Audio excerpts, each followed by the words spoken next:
Chapter 1. Turning into a pitiful cannon fodder. In 1976, Tongxiang Brigade.Ye Tao groggily woke up from her dream, feeling something covering her face, scratching her skin.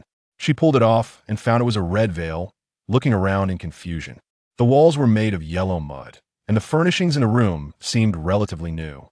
Beneath her was a bright red bedspread and quilt, resembling a newlywed setup. Where is this? She remembered taking a bath at home before sleeping. How did she suddenly end up in a different place? With a mind full of questions, she heard laughter coming from outside. She stood up to take a look, but suddenly felt dizzy and fell to the ground. Hissed, a memory surfaced in her mind. As a die-hard fan of period novels, she loved everything about them. The night before, she had stumbled upon a newly completed book and eagerly added it to her shelf, enjoying it while taking a bath. The book was titled Daily Life of a Big Shot in the 1970s, set in the 1970s, telling the story of the female lead, Ye Xian, who didn't want to marry her arranged partner, and escaped the night before the wedding, venturing out alone to a new place, where she met the male lead, Hu Xiangming by chance. Hu Xiangming, born into a family of traditional Chinese medicine practitioners, rebelled against the family tradition of becoming a doctor and pursued business instead. To escape his family's control, he left his hometown to struggle in the big city.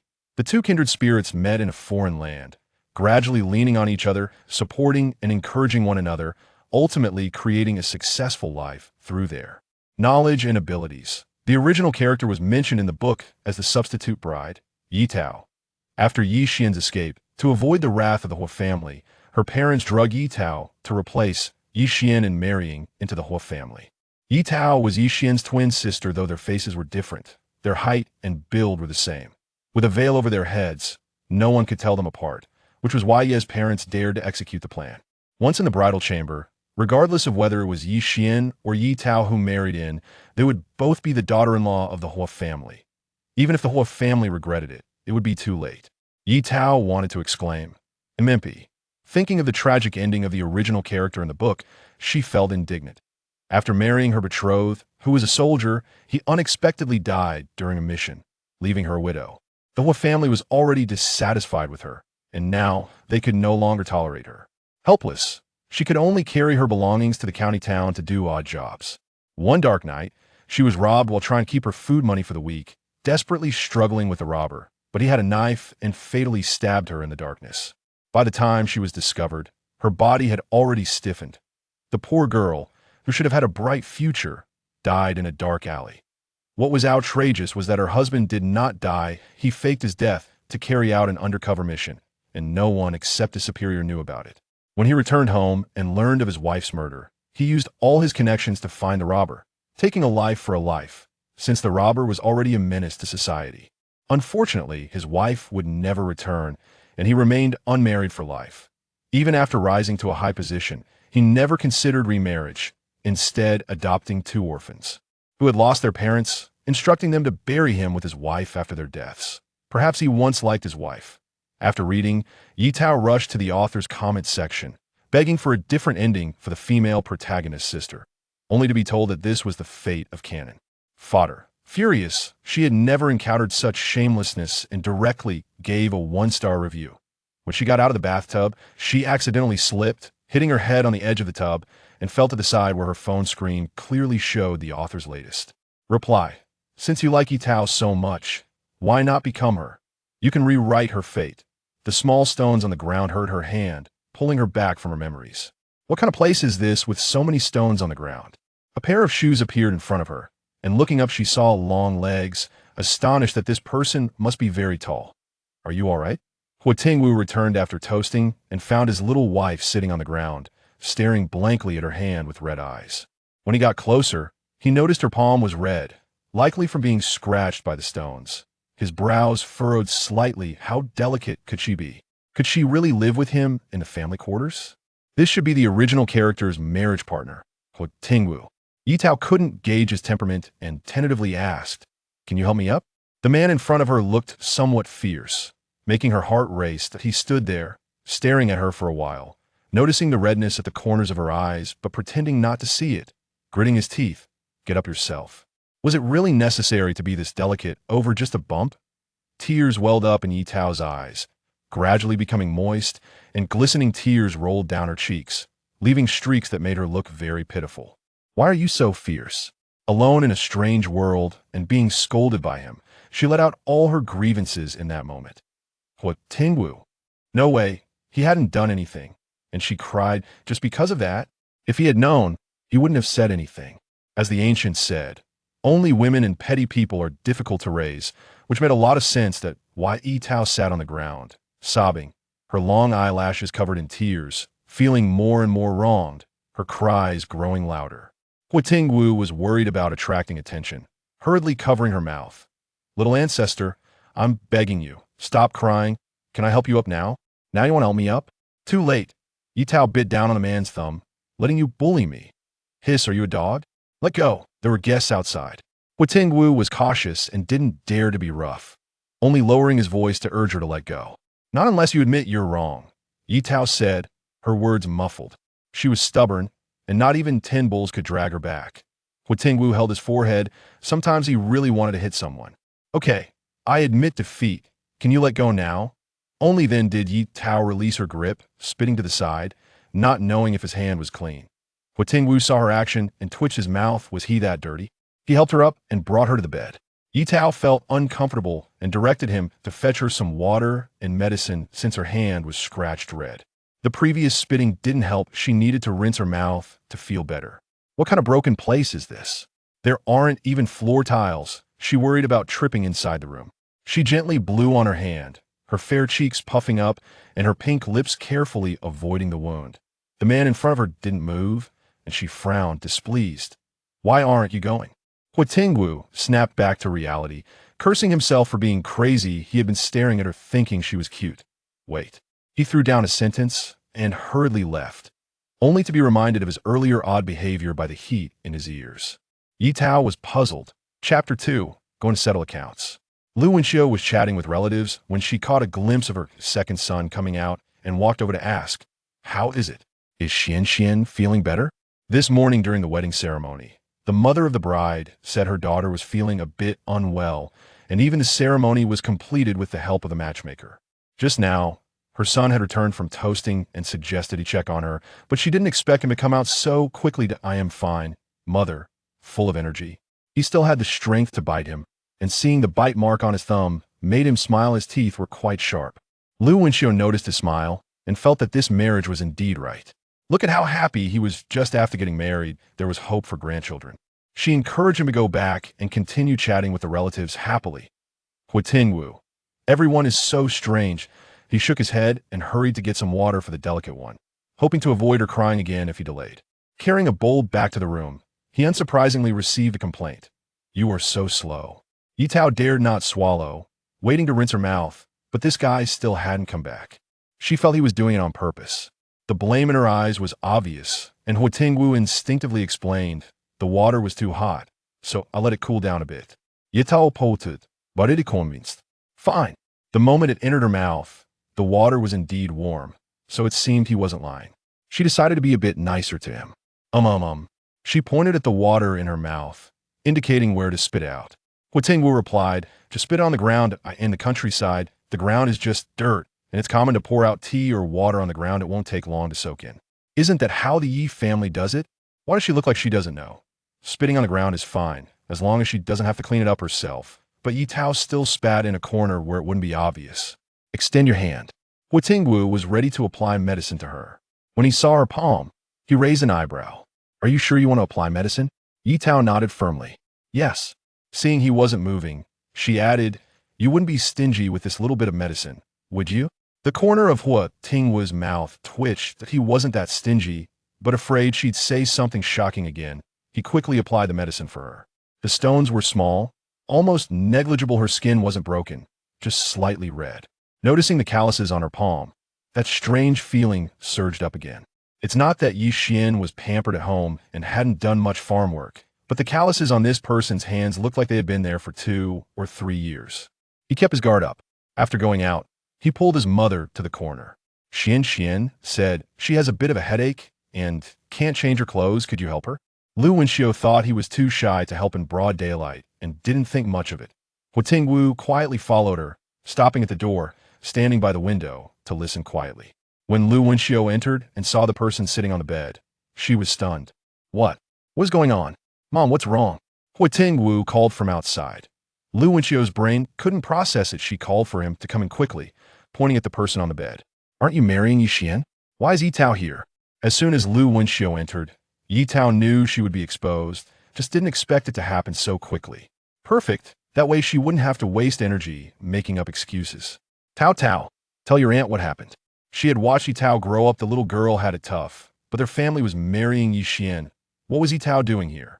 Taking advantage of her not paying attention, Ye Tao pinched her own flesh hard, tears instantly welling up. Aunt, I don't know either. That I had a bowl of malted milk this morning, felt a bit dizzy, thought I was coming down with a cold and didn't think much of it. When I opened my eyes, I was here. Ye Tao had always been honest since she was young, and Lu Wenxiu had no doubt about the truth of her words. With guests outside, it was too late to regret in front of everyone. It was Ye Tao who married in. It was Ye Tao who worshipped. The daughter-in-law of the Huo family could only be Ye Tao. Lu Wenxiu still felt that something like this couldn't just happen for no reason. It was all fine yesterday, and she had chatted with Ye Xian. Nothing seemed off then. But reality slapped her in the face if she thought about it a little. She would know the Ye family scheme. She just didn't expect that the shy and eager to marry Ye Xian from the day before would leave behind a mess and disappear without a trace. It would be a lie to say she wasn't disappointed. She perked herself up. There were still guests outside, and she couldn't let them see the joke. Why Ye Tao watched her leave and found that the mother and son seemed to have calmly accepted the situation of the marriage replacement. She asked, "Aren't you angry?"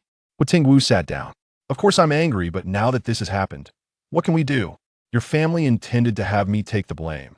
Hearing the sarcasm in his words, Ye Tao got angry. "What do you mean, you guys? I'm also a victim here.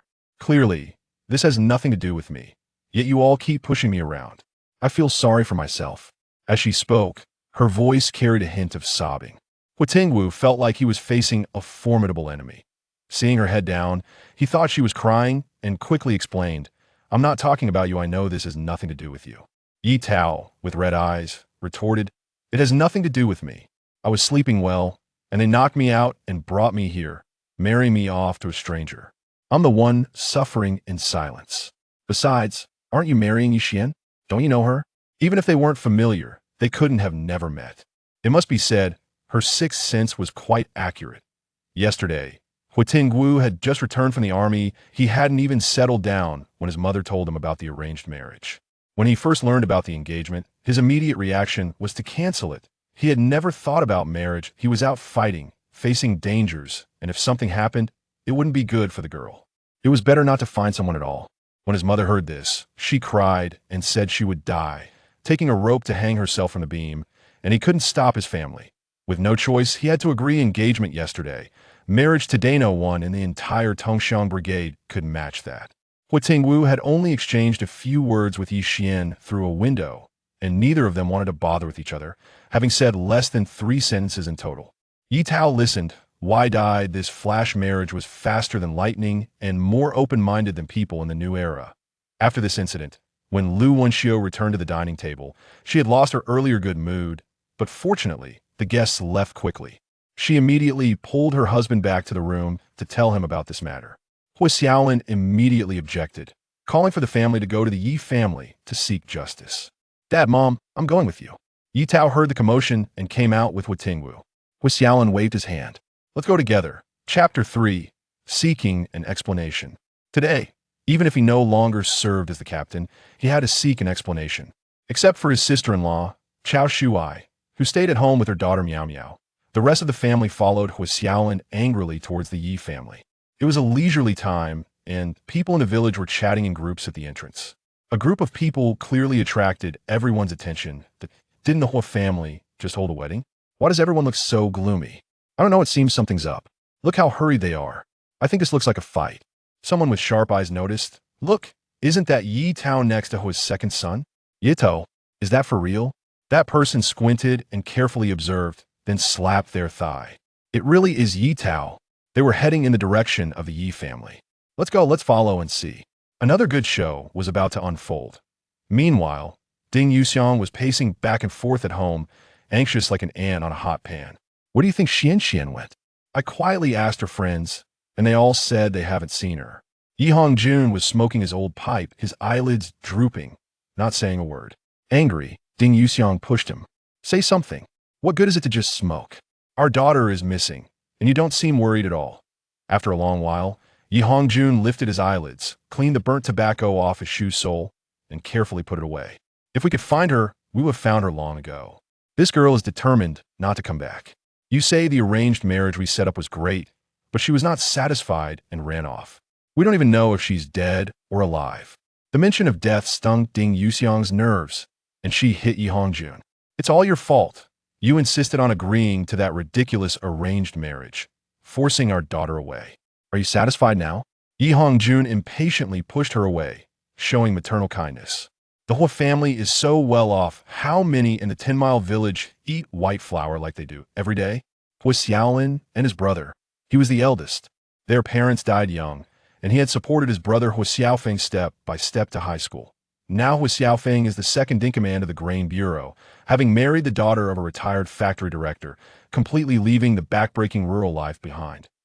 Huo Xiaolin is not bad himself. He became the captain of the Tongxiang Brigade in his 30s and has been in this position for over 20 years. As far as his health is concerned, working for another 20 years would not be a problem at all.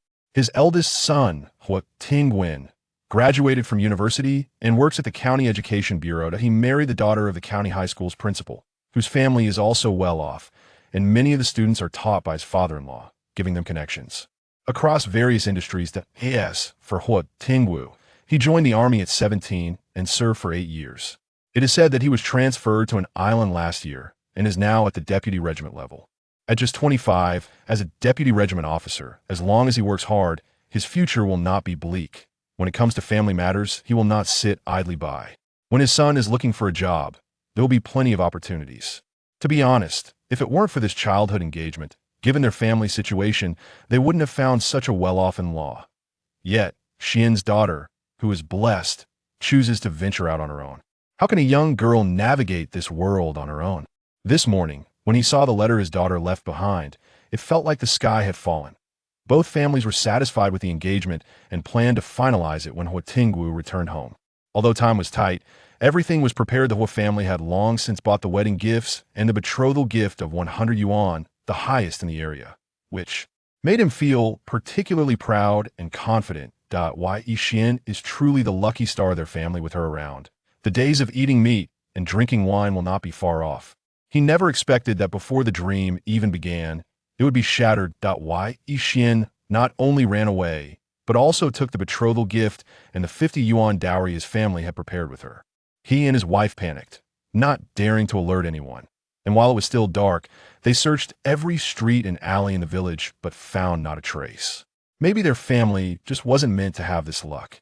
With their daughter gone, the engagement was off. After thinking it over, he decided to inform the whole family and hear their thoughts.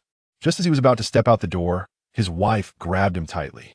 At this time, both families' relatives are coming for the feast. If you say anything, where will our daughter's face go? Everyone's gossip could drown her. Even if she could come back, she wouldn't dare to. She held onto his arm, refusing to let him go. Once he stepped out that door, Xian's reputation would be ruined. The couple sat helplessly on the ground. Ye Hongjun weakly grasped his hair. What should we do?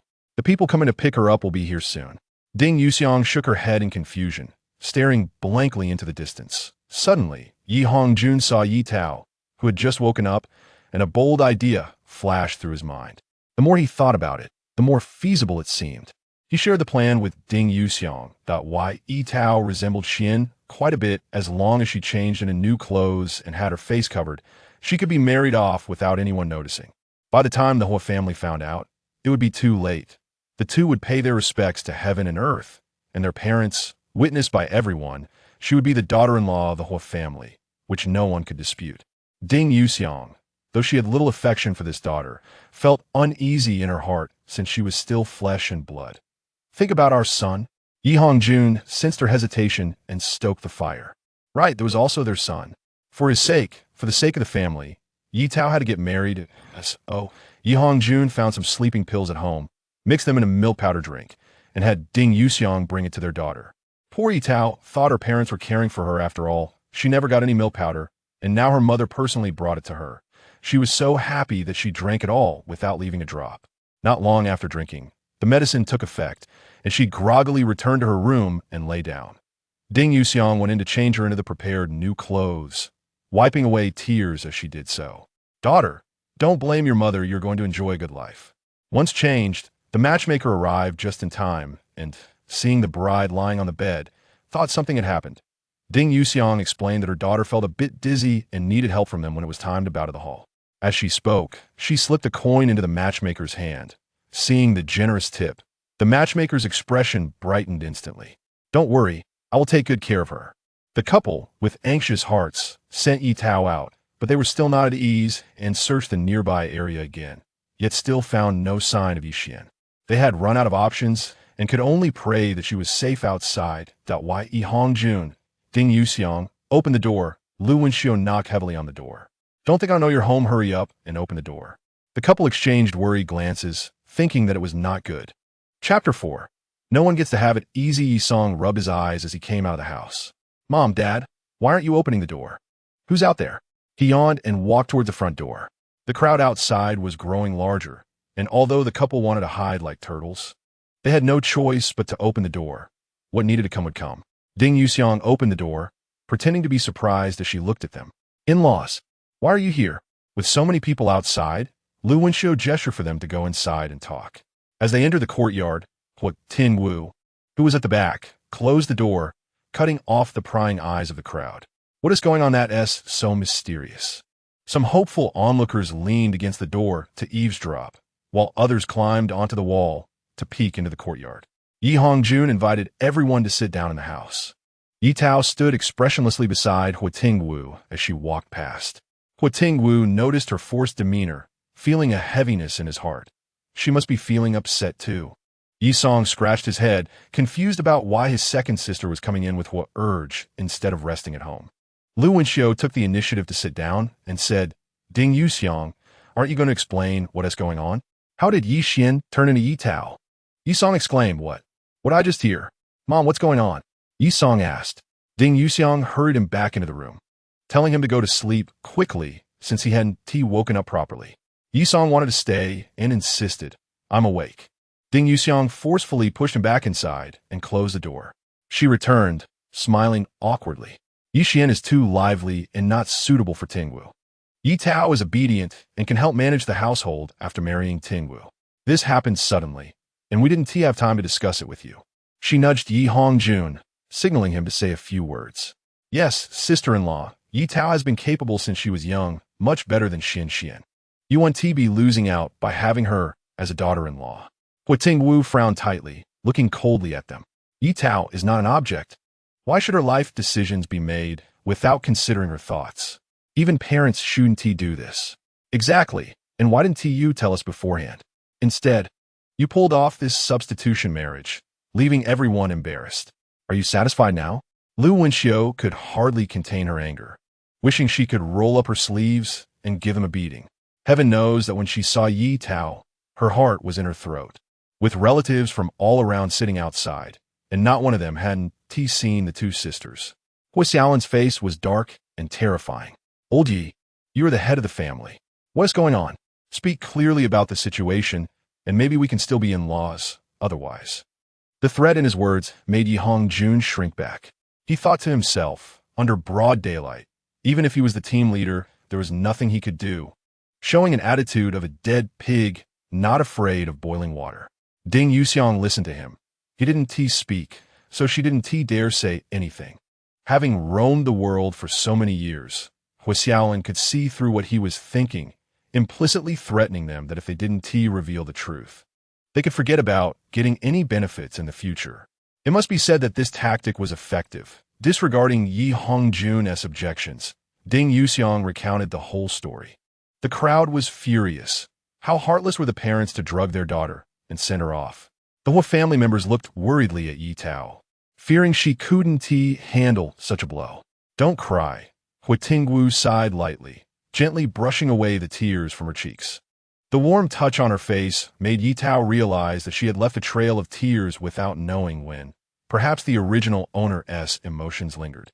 She shook her head to indicate she was fine, just feeling some discomfort in her chest, wiped her tears, and forced a smile at him. In his eyes, she was just putting on a brave face. He pinched her face, saying, "If you don't want to smile, then don't. It looks terrible." Ye Tao slapped his hand away with a pop. Rubbing her cheek. "That hurts, bad man." She glared at him, clearly displeased. The room fell silent, and she quickly realized it wasn't tea, just the two of them alone. Her lips stiffened as she quietly looked up to find everyone staring at them in surprise. Huo Tingwu gave her a thumbs up in his heart, thinking that his sister-in-law was really bold to hit his second brother in front of so many people. Huo Xiaolin cleared his throat, and everyone snapped back to reality, quickly averting their gazes.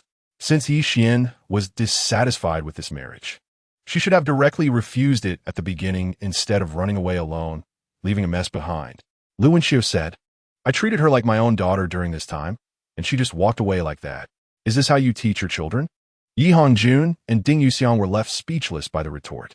If they had known that Ye Xian had such thoughts, they would have tied her up and brought her to the Huo family. What made Huo Xiaolin even more furious was that the letter of introduction in Ye Xian's hand was actually issued by him. At that time, she said her family needed to go to the city to buy things, and he thought they would soon be one family. So he didn't ask much and readily issued it, not expecting it to become an accomplice in her escape. Huo Xiaolin sat there with an ashen face. Lu Wenxiu glanced at Ye Tao and the second brother sitting at the door, and upon closer inspection, she found that Ye Tao was quite good-looking, with big, round eyes that were not so obvious when covered by her hair, and her skin was fair. With Ye Xian as a comparison, the more she looked at Ye Tao, the more pleasing she became, and she immediately proposed to switch the marriage to Ye Tao, with the two of them getting married in front of everyone, making her the daughter-in-law of the Huo family. Of course, it would depend on Ye Tao's wishes. If she disagreed, the two families would cancel the engagement. But the bride price must be returned by the Ye family. With the matter settled, further discussion was pointless. Even if the engagement was broken, Ye Tao didn't want to stay in this family any longer. It was better to marry Huo Tingwu and distance herself from her vampiric parents. Ye Tao spoke up. "Mom and Dad, since I am marrying Huo Tingwu, the bride price belongs to me, and I'll be taking it with me later." Ding Yuxiang slammed the table. "You little..." Before she could finish her sentence, she was frightened into silence by Huo Tingwu's dark gaze. "And the dowry. Don't think I don't know you gave Ye Xian 100 yuan as a dowry," Ye Tao said. It was harder to ask for money than to take Ding Yuxiang's life. She suppressed her anger. "Who said that? Xian didn't take our money. She saved up her own dowry. Your father and I didn't contribute a cent." Lu Wenxiu chimed in. "Oh dear. Are you so poor when you come to the Ye family that you can't even prepare a dowry for your daughter?" Ye Tao knew she wouldn't admit it, but whether Ye Xian wanted it or not was her own business. "I want a dowry, given the work I've done over the years. Asking for 100 yuan is not too much." Ye Xian had taken the bride price and the money from the family away before, and now asking them to take out another sum was like bleeding them dry. Ye Tao didn't care about any of this. No one was going to take her money away. She made a firm statement. "If you don't give it to me, I'll report Ye Xian for running away from marriage, and then everyone will have a hard time." Chapter 5. A heartfelt sympathy. Ding Yuxiang said, When did you become so sharp-tongued, dead girl?" When it came to money, even between biological relatives, a gap formed between them. "All right, just give it to her," Ye Hongjun declared decisively. In front of so many people, he didn't want to make the situation too ugly. This 100 yuan was compensation for Ye Tao over the years. "Give it later." Ding Yuxiang, stuck to her chair, remained motionless, waiting for the Huo family to leave. Once the money was in her hands, she would have the final say. Ye Tao shook her head slightly. "No, I want it now. Who knows what might happen later? It's better to have the money in hand." The Huo family's gazes felt like they could pierce her like a sieve. Reluctantly, Ding Yuxiang walked into the inner room, rummaging through the deep recesses of the wardrobe for the handkerchief that held the family's remaining money. After counting twice, there was still only 225 yuan. Together with the 150 that Ye Xian brought, the family's income over the past 7 or 8 years was gone, and her heart bled for it.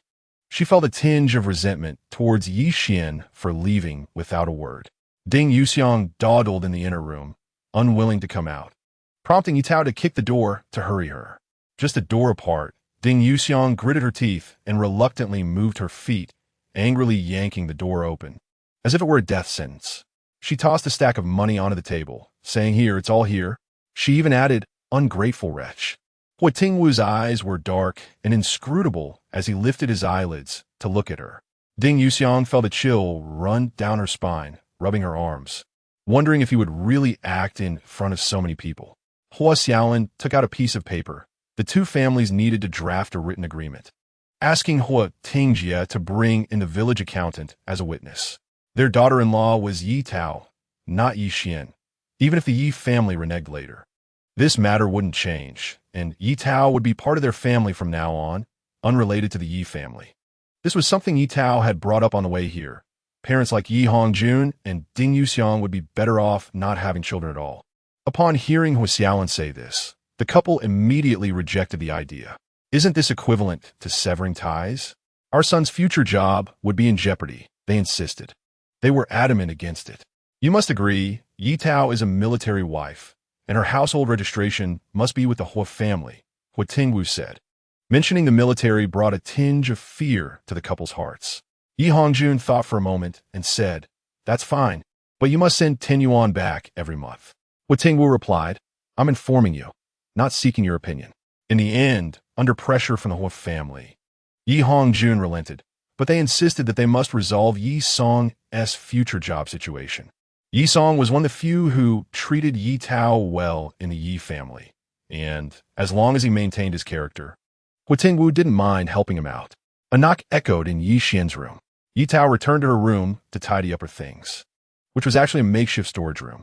One side had a bed made of a few bricks topped with planks, with a layer of straw under a mat, and the other side was filled with work tools and other miscellaneous items. It was a tiny room. If more things were added, there would hardly be space to move. She had very few clothes, just 2 patched-up jackets and an old cotton-padded coat. It was evident that the original owner cherished these clothes. Though tattered, they were kept clean. Huo Tingwu, tall and broad-shouldered, had his brow furrowed since he bent down to enter. He couldn't imagine Ye Tao living in such a dark place. He could touch the wall with a stretch of his arms. It wasn't an exaggeration to say that even the chicken coop at home was better than this. Noticing she was holding clothes, his anger flared up. He snatched them from her and threw them on the ground. "What kind of ragged clothes are these? We don't need them. I'll buy you new ones. A whole wardrobe, so you can wear something different every day and make them envious. What are you doing?" Ye Tao picked up the clothes and brushed off the dirt, her fair face full of anger. Huo Tingwu thought he had hurt her pride and immediately apologized. "I'm sorry. I didn't mean to. I just thought you wouldn't like these old things." Ye Tao indeed didn't like them, but they were part of the original owner's memories, and she didn't want to erase them. She folded the clothes neatly with a cloth and packed them away, while Huo Tingwu took them over his shoulder. Yi Xian's room was completely different from Ye Tao's. Spacious and bright was everyone's first impression. Ye Tao felt a pang of sadness for the original owner. Perhaps leaving here was the right choice. Initially, Ye father and Ye mother treated both children fairly, at least on the surface. But this room was originally shared by the two sisters. The original owner was very happy at that time, but this happiness didn't last long before it was shattered. Until one day, Yi Xian cried to their parents, saying that the original owner ground her teeth at night and disturbed her sleep. And Ding Yuxiang naturally twisted Ye Tao's ear and scolded her. After this incident, instead of helping to solve the problem, the parents resorted to squeezing their children to try to resolve the issue, which was truly ridiculous. From then on, she could only hold on and wait for Yi Xian to fall asleep before she dared to sleep. But this still couldn't stop Yi Xian from wanting her to move out. In one class, Yi Xian openly slept in front of the teacher, was called out and punished to stand, and after class, the teacher called her to the office. She cried, saying she couldn't sleep at night because her sister ground her teeth. Her big, watery eyes were misty, evoking a sense of sympathy. The teacher suggested visiting her home and recommended that the two sleep separately, which would be better for both children.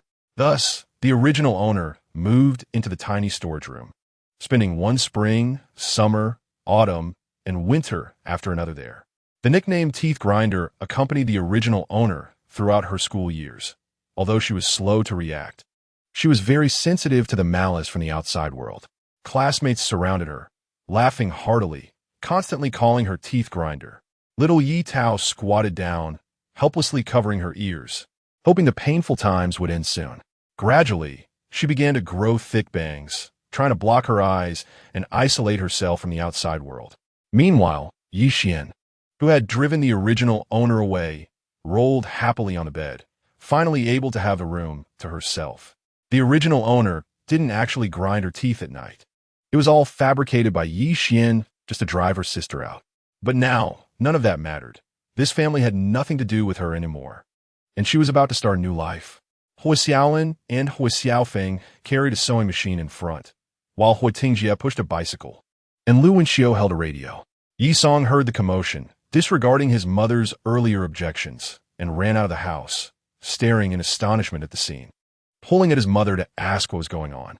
Ding Yuxiang didn't explain much, telling him to stand aside and not to cause trouble. Yi Song was so angry he stomped his feet. He was 13 now, not a child anymore. Chapter 6, A New Beginning. She didn't say anything, but Yi Song ran in front of Ye Tao with some worry in his eyes. Second sister, what are they doing? What's going on? Yi Song was a late-born child, and after his birth, the Yi couple became hands-off parents, spending most of their time with Ye Tao taking care of him. Therefore, Yi Song was closer to her than to Ye Xian. The eldest sister was missing in the morning, and the second sister was too. During breakfast, he called out several times at her door, but received no response. Mother said the second sister had a cold and was sleeping. He originally thought she was resting inside, but didn't expect her to come in from outside without saying anything, and with Brother Huo as well. A bold idea came to his mind, and a strong sense of unease surged in his heart. I'm marrying your Brother Huo, and these things will be moved to his house, Ye Tao said. His premonition came true. He only felt his hands and feet go cold. Thinking of his parents' strange behavior, he concluded that they knew about this matter. Everyone knew, except for him. Second sister, will you come back? His throat tightened as he looked at her anxiously. Ye Tao shook her head slightly. His eyes dimmed. The second sister must be very disappointed with this family. Brother-in-law, you must treat the second sister well. If you dare to treat her badly, I'll let you off, he warned Huo Tingwu, clenching his fists. Brother-in-law? That is a nice title. Huo Tingwu raised an eyebrow, patting the little guy who was shorter than him on the shoulder. Don't worry, you have such an opportunity. Ye Tao shot him a glance, but said nothing. Little Song, if nothing else wrong, you can confine me to play. The second sister will always be the second sister. She won change. The teenager's eyes turned red, and he let out a soft He searched everywhere for his watch, but couldn't find it. It must have been taken by Ye Xian. Ding Yuxiang was surrounded by a group of people and had no choice but to hand a promissory note to Lu Wenxiu. Lu Wenxiu gave the promissory note to Ye Tao, saying she could pay it back later. Ding Yuxiang glared at Ye Tao with a look that seemed to want to eat her alive. Captain, are you moving? Someone shouted from the wall. They had watched the whole scene from outside, but it was too far away to hear clearly, only able to see a few people's actions. More than one person saw Ding Yuxiang give Ye Tao a stack of money. The bride-to-be, Ye Xian, didn't appear. Instead, Ye Tao was with their family. Now, they were moving the 3-turn 1 sound away. What had happened was evident, but it was still more authentic to hear the gossip from the parties involved. Everyone was in the same brigade, and since they saw each other every day, Lu Wenxiu wasn't afraid of being laughed at once the matter was settled. From today on, Ye Tao is our Huo family's daughter-in-law. Others have nothing to do with us. Huo Xiaolin didn't speak. Such matters were better handled by women. He silently followed his wife as an assistant. The family came empty-handed and returned loaded. Regardless of the discussions behind them, the family returned home in good spirits. Once home, Lu Wenxiu directed the moving of things into the new house. The originally empty, small room instantly became crowded. She told Ye Tao to rest well and would call her for dinner later. After a day of commotion, Ye Tao hadn't rested well, and now that she had the chance, she hurriedly agreed. She fell into a deep sleep, and when she woke up, it was already evening. The room was unlit. Ye Tao fumbled to put on her shoes and open the door, only to bump into a wall. Ouch! She covered her nose and took a step back, tears welling up in her eyes due to discomfort, accusing the culprit that hurt so much. Surely her nose wasn't broken. Was this man made of stone? So hard. Are you okay? Let me see. Huo Tingwu's eyes flashed with a hint of nervousness that he didn't even notice and quickly turned on the flashlight. The kerosene lamp was dim, not as clear as the flashlight. He inspected carefully. Thankfully, there was only slight redness, and her bones were fine. Ye Tao felt a bit unlucky. Since coming here, nothing good had happened, and today she had gotten more hurt than before. Huo Tingwu rarely didn't argue back. This time, it was indeed his fault for not noticing her come out in time. Are you hungry? Mother has made dinner. Ye Tao covered her stomach. A bit. Let's go. The table in the main room had been set, but everyone hadn't sat down yet. Ye Tao felt embarrassed to sit first, walking back and forth in the yard, and saw her mother-in-law and sister-in-law in the kitchen, so she went over to see if she could help. Mother, sister-in-law, is there anything I can help with? The Huo family's homestead was large, so each room was spacious. The kitchen had 2 large pots, a separate small stove, and a cold ball stove, along with a big cabinet filled with many bowls and dishes. Rarely, the kitchen was very clean. The cutting board had no scraps, and the floor had no garbage, better than the conditions she had seen at the farm stays before. Lu Wenxiu ladled out the soup. Take the bowls and chopsticks. There's nothing else. This soup is the leftover from the morning feast. There were some leftover dishes from the family's feast, but it wasn't good for the new bride to eat leftovers on her first day. She simply stir-fried a plate of scallion scrambled eggs and also made a loofah soup. Chao Shuya brought rice and walked into the room alongside Ye Tao. She had stayed home in the afternoon to watch her daughter and hadn't gone to the Ye family. But she had heard her husband say that her sister-in-law wasn't living well in the Ye family, which made her feel pity for this girl who was 10 years younger than herself. Huo Xiaolin was on duty at the brigade and hadn't returned yet. So Lu Wenxiu kept a portion of food aside for him, warming it in the pot. Huo Xiaofeng had to work the next day, and with his father-in-law sick, his wife went to take care of him. He took advantage of the fading light to return to the county early to help, so dinner was only with the family. Let us go, it's time to eat. Huo Tingwu carried his niece Miao Miao on his shoulder and rushed into the house. Slow down. Huo Tingwu called out worriedly from behind. The third brother was already 20 and still acted like a child. Uncle, I want to fly. Miao Miao wasn't satisfied and stretched out her hands, wanting him to hold her. Chao Shuya refused for him. No, we're going to eat now. Have you washed your hands? Miao Miao shook her head in disappointment. No, sister-in-law, I'll take her. I haven't washed either. Huo Tingwu carried his niece out again, promising to play with her tomorrow, saying that after they finished eating, they couldn't play flying games with full stomachs.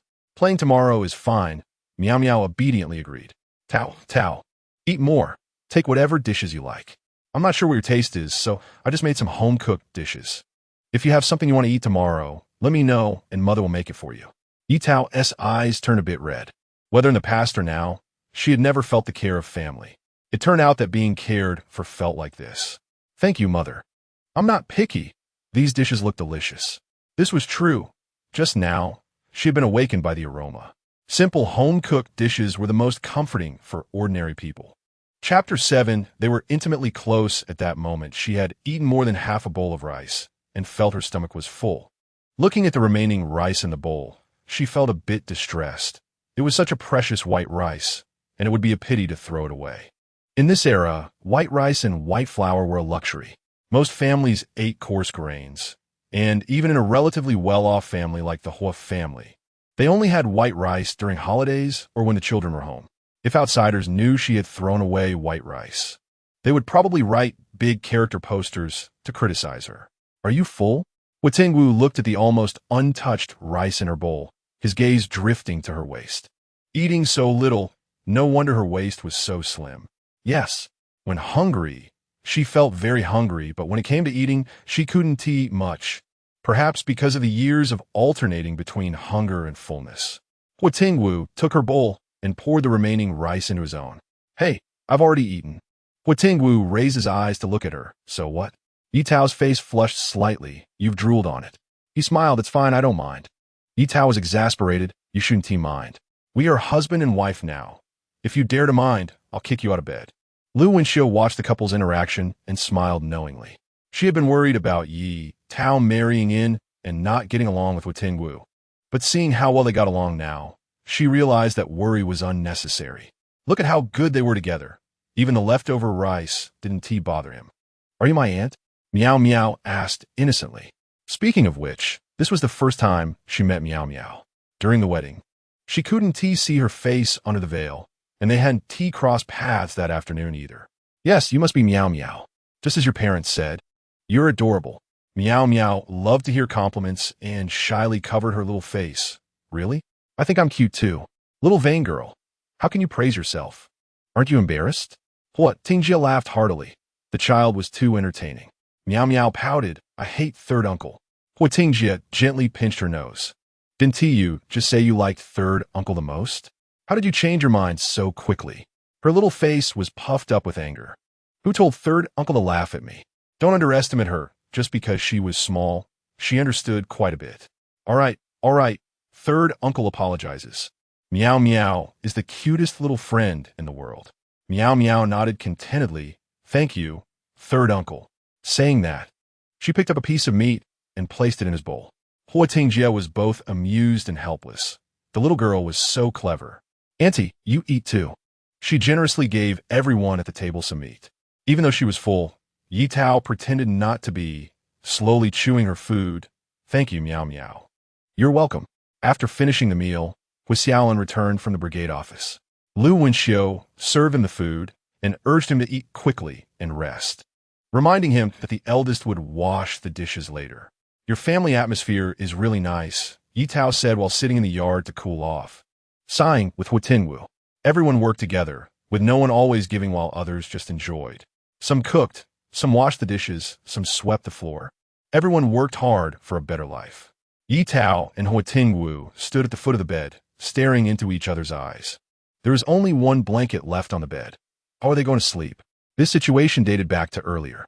Lu Wenxiu felt that, as a mother, she needed to assist her son and take advantage of the opportunity to have a child soon. She made an excuse to take all the blankets out, leaving only a single bed blanket that could barely cover both of them.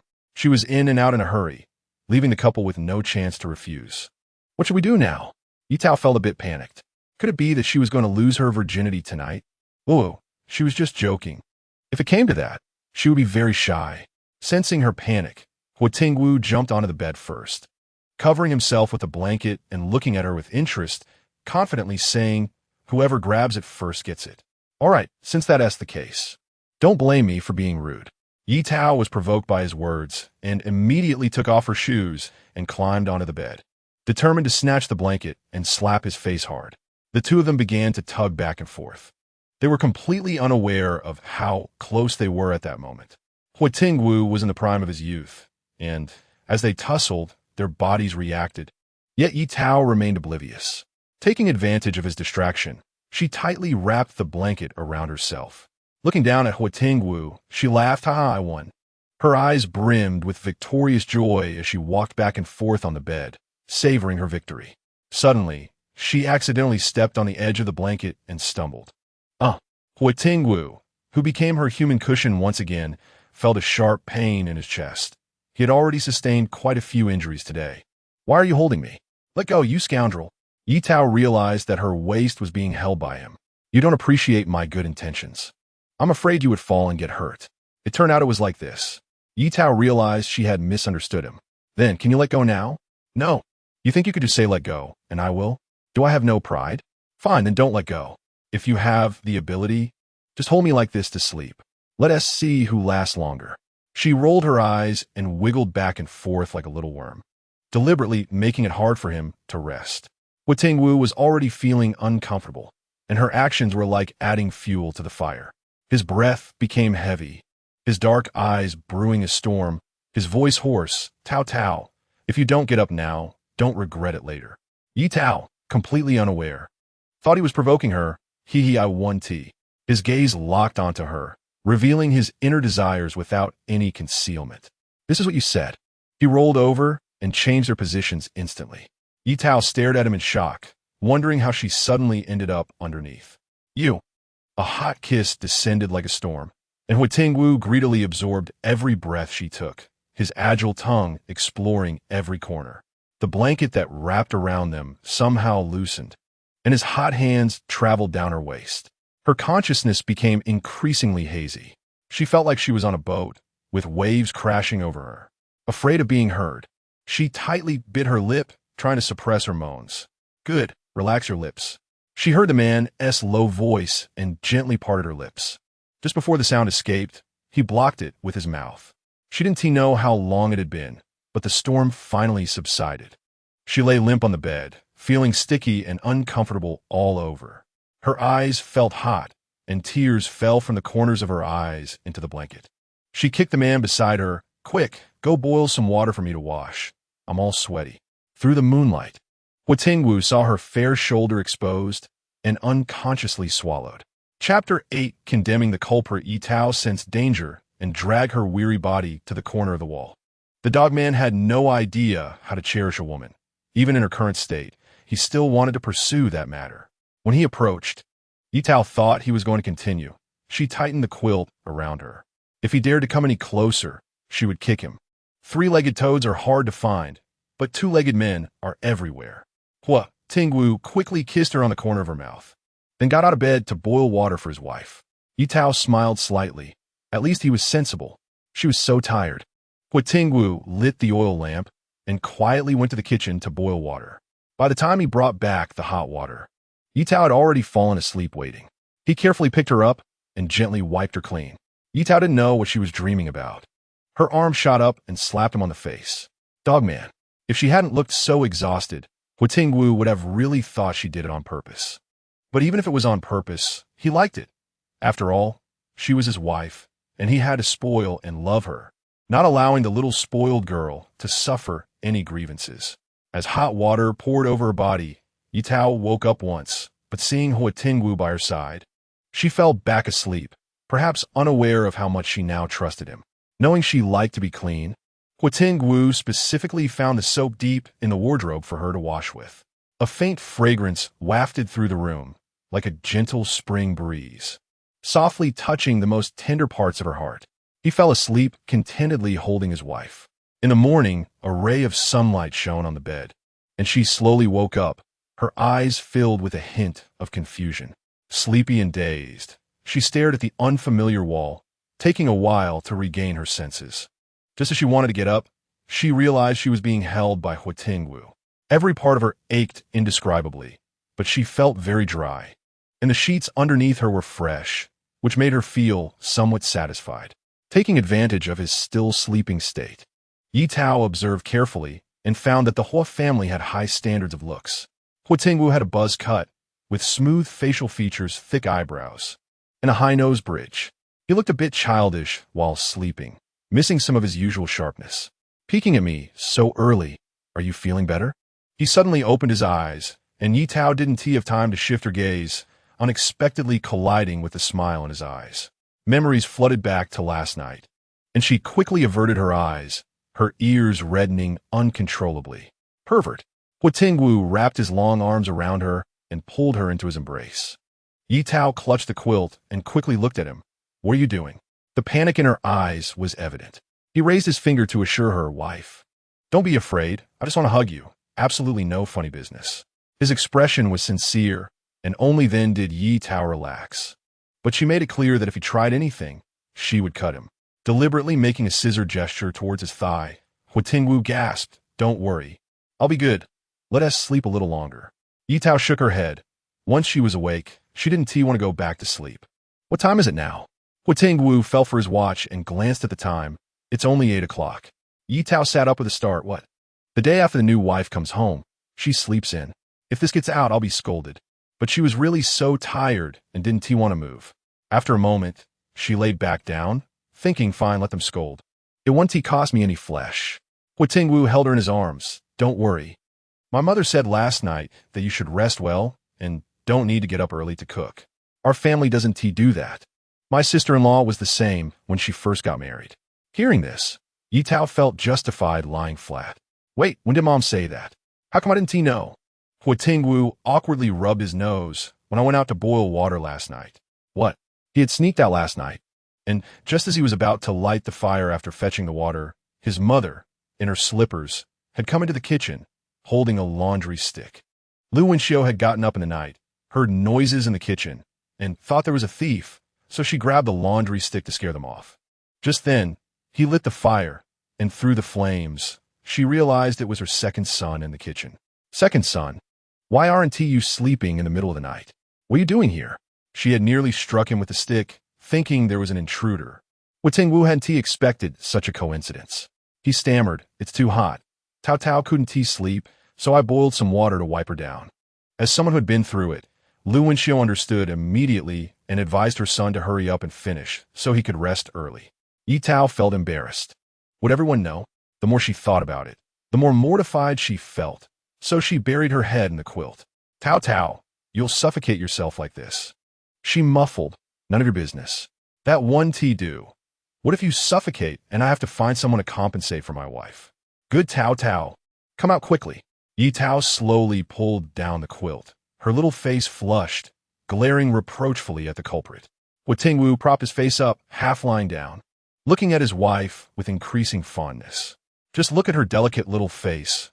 It's even smaller than his hand, her little mouth rosy and tender, making him want to bite it. The most captivating are her almond-shaped eyes, which always sparkle with light, and every strand of hair seems to tempt him. Ye Tao cautiously looked at him. "What are you plotting again?" He had been staring at her with lecherous eyes, thinking she didn't notice. Huo Tingwu raised both hands, crying out in innocence, "I just want to help you massage and relax your muscles." Her body did indeed feel uncomfortable. She felt like her waist wasn't her own. "Fine, but you must not do anything else." Huo Tingwu promised he would only massage and do nothing else. Both of them were still bare, and Ye Tao kicked him lightly, turning her head away. "Wife, we've already seen each other without barriers. You don't need to be shy. Look how open I am." Ye Tao's forehead throbbed. Was this an open matter? He really had thick skin. Huo Tingwu turned around, exposing his muscular back to Ye Tao. She stared in shock at the suspicious scratch marks on his back. What is this?" His back was covered in questionable scratch marks. Following her gaze, Huo Tingwu turned back and smiled. Some disobedient little cat did this. Once she realized, her face burned, and she pushed him to turn around. Changing the topic, "Quickly turn around. I need to change clothes." She herself had marks all over her body, revealing the craziness of last night. Huo Tingwu had trained for years, his hands strong and calloused. Pressing down on her skin made her feel a ticklish sensation.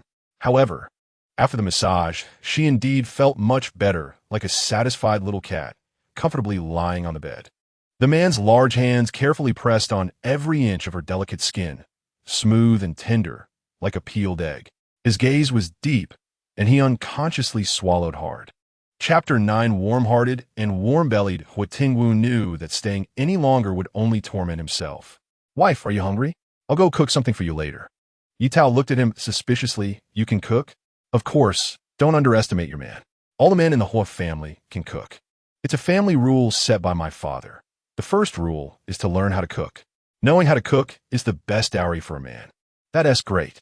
Although I can cook too, having free labor is always useful." Huo Tingwu nodded. "No problem. The ingredients at home are limited." And Ye Tao didn't know what to eat for a moment, suddenly missing modern breakfast shops. "I'll help you make a bowl of clear soup noodles," Huo Tingwu suggested. Having a bowl of noodle soup in the morning is both heartwarming and filling. Okay. In this era with limited conditions, Ye Tao wasn't picky. As long as it could fill her stomach, that was enough. Out of the corner of her eye, she looked at him, her gaze like a wolf eyeing its prey. Feeling uneasy, like a little quail, she wrapped herself up in the quilt, urging him to hurry up. Huo Tingwu was afraid of irritating her, so he quickly got dressed. Before leaving, he didn't forget to take advantage of the moment. Ye Tao touched her lips, a smile appearing on her face. Lu Wenxiu was drying yellow beans in the yard, and Chao Shuyao was helping with Meow Meow by her side. After last year's yellow bean harvest, they had been stored in the granary, and over time, they were prone to bugs, so they had to be taken out to dry and sort occasionally. After a year, there were still about 10 pounds left, leaving some for seeds and the rest for the eldest to take back to eat. They could grind some small tofu or grow some bean sprouts. Has Tao Tao woken up? I left some rice for you two in the pot. It should still be warm. Eat while it's hot. Huo Tingwu first washed his face with clean water, feeling refreshed. I'll make her some noodle soup. All right. Noodle soup is comforting. Use white flour to make it. It's in the back of the cupboard. Does Meow Meow want to eat? He remembered that Meow Meow loved noodles when she was younger. Yes. Meow Meow happily agreed, standing up to run towards Huo Tingwu and hugging his leg. Thank you, uncle. Huo Tingwu bent down, gently patted her head. You're welcome. He first fried 2 eggs, poured in boiling water, added the noodles to cook, and tossed in a couple of handfuls of greens picked from the neighboring vegetable garden, blanching them just enough. He put a spoonful of lard into the bowl, added salt and soy sauce, scooped a bit of the noodle cooking water, and mixed the seasonings well. The noodles were served in the bowl, topped with the fried eggs and greens, arranged neatly, and finished with a sprinkle of chopped green onions. Smelling the aroma, he nodded in satisfaction. Ye Tao had also gotten up. After Huo Tingwu's massage, the soreness in her body had eased significantly. Sitting in front of the mirror, the bangs in front of her were increasingly unsatisfactory. The original owner only had a single old hair tie. She gathered all her hair up, lifting her bangs to reveal her smooth forehead. She simply tied her hair into a bun, straightforward yet beautiful, even though she had been malnourished over the years. The original owner's hair was still glossy and black, likely due to genetics. Sure enough, when Lu Wenxiu and Chao Shuya saw her hairstyle, their eyes lit up. Tao Tao, your hair looks great like this. Can you teach me? Chao Shuya said, seeing this hairstyle for the first time, finding it very neat, and wanting to try it herself. No problem, sister-in-law. I'll teach you right now. Huo Tingwu came out to interrupt them. Why don't you eat first before doing your hair? Otherwise, the noodles will get mushy. Chao Shuya slapped her thigh. Look at me, I almost forgot. You go wash up and eat first. We can talk about hair later. Okay. Ye Tao was also feeling a bit hungry. Huo Tingwu stood by with a towel, quickly handing it to her as soon as she finished washing her face. Lu Wenxiu smiled and said to Chao Shuya, it's the first time I've seen the second one being so considerate. Chao Shuya was also seeing this for the first time when she married in. The second one was already serving in the army. They hadn't met many times, but she could feel that her brother-in-law was warm-hearted despite his cold exterior. Now that he had finally found his true love, she was happy for him. The clear soup noodles, full of color, aroma, and taste, were placed in front of Ye Tao, and she clearly recognized Huo Tingwu's cooking skills. He really could cook. Aunt, let us eat together. Meow Meow had been sitting there, patiently waiting for her to finish washing up. Her appetite wasn't large, so Huo Tingwu only cooked a small bowl for her. Why aren't you eating noodles? Ye Tao noticed they were eating something different. Mom heated up rice in the pot. I'm fine with this. He just wanted a taste of home-cooked food. Simple porridge and small dishes were enough to satisfy him. Ye Tao's appetite wasn't too big, so Huo Tingwu urged her to finish the noodles and fried eggs. She was too thin and needed to replenish her strength. Aunt, look, I finished eating. Meow Meow took the last sip of soup, her little mouth greasy, holding her clean little bowl. Meow Meow, you did great. Huo Tingwu praised her. With the child watching, as adults, we must set a good example. Under the watchful eyes of the big and small, Ye Tao finished all the noodles, feeling stuffed and slumped in her chair. After sitting for a while, she got up to digest, just in time to teach her sister-in-law how to tie a bun. The method of tying a bun was simple and easy to understand. After trying a couple of times, Chao Shuya managed to tie it decently. Although it was different from Ye Tao's, overall it was quite good. They also styled Meow Meow's hair into the same bun, and with her round little face, she looked just like a doll from a traditional painting. Huo Tingwu's family was set to return to the county town in the morning. He wanted to take Ye Tao for a stroll in the county town, and the group set off together. Ye Tao sat behind on the bicycle. Remember to hold on to me. Huo Tingwu reminded her there are muddy pits on the road, and it's easy to bump around. Okay. Ye Tao wasn't being pretentious. They had already been honest with each other, and didn't mind this little contact. She directly wrapped her arms around Huo Tingwu's waist. Feeling the warm touch, he shivered slightly, his ears turning red in an instant. It didn't require them to be so close, but the corners of his mouth curled up, and he didn't voice that thought. When they arrived in the county town, Chao Shuya invited the couple to their home for a visit, but Huo Tingwu declined, saying they needed to go to the post office and supply and marketing cooperative, and they were short on time. They would visit when they had the chance. Huo Tingwu took Ye Tao to the post office first. Hello, comrade. I'd like to make a phone call. After the call connected, he got straight to the point, asking about the status of their marriage application. The day before confirming their marriage, he had submitted their marriage report, and it had only been a couple of days, so it probably hadn't been approved yet. Taking advantage of being in the county town, he called to inquire. On the other end, Director Rin laughed and scolded. I didn't know you were such an impatient kid.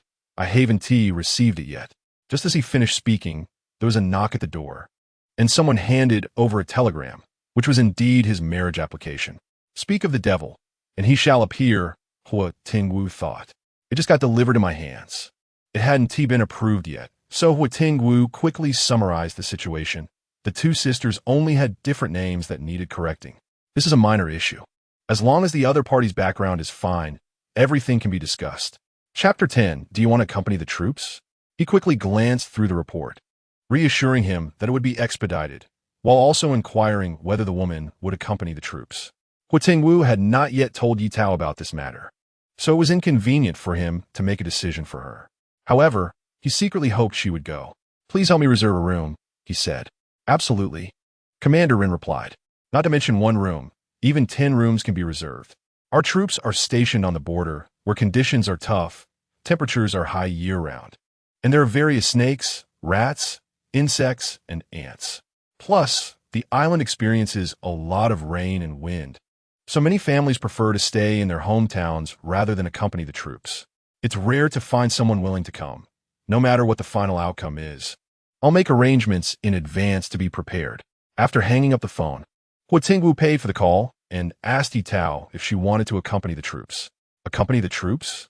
Yes, I'm currently a deputy regiment level officer. And as long as they are officers at the battalion level or above, their families can apply to accompany them. Do you want to go? I'll go along with whatever you decide. Huo Tingwu didn't want to put too much pressure on her. She had lived in the Tongxiang Brigade for 19 years, and it was understandable if she didn't want to move to another place. Ye Tao pondered. She was unfamiliar with this era and only knew people from the Hua and Yi families in Tongxiang. If she accompanied the troops, perhaps a change of environment wouldn't be so bad. This isn't urgent. Let us first go to the supply and marketing cooperative to buy some things for you. Before leaving, he took all the cash he had, planning to bring back anything Ye Tao liked. The supply and marketing cooperative was located in the center of the county town, just a 5-minute walk from the post office. By the time they arrived, it was already packed with people. Why are there so many people? Ye Tao asked, wincing as she squeezed through the crowd, the smell of sweat in the air making her uncomfortable. Huo Tingwu quickly shielded her, asking, "Are you okay?" Ye Tao gasped for breath. "I'm fine. Just stepped on by someone." A nearby woman chuckled. "You don't live in the county, do you?" Ye Tao nodded no. She took the opportunity to ask, "Why are there so many people today?" Even if the cooperative was popular, it shouldn't be so crowded that they couldn't even get in. Could there really be that many wealthy people? It's no wonder you don't know, the woman replied. The cooperative is holding an event, saying that from 10 to 11 o'clock, all products are 20 off. Although I don't know exactly how the discount works, as long as it's cheaper. That's good enough. Their whole family came to stock up, so they won't need to buy anything for the next year. It's a good way to save money. After all, money doesn't come easily, and who would want to bargain? The two exchanged glances, realizing the situation. They didn't need to walk. The people behind them pushed them through the door. Huo Tingwu led Ye Tao directly to the clothing counter, where there were fewer people. A family only needed one set of clothing a year, and even with discounts, ordinary people were reluctant to buy more. Comrades, what would you like to buy? Men-S or women-S clothing? We have both. Feel free to take a look. Seeing the customers arriving, the sales clerk was very friendly and eagerly introduced their products. Huo Tingwu was dazzled by the choices and handed the decision to Ye Tao. Tao, see if there's anything you like. Ye Tao fronit. The clothes in this era were either black, indigo, or military green, and the uniformity made it hard to feel any desire to buy. At this moment, she missed the perfect shopping platforms of modern society, where she could place an order simply by sitting at home, one of her favorite types of software as a homebody. Don't like anything? Huo Tingwu noticed her expression was devoid of joy. Ye Tao shook her head. How about we just buy some fabric and make our own clothes? Although her sewing skills weren't great, she had heard Huo Tingwu say that their clothes when they were younger were made by their grandmother. So she figured the craftsmanship wouldn't be bad. Surely there must be more colors of fabric than just these few. Hey, comrades, don't be in a hurry. We have a batch of goods that haven't been displayed yet. The sales clerk, overhearing their conversation, quickly called them over and went to the back warehouse to bring out a few garments. Ye Tao's eyes lit up. There were not only white shirts, but also skirts, which were completely different from what was hanging outside. The sales clerk seemed to sense their surprise and smiled awkwardly. It's all the director's fault for trying to clear out the old stock from the warehouse with this discount, making us look bad. Comrades, take a look at this. It's a fabric from our friendship country called back.Ye, which young girls love. And this shirt is made of cotton, soft and breathable. While these pants are comfortable and perfect for summer, the sales clerk recommended several items for her to choose from. Ye Tao touched them. The texture was indeed nice. Noticing her satisfied expression, Huo Tingwu readily took out money to buy them. Hey, I haven't even asked for the size yet. Why are you ready to pay? The sales clerk reassured her, don't worry, we only stock one size, and you're slim enough to wear it. If it's too big, just gather it in at this spot. Ye Tao carefully noted where she indicated, as they had a sewing machine at home and could alter it if needed. After buying several garments, the sales clerk was all smiles as she packed the clothes, not forgetting to compliment Ye Tao on finding such a good partner, saying that men who are this generous are few and far between. Thank you, but we're already married. Huo Tingwu proudly revealed his status. Ye Tao felt embarrassed. His cold demeanor had collapsed in front of her. After buying the clothes, Huo Tingwu thought of the calluses on her hands and bought a pile of skincare products, clam oil, and snowflake cream, enough to last her. The calluses wouldn't disappear overnight, so he could only help her care for them slowly. There were quite a few cracks on her hands that needed proper attention. In the past, Ye Tao wouldn't have even glanced at such items. But times had changed. He bought things that she needed, and in light of his thoughtful actions, Ye Tao generously decided to buy him a gift. To her surprise, happiness came so suddenly, and a barely noticeable smile appeared on Huo Tingwu's stern face. Okay, as long as you buy it, I'll like it. Cold people can be the most charming. Ye Tao felt her ears heat up and shot him a look. You must like it. Otherwise, there won't be a next time. His clothes were issued by the army every year, so he basically didn't need to buy personal items. After thinking it over, Ye Tao decided to buy him a nice pen. The two picked out a low-key colored pen, and Huo Tingwu was so pleased with the gift from his wife that he wished he could keep it in his pocket at all times. They had planned what to buy in advance, and after less than an hour, they were done shopping and left the store. Chapter 11. Conditioning the body. Huo Tingwu was holding 2 boxes of snacks and mysteriously said he wanted to take her to a place. Ye Tao was puzzled, but followed him as he wound through a series of alleys until they arrived in front of a door that looked like the back entrance of a shop. Huo Tingwu lightly knocked on the door, and after a short while, an old voice came from inside. Who is it? Wenbo, it's me. An elderly man opened the door. His hair and beard were gray, but he looked spirited. Ah, you little rascal, it's been a long time. His eyes glanced at Ye Tao beside him, and he smiled. Who is this young lady? Huo Tingwu replied, this is my wife. Not easy after all these years. The iron tree finally blossoms. Huo Tingwu was not annoyed by the teasing and chuckled.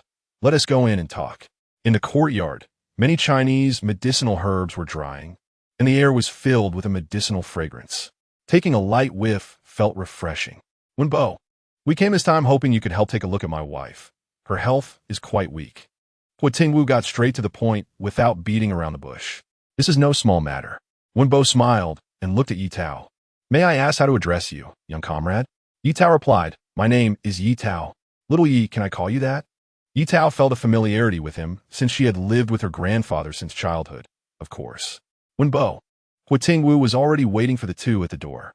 Wenbo puffed his cheeks and glared. What are you rushing for? I'm not deaf yet. I'm just worried you might forget to chat. Little Ye, ignore him. Let me take you inside to sit. All right, please. Inside the room, there were a few simple chairs. Wenbo took out a pulse pillow. Little Ye, put your hand on this. I'll check your pulse. Ye Tao glanced at Huo Tingwu, who gave her a reassuring look. Wenbo checked her pulse, observed her tongue and complexion, and then raised his beard in annoyance. How are you taking care of your wife? She is not only malnourished, but also has a weak spleen, kidney deficiency, and cold in the uterus. She is plagued by numerous ailments. Huo Tingwu frowned, not expecting her health to be so serious. Do you have a solution? Wenbo knew Huo Tingwu's character, and considering that little Ye's condition had persisted for 7 or 8 years, it might have been like this even before their marriage. Fortunately, they were all minor issues. As long as she took the medicine on time, she would be fine in half a year. Ye Tao exclaimed, half a year. She knew the original owner's health was poor, but didn't expect it to be this bad. Although these were all minor issues combined, they added a burden to her body, and after years, even if there were no problems, there would be. Half a year is normal. If you're in a hurry, 3 months is also fine, but traditional Chinese medicine emphasizes gradual progress, so I still recommend half a year. Huo Tingwu quickly said, "We'll follow your advice." Half a year it is, as long as her health improves. Wenbo looked at him with a child that can be taught expression. "You sit down too. Let us check you together." "I don't need to. I'm a strong man. What is there to check?" Huo Tingwu felt he was in great health and didn't need an examination. Ye Tao insisted, "No, I think you should get checked too. It's not easy for you being in the army. Now that we have an expert offering a free full-body check, how can you not?" With his wife's order, Huo Tingwu obediently sat down. Wenbo smiled. Finally, someone can keep this little rascal in line. He noticed the bite mark on Huo Tingwu's hand. "Oh, who gave you a tattoo?" "Tattoo? Huo Tingwu had a tattoo. How come she didn't know?" Following Wenbo's gaze, her face flushed. It wasn't a tattoo at all, but clearly the bite mark from yesterday. The young girl felt embarrassed and wished she could disappear into the ground. While Huo Tingwu shot a cold glare at Wenbo glared back without reservation.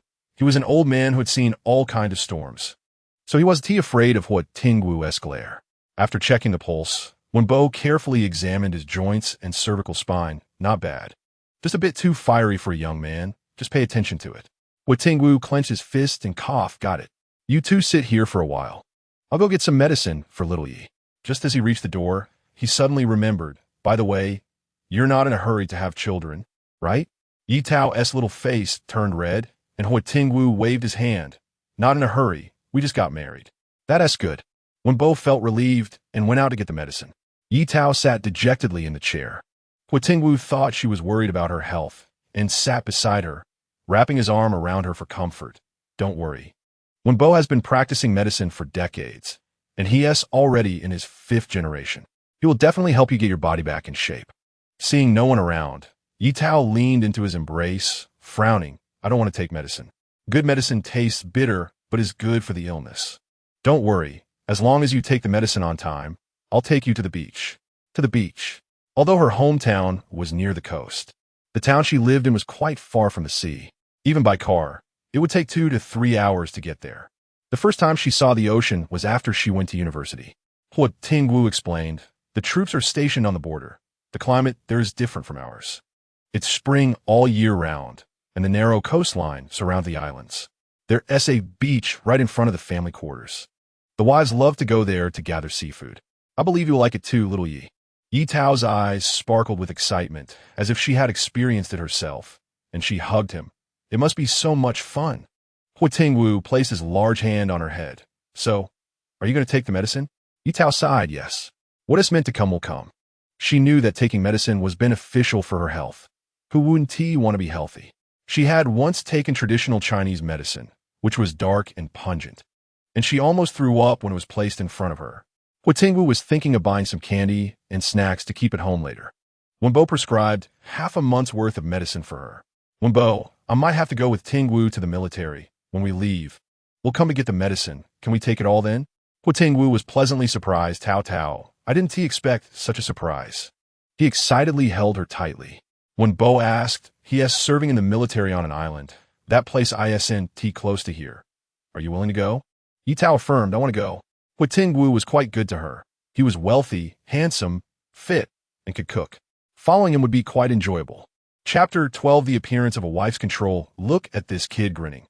Wenbo said he couldn't bear to see it. "When you leave, come pick it up, or I can give you a prescription. You can get it once you're back in the army. It's up to you." Ye Tao was delighted. "Thank you, Wenbo." Huo Tingwu also said, "Thank you, Wenbo." Before leaving, Huo Tingwu left some snacks for him. The old man was getting on in years and loved to eat sweets. Wenbo wasn't polite and told him to buy more next time. "If you keep eating sweets at your age, you won't be able to keep your teeth." Huo Tingwu was worried that he would indulge too much, so he deliberately bought less. Wenbo felt embarrassed when his secret was exposed in front of Ye Tao. "Stop talking nonsense." "Goodbye, Wenbo, goodbye." Ye Tao obediently said goodbye to him. It was almost mealtime, and the two of them planned to eat in the county before heading back. Huo Tingwu took her to the state-run restaurant, just in time for lunch, and the place was quite crowded. They waited 10 minutes before sitting down. After asking about Ye Tao's dietary restrictions, Huo Tingwu went to order food. Ye Tao leaned back in her chair, finding it quite comfortable. It would be even better if there were a reclining chair to place under the tree at the Huo family home, nice and cool. "Hello, comrade." A man in a white shirt and glasses, slightly blushing, asked, "Is anyone sitting here? Is it convenient for me to sit here?" "Sorry, but this seat is taken." She thought he would leave after that, but to her surprise, he stood there, staring at her. Ye Tao felt a bit unhappy. "Do you need something?" Seeing that she misunderstood, the man quickly explained, "I mean no harm. I just wanted to chat with you." He had been attracted to the girl sitting by the window as soon as he entered and couldn't help but come over to talk to her.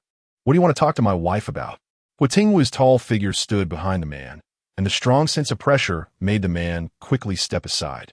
Looking at his military uniform, the man realized he was not someone to mess with and appropriately slipped away, apologizing to them. Huo Tingwu sat down with a dark expression, his face stern, thin lips pressed into a straight line. "What's wrong? Are you really angry?" Ye Tao propped her chin up, studying him carefully.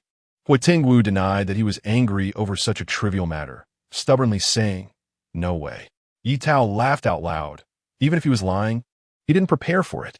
His face was so gloomy that he scared the man away and still claimed he wasn't. "So you're jealous?" Huo Tingwu awkwardly coughed, trying to conceal his inner turmoil, his eyes darting around, not daring to look her in the eye. "All right, I like you just the way you are. I don't like the pretentious types at all," she confessed without holding back, causing his ears to gradually turn red. "You said it, you only like me." Ye Tao didn't correct his wordplay and smiled, nodding, "I only like you."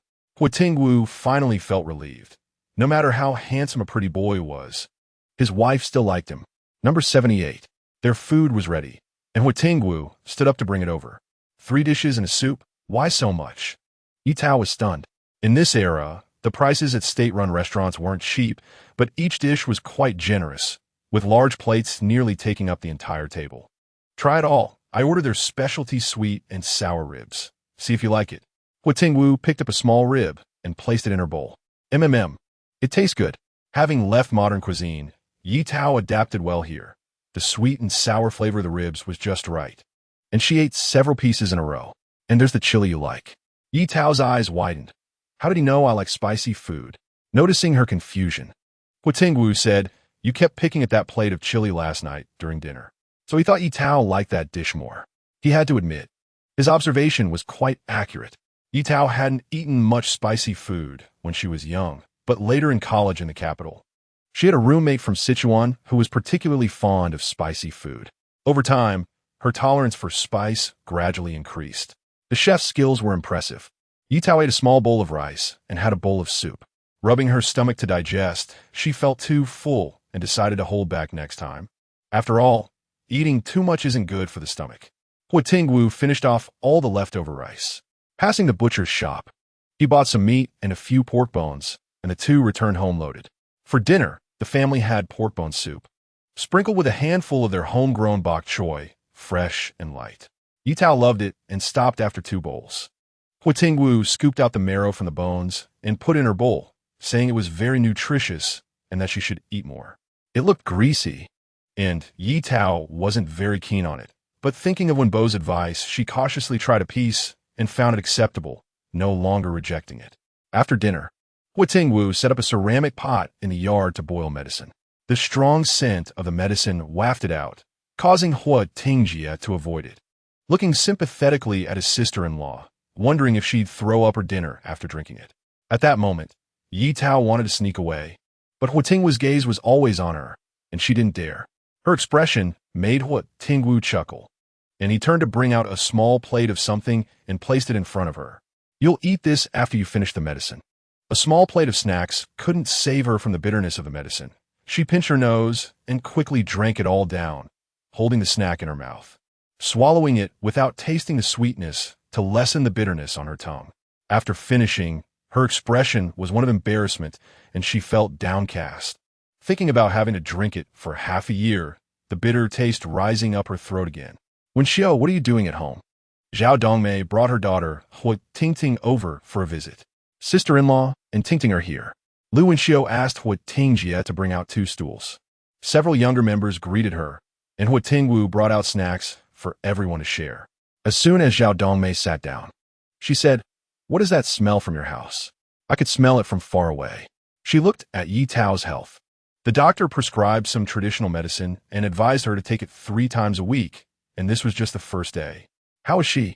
Zhao Dongmei, worried that Ye Tao might feel shy, leaned closer and asked softly. Lu Wenxiu became angry upon hearing this. When her son returned home, she pulled him into the kitchen to ask about his health, and the list of names was long. The Ye couple had raised a child for 19 years only to have her end up like this. This is a family matter. So she didn't want to say too much in front of her sister-in-law, only mentioning something insignificant. She's doing okay, just overworked in recent years, undernourished, and needs to replenish. Zhao Dongmei recalled encountering Ye Tao in the mountains last year, where she was so frail, carrying a large bundle of firewood on her back. When Zhao Dongmei offered to help, Ye Tao refused, saying she could manage, and stumbled home with a load taller than herself. Noticing her 10 fingers were frostbitten and smeared with lime powder to prevent infection, she didn't dare look closely, feeling heartbroken as she watched her retreating figure, secretly lamenting the injustice. Now, marrying Tingwu might not be a bad thing. Leaving that oppressive family was better than anything. Moreover, Tingwu had a cold exterior but a warm heart. He wouldn't do things he didn't want to, and now he cared for Ye Tao so much, clearly protecting her. Seeing Ye Tao eating an apple, she was eagerly sitting by, peeling it for her. "It's time to replenish. You need to gain some weight, or else it's painful to pick you up." She said this without lowering her voice, and everyone heard it, especially Ye Tao, whose face turned red. Feeling embarrassed and wanting to hide, Huo Tingwu fed her the cut apple, signaling her to eat. Ye Tao shot him a glare, not noticing her aunt-in-law teasing them, intentionally feeding her. Huo Tingwu protested his innocence, saying he had just finished peeling. Huo Tingjie felt stuffed after a night of witnessing the couple's affection. His brother was too mushy, and who would believe that he was under the control of his wife? Chapter 13. Speaking with conviction, Huo Tingting was introverted and rarely went out, unless she was with her family. When they talked, she couldn't join in and silently held a cup of water, listening to their conversation. When she heard her mother speak, she shifted her gaze to her second brother and sister-in-law. Although her second brother was only a few years older than her, he seemed more intimidating than the elders in her eyes. She had seen him knock someone's teeth out when he was just 12, and since then, no one dared to bully their siblings. The village kids would run away when they saw him. When the parents of the other child came to find trouble, her second brother silenced them with his retorts, and from that moment on, she felt a bit scared of him. Seeing her sister-in-law scold her brother without hesitation made her nervous, but to her surprise, her brother wasn't angry at all.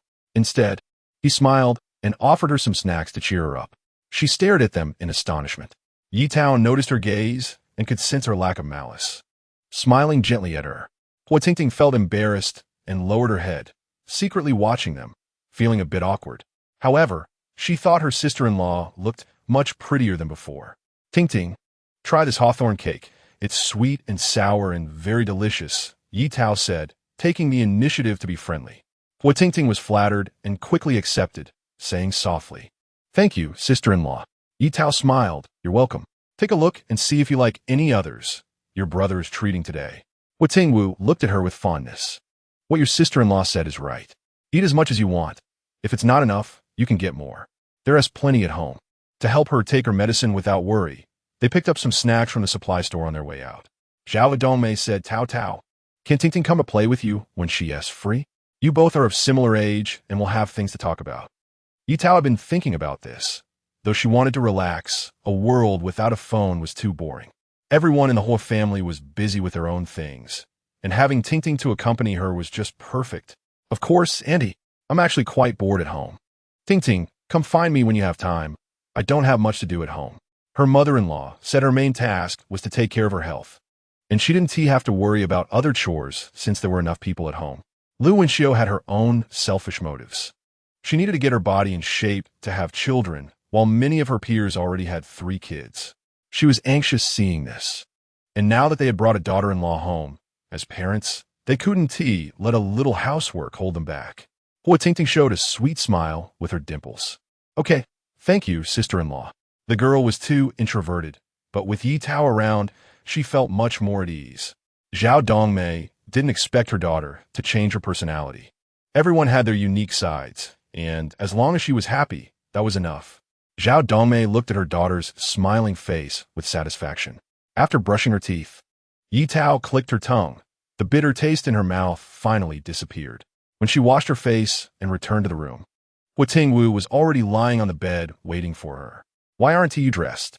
He was bare-chested, propped up on the bed, wearing only a pair of shorts. He had a muscular build with broad shoulders and defined abs. Seeing her enter, he raised an eyebrow nonchalantly. "This is our room, and there are no outsiders." As soon as he finished speaking, a towel was slapped onto his face. It smells nice." He enjoyed inhaling the scent that belonged solely to his wife. "You naughty man, let's see how I deal with you." Ye Tao suddenly straddled him, extending her mischievous little hand to tickle him, thinking to herself that this move had never failed her before. "Hey, are you scared now?" "I must say." His physique was indeed impressive. Looking at his abs made her brain feel oxygen-deprived, and she swallowed hard, wanting to touch them. After a while of tickling, Ye Tao paused. Why don't I hear you laughing?" She removed the towel, and the man stared at her with reddened eyes, calling out in a deep voice, "Tao Tao." There was a hint of vulnerability in his tone, and Ye Tao seemed to realize something, quickly getting off him and obediently wrapping herself in the blanket. It felt like she might have gone too far, sobbing softly. "Hey, it seems like you got off the bed." After a while, she felt the presence of the man beside her again. "Tao Tao, come out, okay?" Huo Tingwu intended to tease her, but ended up being the one played with. "Do you want to touch my abs? I heard you swallow just now." His voice was like that of a seductive man, whispering each word into her ears through the blanket. Ye Tao's mind was spinning as she dazedly asked, "Can I really touch them?"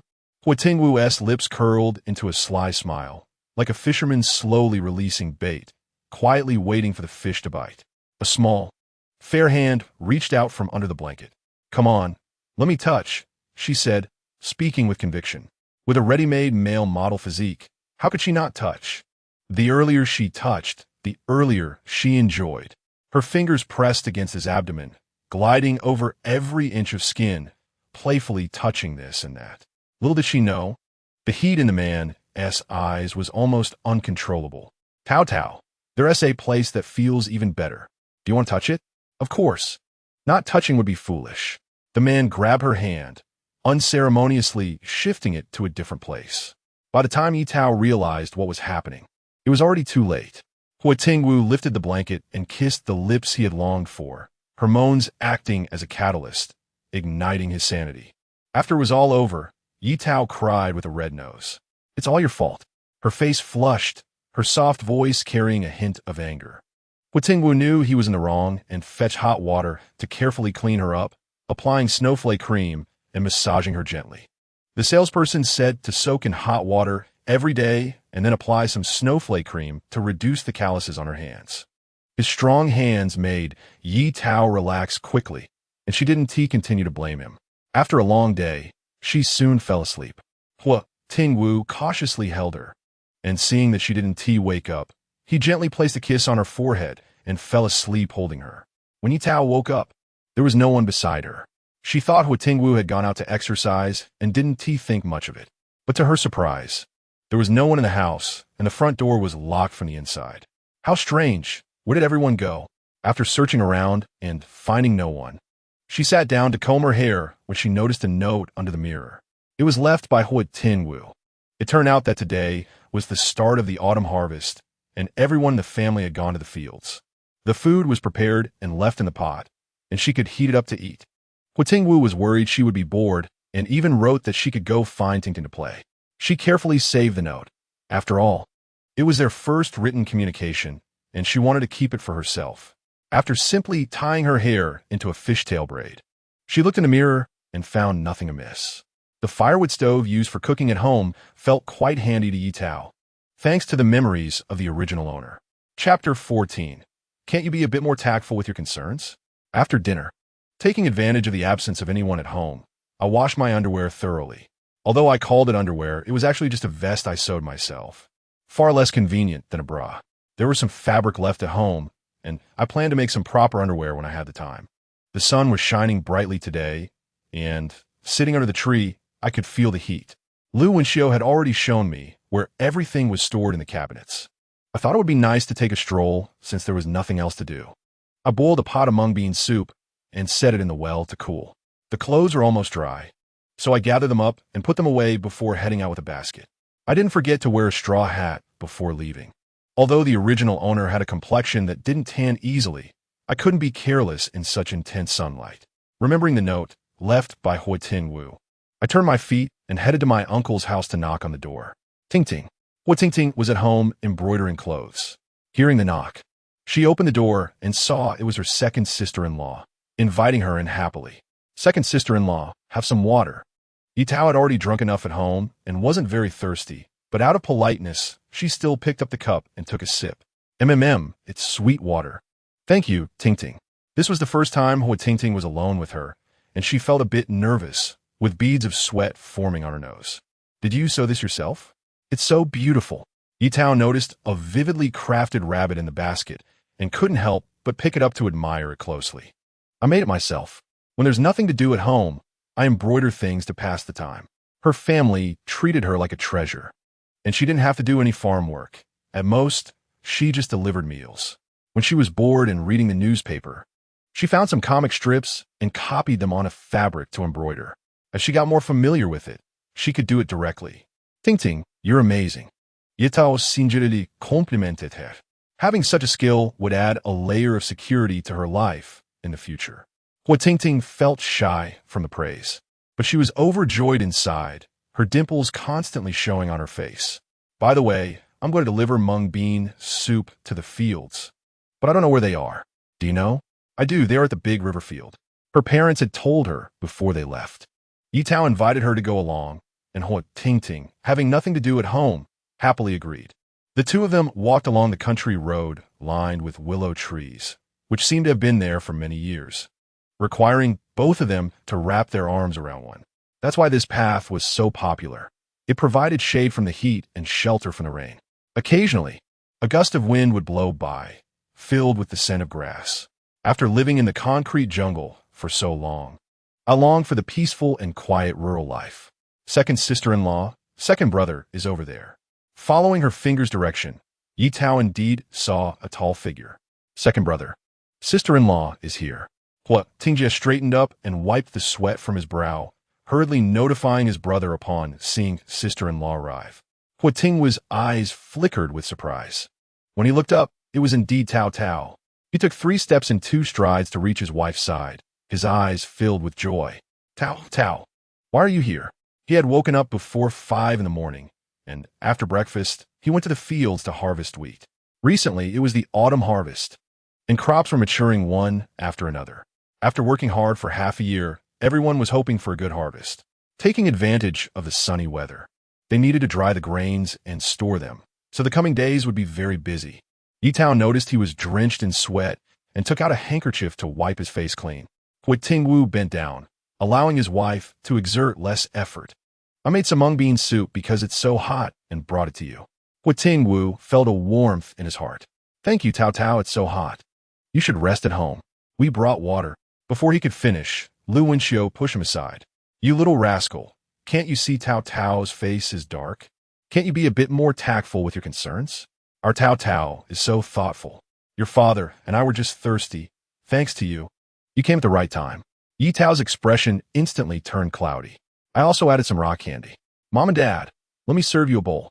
Ting Ting, go call Uncle, Aunt, and Ting Feng over to drink together. I brought plenty.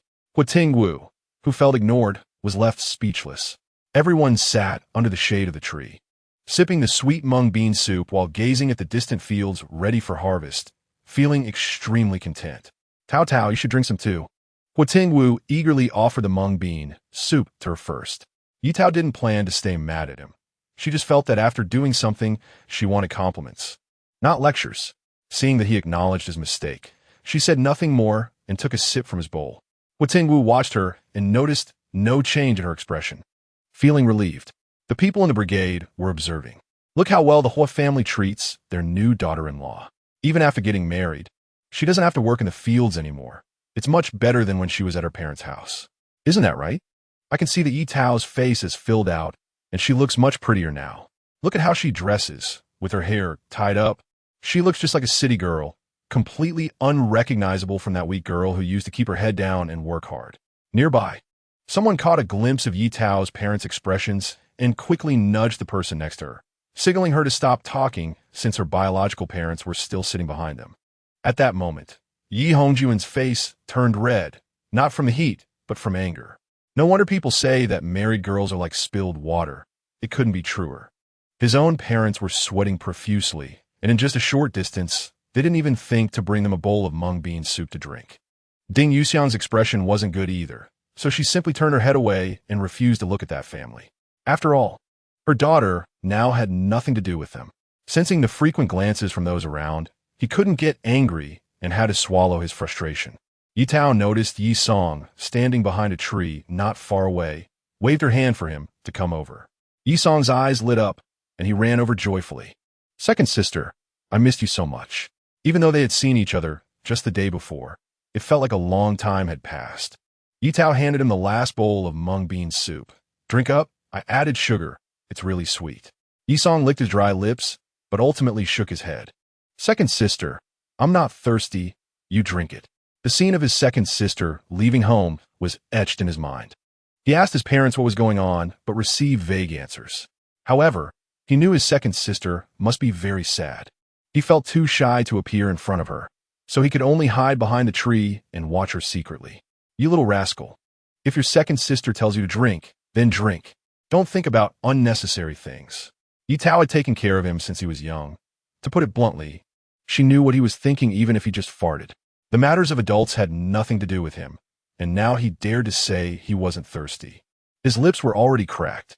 Did he think she was a fool? Huo Tingwu spoke up. "Listen to your second sister." After all, he was just a half-grown child. A single sentence soothed him. He took the mung bean soup with red-rimmed eyes and obediently drank it all. It was almost mealtime when Lu Wenxiu and her daughter-in-law returned home. There were 2 hours of rest during lunch, and correspondingly, they would finish work later to avoid the hottest part of the day. Chapter 15. Returning home the next day, Ye Tao was set to return home. Even though things had soured, they had to maintain appearances. Under Lu Wenxiu's urging, the couple reluctantly set out with 2 jars of canned goods and a bag of snacks. On the day of her return, Ye Hongjun and Ding Yuxiang took a half-day off, just waiting for Ye Tao to come back. They hoped she would take into account their many years of feelings and the need to save face, and at least bring back a hearty meal of sauerkraut and pork dumplings. To their surprise, she only brought a few cans. Ye Hongjun was visibly angry. "Is this all you brought for your return home?" Ye Tao shot him a glance. "What? Do you think it's too much? I could take it back." Ye Hongjun felt humiliated in front of Huo Tingwu, his face turning dark with anger. Your father-in-law has a good temper," Huo Tingwu said calmly, sitting there with an expression that suggested he would not let anyone mistreat his wife. The two of them were not fond of each other. After sitting in Yi Song's room for a while and reminding him to study hard, they hurriedly left without even eating, completely ignoring Ye Hongjuan's fiery glare from behind. In the afternoon, when they returned to work, both of them wore unhappy expressions. Ye Hongjun was irritable, so he decided to find a shady spot to take a nap while no one was watching. When the scorekeeper, Lin Lanlan, came to check attendance, she noticed he was missing and immediately asked Ding Yuxiang where he had gone. Ding Yuxiang knew he was slacking off but couldn't say it outright, so she replied, "I don't know. He's a grown man, not a child. I can't follow him around." The others had long been displeased with Ye Hongjun. Taking advantage of being the brigade leader's in-law, had been showing off. It was a good opportunity for them to take action, so they exchanged glances with Lin Lanlan. She understood immediately and found Ye Hongjun sleeping under a large tree, a mouthful of dogtail grass in his mouth, humming a little tune, looking quite comfortable. "Ye Hongjun," she scolded, startling him awake. Realizing the situation, he held his stomach and bent over. "Oh, Comrade Lin, I've had diarrhea all morning. My legs are weak. I just came over to sit and rest for a bit." Lin Lanlan had been watching him for a while and, hearing his words, felt disdainful. He spoke as if he hadn't prepared a script. "Absent without leave. I'll note this down," she said, marking on her paper. Seeing this, Ye Hongjun dropped the pretense and shouted, "Comrade Lin, please make an exception. When nature calls, it's not something I can hold in. His loud voice successfully attracted everyone's attention, and everyone slowed down to watch the show. Originally, they had intended to give him a warning because of his status as the brigade leader's-in-law. But now it seemed unnecessary. I saw how long you've been lying here. I was going to let you save some face. But now it looks like that's not needed. Lin Lanlan was quite angry and reported the matter to Huo Xiaolin. Upon hearing that Ye Hongjun was slacking off, Huo Xiaolin's expression darkened, and he said, "Do whatever needs to be done according to the rules. You're an old, educated youth. You should know what to do without me teaching you." Lin Lanlan felt reassured. She had offended Ye Hongjun, and if he tried to make trouble for her with the brigade leader, she wouldn't be able to defend herself. Since the brigade leader said to follow the rules, it meant he wouldn't take cover for Ye Hongjun. Serves him right for slacking off. Those working in the same field as Ye Hongjun felt relieved. He had been slacking off for a long time, and if it weren't for his headaches or stomach aches, they would have been fed up with him long ago. After Ye Tao got up, she found the atmosphere still chilly. She finished her meal as usual and put on her straw hat before heading out. There weren't many people in the brigade who could operate a tractor, and Huo Tingwu was one of them. Today, he needed to thresh the harvested wheat at the threshing ground. Huo Tingwu drove the tractor from the field to the threshing ground, using the mill to crush the wheat, removing the outer husk and taking advantage of the wind to clean the wheat. Each step of the process had a designated person in charge, and Huo Tingwu was only responsible for driving the tractor. When Ye Tao arrived at the threshing ground, Huo Tingwu happened to be there and handed her the straw hat. "Where did you find these peaches?" he asked. "I just saw a tree growing over there and thought you might like them, so I picked some." Ye Tao wiped one clean and popped it in her mouth. It was sweet, and she offered Huo Tingwu some. "Tao, my hands are dirty," he said, showing her the dust on his hands as proof he wasn't lying. Ye Tao wiped another clean and fed it to him, her eyes sparkling as she asked, "Isn't it sweet?" Huo Tingwu smiled. "It really is sweet." Huo Tingwu, who was acting as a laborer, hugged his poor self. After 3 days of collective effort, the grain collection finally came to an end. The day after the grain was collected, it started to rain. The rain pattered against the window, waking Ye Tao. Looking outside, she saw dark clouds gathering and figured it was going to pour. Since she had nothing else to do today, she decided that rainy days were perfect for sleeping. Ye Tao snuggled into Huo Tingwu's arms, changing to a more comfortable position and drifted back into sleep. She didn't know how long she had slept when she felt a tickling sensation on her nose. With her eyes still closed, she scratched at it a few times, only to hear a low chuckle. She opened her eyes to find Huo Tingwu brushing her hair tips against her nose. "Stop it," she said, pushing his hand away and stretching. "So comfortable. Are you hungry? Your mother came by to call us for lunch, but you were still asleep." "Yes," she said, quickly getting up to put on her clothes. "Huo Tingwu, do you think I've gained a little weight?" Standing in front of the mirror and checking herself out, she noticed her pants felt tighter than a few days ago. With all the eating and sleeping lately, it was understandable. Huo Tingwu reached out and pinched her waist. No way, it's still so slim. His fingers wandered over her body, and she swatted his hand away. "Behave yourself." After washing up together, Ye Tao took out some snow flower cream and carefully applied it to her face, slowly smoothing it out. She had to admit it worked quite well, and the scent was nice. The products of this era were genuinely made, much better than the ones filled with additives in later years. "Huo Tingwu, come here. Why do you sound like you're calling a puppy?" He muttered inwardly, but still walked over to her. He had been busy in the fields lately, getting quite tanned, and some places on his skin were peeling. Ye Tao evenly applied the snowflower cream to his face. "Don't move." Sensing the rich fragrance, Huo Tingwu felt a bit uneasy. "What does a big man like me need this for? You can apply it yourself." Ye Tao looked at him with a hint of melancholy. "It's not easy to have a decent-looking face. If you get ugly, I'll just find someone else." She said this on purpose to see if he would panic. "No way. Who are you going to find?" he asked, suddenly anxious, his eyes blazing as he looked at her chattering mouth and leaned in for a fierce kiss. He didn't let her go until she went limp, resting weakly against him. "You big blockhead, I was just teasing you." Huo Tingwu held her tightly. Tao, don't scare me." Chapter 16. Harvest after the rain. Although they had only known each other for a short time, he felt he could not live without her. Her every frown and smile deeply attracted him, but aside from being in bed, She was always distant, as if he could never truly hold on to her. This feeling made him anxious, and when he heard her say to find someone else, he could no longer suppress the beast within. Is it that sad? She asked seriously, cupping his face. Huo Tingwu stared in her eyes and nodded. Ye Tao was in her first relationship and didn't know how to interact with him, but she would learn gradually. Okay, I won't scare you anymore. Let's be good together. Am I dreaming? Huo Tingwu stared at her in a daze. What's wrong? Are you unhappy? Ye Tao retorted. Huo Tingwu hurriedly explained, of course not. It just feels like happiness came so suddenly. Fool, I'm your wife. I don't like you liking anyone else. Since they couldn't go back, it was better to live well here. Huo Tingwu seemed quite reliable, so she reluctantly gave him a chance. Wife, can I discuss something with you? Ye Tao was in a good mood. Sure, what is it? Can we change how you address me next time?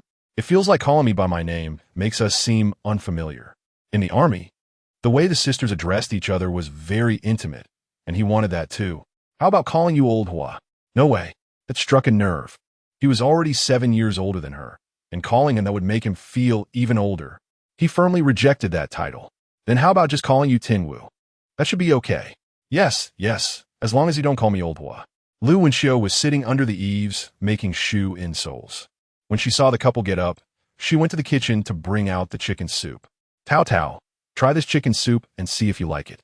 It's made from our own raised hen, so it's rich and flavorful. Having shared meals together for a few days, she was familiar with Ye Tao's taste. She liked spicy food, but didn't like greasy dishes. So she skimmed off the layer of fat on top and served the chicken leg into her bowl. Thank you, Mom. After expressing her gratitude, Ye Tao eagerly took a sip. The soup was rich and flavorful, made with just salt to preserve the chicken's original taste. It was delicious. That's good. We still have a few more, so we can kill them while you're still home. Her son had come back yesterday and said that Ye Tao would be going with him, and Lu Wenxiu was pleasantly surprised and happy. A couple together was a family. Not knowing how long they would be gone, Lu Wenxiu wanted to take advantage of their time at home to make up for lost time. Ye Tao ate a chicken leg and a bowl of chicken soup noodles, sitting with Lu Wenxiu under the eaves, watching her make shoe insoles. Ye Tao saw that the style was quite simple and wanted to give it a try. It was her first attempt, and Lu Wenxiu was worried she might hurt herself, so she gave her all to make it easier to poke holes. Ye Tao held the awl and poked it in with some force. It went in easily. At first, her technique was a bit clumsy, but she became more skilled as she went along. By the time she finished, she noticed a blister forming on her index finger. Ouch! How did this happen? Hurry up and put it down. Let Air take a look at it. Ye Tao felt a bit embarrassed. She had only been working for less than 10 minutes and had already formed a blister. It would be a laughingstock if it got out. She tucked her finger behind her back. It's nothing, Mom, just a little blister. She often burned herself while cooking, so she didn't think much of this small blister. That won't do. Let Air take a look at it quickly, or it will hurt more over time, and it won't go away anytime soon. Huo Tingwu gently rubbed her hand. I'll go get something to pop it. She was worried it would hurt a lot and closed her eyes, not daring to look. After sterilizing a needle with fire, he pinched her finger and made a small hole in the blister, squeezing out the fluid, applying medicine, and gently blowing on it. All done. As he spoke, Ye Tao gently touched it and found that it really didn't hurt anymore. Huo Tingwu wouldn't let her do any more work, and Ye Tao felt restless. Noticing she was bored, Huo Tingwu said, Why don't you chat with Mom? A quick rain came and went. Huo Tingwu couldn't wait to take the fishing net to the river after dinner. The river swelled after the rain, and fish from upstream were washed downstream. Those with nets used them, and those with buckets took them. Everyone was busy along the riverbank. Huo Tingting and Huo Tingfeng came over to invite them to the river to catch fish. Huo Tingwu asked Ye Tao if she wanted to go. Feeling bored at home, Ye Tao readily agreed. Let us go. Tingjie has already taken the fishing net there.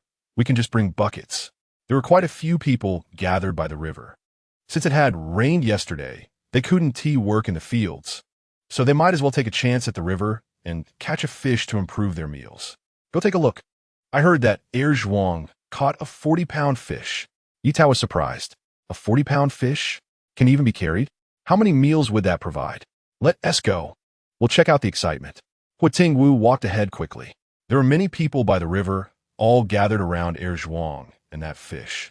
Air Zhuang, are you selling it? Someone boldly asked. Zhuang shot that person a glare. Not selling it. Are you trying to get me in trouble? This fish isn't even enough for our family. That was indeed true. Although the fish was large, there were many relatives in the family, and they often helped each other. Now that they had caught a big fish, it was only right to share it. The meat on a fish was limited, and if each family member took a piece, there wouldn't be much left. Zhuang threw the fish over his shoulder, took his fishing net, and left, leaving the people behind enviously watching his back. Huo Xiaolin shouted through a loudspeaker, reminding everyone to be careful while fishing, as the river was deep, and falling in was no joke. Huo Tingwu had already thrown his net out and was now rolling up his pants to collect snails on the riverbank. Second brother, come quickly. There are so many snails over here. The Tongshan Brigade was located near the mountains and rivers, and stir-fried snails were a popular snack in the summer. Huo Tingwu thought the river water was too cold, and since Ye Tao was taking medicine, she needed to be careful about her health. He told her to stand on the shore with a bucket while he went into the water to collect snails. Seeing him gather a handful made Ye Tao itch with desire. She also wanted to go into the water. Before she could say it, Huo Tingwu interrupted her. The water is too cold. Tao can't go in. Be good. Ye Tao pouted, annoyed that he was using that tone to talk to her like a child. If you catch a cold, the next time you take your medicine will be even more bitter. He wasn't trying to scare her. When Bo had specifically warned her not to catch a cold, and also mentioned that she should avoid certain foods, meaning they couldn't put chili in the stir-fried snails later. Huo Tingwu and Huo Tingfeng worked together to pull the fishing net back in, and their haul was good, 3 big fish and several small ones. Huo Tingwu happily put the fish in the bucket, glad he had arrived in time to secure a good spot for casting the net.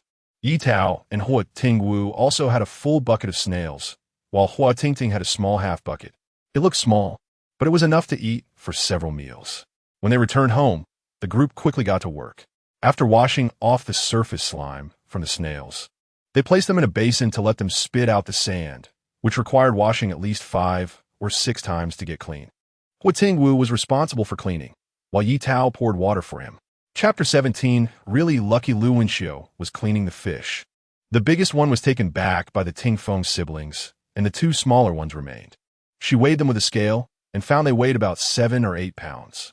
One fish was to be eaten fresh, and the other was salted and hung under the eaves to make salted fish. The small fish were not wasted either, after removing the intestines. She wrapped them in a bit of batter and fried them until golden and crispy.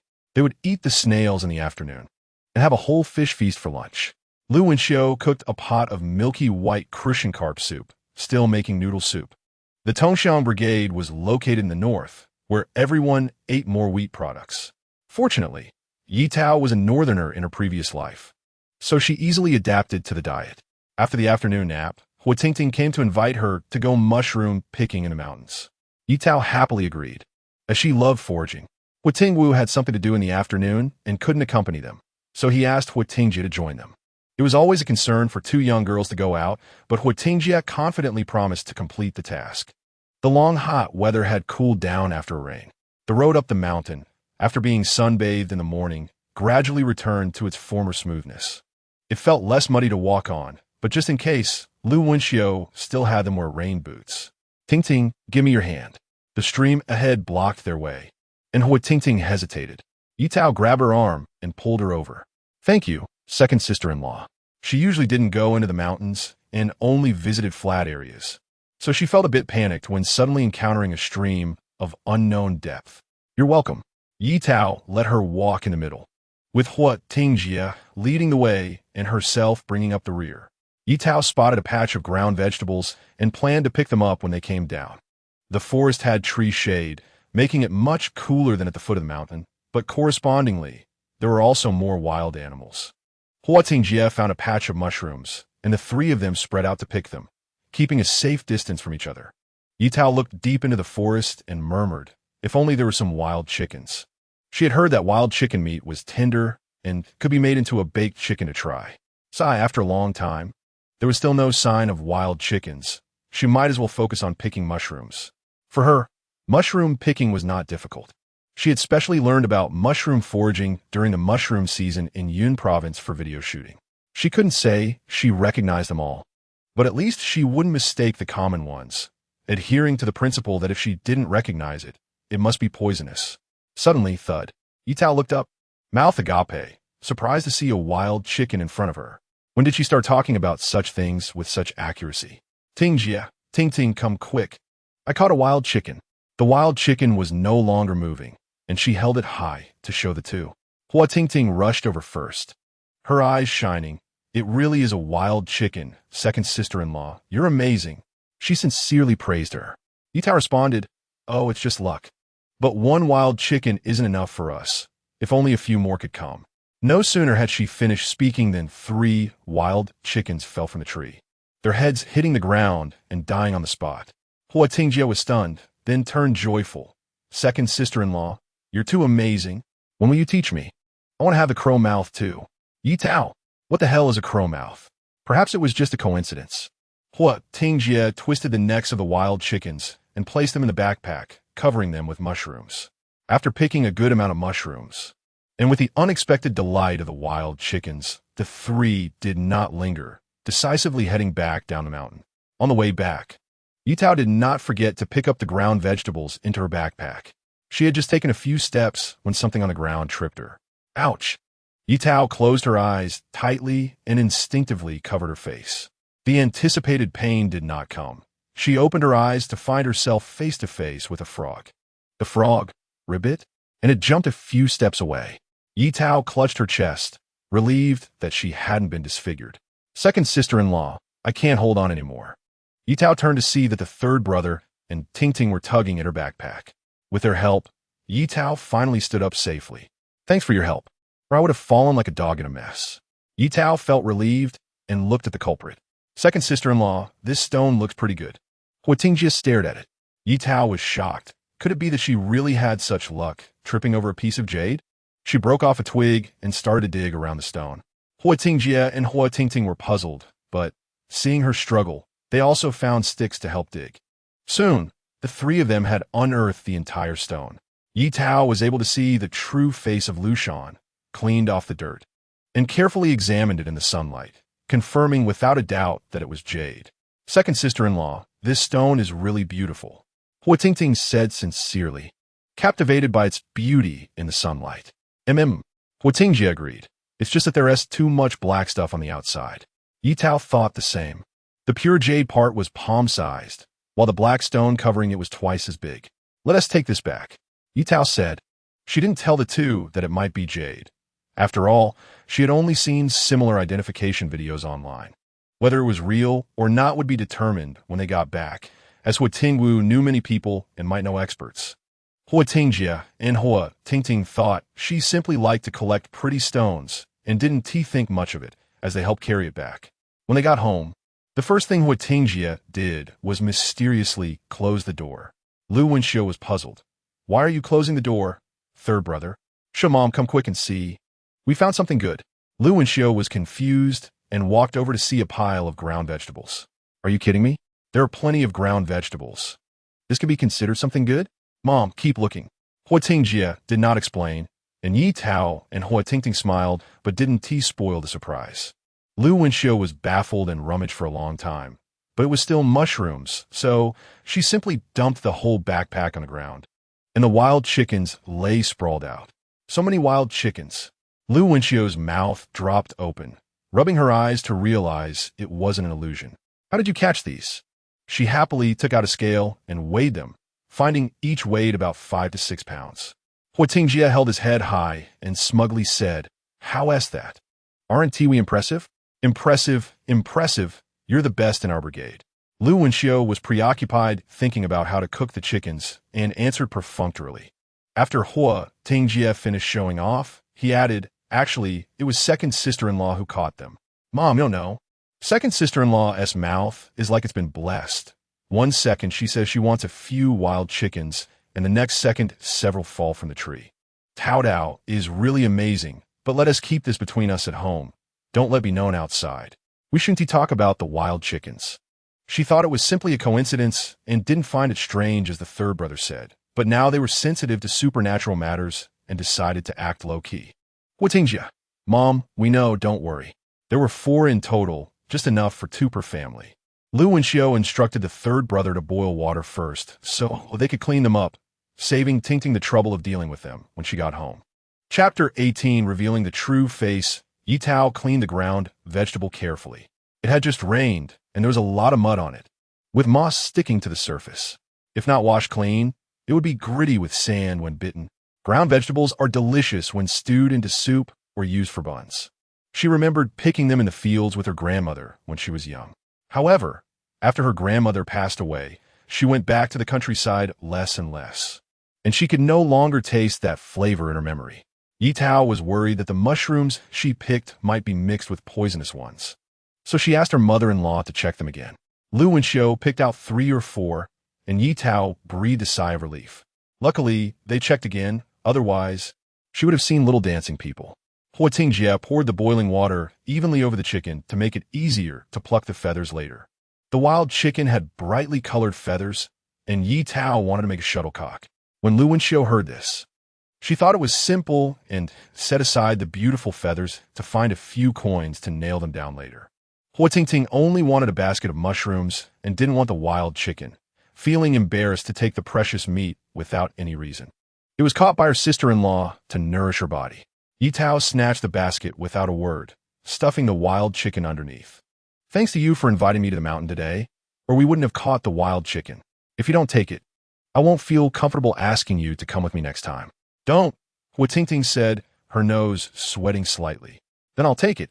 Thank you, sister-in-law. Ye Tao told her not to be so polite. Huo Tingting shook her head, feeling it was inappropriate not to thank her since her sister-in-law was so nice to her.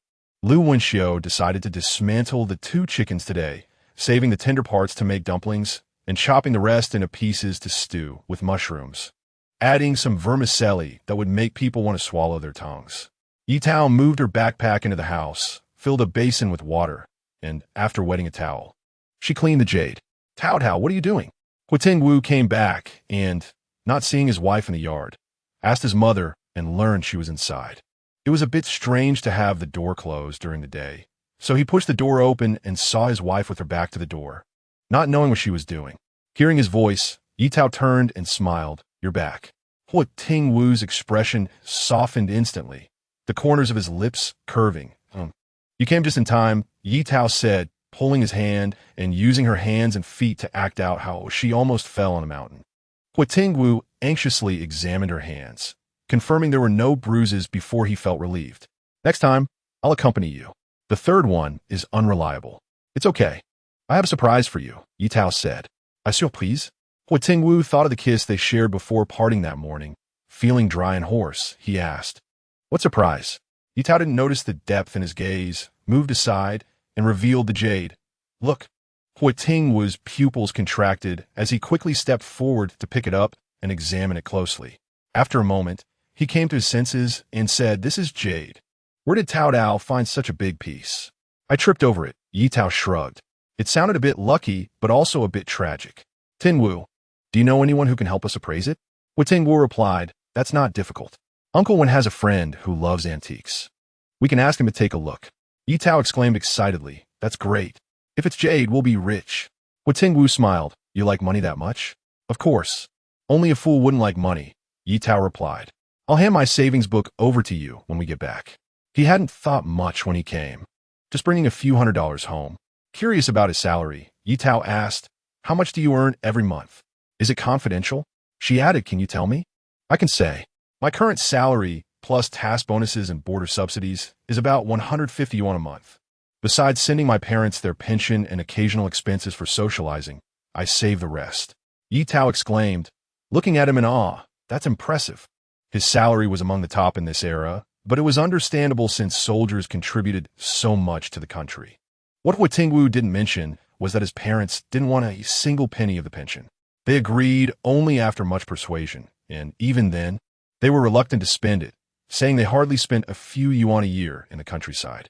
They were still in good health and could work for another 10 years without issue. He couldn't argue with the 2 elders and could only secretly leave some money when visiting home. Ye Tao placed the jade in an unreachable spot and covered it with cloth. By the way, what'd you do this morning? Hearing her question, Huo Tingwu remembered he had forgotten to tell her he went to the county town to get a telegram. Our marriage application has been approved. Ye Tao's big, watery eyes looked at him. Really? That's great. With the marriage application, they could smoothly obtain their marriage certificate, and they planned to go to the county town tomorrow. Tao Tao, Aaron Yo, come eat. Lu Wenxiu called from the yard.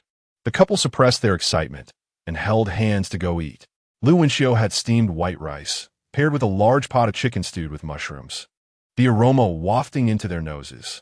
Thanks to Tao Tao, we have wild chicken to eat, Huo Tingwu agreed. Sister-in-law, let's find time to go again. Maybe this time we can catch a wild boar. Ye Tao replied. You look like a pig. Huo Tingwu stepped on his foot under the table. Dare you say that? I told you to watch carefully. You almost made her fall.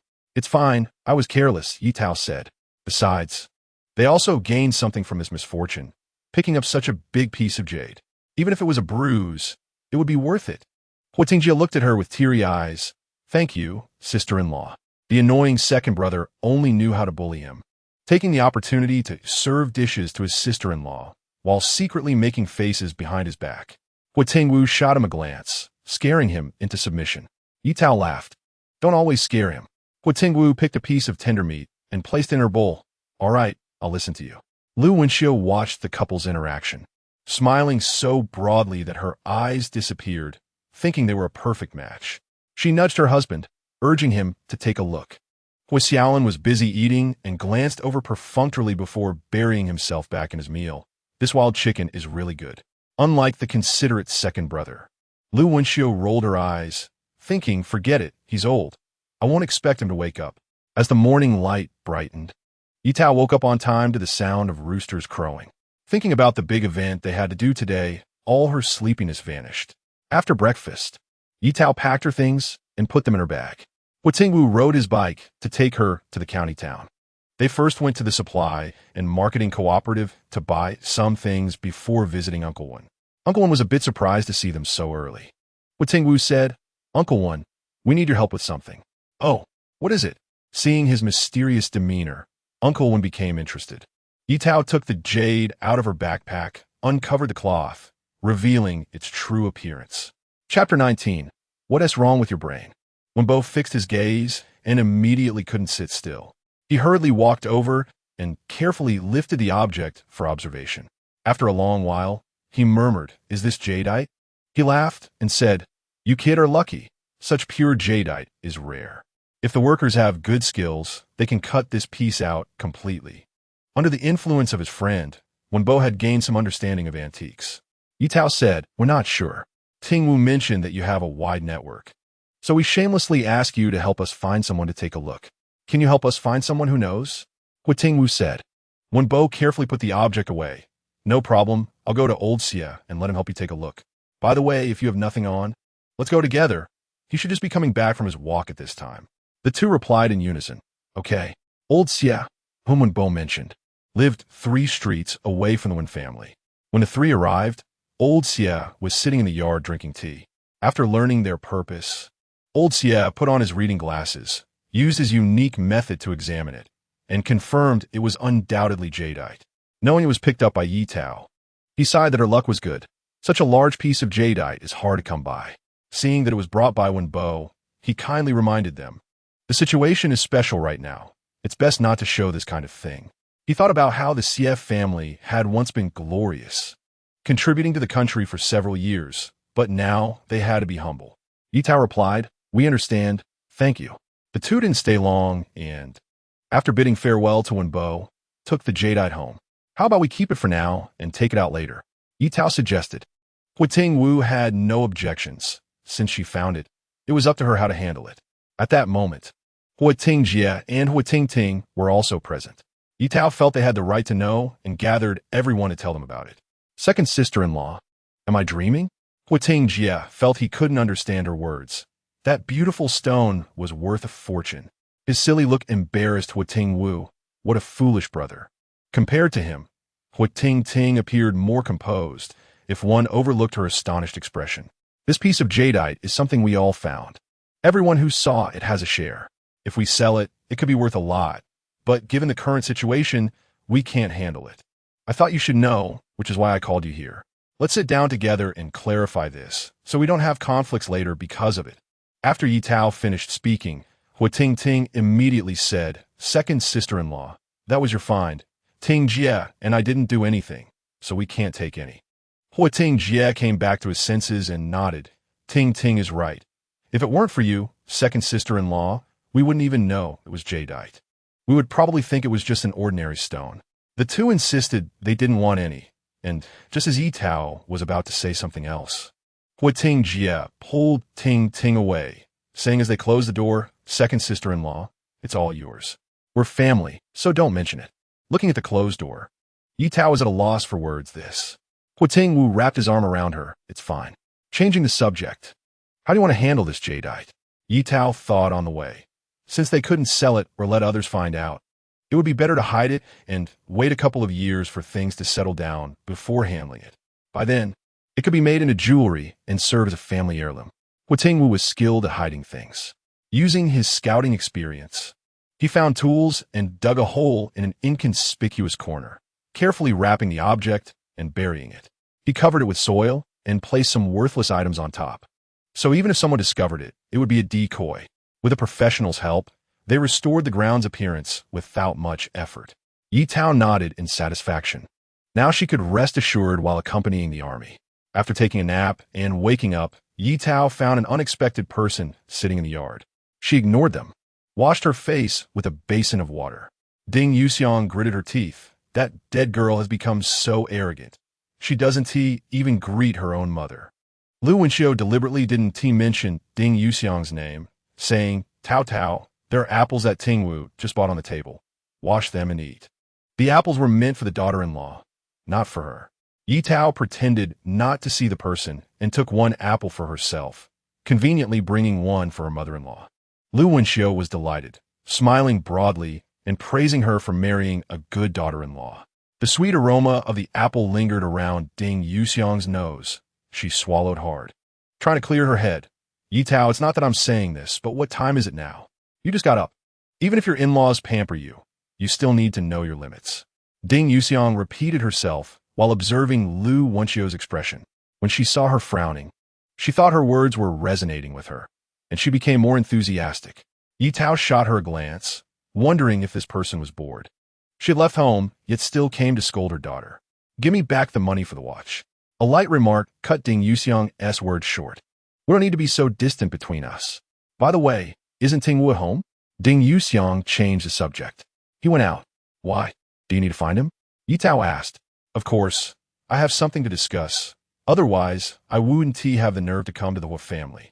Your father accidentally twisted his foot yesterday. The doctor said he can't work for a while, so I was thinking, you wanted to help you with work?" Ye Tao cut straight to the point. "Yes, look at your father lying in bed, unable to move, and Xiao Song is too young to be of much help. If my son-in-law could help, our burden would be much lighter." Ding Yuxiang had a good plan, wanting Huo Tingwu to work in place of Ye Hongjun. With his strength, he could do the work of 3 Hongjun, and their family would earn more work points than others. She was calculating happily, but before Ye Tao could respond, Lu Wenxiu was the first to object. "My second son, I wouldn't even let him work in the fields. Where do you get the nerve to command him? Ye Hongjun can't work. You wouldn't carry him to the fields to pick corn, would you? His foot can't move, but his hands aren't disabled, right? You still owe Tao money. Hurry up and pay it back. You think we're too nice to come to collect?" Lu Wenxiu unleashed a torrent of words, leaving Ding Yuxiang without any chance to retort. Although Ding Yuxiang acted arrogantly at home, she was actually someone who bullied the weak and feared the strong, sitting there without saying a word at that moment. Ye Tao silently gave her mother-in-law a thumbs up. Her fighting power was too strong. Ding Yuxiang returned home, frustrated after receiving scolding. Seeing Ye Hongjun lying there, she exploded with anger and slapped him. Ye Hongjun, caught off guard, exclaimed, "What is wrong with your brain?" Ding Yuxiang replied, "Isn't it all because of your good daughter?" She sat by the bed, lamenting Ye Tao's crimes. Ye Hongjun's foot had been injured when he tripped over the urinal while getting up in the middle of the night. Not only did he twist his foot, but he also fell into his own urine, and the smell was unbearable. Even after washing his clothes several times, the odor lingered. He simply stayed home all day, as not going to work meant no work points, and the 3 of them relied on work points for food. Chapter 20. Not a fool to be manipulated. If you don't work for a day, your food for that day is gone. Hongjun asked his wife to find Ye Tao and Huo Tingwu for help. In a big team where they see each other every day, it would be awkward for the couple to refuse. Now it's even worse. Not only were they rejected, but they were also scolded and sent back.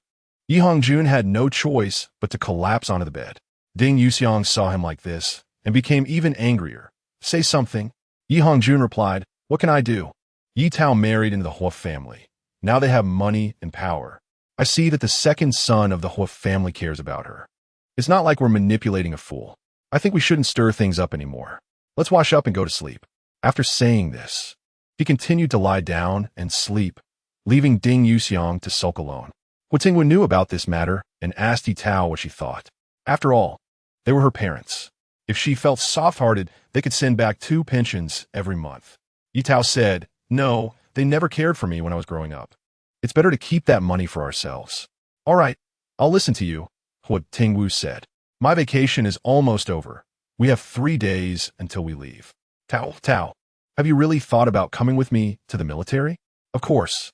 Didn't we agree to always be together? Don't you want to take me with you? Ye Tao looked at him suspiciously. Of course not. I'm just worried that the conditions on the island are tough, and you might not like it. Ye Tao shook her head. How could that be? As long as I'm with you, I like it anywhere. Huo Tingwu felt a weight lift from his heart and held her gently. Tao, thank you. Thank you for being with me. Once the departure time was confirmed, Huo Tingwu hurriedly asked his comrades in the city to help buy train tickets in advance. Lu Wenxiu couldn't focus on work these days. She was wholeheartedly preparing the packages for her son and daughter-in-law, trying to pack everything they might need. To get to the island, they needed to transfer, first by train to Guangzhou, then by boat to the island, and every return trip was a hard battle. Accompanied by Huo Tingwu, Ye Tao went into the mountains to collect mushrooms, planning to make some mushroom sauce to take along. Uncertain if it was luck, the 2 of them didn't even have time to catch their breath on the way down the mountain. Upon returning home, they closed the door, as usual, and Lu Wenxiu was puzzled. Why are you 2 closing the door right after coming home? In a brigade, as long as someone was at home during the day, the front door was left open. The local customs were simple, and since everyone had little money, they weren't worried about thieves. Tao, the second son, what are you 2 doing? Did you catch more wild chickens again? Lu Wenxiu's face lit up with joy. If they really did, it would be perfect to make spicy chicken for the journey. Mom, come and see. Ye Tao couldn't hide her smile. She had been holding back for a long time to avoid being seen by others, and although Huo Tingwu usually maintained a serious expression, it was easy for him not to smile in front of her. But he couldn't help it. Who wouldn't be happy with free meat? Lu Wenxiu hurriedly set down her work. Coming. She peered into the backpack and gasped, forgetting to breathe. Tao, how did you catch so many wild rabbits? The rabbits were tied up with vines and couldn't move. Lu Wenxiu took them out and laid them on the ground. There were at least 10 of them. Clearly, they had stumbled upon a rabbit's den. How did you catch them? Lu Wenxiu asked. Huo Tingwu proudly replied. Tao caught them. His tone was filled with pride. His wife was impressive. His wife had discovered the signs of wild rabbits in the mountains, followed the traces to find their burrow. Initially, he thought it would be empty. As the old saying goes, a cunning rabbit has 3 burrows.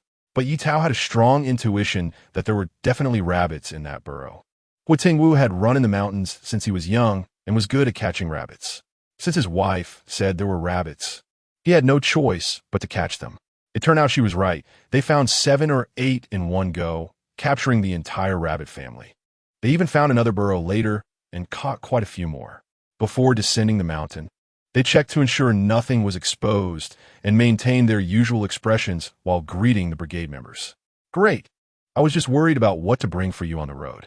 With these wild rabbits, I can make spicy stir-fried rabbit. Ye Tao set aside 2 rabbits, Mom. This one is pregnant. We should keep it. The other is a male rabbit, which we can also keep. Only with a sustainable cycle can we have meat to eat. In Tongxiang Brigade, every household raised chickens and ducks, and some raised rabbits, but relatively few. Their side was loosely managed. Everyone relied on this little meat for the whole year, and no one bothered to report it. However, to be safe, Lu Wenxiu hid the rabbits in an inconspicuous place in the backyard. Huo Tingwu brought a military knife, sharp and suitable for processing rabbit skins. After skinning the rabbits, they piled the skins together to wash in the river later and dry them to sew hats and scarves in winter. Ye Tao and Lu Wenxiu processed the mushrooms, while Huo Tingwu worked quickly. After finishing with the rabbits, he lit a bunch of mugwort in the yard to eliminate the smell. This noon, Ye Tao said she would cook, and Lu Wenxiu initially wanted her to rest. "Mom, I'm feeling better now. You and Dad have been worrying about the family. Today, just enjoy yourselves. I'll make a meal for you and Dad to try." Her words made her feel warm inside, and Lu Wenxiu quickly agreed to help. After finishing with the mugwort, Huo Tingwu came in and said he would start the fire, telling her to rest. Lu Wenxiu sighed. "My son is finally wised up," and hurried to sit in the shade under a tree, reminding them to call her if they needed anything. The Huo family loved to cook, and their kitchen was stocked with all kinds of seasonings. There were strings of dried chilies hanging on the wall, and the vegetable garden had plenty of green chilies. Ye Tao was overjoyed. Her mom said she would make spicy stir-fried rabbit, which was exactly what she had in mind. The rabbit was already cut into small pieces. She added salt, soy sauce, and ginger, along with a pinch of flour to marinate for 10 minutes. If only there had been some pepper, it would have been even better. She went to the vegetable garden to pick a few Irjing peppers, not daring to pick too many. From her observation, her father-in-law Huo Xiaolin couldn't handle spicy food well, so she planned to set aside a non-spicy portion for him. She poured oil into the pan, added ginger, garlic, and star anise to fry until fragrant, then added the marinated rabbit meat. After it slightly set, she stir-fried it evenly. Lu Wenxiu, sitting under the tree, smelled a rich aroma and couldn't stay put. She came to the kitchen to see what was cooking. Ye Tao sprinkled a circle of white wine along the edge of the pot, added the chopped chili segments, and stir-fried until cooked before taking it out. The house was filled with fragrant smells that wafted outside. Those returning from work caught a whiff and couldn't help but curse. "Whose house is cooking? It smells amazing." Their already rumbling stomachs felt even worse. Thinking about going home to eat just cornbread and pickles made them feel defeated. Huo and his son, both puzzled, noticed the aroma growing stronger as they approached their home. They exchanged glances and hurriedly ran home. "Mom, what are you cooking? The whole village smells it." "Dad, and I almost thought we had the wrong house." Huo Tingwu rushed home. The first thing he did was run to the kitchen to see what was being made. Chapter 21. Heart-to-heart between mother-in-law and daughter-in-law. Ye Tao finished frying a plate of garlic oil lettuce and was currently washing the pot. Huo Tingwu peeked inside the empty pot, and his face instantly fell. "Is it just the greens?" Lu Wenxiu handed him the dish, telling him to take it to the main room. Huo Tingwu still couldn't believe it. His nose was so sensitive, he was sure he wasn't mistaken. He shook his head in confusion until he entered the living room and saw a plate of meat on the table. He immediately knew his nose was right. The red and green peppers complemented the crispy yellow meat, making it particularly appetizing. He wiped the drool from the corner of his mouth and hurriedly cleaned the dirt off himself, ready to eat. There were a total of 13 rabbits. Aside from the 2 that were still alive and 1 given to Tingting's family, they had fried 4 today, leaving 6 for later to make cold rabbit. The flavor of cold rabbit was still fragrant even when cold, and it could be stored for a long time, even in warmer weather. It could last 3 to 5 days. Everyone sat down, and Huo Tingwu couldn't wait to pick up a piece of rabbit meat and put it in his mouth. Delicious. Mom, your cooking is getting better and better. Lu Wenxiu smiled. Today it's your second sister-in-law who's cooking. Huo Tingwu looked up in surprise at Ye Tao. Second sister-in-law, did you make this? Ye Tao nodded. Huo Tingwu exclaimed, "It's so good." The rabbit meat was crispy and tender, with the peppers making it irresistible. The more he ate, the spicier it got, and the spicier it got, the more he wanted to eat. He was so busy eating that he could hardly keep up with the rice and vegetables. Not only him, but Huo Xiaolin was also quite moved by the rabbit meat that his daughter-in-law had specially reserved for him, and his impression of her greatly improved. Especially since this dish suited his taste, both his mind and body were greatly satisfied. Ye Tao enjoyed eating as well. In the end, the 3 large plates of food were wiped clean, with even the soup used to mix with rice. Ye Tao poured everyone a bowl of the chrysanthemum tea she had steeped. After the greasy food, the floral tea was refreshing and helped cut the richness. After their nap, the mushrooms they had picked in the morning were already dried. Ye Tao found a large basin, placed a cutting board on it, and diced the mushrooms into uniform, small cubes. Huo Tingwu came in carrying a piece of meat. "Where did this meat come from?" Ye Tao asked. A pig from a neighboring team got hit and killed. Dad told me to buy some, saying we should make some meat buns to eat on the way. Huo Tingwu placed the pork in the kitchen and covered it to prevent rats from getting to it. He brought a stool and sat under the tree with Ye Tao to chop mushrooms. Ye Tao noticed that his knife skills were even better than hers, and she humbly asked how he practiced. Huo Tingwu replied, I got used to using a knife in the army. Ye Tao, all right. Obviously this knife is not the same as that one. They had to make both buns and steam bread, so Lu Wenxiu prepared all the white flour at home. Second son, come over and knead the dough, Lu Wenxiu called out. Huo Tingwu was strong, and a large piece of dough in his hands was as easy as making dumpling wrappers. In just a few moves, he kneaded it into smooth, round steamed buns. His skilled technique amazed Ye Tao. It seemed she could confidently leave the task of steaming buns to him in the future. Ye Tao focused on making cold rabbit, and the dried chili peppers hanging in the kitchen came in handy at that moment. Once the fragrant and chewy cold rabbit was out of the pot, she let her mother-in-law taste it. Lu Wenxiu nodded repeatedly. It's very delicious. It's still thanks to Tao Tao's cleverness. Ye Tao smiled. I only learned it by chance from a book. The original owner's cooking skills were unknown to outsiders, but to be safe, she claimed it was something she read in a book. As expected, tonight's meal was once again highly satisfying to everyone. Ye Tao paired a big steam bun with mushroom sauce and cold rabbit, making her feel so full that she wandered around the yard. Lu Wenxiu pulled her aside and stuffed a small cloth bag into her hand. Mom, what is this? Ye Tao asked, puzzled. Open it and see, Lu Wenxiu said. When Ye Tao opened it, she found a stack of money inside. Mom, what is this? This is the money your second brother has sent home over the years. Your father and I have saved it up and added a bit to make a whole. We can still manage, so you take this money to use. It's not the same outside as at home. Mom, I can't take this. This is Tingwu's filial piety. You should keep it. Ye Tao refused to accept it no matter what. Lu Wenxiu stuffed the money under the quilt, but Ye Tao put it back in her pocket. Mom, let's not argue about this. If Tingwu knows, he'll be upset. This money is for you two elders. Just use it with peace of mind. She firmly refused to take it, and Lu Wenxiu had no choice but to accept the children's good intentions. By the way, you have to take the money for the watch. Did she return the money? Ye Tao didn't want to refer to Ding Yuxiang as mom. It wasn't that she disliked her. Lu Wenxiu had known Ding Yuxiang for most of her life and had little fondness for her. You don't know her. I asked for it. Once you leave home, she won't acknowledge this money. So I took advantage of everyone being off work and went to her. If she doesn't give it, she has to give it. That was true. Yi Hongjun and Ding Yuxiang had one thing in common. They cared about face. If it were known that they owed their married daughter a betrothal gift, they probably couldn't stay in the village. Huo Tingwu brought the herbal medicine on time, and Ye Tao could now gulp it down while pinching her nose.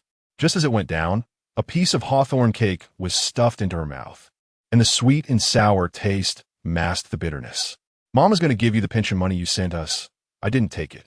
She and Huo Tingwu were still young, and his salary was enough for their expenses. Relying on their parents wasn't suitable for them. Do you want to send money to your parents? Huo Tingwu asked after thinking for a moment. Even though his wife didn't like them, he still wanted to ask for her opinion. Ye Tao replied, no need. I want to go find Xiaosong later. I'm not at ease with him being home alone. I'm mainly worried he won't study properly. All right, Huo Tingwu said. Taking advantage of the early time, the two said goodbye to their family and went out. Yisong finished his homework and was playing with his friends at the door when he saw two figures coming toward his home. When he got a closer look and recognized it was his second sister, a smile appeared on his face, and he happily shouted, Second sister. Ye Tao and Huo Tingwu quickly walked up to him, and Yisong affectionately grabbed her hand while Huo Tingwu took a deep look at him. Yisong sensed his gaze and straightened his back, trying to look brave. My second sister came to find me. Let's play again tomorrow. Yisong said goodbye to his friends and pulled his second sister home. Why is no one at home? The main house was completely dark. It was still early, and it was clear no one was home. Mom and Dad went to Uncle's and haven't returned yet. Did you eat? Yisong replied, I ate 2 sweet potatoes.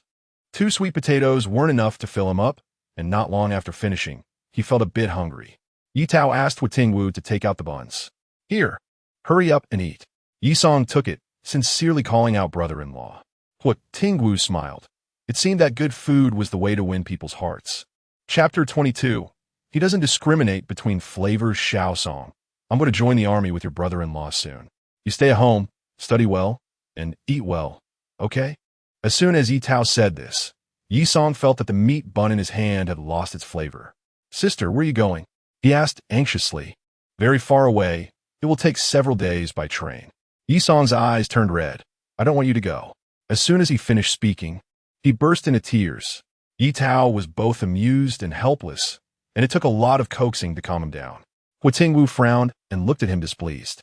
His wife had never had to coax him before, completely unaware that he was now competing for affection with a child more than 10 years younger than him. Ye Tao wiped his tears. I'll write you a letter as soon as I get there, okay? Although Yi Song was reluctant. He knew that his sister couldn't always stay with him after getting married, and he insisted that she must write to him. Ye Tao patted his head and promised she would. Ye Tao didn't want to run into Yi Hong Jun and his wife when they returned, so she decided to leave after sitting for a while. Before leaving, she left Yi Song 5 yuan for his usual stationary expenses. Back at home, Huo Tingwu cuddled Ye Tao, making her puzzled. What are you doing? His short hair tickled her neck, making her itch. Coax me. Ye Tao doubted she heard him correctly, so she asked again, and he gave the same answer. She laughed out loud. Huh? Huo Tingwu, how old are you and still acting like a child? Did you see Yi Song acting like a child and want to try it too? Ye Tao mercilessly exposed him. Huo Tingwu stiffened all over, feeling 1,000 points of damage. Tao, don't you know how old I am? He held her hand tightly. Ye Tao, I suspect you're joking. Noticing his dangerous gaze, Ye Tao thought it was bad. Before she could run, he picked her up, and they fell onto the bed. Tao, Huo Tingwu whispered in her ear. Ye Tao shivered. You can't mess around. We have to travel tomorrow. Huo Tingwu chuckled. Little pervert, what are you thinking? I just want to hold you to sleep. Ye Tao's face turned hot, and she angrily wriggled free from his embrace, curling up in a corner and ignoring him. So embarrassing. Being with Huo Tingwu for too long has made my thoughts impure. Huo Tingwu knew he was in the wrong, so he leaned closer and hugged her, apologizing and promising not to disturb her. Ye Tao wasn't really angry. She just had a thin skin and naturally took the opportunity to step down. The night before their departure, the couple embraced and fell asleep, enjoying their last beautiful moment at home. The next morning at dawn, Ye Tao woke up, this time not sleeping in, and quickly washed up. Lu Wenxiu got up early, busy making dumplings, following the tradition of dumplings for the journey and noodles upon arrival. The leftover chicken from last time was just right for dumplings, made with celery and chicken filling, which the second brother loved the most. He didn't discriminate between flavors. She remembered when they were in a difficult situation at home. They could only afford dumplings during festivals, and the second brother wouldn't eat until everyone else had finished. Even at a young age, he was very considerate. After Ye Tao finished washing up, she just finished making the dumplings and called the two of them to hurry and eat. Mom, what time did you get up? Ye Tao looked at the steaming dumplings, a layer of warmth in her eyes. Lu Wenxiu poured the dipping sauce for them at 3 o'clock. Since you're leaving, I couldn't sleep, so I just got up to make dumplings. Hurry and eat while it's hot. I'll go make 2 bowls of dumpling soup. Mom, you should eat too. Huo Tingwu also felt bad, pressing her down and getting up to go to the kitchen, lips pressed together, gathering his emotions in a corner where no one was paying attention. When he came out again, he still looked calm and composed. Huo Xiaolin gathered the dried goods at home into a net bag for them to take, wrapping the cured fish hanging under the eaves in paper to prevent it from being stolen. Ye Tao finished her meal and checked her bag to confirm nothing was left behind. Huo Tingwu borrowed a bicycle from the Tingfeng family, and the two of them went to the train station to see them off. Ye Tao was glad that the location of Tongxiang Brigade was convenient. It only took half an hour to ride to the county town and an hour to the city. Lu Wenxiu and Huo Xiaolin sent them to the village entrance, watching their figures grow farther away before reluctantly returning home. The train was at 4 in the afternoon, and there was still time. Ye Tao and Huo Tingwu decided to go to the elder brother's house to drop off their things before going to find Uncle One for medicine. Miao Miao learned that her aunt was coming and had been waiting at the door early. The little one had limited patience and got bored waiting, squatting down to pull weeds. Just before all the little weeds met their unfortunate fate, her aunt finally arrived. Aunt! The little one pounced on Ye Tao's legs, blinking her big eyes at her. Ye Tao felt warmth in her heart and picked up the little one. Miao Miao, have you eaten breakfast? Aunt brought meat buns. Yesterday, they steamed a lot of pickled vegetable meat buns, and there was also meat sauce. Aside from what they brought for themselves, they set aside 2 portions for the elder brother and Uncle Wen. Meow Meow, small but with a big appetite, heard there were meat buns and felt hungry again. I ate, but my tummy is still hungry. Huo Tingwu glanced at the little one's belly, which was obviously protruding. Is this what you call hungry? Chao Shuya learned that her younger brother and sister-in-law were leaving today, so she specially swapped shifts with other teachers. Hearing her daughter's words, she ruthlessly exposed her. No more eating. You just had 5 small buns and drank a bowl of millet porridge, remember? Meow Meow pouted, but my tummy is hungry. Chao Shuya touched her daughter's small belly, coldly rejecting her request. Meow Meow looked at her aunt for help, and Ye Tao shrugged helplessly. She also felt powerless. However, if you behave, Mom will heat up meat buns for you to eat at noon. Meow Meow frowned. Okay. As long as she could eat something, it was better than nothing. Chao Shuya was both amused and exasperated. She usually didn't deny her snacks. But the little one had such a big appetite that she could only hold back. Ye Tao greeted Chao Shuya and then went with Huo Tingwu to Uncle Wen's house. Uncle Wen was drying Chinese herbs in the yard. Hearing the noise, he opened the door and saw the couple. Oh, why are you here so early again? Uncle Wen, we are about to leave, and we came specifically to get medicine from you. Leaving so soon? Didn't you just return a few days ago? Uncle Wen asked. Huo Tingwu smiled bitterly. Those of us in this line of work have no choice. Obeying orders is our duty. Uncle Wen didn't say much more, letting Ye Tao sit down and taking her pulse. This time it's better, a bit stronger than before, but just a little. Don't be careless. Take the medicine on time. Ye Tao agreed. Are you taking medicine, or do you want a prescription to take with you? Uncle Wen asked. Can we have both? Ye Tao touched the corner of her mouth, feeling embarrassed to speak. They had discussed it last night. Although the island was sparsely populated, the facilities were fairly complete. Uncle Wen's prescriptions could also be filled there, but they might not have time to get them right after they arrived. So they thought of taking some medicine with them and would get the rest once they settled down. All right, that's fine. It's not a big deal. Uncle Wen readily agreed. Chapter 23 Departure with the Troops. When Wenbo returned with the medicine, he saw a pile of food on the table. Ye Tao said, Wenbo, this is my homemade cold rabbit and mushroom meat sauce. Please try it, and I've also left some meat buns for you. Eat them while they're fresh. She was worried that the elderly man might hesitate to eat and that it wouldn't be good for his health if it spoiled. Wenbo had lived a lonely life, often eating alone. If not at a state-run restaurant, he would just have a couple of bites. His acquaintance with Huo Tingwu was by chance. He had helped rescue Huo Tingwu from the brink of death while assisting in the war zone. They later discovered they were from the same hometown, and despite the age difference, they became good friends, keeping in touch even after returning to their hometown. Now, seeing Huo Tingwu married to such a virtuous wife, Wenbo felt happy for him. Wenbo placed the medicine down and began searching the bookshelf nearby, leaving the couple puzzled. He eventually found a box in the corner. I don't have much to give you in return, but take this. It might come in handy, he said, eagerly popping a piece of cold rabbit into his mouth. The strong aroma had been lingering around him, and finally tasting it made him devour piece after piece, not forgetting to lick the chili off his fingers. Tingwu, you are quite fortunate, he remarked. The couple stared in astonishment at the ginseng in their hands. Wenbo, this must be over 100 years old, right? Ye Tao asked. Wenbo, munching on a meat bun, pinched his fingers and casually replied, just about 150 years. Just about, Ye Tao thought. While they were amazed, Wenbo seemed unfazed. This is too precious. We can't take it, she insisted. Wenbo waved his hand dismissively. It's of no use to me. Take it. There's more in the storeroom. Only then did Ye Tao feel reassured and carefully stow it in her bag. Xiao Yi, how did you make the rabbit? It's so delicious, Van Bui exclaimed. I'll write down the recipe for you. And I have another spicy stir-fry recipe you can use for chicken, duck, or goose, Ye Tao offered. Good. Then I'll be lucky, Wenbo replied, imagining spicy stir-fried chicken, duck, and goose laid out before him, and he couldn't help but drool. After bidding farewell to Wenbo, Ye Tao wanted to buy some fruit for the journey, as dry rations were too hard to eat. The apples at the supply and marketing cooperative were big and fragrant. So she bought 8, taking 4 for herself, and leaving the rest for Meow Meow. Noticing some fresh hairpin styles in the cabinet, She thought of Meow Meow's dark hair and decisively bought two.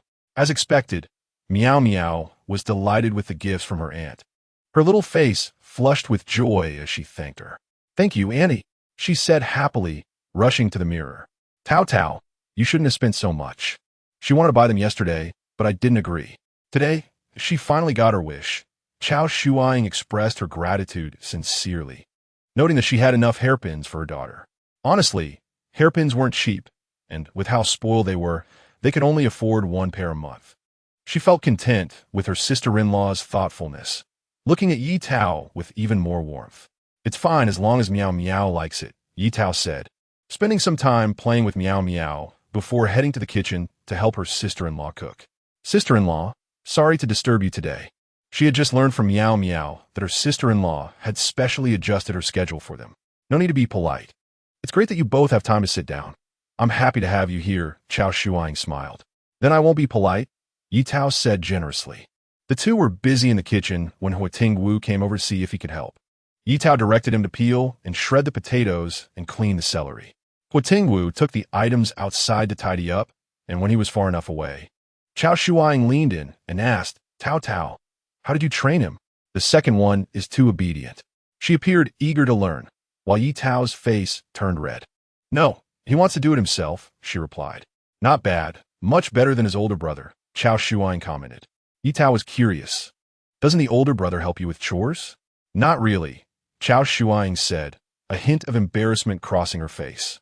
This person would always ask for rewards after helping, and a few times, Meow Meow almost caught them, leaving her in a cold sweat. Remembering her own embarrassing moments, she quickly changed the subject. At noon, Huo Tingwu returned home early from work. After lunch, Ye Tao and the others didn't have time to rest and immediately set off for the train station, as the train wouldn't wait for them. Before leaving, Meow Meow hugged Ye Tao tightly with teary eyes, unwilling to let go. In just half a day, the little one had already considered her aunt one of her favorite people. Naturally, she was upset to hear that Ye Tao was leaving. Ye Tao squatted down to promise the little one that she would write her a letter once they arrived. Meow Meow wiped her tears and said, "You must." After saying goodbye to Huo Tingwu's family, the four of them continued on to the city. The journey was smooth, and they arrived in about half an hour. Huo Tingwu asked the third brother and Ting Feng to watch the luggage while he took his wife to the ticket window to collect their tickets. "Hello, I'd like to buy train tickets to Guang City. Director Qin asked me to come. My name is Huo Tingwu, and here is my identification," he said, handing over his military ID. The ticket seller confirmed his identity without a doubt and handed over 2 sleeper tickets to Guang City, departing at 4 this afternoon. "Please keep these safe," she said. Huo Tingwu placed the tickets in his inner pocket, confirming everything was correct before feeling relieved and heading back with his wife. On the way, he explained his connection to Director Qin. Director Qin's real name is Qin Chuang. He was my comrade and fellow townsman at the border. We went through many battles together, forging a deep bond. Later, due to injuries, he had to retire early. This time, he helped us get sleeper tickets, Huo Tingwu explained. Ye Tao replied, "This time we were in such a rush. Next time we come back, let's treat him to a meal or send him some local specialties as a thank you. That's my wife for you. If we weren't married, I wouldn't have thought of it." "Truly, we are of one mind," Huo Tingwu said. Ye Tao shot him a playful glare. "Be serious. We're in public." Hearing this, Huo Tingwu immediately straightened up. "Yes, I will definitely follow Comrade Ye's arrangements." Ye Tao coughed and smiled at him with her beautiful eyes, causing ripples in his heart. At the train station, it cost a dime to have someone watch the car, but Huo Tingjie was reluctant to spend it. So Ting Feng stayed behind while he went inside to see off his second brother and sister-in-law. Since it was the starting station, everyone was in no rush to board, gathering on the platform to say goodbye to friends and family. The third brother returned to tell their parents not to worry. He and Ye Tao would call them to report their safety once they arrived on the island. "Okay, be careful on the road," second brother and sister-in-law. Although there were patrols on the train, with so many people, it was inevitable that some things would go unnoticed, and pickpockets were especially bold, willing to jump off the train rather than be caught. The conductor blew a whistle along the platform, reminding everyone to prepare to board. Seeing this, Huo Tingwu said, "Let's go up first. You two be careful on your way back." After speaking, he picked up the luggage and walked onto the train with Ye Tao. Chapter 24, completely unaware of his inner monologue, second sister-in-law. Huo Tingwu called to Ye Tao. Ye Tao, puzzled, responded, What is up? Second sister-in-law.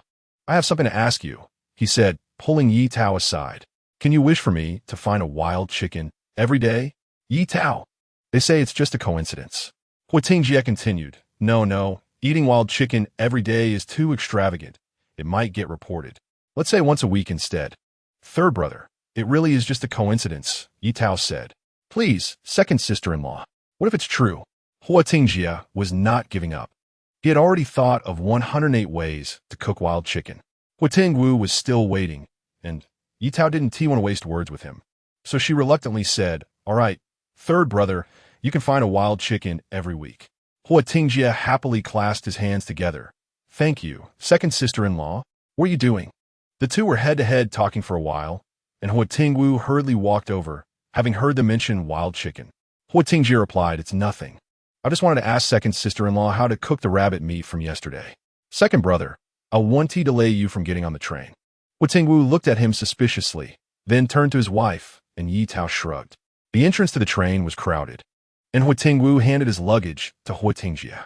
After helping Ye Tao find her seat, he let Huo Tingwu pass the luggage through the window.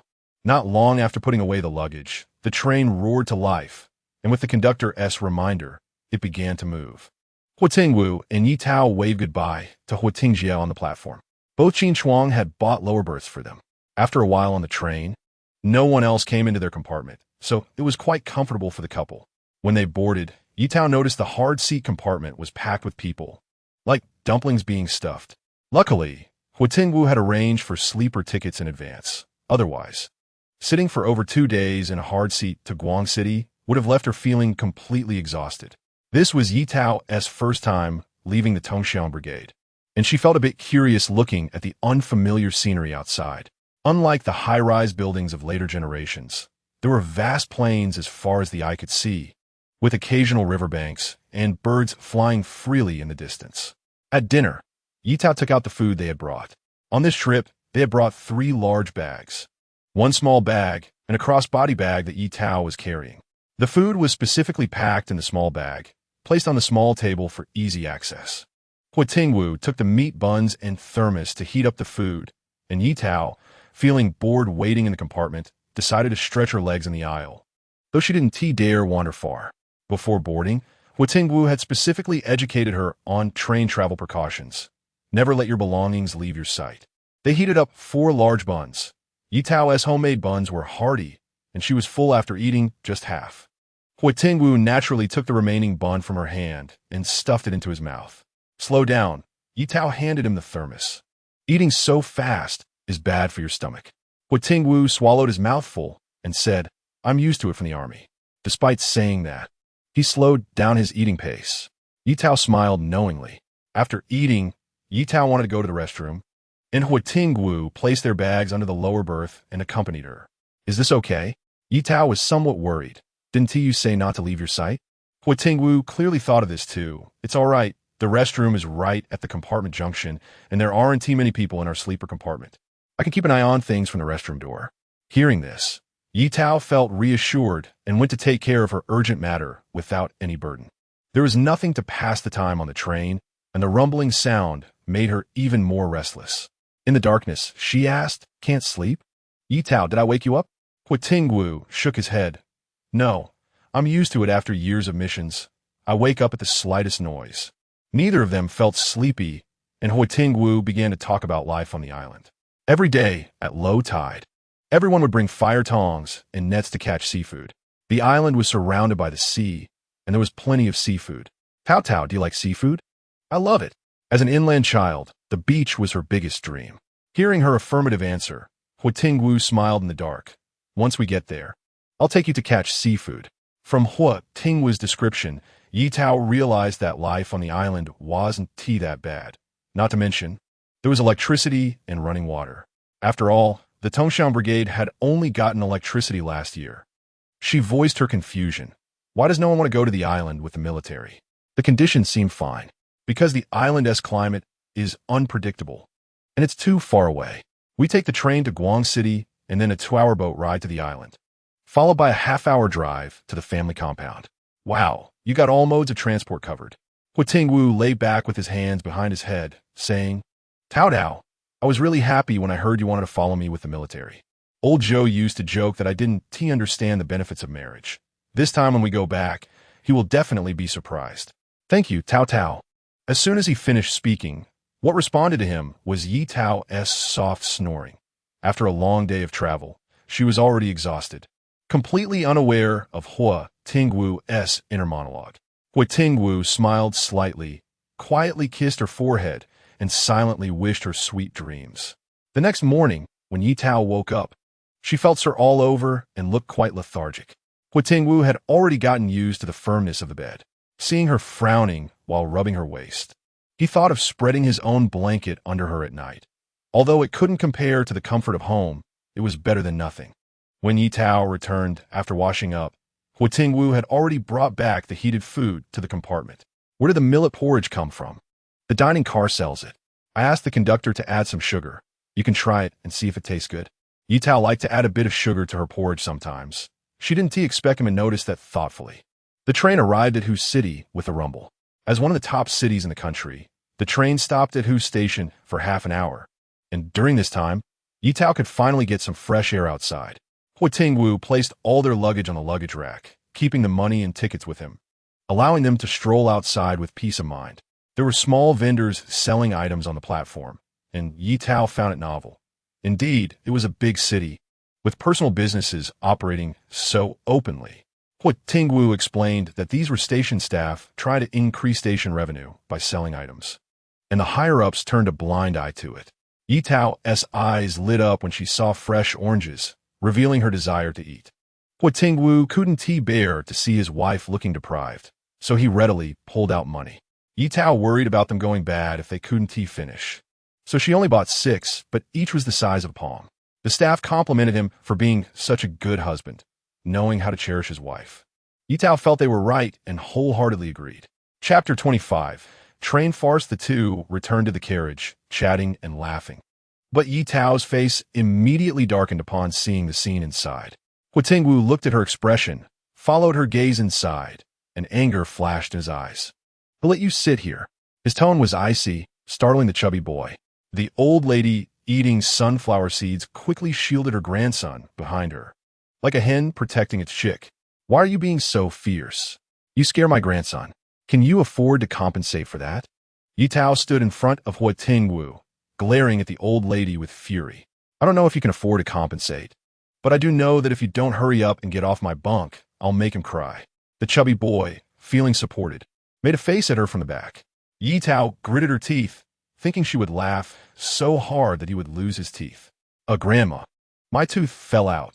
The chubby boy, with candy in his mouth, bit down and discovered his tooth had cracked, scaring him into wailing loudly. I can't eat chicken legs anymore. Tears and snot streamed down his face, and the old lady wiped her nose on the bedsheet. Ye Tao was immediately disgusted. This is intolerable. She stepped forward, grabbed the chubby boy's arm, and yanked him down from bunk. The old lady saw her precious grandson being treated this way and scratched at Ye Tao's face, but was blocked by Huo Tingwu, whose dark eyes sent chills down her spine. Realizing he was not to be trifled with, the old lady quietly withdrew her hand. She plopped down on the ground, exclaiming, "You're bullying an old person. This is outrageous. Someone come and see. Look at how these two comrades are bullying us old and weak. I'm over 70, and it's not easy for me to bring my grandson out. Look at how my grandson is being hit." The chubby boy, accustomed to such scenes, deliberately ran in front of her and howled, enveloping the carriage in their cries. Other passengers rushed over to see the commotion, and the train staff and security personnel heard the noise and came over, finding themselves somewhat troubled by the scene. They helped the old lady up and inquired about what had happened. The old lady jumped up, pointing at Ye Tao. "It's this person. She pulled my grandson down from the bunk and kicked us out of the carriage. Train staff, you must uphold justice for me." The train staff calmed her down, assuring her that they would indeed uphold justice. Ye Tao and Huo Tingwu stood there, their expressions calm, showing no signs of fear. The train staff asked comrades, "Can you explain what happened?" Ye Tao remained silent, gesturing for him to take a look inside the carriage. The train staff, puzzled, peered inside, and upon seeing the scene, couldn't help but shout, "Who did this?" The floor was covered in sunflower seed shells, the table was a mess, and the sheets were greasy with unknown substances. His head felt like it was about to explode, and he nearly fell over, but Huo Tingwu steadied him just in time. Taking a deep breath and holding his throbbing head, he said, "Comrade, this is my and my husband's ticket. We both have lower bunks. We got off to get some fresh air when the train stopped, and we came back to find it like this. Who wouldn't be angry? Ye Tao repeated." The onlookers gasped at the sight in the carriage, keeping a distance from the old lady, fearing they might get stained. The old lady was furious, rolling up her sleeves, ready to fight. The train security pulled her aside, and she, knowing she was weak, dared not speak out. "Old lady, show me your ticket," the train staff said. The old lady pulled out a wrinkled ticket from her inner pocket and handed it to him. The train staff, catching a whiff of her unpleasant odor, frowned and suppressed his nausea as he opened the ticket. "You have a ticket for the upper bunk. Why are you occupying someone else's lower bunk? Don't you know what ticket you bought? And you've made the carriage this dirty. You must compensate for the damages." Upon hearing this, the old lady became upset and tried to roll on the ground, but the train security quickly grabbed her to prevent her from moving. Ye Tao looked at the clothes of the grandmother and grandson and had a bold idea. She quietly pulled the train staff aside and said, "Comrade, our sleeper tickets aren't cheap." Looking at the old lady's attire, she doesn't seem like someone who could afford it. And the chubby boy doesn't even have a ticket. It's hard not to think more about this. Those staying in the sleeper car usually had decent conditions. At the very least, they were presentable. Unlike these two, whose sleeves were covered in grease, directly staining the sheets black. Look at that chubby boy, sniffling and wiping his nose with his sleeve, who behaves like this. The train staff expressed gratitude, asking the security to keep an eye on the two while he went to inform the train manager about the situation. The old lady watched him leave, feeling inexplicably anxious. Soon, the train staff returned with the train manager and a middle-aged man wearing glasses. "Ma'am, what are you doing over here?" Before the train manager could speak, the middle-aged man beside him looked at the old lady in shock. "Isn't your grandson sick?" Ye Tao asked, "Comrade, do you know the old lady?" The middle-aged man nodded. "Yes, I ran into this lady before getting on the train and asked for directions. I even took her to the exit to find someone to help." The train manager explained, "This comrade said he lost his ticket, and it was a sleeper ticket." Everyone turned their attention to the old lady. Her heart tightened, and she forced herself to say, "Why are you looking at me?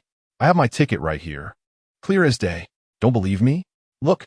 The train staff quietly told the train manager, "It's indeed our sleeper ticket." Ye Tao looked at the middle-aged man. "Comrade, do you work in a printing house or publishing company?" "How did you know?" the middle-aged man asked, surprised. Ye Tao smiled and remained silent. "Train manager, if you look closely at this ticket, you'll see if there's any ink on it. People who have been in contact with ink for a long time will accidentally get stained. This comrade has fresh ink powder on his hands, so if it were his ticket, it would likely be stained as well." The train manager examined the ticket closely and indeed found ink on the back. Ink is expensive, and it didn't match the old lady's attire at all. He glared at the old lady, questioning her where her ticket was. With irrefutable evidence, the old lady collapsed to the ground, stammering, "I sold my ticket." It turned out that she had noticed the middle-aged man's well-dressed appearance and the sleeper ticket in his hand at the station. She had the idea to approach him for directions, and while there were many people around, she stole the ticket and sold her hard seat ticket to another passenger at a low price. Onlookers began to point and whisper. The old lady lost her previous arrogance, and the chubby boy, sensing the anger of those around them, shrank back behind his grandmother in fear. The train manager instructed the security to take the grandmother and grandson away, apologizing to the couple and the middle-aged man, acknowledging their staff's error, and asking them to wait a moment while arrangements were made to clean the carriage and restore it to cleanliness. After the train manager left, the crowd gradually dispersed. Chapter 26 Arrival in Guangzhou. A middle-aged man thanked Ye Tao, saying that he was just about to buy a ticket when the conductor arrived, and if he had been a moment later, he would have had to pay for another ticket, even though it would be reimbursed by his workplace. It was an urgent situation, and he didn't know how to prove that it was his ticket, so he was grateful for her help. "Hello, my name is Kai Wenjia. Here is my business card." Ye Tao took it, and it was printed with Shanghai Publishing House, which she handed to Huo Tingwu to keep. The conductor worked quickly, tidying up the carriage while they talked, and replacing the bedding with brand new ones. Ye Tao thought that she could finally sit down at ease. Huo Tingwu peeled an orange, carefully removing all the white fibers, and handed it to Tao Tao. Ye Tao broke a piece off and put it in her mouth. The juice burst forth instantly, and it was so sweet. You should try one. She fed Huo Tingwu a piece, and he agreed, yes, it's indeed sweet. Kai Wenjia sat in the aisle, feeling full even though he hadn't eaten, and he missed his wife. Are you going to Guangzhou? Ye Tao was eating the orange and couldn't reply with her mouth full. Huo Tingwu answered yes. He kept a stern face with outsiders, but his expression softened only when facing Ye Tao. They chatted a bit awkwardly until a vendor pushed a food cart over. Kai Wenjia, having been hungry all day, quickly bought a meal and felt revived eating the warm food. Huo Tingwu also bought 2 portions. They had already finished the meat buns they brought, and chewing on plain steamed buns felt unsatisfying, so they occasionally wanted to change flavors. The box meal was large with plenty of dishes, though the taste was a bit bland, so Ye Tao took out a can of cold rabbit to go with it. While they were eating, a voice floated over. Comrade Ye, can I have a bit of what's in your can? Afraid that Ye Tao might think he was trying to get a free meal, he raised the money in his hand. I can pay. It was no wonder he was tempted. He was curious about what delicious food was in the can. A spicy aroma wafted into his nose, and as someone who loved spicy food, he couldn't help but ask. Ye Tao replied that that's fine. Ye led pour you some. Otherwise, it will go bad if I can't finish it. Ye Tao generously poured out half a can for Kai Wenjia, refusing his money. Kai Wenjia insisted on not taking it, placing the money on the table, and began to eat the cold rabbit. Although it had cooled down, it didn't feel greasy at all. It was so dry and fragrant that one might want to swallow their tongue. Comrade Ye, what kind of meat is this? He pondered for a long time and couldn't figure it out. It's rabbit meat. This is cold rabbit. So is rabbit meat. No wonder it tasted different. The name cold rabbit was quite fitting. He savored the last piece of meat, continuously relishing the flavor. Comrade Ye, you have great skills. The carriage remained empty until they got off, with only the 3 of them. The weather in Guangzhou was still hot and humid, making Ye Tao feel as if she were in a sauna. Huo Tingwu carried 3 large bags and reminded Ye Tao to stick close to him. The crowds at Guangzhou railway station were large and mixed, and if they got separated, his wife would be like a little lamb in a wolf's den. The 2 first went to a state-run restaurant to eat, as eating was the most important thing in the world. Huo Tingwu ordered some local specialties, and the food was served quickly. Tao Tao, try it and see if you like the taste. The flavors here are relatively mild. Ye Tao was already drooling at the sight of the table full of Cantonese delicacies. I like it. I'm not picky. She used to love Cantonese dim sum the most, and had visited Guangzhou multiple times just to have a taste of the dim sum she longed for. Huo Tingwu smiled slightly. That's true. Although Tao Tao is thin, I've never seen her be picky about food. Ye Tao enjoyed the shrimp dumplings and rice rolls, eating happily. Her portion at this meal was larger than in the previous days. After finishing the last sip of soup, she comfortably leaned back in her chair. Do you want to eat a bit more? Huo Tingwu continued to serve her food. No, I'm full.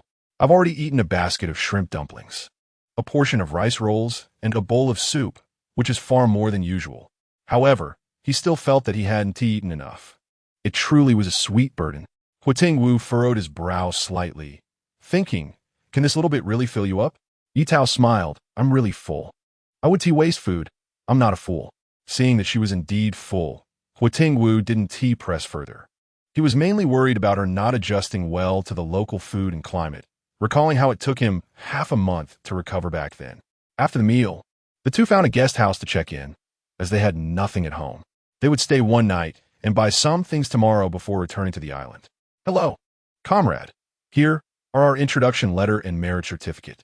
Huo Tingwu carefully handed the marriage certificate to the staff, fearing it might get damaged.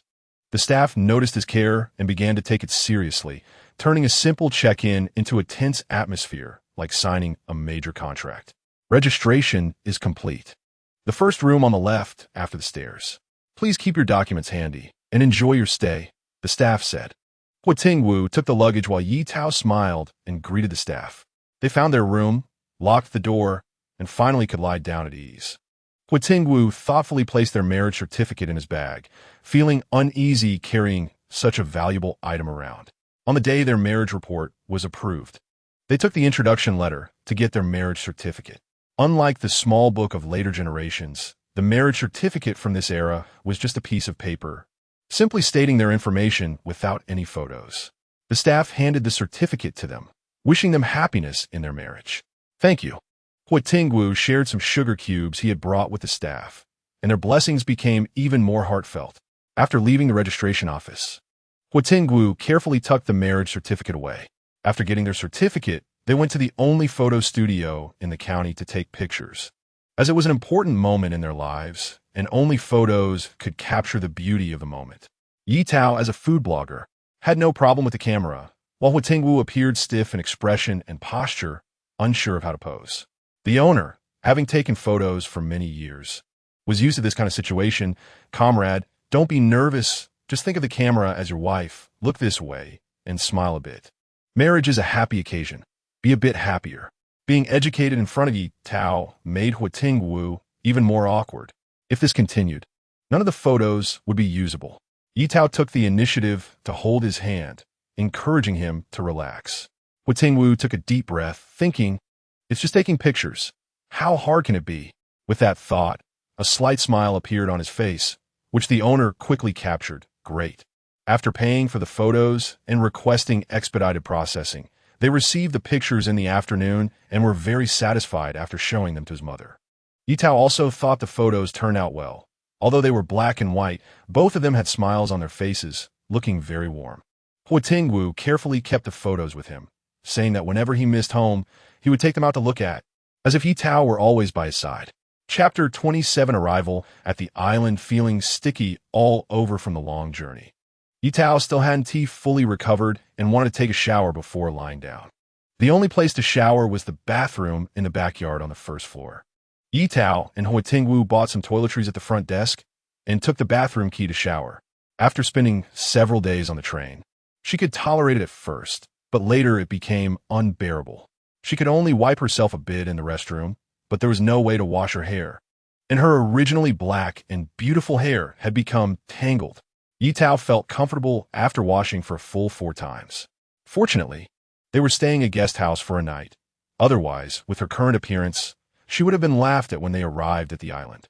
First impressions were still quite important. When Ye Tao came out after a shower, Huo Tingwu was already waiting outside. Seeing his wife with her hair draped down and her rosy cheeks, his eyes darkened.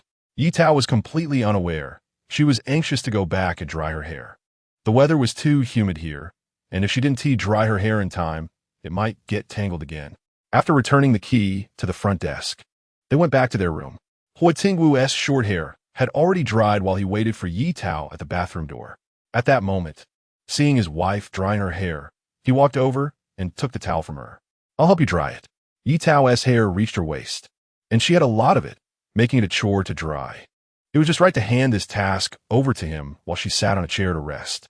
Outside, the sound of cicadas chirping filled the air, and a gentle breeze lifted the curtains, with sunlight casting a warm glow on her gentle face. Huo Tingwu was gentle with his movements, and Ye Tao slowly fell asleep. When Huo Tingwu finished drying her hair, he realized she had already fallen asleep. He carefully picked her up and placed her on the bed, then wrapped his arms around her and drifted off to sleep himself. The two slept soundly until sunset. If it weren't for her growling stomach, Ye Tao felt she could sleep longer. She didn't want to get up and rolled around on the bed with her blanket. Huo Tingwu asked, "How about I go buy some food?" After thinking for a moment, Ye Tao decided to get up. The longer she slept, the sleepier she felt. It was better to go out with Tingwu for a stroll. Huo Tingwu brought her some water, and after she washed up, she braided her hair into a twist and slung her bag over her shoulder before heading out. They decided to fill their stomachs first and return to the state-run restaurant they had eaten at in the morning, this time trying different dishes. After finishing their meal, it was already dark outside. Not having any particular places they wanted to visit, they decided to go back and rest, preparing for the shopping they needed to do the next day. Ye Tao had been bored on the train and made a detailed shopping list of things they couldn't find on the island to buy here. "Tao, are you full?" Huo Tingwu asked. "I'm full. Ye Tao replied, confused. Hadn't they just finished eating? Was he hungry again? But I'm still not full. Huo Tingwu said, looking at her pitifully. How about I borrow something from the kitchen to cook you a bowl of noodles? At this time, she didn't know if he would agree. Seeing that she didn't understand his meaning, Huo Tingwu suddenly picked her up and tossed her onto the bed. Huo Tingwu, even with Ye Tao's usual obliviousness, she sensed that they had gotten sidetracked in their conversation. After so many days of intimacy, she was feeling a bit interested too. Noticing his wife's cooperation, Huo Tingwu's eyes lit up, and he became even more enthusiastic. Ye Tao was afraid of being overheard, biting her lip to suppress the sounds. Huo Tingwu gazed darkly at the bite marks and kissed her passionately until the early morning when the rain ceased. Ye Tao was too tired to move, and Huo Tingwu helped her clean up before contentedly holding her to sleep. The next morning, they went to the supply and marketing cooperative to buy things.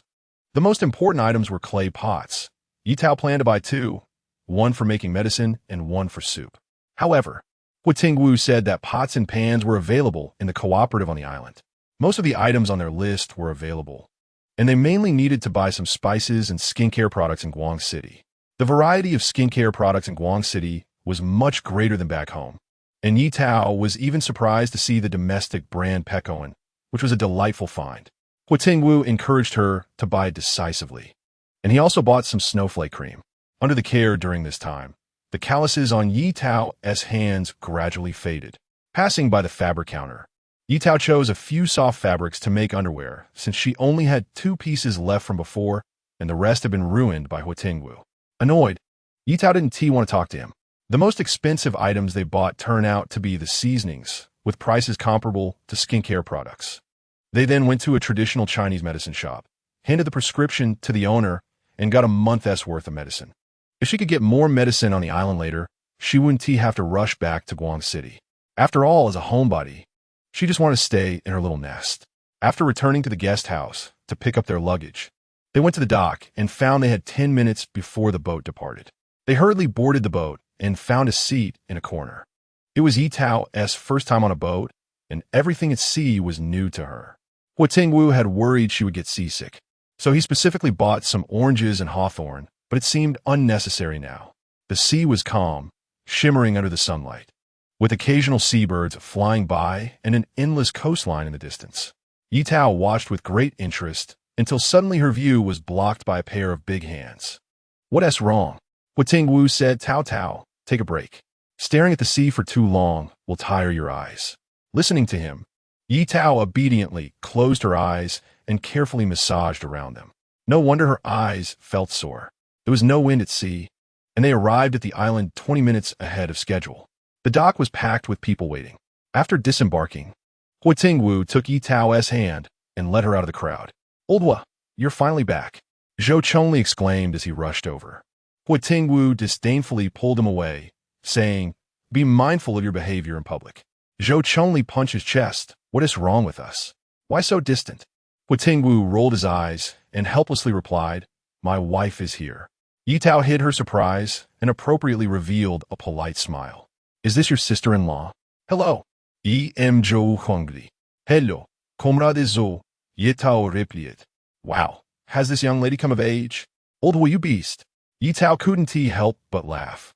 This Zhou Chongli was too direct, and he didn't even realize he was stepping on a tiger's tail. Huo Tingwu's veins bulged. Didn't he say to have Xiao Song come and pick them up? Why was it Zhou Chongli? He felt like he was going to lose face. Before Huo Tingwu could explode, Zhou Chongli took their luggage and ushered them into the car. On the way, Zhou Chongli, driving, said, "Sister-in-law, you don't know. When we heard old Huo was getting married, we were all stunned. This guy, at his age, didn't rush at all. He talked a lot, but didn't find a wife. We were all worried he'd be single forever. Thank goodness you accepted him." Ye Tao thought this sounded like she was some sort of enchantress. Huo Tingwu felt like his face was being dragged along the ground, unable to stand it any longer. He kicked back. "Drive properly. Hey, don't bully me. You're still so arrogant in front of your sister-in-law," Zhou Chongli shouted. Huo Tingwu held Ye Tao's hand and didn't want to pay him any mind. Zhou Chongli saw this scene in the rearview mirror and couldn't help but laugh. Indeed, Even heroes find it hard to resist the charms of beautiful women. Chapter 28. Procurement by the Supply and Marketing Cooperative. It must be said that Huo Tingwu and Zhou Chongli have completely different personalities. One is aloof, while the other is warm and enthusiastic. With him chatting along the way, half an hour passed quickly. After registering at the entrance, Zhou Chongli drove to a bungalow. The family courtyard on the island consists of bungalows, and Ye Tao was pleasantly surprised to see a clean little yard when she opened the door. Her pastoral dream had come true. She couldn't wait to plan for the little yard. Huo Tingwu followed behind with the luggage, feeling relieved at the smile on her face. It seemed that Tao Tao was very satisfied. "Thanks, brother." He patted Zhou Chongli on the shoulder. Zhou Chongli's eyes were watery. "Old Hua, hearing your thank you makes the 10 mosquito bites I received last night worth it." There were few people in the family courtyard. Some houses were old and dilapidated, and the yard was overgrown with weeds. The house they were in had been vacated after the previous team leader was transferred. It was relatively better than other houses, but it had also been unoccupied for more than 6 months. The island enjoys a spring-like climate all year round and is never short of plant growth. Before leaving, Huo Tingwu had called Zhou Chongli, asking him to clear the weeds in the yard and repair the house so that when Tao Tao arrived, she wouldn't be discouraged by weeds taller than a person. "Old Hua, sister-in-law, you tidy up here while I return the car. Don't cook tonight. Come to my house for dinner. Your sister-in-law specially killed a chicken to welcome you back. Make sure to come, otherwise Rue will eat all the chicken." After Zhou Chongli finished speaking, he drove off in a hurry, leaving Ye Tao with no time to ask him to bring anything back. Luckily, they were going to his house for dinner later, so they could bring everything then. The inside of the house was spotless, and upon learning that Zhou Chongli had helped clean it, Ye Tao felt very grateful, thinking she would bring more things to the Zhou family later. Besides Ye Tao's culottes. The rest were all prepared by her family. Lu Wenxiu had specially collected some cured meats and cured chickens from the villagers for them to bring. Fortunately, they had not spoiled, and Ye Tao quickly hung them in the shaded area under the eaves, just in time for mealtime.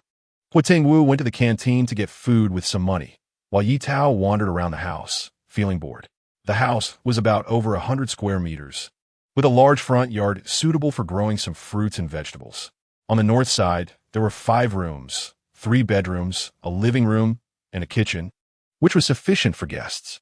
The toilet was located in the southwest corner, and Ye Tao paid special attention to it, discovering that the floor was cemented, which was better than she had imagined. It seemed the previous owner was also particular about such things. What surprised her the most was that there was a mango tree in the yard. Although the mangoes were still green now, they would taste good when made into sour dishes. She thought about the chili peppers in the package and planned to make a dish to take to the Zhou family later. When Huo Tingwu returned from the canteen with the food, Ye Tao had washed her hands and sat down. "We're lucky. Today they have stewed meat. You should try the braised pork from the canteen. It's one of the few good dishes here." He had gotten 3 dishes: braised pork, cabbage with vermicelli, and shredded potatoes with green peppers, all very homely dishes. Ye Tao picked up a piece of braised pork and put it in her mouth. Her first impression was that it was greasy. When the braised pork is stewed for too long, it feels like the oil clogs her throat when chewed. She quickly ate a bite of rice to wash it down. Huo Tingwu, however, wanted her to eat more meat and kept putting more in her bowl, which made Ye Tao hurriedly cover her rice box, refusing it. "Is it not to your taste?" Huo Tingwu asked. Ye Tao nodded. "It's too greasy. I don't like it." "You can eat it all." The disgust on her face seemed genuine, and Huo Tingwu had no choice but to let her eat more of the other 2 dishes. The cabbage was watered down before it was cooked, making it taste like nothing, and the vermicelli was overcooked, practically unpickable with chopsticks, suitable for toothless old ladies. Fortunately, the shredded potatoes with green peppers were decent, neither good nor bad. If this chef could make this dish taste bad, his cooking skills would truly be unmatched. After Huo Tingwu returned from reporting to the military camp, he brought back his bedding from the dormitory. He handed a tin box to Ye Tao's wife. "Open it and take a look." It was mysterious. As soon as Ye Tao opened it, she was dazzled by the colorful bills. "Why are there so many?" "It seems I married a wealthy man," she said. Huo Tingwu laughed. "It's all yours now." Ye Tao closed the door, poured the money onto the table, and counted it. There was a total of 659 yuan, not including various cloth and food tickets. Adding the 2,000 in her savings book and the money she had on hand, they had over 3,000. In an era where a meal only costs a few dimes, this amount was akin to striking it rich. Ye Tao carefully put the money away, finding a hidden corner to store the savings book and cash separately. Although the family courtyard was very safe, she didn't feel comfortable putting all her eggs in one basket. After making the bed, the two took a nap, and when the sun wasn't too harsh, they planned to go out to buy things. In September, the island was still a bit hot. Their home was not far from the supply and marketing cooperative, and they arrived in less than 10 minutes. Besides 2 pots and a sand pot bought in Guangzhou, they had nothing at home. They needed to buy a wash basin, a foot basin, and a special basin for washing underwear. For hygiene, it was best for the two of them to use separate ones. The news that Deputy Team Leader Huo had brought his wife along had already spread throughout the family courtyard, and the drowsy staff perked up when they saw the two enter. Deputy Team Leader Huo, is this your wife? An older sister-in-law asked. Yes. Although there were few people in the family courtyard, Huo Tingwu couldn't possibly know everyone. Usually, he interacted only with a few familiar colleagues, and at other times, he was a lone wolf. Even if someone greeted him, he often didn't know how to address them. Who are you? He went through his mind, but couldn't recall. Yang Xiuhua replied, My surname is Yang, and my husband is Lier Zuz from your neighboring team. Hearing the familiar name, a tall, dark face appeared in his mind. It turned out to be Sister Yang. Ye Tao generously greeted her, Hello, sister-in-law. Upon hearing this, the other party's face broke into a smile, full of wrinkles. I don't look so young. I'm nearly 40 this year. Ye Tao was surprised. You don't look a bit over 30. You sweet-talking girl. Just tell me what you want to buy. I'll give you a discount. That's great. Thank you, sister-in-law. Seeing Ye Tao charm the other woman with just a few words, Huo Tingwu gave her a thumbs up in his heart. Thinking about the things they needed at home, Ye Tao bought 6 red ceramic basins. With a white base and red flowers, they looked very festive. She got 3 sizes, large, medium, and small, which perfectly met their needs. She also bought some cooking oil, rice, and flour, along with 2 packets of malted milk, canned food, and candies to take to the Zhou family in the afternoon. Huo Tingwu carried the bags while Ye Tao did the shopping, and they returned home with their arms full. Before leaving, she didn't forget to grab a handful of candy to give to the sister-in-law as a thank you for her discount. Watching the two leave, she said, Deputy Team Leader Huo's young wife is not only beautiful, but also capable. A cold snort came from nearby. Chapter 29, Zhao Jiuzhou's anger and shame. What's the use of being pretty? At first glance, it's clear she's not someone who can manage life. Zhao Jiuzhou said defiantly. Oh, whose vinegar jar has been overturned? So sour, Yang Xiuhua said casually while wiping the cabinet. Zhao Jiuzhou flicked the rag. Who are you talking about? What are you going to do about it? Yang Xiuhua retorted. Is it because Deputy Huo rejected your match before? Do you need to be so sour? Zhao Jiuzhou, usually relying on being the director's niece, took advantage of her position to bully the older employees, and she had long been displeased with Yang Xiuhua. Not wanting to let it go, she decided to confront her today. Customers in the supply and marketing cooperative, seeing the commotion, turned their attention to the argument instead of shopping. After a few exchanges, Zhao Jiuzhou realized her fighting power was too weak, and she couldn't hold her ground against Yang Xiuhua. The stares from the crowd were piercing, and she gritted her teeth, stomped her foot, and ran out crying. She wanted to tell her aunt and have her uncle fire Yang Xiuhua. Yang Xiuhua spat in relief and sat down on a stool to have some water. Xiuhua, you've offended Zhao Jiuzhou.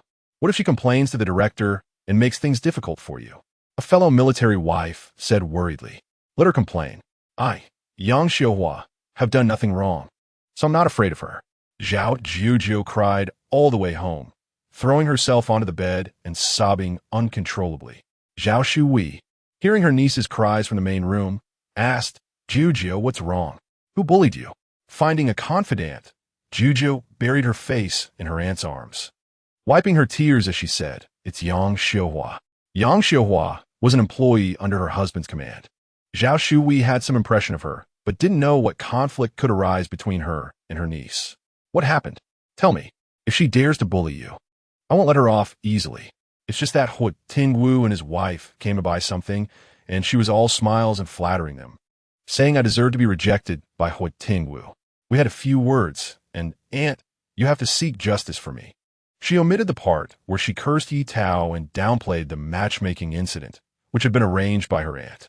After being rejected, her aunt looked very displeased with Huo Tingwu. Zhao Shuhui's expression turned angry. How outrageous. Don't worry. When your uncle comes back, I'll tell him about this. How can outsiders bully us in our own place? She naturally considered the supply and marketing cooperative as her own and completely forgot that this was a military unit. Back at home, Ye Tao was unaware that a quarrel had erupted at the supply and marketing cooperative after she left. Huo Tingwu cleaned all the ceramic bowls and set them out in the sun to dry. Ye Tao arranged the spice cabinet neatly in the kitchen and went out to pick mangoes. Afraid that everyone might not be used to the taste, she only picked 2, peeled them simply, cut them into strips, and put them in a bowl, sprinkling chili powder and mixing them well. Each green mango was coated with red chili powder. Looking mouth-watering, she picked one up and put it in her mouth. The sour and spicy flavors rushed in, leaving a sweet aftertaste. Huo Tingwu also liked the taste of sour things. He had already reserved this dish for their upcoming dinner party. Are we still having a dinner party? Ye Tao asked. Yes, since our banquet is being held in our hometown, this time we're inviting familiar comrades. If you don't want to cook, I can order from the cafeteria. It's just a gathering. He wanted Ye Tao to meet other military wives, in case he went on a mission and needed someone to look after her. Thinking of the cafeteria's food, Ye Tao immediately agreed. Let's cook ourselves. You can help me out then. No problem, Huo Tingwu replied. Uncle Hua, my mom asked me to come and call you and Annie for dinner. A figure appeared at the door, catching their attention. Huo Tingwu waved, and Rue came over. The little guy saw the delicious food in Huo Tingwu's hands, and his eyes lit up, running over excitedly. Uncle Hua, what are you eating? It looks so good. Little glutton, you can't eat this. It has chili on it. Remember last time when you ate chili and your mouth got swollen? As soon as he said this, Rue's memory was triggered, and he covered his mouth in fear of touching the chili. Tao, this is old Zhou's son Rue, Huo Tingwu said. Ye Tao squatted down to meet Rue's gaze and extended her hand to shake his. Hello, Rue. Rue was surprised that someone would squat down to talk to him, unlike other adults who always stood tall, making him look up and feel tired. Auntie, hello. Rue shouted loudly. Ye Tao was amused and took a big white rabbit candy out of her pocket. Placing it in his palm, Annie treats you to candy. Wow. Thank you, Annie. The little guy shouted even more enthusiastically. Ye Tao asked Huo Tingwu to sit with Rue for a while as she packed the things she wanted to take in a basket. Left alone with Huo Tingwu, Rue was intimidated by his cold face and sat obediently with a stiff little face. When Ye Tao came back in, she saw his expression as if he was about to cry. What's wrong? Huo Tingwu shook his head, indicating he didn't know either. Rue ran to her side and gestured for her to lean down. Annie, aren't you afraid of Uncle? He thought he was whispering, but it was clear in the room. Ye Tao suppressed a laugh and glanced at Huo Tingwu. I'm not afraid. Your uncle is very nice to me. Rue shook his head. Annie, marry me. I promise I won't be like Uncle and have a cold face. Look how cute I am. My mom always hugs me and says she likes me. Since Annie treats him to sweet big white rabbits, he wants to help her. Ye Tao burst into laughter, her gaze turning to Huo Tingwu, and they exchanged silent communication. What did you do to provoke him? I don't know. Huo Tingwu felt wronged. He had no idea why the little guy suddenly wanted to dig his wall corner. Anne can tolerate it, but Uncle cannot. He picked the little guy up and tossed him onto his shoulder. Forget it. Your Annie is my wife. She only likes me. By the time he said the last sentence, his ears had shamefully turned red. He noticed out of the corner of his eye that his wife hadn't noticed and breathed a sigh of relief.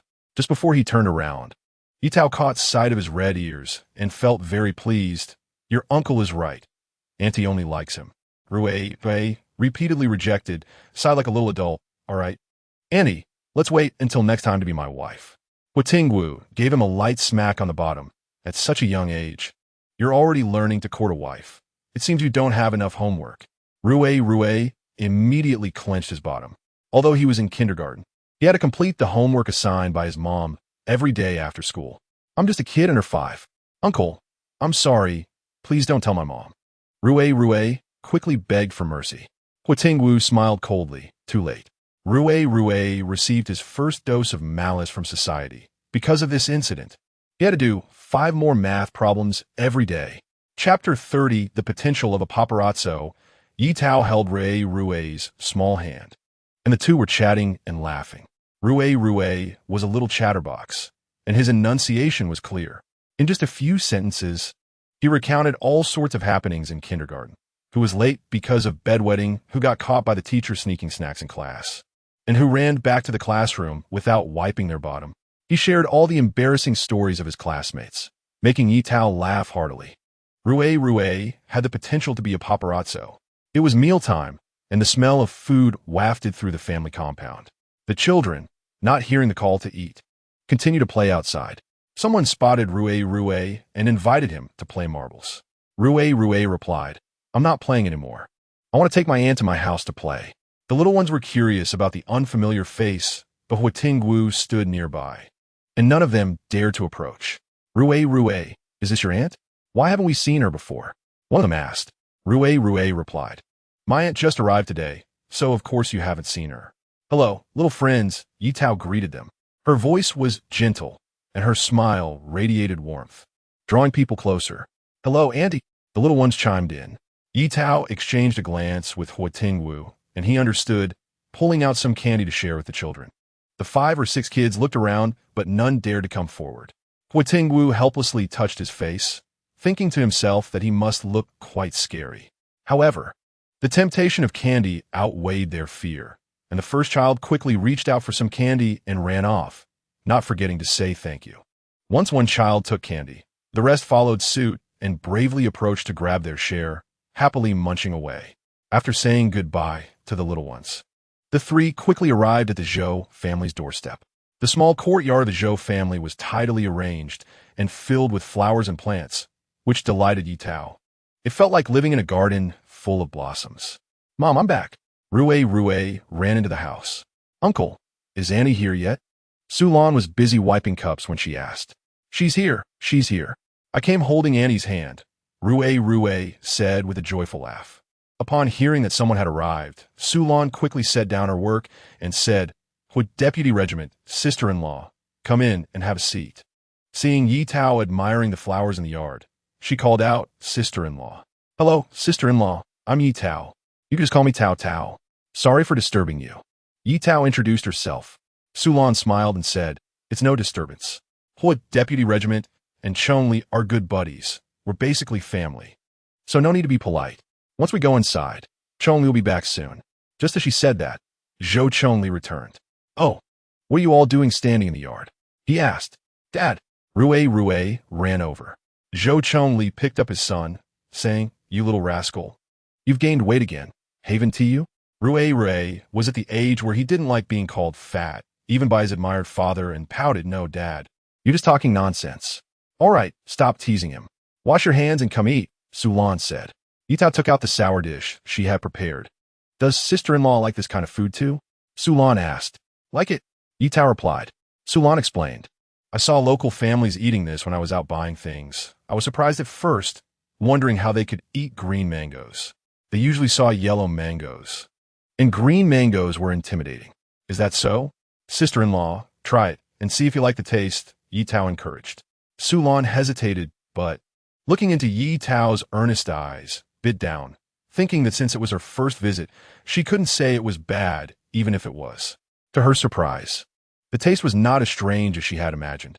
"Hey, it seems pretty good." Seeing his wife enjoying the food, Zhou Chongli curiously picked up a chopstickful and found it really tasty, sour, spicy, and refreshing. The parents were happily eating, and Rue was drooling, his chopsticks still unskilled, trembling as he picked up food to bite into. "Wow." Ye Tao quickly handed him water. The little guy hugged the bowl and drank, his eyes turning red. Clearly it was quite spicy. "Son, you're too greedy," Zhou Chongli teased him without mercy. Just as he said that, Sulan shot him a glare, telling him to stop making sarcastic remarks. Zhou Chongli was educated and obediently wiped his son's nose. "Sorry about that, sister-in-law," he apologized. Sulan replied, "How can we blame you? Who told him to be such a little greedy cat? Now he can eat a little less." Rue was 5 years old this year and larger than other kids, but he was fairly proportionate, showing he was chubby. For the sake of their son's health, Sulan usually paid attention to his diet. Sulan poured Ye Tao another glass of water and asked her how to make this dish. After learning it was just a simple cold mix, she decided to try it next time. Upon hearing that, Rue immediately covered his mouth, not wanting to eat. His frightened expression made the adults laugh heartily. Sulan and Ye Tao got along very well. She had been living in the family compound for 2 years without peers her age, so aside from the children and the surrounding people, she rarely had common topics to discuss. After Ye Tao's arrival, she felt like she finally had company. After dinner, Ye Tao wanted to help clear the table but was stopped by Sulan, who pulled her outside to enjoy the garden. Chongli takes care of everything at home. I cook and he washes the dishes, Sulan explained, pausing before asking, do you think that is bad? Not at all. Ye Tao replied, "Her is sparkling." To be honest, Huo Tingwu and I do the same. Washing dishes would make her hands rough. So Huo Tingwu took on the task of washing dishes to protect her hands. Really? That's great. You don't know how the other sister-in-laws in the compound lecture me when they find out Chongli has to work when he comes home, saying that men should rest when they come home. I work every day and get tired too, Sulan said, displeased. This era often treats women unfairly. Yet some people take such unfairness for granted. Ye Tao humbly asked her how to care for the flowers in her yard, which looked so vibrant. My dad used to love gardening, and I picked up some skills from him. Each flower has its own habits. For example, common roses like warm, humid, and sunny places. If they don't get enough sunlight, their colors may darken or they may not bloom at all. Sister-in-law, you know so much. Ye Tao pide sinjiri. Sulan waved her hand, saying, oh, it's nothing. Inside, she felt quite pleased. When Ye Tao was leaving, she specially dug up 2 brightly colored rose bushes for her to take home. The first thing Ye Tao did when she got home was to find a suitable spot to plant the flowers. She decided to leave the west side for flowers, planning to plant a few grapevines, build a trellis, and set up a table with some chairs. It would be lovely to sit under the trees, drinking tea and thinking about life.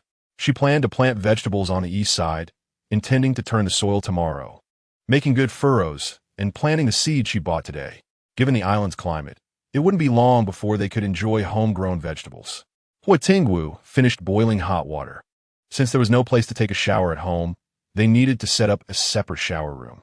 He thought to bring some materials over tomorrow. Chapter 31.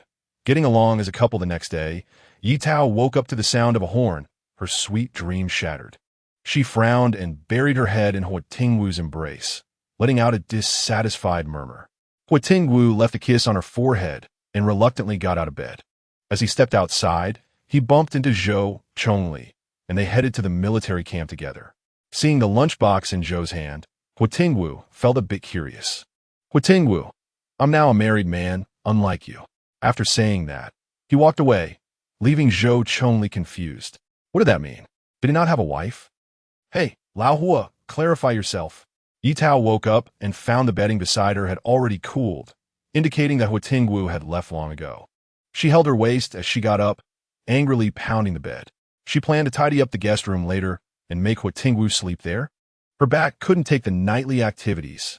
Huo Tingwu had planted the seeds, washed the sheets and clothes, and after packing the lunch, he returned to see his wife's expression and thought to himself that it was not good. Tao Tao, you're up. I made your favorite meat buns. Come eat. Knowing he was in the wrong, he tried to appease her. Ye Tao was brushing her teeth and shot him a glance before turning her head away. Huo Tingwu realized he had really angered her this time. He quietly set the meal out and waited for her to eat. Tao Tao, yata met bun. Tao Tao, drink some soy milk. Tao Tao, have some pickles. Ye Tao's ears buzzed, and she picked up a bun and stuffed it into his mouth. Eat, no talking. Tao Tao, please don't be angry. I know I was wrong. Ye Tao, you're banned from doing that for a month. What? Huo Tingwu felt like the sky was falling. Just a few days of enjoying meat, and now he had to eat plain vegetables? He wanted to argue, but a single look from his wife scared him off. The meat bun in his mouth lost its flavor, tasting like wax. Lao Huo, Huo Tingwu. Huo Tingwu shot him a glance. What are you yelling about? Zhou Chongli, what were you thinking? I called you twice before you responded. Nothing. Huo Tingwu thought about how to cheer up his wife during lunch. Maybe buy a new pot? His wife loved cooking. She should be happy to see a new pot. Seeing his gloomy expression, Zhou Chongli quickly guessed the issue. You got kicked out by your wife, didn't you? Huo Tingwu, no, it's not like you. Zhou Chongli felt like he had been shot several times in the chest, but consoled himself that they were good brothers, and he shouldn't be angry. He leaned closer and wrapped an arm around Huo's neck. Want to hear my advice? Huo Tingwu was engrossed in the documents in his hands, but didn't push him away. With your sulky demeanor. It's a miracle your wife didn't make you sleep on the street. Huo Tingwu shot him a glare. Zhou Chongli raised his hands in surrender and shared the secrets of his harmonious relationship with his wife over the years. Huo Tingwu went from dismissive to genuinely impressed by the end, thanking him. Zhou Chongli was thrilled to finally hear a word of thanks from him and wiped away tears. Feeling it was tough for him, Huo Tingwu had planted the seeds early, which saved Ye Tao some effort. She brewed a pot of tea and sat under the eaves, soaking up the sun. Is anyone home? Ye Tao got up to open the door, and a kind-looking person stood before her. Zhang Yuzhen looked at her in surprise, not expecting Huo's deputy regiment commander to have married such a beautiful girl. She smiled brightly. Hello, I'm from the family of the regiment leader Wang next door. My name is Zhang Yuzhen. Ye Tao remembered Huo Tingwu mentioning that his direct superior, regiment leader Wang, lived next door. Sister Yuzhen, nice to meet you. Come in and have a seat. I didn't get a chance to come by yesterday, but I heard my husband say you just arrived and thought you might not have planted any vegetables, so I brought some over for you. Ye Tao hurriedly accepted. That is great. Thank you, sister. I was just worrying about what to cook for lunch today. She brought over a stool, and the two sat under the eaves chatting. The climate here is good. You can grow several crops a year. I see you've already planted some, right? She noticed the neat rows in the yard when she entered.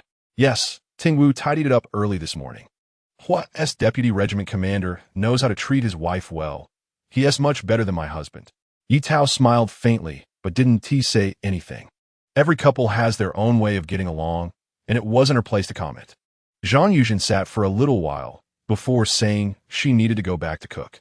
Ye Tao grabbed a handful of sugar and placed it in her basket, not wanting her to leave empty-handed. The sugar is so expensive. Those few vegetables aren't worth it, Zhang Yuzhen insisted. Ye Tao, sister, if you don't take it, I want to feel comfortable taking your vegetables next time. All right, if you need anything, just come to my house and ask. Don't be polite. Ye Tao agreed, and after sending Zhang Yuzhen off, she started preparing lunch. The vegetables they brought included some garlic sprouts, and she planned to make stir-fried garlic sprouts with preserved meat. In the kitchen, she cut a piece of preserved meat, boiled it, cleaned it, and scraped off the burnt bits. Some people don't understand why preserved meat is so popular. Its flavor is loved by many, while others who aren't used to it dislike it. It's related to regional differences. She had been eating it since childhood and loved it the most. The preserved meat was sliced thin, put in the pan to fry until it released its fat. Then she added the garlic sprouts and stir-fried them evenly, finishing with some chopped green onions for fragrance. Huo Tingwu smelled the aroma from far away and quickened his pace back home. Hey, why are you walking so fast? Zhou Chongli was puzzled, but when he reached the door and caught a whiff of the rich aroma, he made a slurping expression similar to Rue's, thinking that Ye Tao's cooking was quite good and Huo Tingwu was in for a treat. What's wrong? Is my cooking not good? Sulan asket? Zhou Chongli, wanting to survive, quickly replied, of course not. If anyone says your cooking is bad, I'll be the first to get angry. Just look at this knife skill and flavor. It wouldn't be an exaggeration to call you a contemporary culinary god. Hui exclaimed, feeling his dad was really good at flattery, almost believing him. Sulan laughed. All right, stop being a clown. I know my own cooking skills. I can only rely on your praise. I'm speaking the truth. Rue, isn't that right? Rue caught his father's gaze and answered loudly, yes. Mommy's cooking is the best. Sulan hadn't cooked in the first 20 years of her life. After an emergency family incident, she married Zhou Chongli, and they had been eating in the cafeteria, but after Rue was born, she gradually learned to cook. Now, she couldn't say she was as good as a top chef, but her dishes were definitely flavorful and appealing, or else Rue wouldn't be growing plump. Not far from the Huo family, the Wang family also caught the delicious aroma wafting through the air. Good thing we're leaving soon, or I'd gain 10 pounds every day smelling the food that little Yi makes, Wang Mingshan remarked. Husbands rarely mention work-related matters. So hearing him say this now must mean something is up. Zhang Yuzhen, is it confirmed? Wang Mingshan nodded. He had been at the border for 7 or 8 years, and hadn't been promoted while serving as a regiment leader. Now, in his 30s, he finally had a chance to move forward and was determined to seize it. After he transferred, Huo Tingwu was likely to take over the regiment leader position. He was only 25, and his future looked bright. Wang Mingshan advised his wife to build a good relationship with Ye Tao, as one cannot avoid this circle, and he hoped it would help in the future. Chapter 32.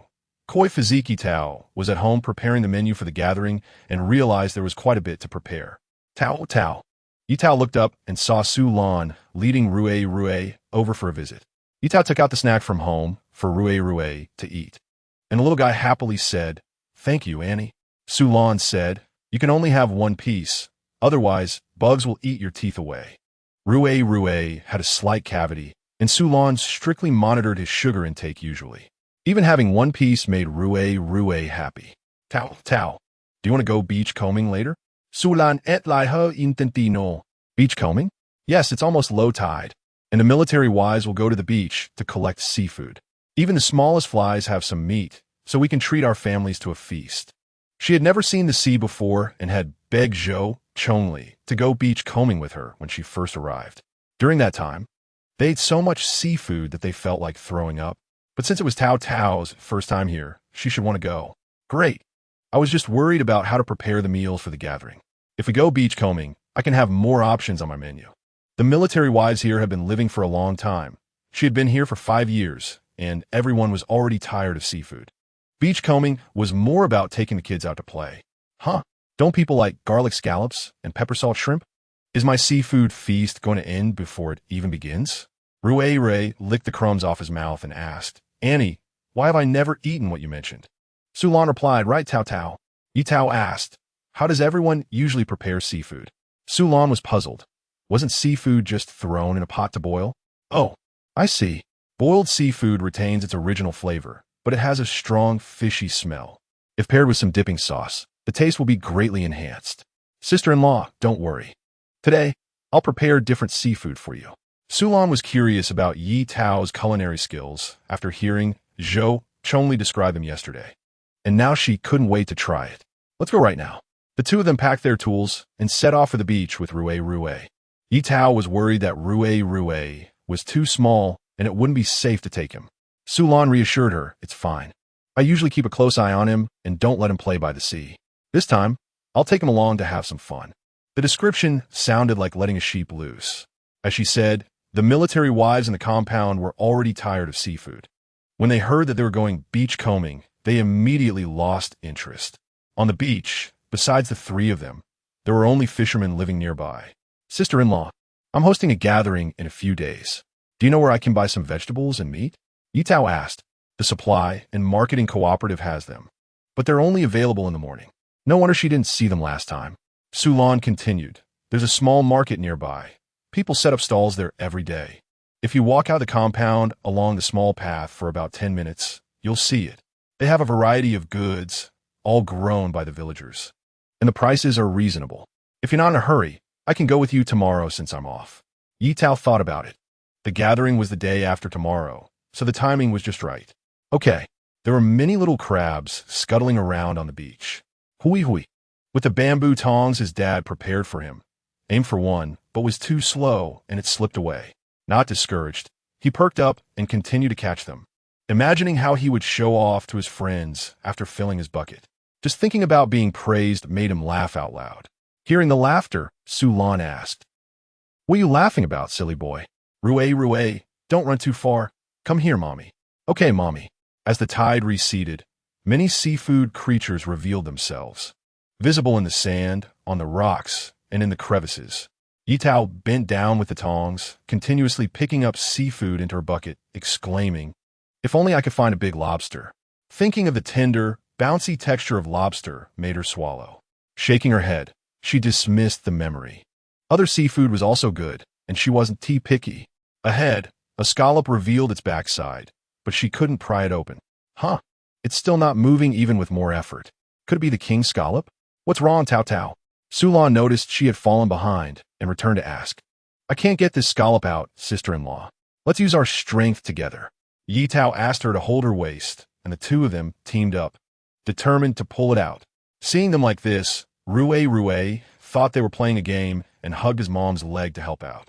Ouch. The three of them tumbled onto the beach like a stack of Jenga blocks. Sister-in-law, are you okay? Ye Tao was the first to get up.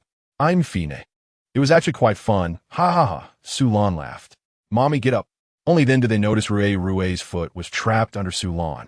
The two unreliable adults hurried to help him up, brushing the sand off him. The clean little guy was back. Sorry, Rue, did I hurt you? Ye Tao asked with concern. No, Annie, look. Rue opened his mouth wide, staring at the big shrimp on the beach. Sulan exclaimed, wow, that's huge. She gestured with her hands. Even with both hands open, she couldn't wrap around it. It's the first time I've seen such a big lobster. Ye Tao noticed the lobster's claw was stuck in the scallop. No wonder she couldn't get it out earlier. Big lobster. Rue's eyes sparkled. Auntie, can I hold it? He couldn't wait to show his friends. Sure, just don't complain that it's heavy. Ye Tao assumed it. Rue got permission and, forgetting his little bucket, held onto the lobster tightly. Even the seawater splashing on him didn't bother him. Sulan saw how happy he was and didn't restrict him. His clothes could get wet, and he could change when they got home. As the sun began to set and the tide started to rise, the two of them headed home with their bountiful harvest. Even Rue was proudly carrying his full little bucket, marching ahead confidently. Daddy! Rue ran up to his dad. Look at the seafood I caught. The bucket was filled with small crabs and sea snails, but Zhou Chongli praised his son enthusiastically. Great job, son. With so much seafood, our dinner tonight is all set. Rue felt elated. Huo Tingwu took the water bucket from his wife's hand. Ye Tao asked, what brought you here? On the way home, I heard the sisters say you went beach combing, so I can't pick you up. What he didn't say was that the sisters advised him not to let his wife go beach combing, saying the seafood wasn't tasty and it would be a waste of effort. It was better to tend to the vegetable garden well. Let's go tonight. I'm treating everyone to a seafood feast. Zhou Chongli regretted not eating at the cafeteria. Eating vegetables was better than seafood. Daddy, look at the big lobster we caught. Rue said. The little guy had walked for a while and couldn't hold it anymore, so he put it back in Ye Tao's bucket. Rue sighed like a little adult. My little bucket is still lighter. Ye Tao laughed. His bucket was indeed small and probably couldn't even hold a bowl of seafood. The two big men were astonished by the seafood in the bucket. Zhou Chongli said, Sister-in-law, your luck is incredible. I've never seen such a big lobster. Ye Tao thought this sounded familiar and pondered. Could it be that she had unlocked a golden finger? Chapter 33. Sneezing in a dream, let's go, it's getting late. We can talk more when we get back, Huo Tingwu said. Ye Tao was lost in her own thoughts when she suddenly had an idea and silently wished. I want to drink coconut water. Ouch! Zhou Chongli, holding his son, quickly jumped aside. Why did a coconut suddenly fall? Luckily, I was walking slowly. The coconut landed a few steps away from them. If they had walked any closer, it might have hit them, and instead of surprises, it would have been a scare. Ye Tao felt a wave of anxiety. You're making a big deal out of it. It's just a coconut. Sulan said as she walked towards the middle of the road with her son. The island had many coconut trees. The coconut water was sweet, and the coconut-based desserts were very popular among both adults and children. The only downside was that walking under the coconut trees was risky. Zhou Chongli was also careful, obediently following his wife and walking in the middle of the road. Huo Tingwu picked up the coconut and hugged it, saying, Wife, let's go home and drink coconut water. As they passed by the Zhou family's house, Zhou Chongli took his son back to change clothes. Once home, Ye Tao worried that Rue might be hungry, so she first prepared a cup of malt milk for him. They cleaned the seafood they had collected. Steamed lobster was the best, and they put the sea snails in the pot too. They made garlic vermicelli with scallops and salt and pepper shrimp. Sulan helped in the kitchen while Huo Tingwu and Zhou Chongli finished tidying up the shower room in their home. Over the past couple of days, Huo Tingwu had been using his lunch breaks and evenings to set up the shower room, and now it was almost done. They just needed to lay the tiles. Once the shower room was cleaned up, the food was ready. Washing hands and time to eat. Ye Tao shouted. They made a lot of garlic vermicelli, and she scooped a small bowl out, topping it with a layer of shrimp meat to send to Sister Yuzhan's house. Rue had already washed his hands and was sitting at the table waiting. Daddy, Mommy, Uncle, Annie, hurry up. Good family education taught him that he couldn't use his chopsticks before the elders arrived. He could only smell but not eat. Nothing was more uncomfortable than that. So he had to call out for the elders to take their seats. Here we come. You're the youngest and the most anxious, Zhou Chongli said, wiping his son's face with his wet hands. Daddy is bad. Zhou Chongli sat down. No wonder old Huo rushes home right after work. My sister-in-law's cooking is too good. After saying this, he glanced at his wife's expression and felt relieved to see her happy. Sulan said, Who says otherwise? I was getting dizzy from the smell while cooking. I learned these few recipes from my sister-in-law. If you like them, I'll make them for you when we get home. Zhou Chongli didn't dare to refuse and silently nodded in agreement. When Huo Tingwu returned, everyone began to eat. Rue was too small to reach the dishes, so Ye Tao cracked the lobster claws, removed the shell, and handed him just the shrimp meat. Rue happily gnawed on the shrimp claw. Zhou Chongli, smelling the garlic, was the first to dig into the garlic vermicelli. The scallops had their dirty parts removed, leaving only the scallop meat and edges, and the garlic sauce had seeped into the meat after a long simmer, soaking into the vermicelli below as well. A bite of rice with a bite of vermicelli was simply perfect. Sulan preferred the salt and pepper shrimp. She sucked the shrimp shell and pulled out the shrimp meat intact, filled with peppery flavor.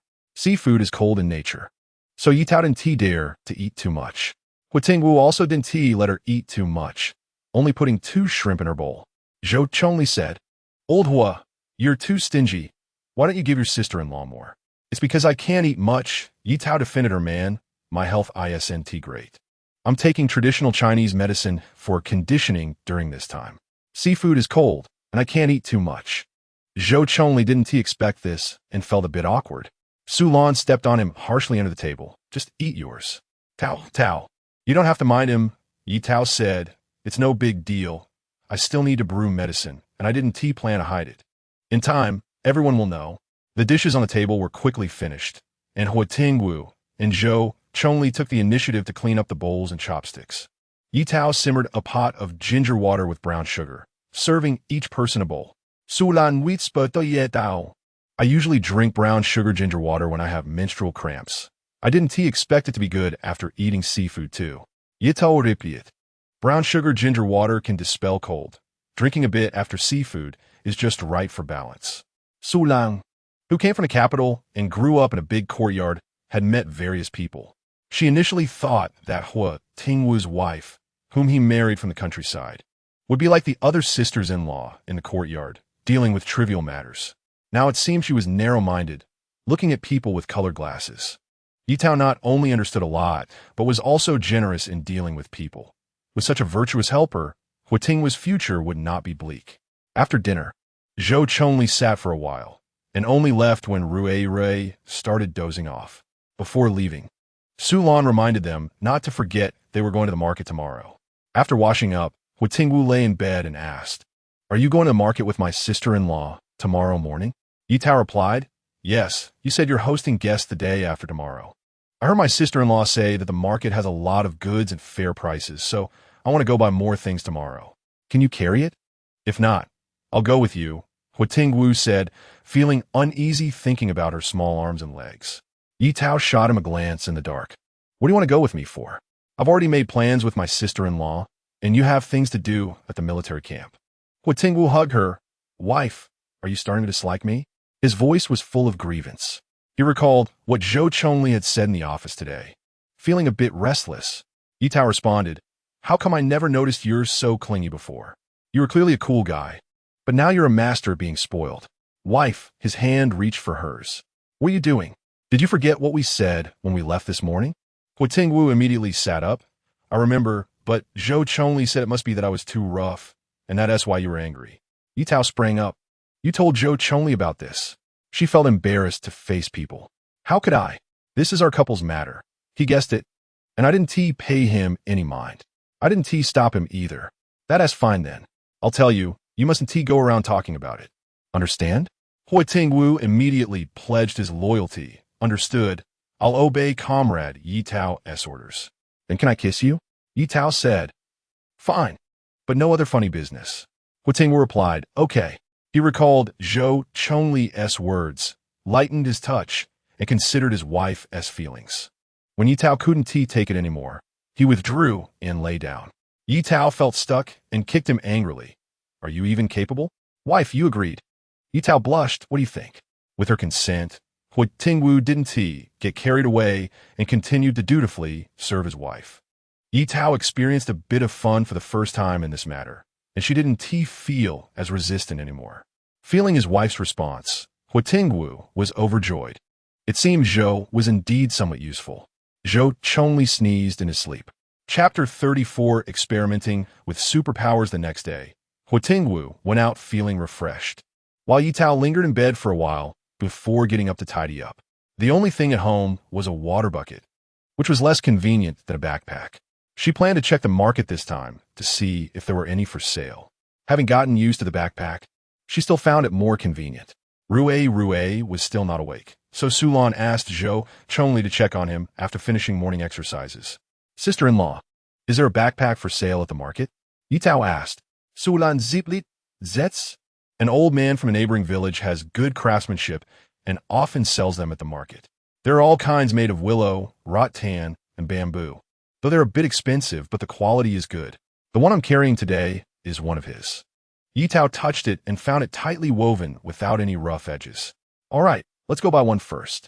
It's inconvenient to carry things with just a water bucket. There were quite a few people heading to the market, and Ye Tao thought about what she needed to buy.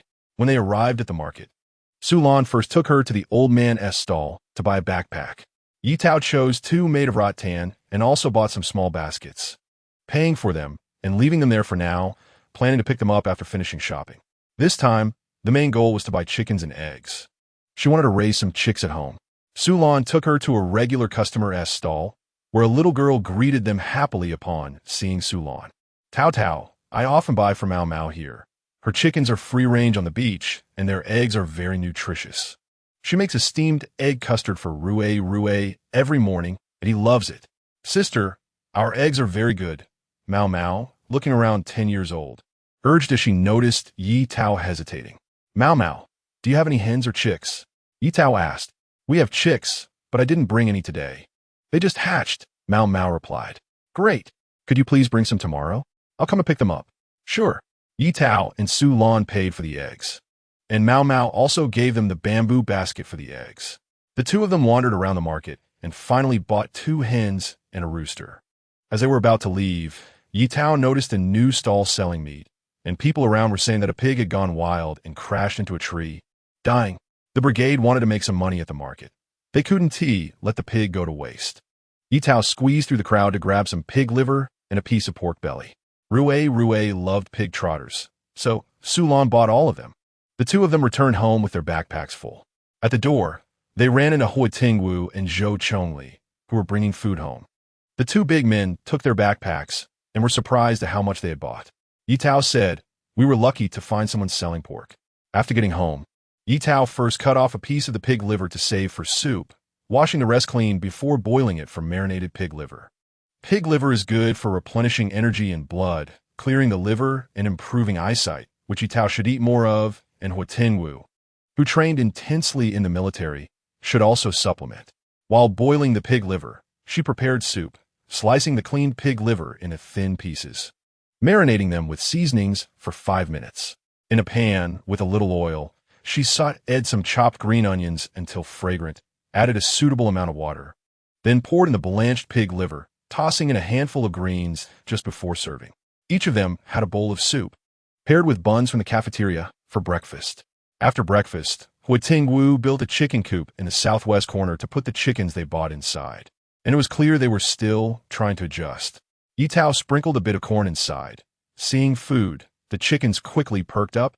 Before Huo Tingwu left, Ye Tao arranged the marinated pig liver in a lunchbox. Take this to the military camp. It can last about 2 days. Eat a bit when you have time.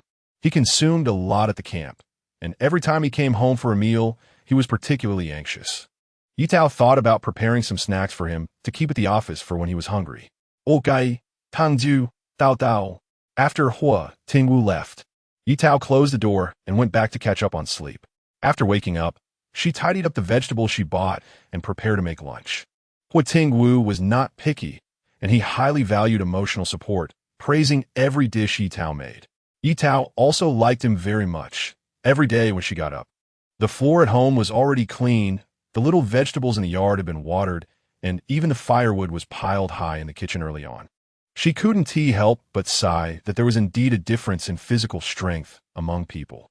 On the day of the gathering, Ye Tao set off early to the sea, and Su Lan, who was resting today, came to help.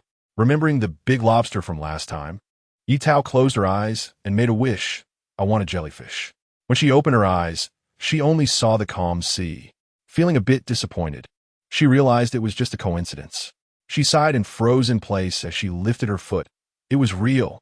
A large jellyfish lay quietly on the beach. Ye Tao continued, I want 10 big abalones. As expected, the abalones quickly appeared in front of her. Worried about attracting attention, she hurriedly picked them up. The feeling was exhilarating. After getting home, she cleaned the seafood, as usual. Sister Yujin knew they were hosting, so she brought all the vegetables from her home. Sister-in-law, why did you bring so much again? We feel embarrassed to keep eating your food every day, Ye Tao said. Zhang Yujin replied, to be honest, we're about to leave. These are just at their peak, and it would be a shame not to eat them. Hearing this, Ye Tao and Su Lan put down their work, and the three of them sat down. Sister-in-law, are you leaving? Ye Tao asked. Yes, Zhang Yujin said. My husband's transfer order has come down, and we're packing up to leave the island in a few days. So sudden, Ye Tao thought to herself, feeling a bit reluctant since she had just gotten close to her. We're just being transferred back to my and Old Wang's hometown in Anqing. It's a bit far from the island. Ye Tao lamented, we haven't even had a good chat, and now we have to part. However, emotions come quickly and go just as fast. There is no banquet that does not end, and they would meet again if there was a chance. Ye Tao regained her mood and began to prepare the meal. Huo Tingwu said there would be about 10 people coming for dinner. So Ye Tao borrowed a table from Sister Yuzhan's house. When the time came, the men would drink at a small table, while the women and children would sit at a larger table. After washing all the dishes, the sky began to darken, and as quitting time approached, Ye Tao prepared a stir-fry. She planned to make 10 dishes. Counting them, it seemed too few, and everyone wouldn't be full, which would look bad. She decided to start with braised pork, but when the oil was hot, she realized they had forgotten to buy white sugar. Su Lan told her to go buy some first.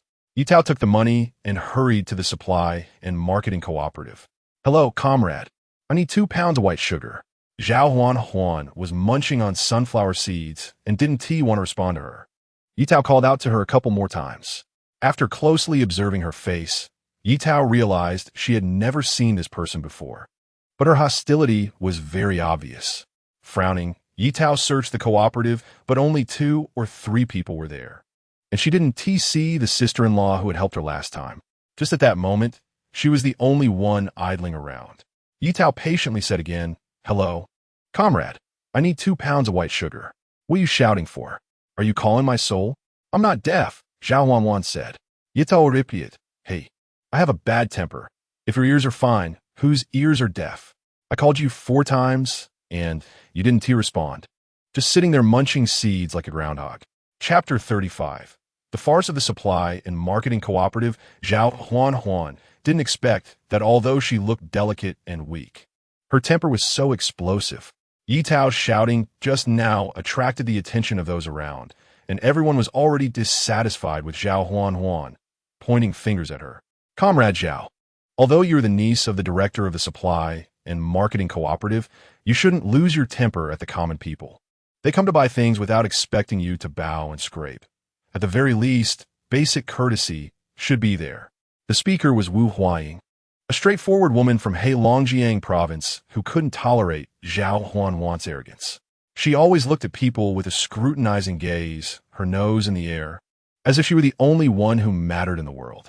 Everyone lived in the family compound, and she offended people all day without worrying about causing trouble for Director Liu.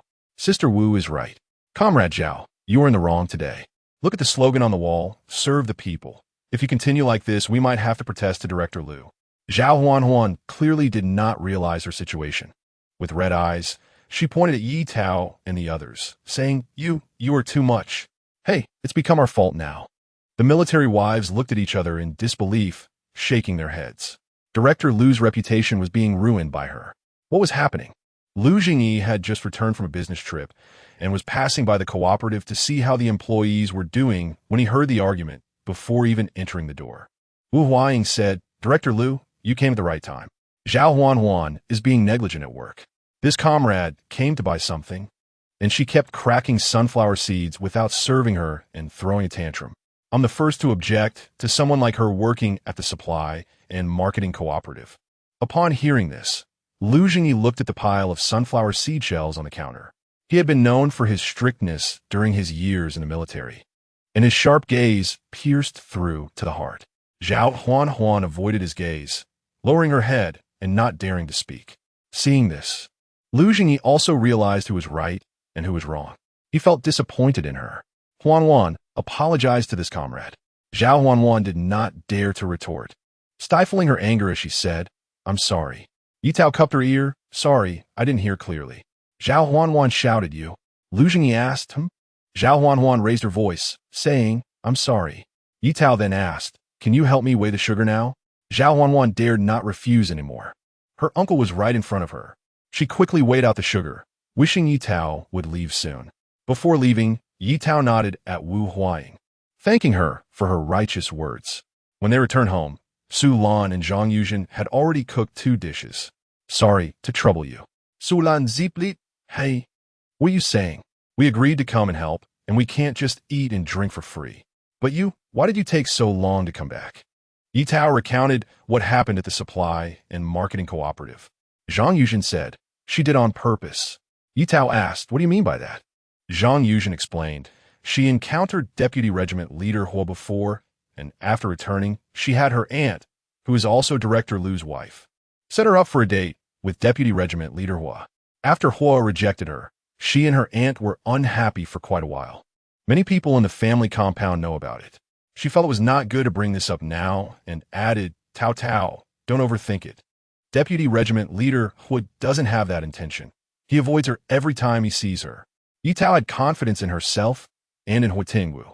"I understand, sister-in-law." Speaking of Zhao Huan, her aunt was no pushover either. Zhang Yuzhen had been around long enough to know the people in the family compound well. Ye Tao and Su Lan perked up their ears, quietly listening. Zhao Shui was the first wife of Director Lu. After his wife passed away, he did not remarry until the organization introduced him to a female comrade. They arranged to meet, but the person who showed up was Zhao Shui, who said the other comrade was unwell and couldn't meet. Director Lu didn't say anything. After all, it was arranged by the organization, but somehow not long after, Director Lu got married to Zhao Shui. The truth of the matter was unclear, but based on her interactions with Zhao Shui, Zhang Yuzhen felt that this person was not someone to get too close to. After finishing her story, she chuckled, "I'm just about to leave. But if I say a few more words, you can take it as a joke to listen to." Ye Tao and Su Lan understood this reasoning, and the 3 continued to cook. After blanching the pork belly, they added it to a pot with caramelized sugar, stirring evenly, adding star anise, bay leaves, and other seasonings, and then simmering it with water. Taking advantage of the time it took to braise the red braised pork, they prepared a few other dishes. Thankfully, they had 2 large pots at home. Otherwise, they would be overwhelmed. Ye Tao specifically made a dish that children loved called volcano snow, commonly known as sugar mixed with tomatoes.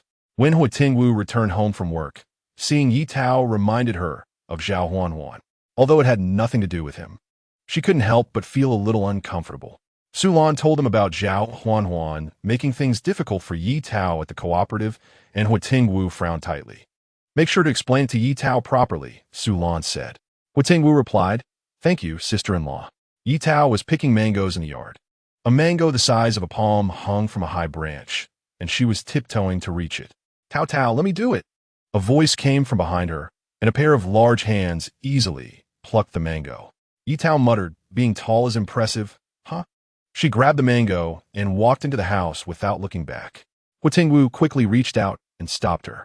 Tao, I'm sorry." Ye Tao asked, "Why are you saying sorry? Do you think you did something wrong to me?" Huo Tingwu replied, "Of course not." Seeing his flustered expression made Ye Tao laugh, and the discomfort in her heart disappeared. Tao, I have nothing to do with Zhao Huan. At that time, Director Lu's family, Zhao Shui, who is Zhao Huan's aunt, suddenly came to me, saying she wanted me to date her niece. I hadn't even considered personal marriage issues, so I rejected her. I didn't expect her to take it out on you. Don't worry, I'll go find Director Liu later. After saying that, he lifted his leg to leave. Ye Tao pulled him back. Director Liu knows about this. He made Zhao Huanhuan apologize in front of everyone. Huo Tingwu felt a bit relieved. If she dares to cause trouble again, just tell me, and I'll go find Director Liu. Okay, got it. What are you two whispering about? Zhou Chongli came in holding Rue, who immediately ran over and hugged Ye Tao's leg, acting cute. Huo Tingwu said, "Hey, you little rascal, no hugging." With Ye Tao backing him up, Rue made a face at Huo Tingwu and said no.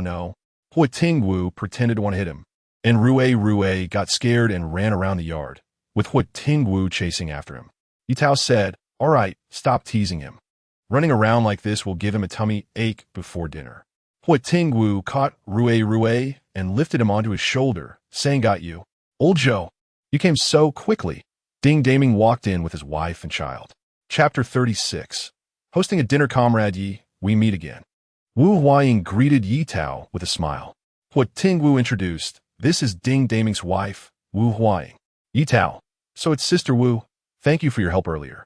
The two exchanged smiles, understanding each other without words. Ding Daming scratched his head, unsure of what riddle they were playing. The Ding family had just arrived when Political Commissar Feng and Chief Instructor Ren and their wives came one after another. The two tables were filled to capacity. Chief Instructor Ren, smelling the delicious food, joked, "No wonder you were in such a hurry to submit a marriage report. You were worried that Comrade Xiao you would be snatched away by someone else." Although Chief Instructor Ren held a high position, he had climbed the rank step by step from a lowly soldier to his current status, maintaining a close relationship with his subordinates. Moreover, Huo Tingwu was one of his capable aides, which added a hint of personal interest. Huo Tingwu raised his glass to him. "Thanks to your help. Old Run, don't go on and on. This delicious food will get cold while you finish your speech. Let's eat quickly," Political Commissar Feng said.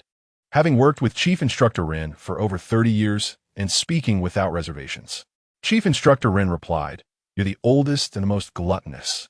All right, I won't say more. Thank you to the ladies for the meal." As soon as he finished speaking, Political Commissar Feng eagerly picked up his chopsticks. The braised pork was delicious. Fatty, but not greasy. The abalone vermicelli pot was tasty, full of garlic flavor. There was also volcano snow, sweet and sour, with a fancy name.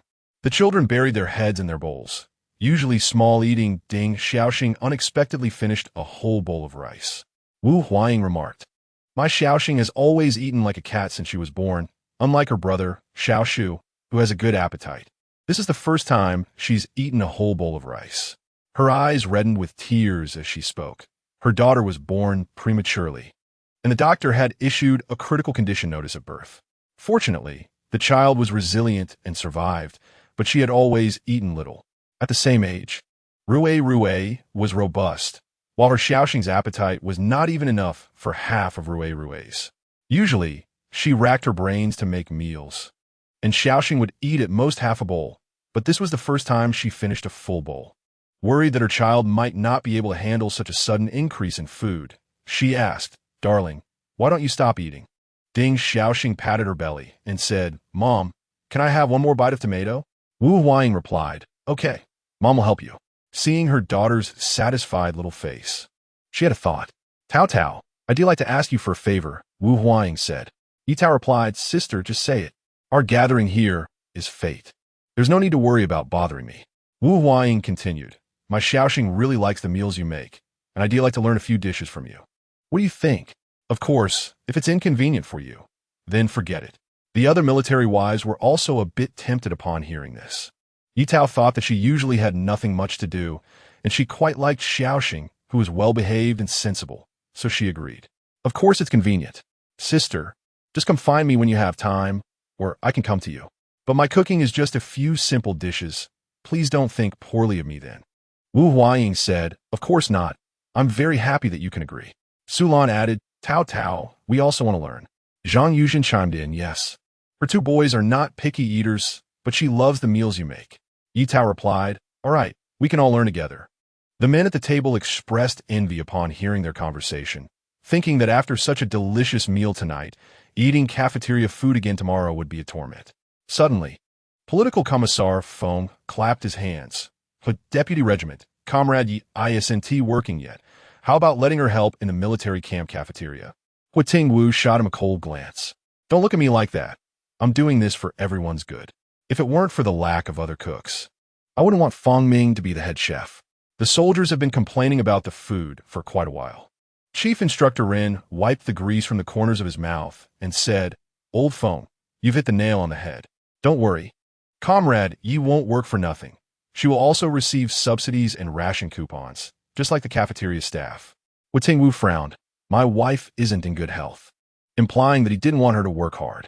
Chief Instructor Rin suggested, what if she goes to guide them when she has time? The cafeteria food is something he can't stand. It hasn't changed in flavor for all these years. Huo Tingwu replied, I can't make that decision. Zhou Chongli interjected. Chief Instructor, Political Commissar, talking to him is useless. Old Hua is under the thumb of his wife. This matter needs Comrade Ye's approval. Chief Instructor Ren directly asked the Political Commissar to communicate with Ye Tao after the meal. After the guests left, Huo Tingwu and Zhou Chongli took the initiative to clear the table. The remaining few felt embarrassed just to sit there, but were also hesitant to directly offer help. So they made an excuse to wash the dishes together in the yard. Oh my gosh, Old Fong is being so diligent for the first time, said Political Commissar Feng's wife, Ma Qiuxia, shocked enough to slip into her hometown dialect. Xun Xiangmei replied, who says otherwise? Old Run and at home are like two different people. The wives of the two leaders commented on the men, and the initially shy men felt even more awkward, leaving only Huo Tingwu and Zhou Chongli with calm expressions. When Ye Tao noticed some vegetables and eggs, as well as some snacks in the corner while turning off the kitchen lights, it was clear they were brought by the sisters-in-law. She smiled, feeling that based on their interaction tonight, the sisters-in-law were all good-tempered, which made her look forward to future life in the family compound even more. After washing up, Ye Tao lay in bed, comfortably murmuring, so nice. She happily rolled around, hugging the blanket. When Huo Tingwu came in after taking a shower, he saw her top riding up slightly, revealing a section of her fair, smooth waist, but she was completely unaware of it, causing his gaze to deepen. Why aren't you drying your hair? Ye Tao didn't notice the man's look. Huo Tingwu touched his hair. It'll dry soon. That won't do. Come here. I'll dry it for you. Huo Tingwu smirked. Okay, thank you, Tao Tao. His hair was short, and it felt prickly when Ye Tao touched it. At night, the two lay in bed. Huo Tingwu asked, do you want to go to the chief instructor's suggestion? Ye Tao replied, I want to go. He said, then I'll tell the political commissar tomorrow. But you need to take care of your health. Don't overwork when you get to the cafeteria.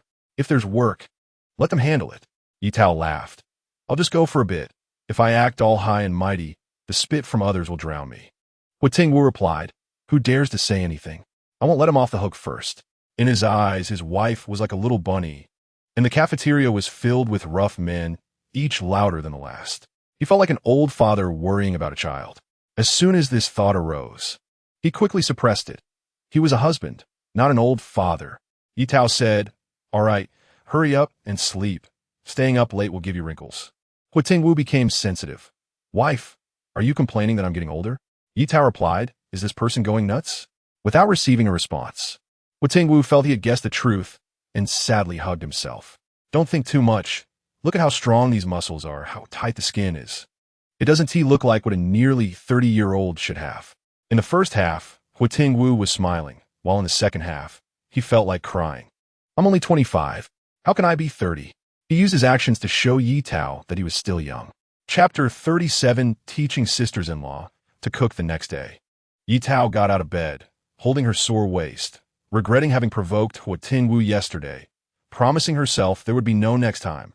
The sisters-in-law took the opportunity to ask Ye Tao to teach them. Xun Xiangmei and Ma Qiuxia joined in the fun as well.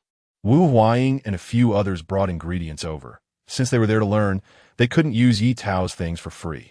Ye Tao, what dish do you want to learn? Wu Huaying blurted out, tomato and egg. Little Xing loves tomatoes, and this is one of the few dishes she likes. Ye Tao, that's easy. Let's make it right now. The kitchen was spacious, and everyone gathered around to chat. Wang Mingshan's transfer order came down. Zhang Yuzhen would leave the island in 3 days. Chun Xiangmei. Just like that, 7 or 8 years have passed. Time really flies. Ma Qiuxia. Who says it doesn't? There are more people on the island than before, and more people are leaving. Who knows when we will meet again? The two of them were among the first batch of military families and had witnessed every step of the island's growth. Zhang Yuzhen. There's no banquet that doesn't end. If you all have the chance to come to Anqing, I'll take you to eat the special sauce duck. Sulan. That sounds great. I want to eat one. Zhang Yuzhen. Don't say just one. 10 would be fine. Her boldness made everyone burst into laughter. Ye Tao continued to talk with Wu Huaying about cooking. As a staple home-cooked dish, tomato and egg has different methods in different regions.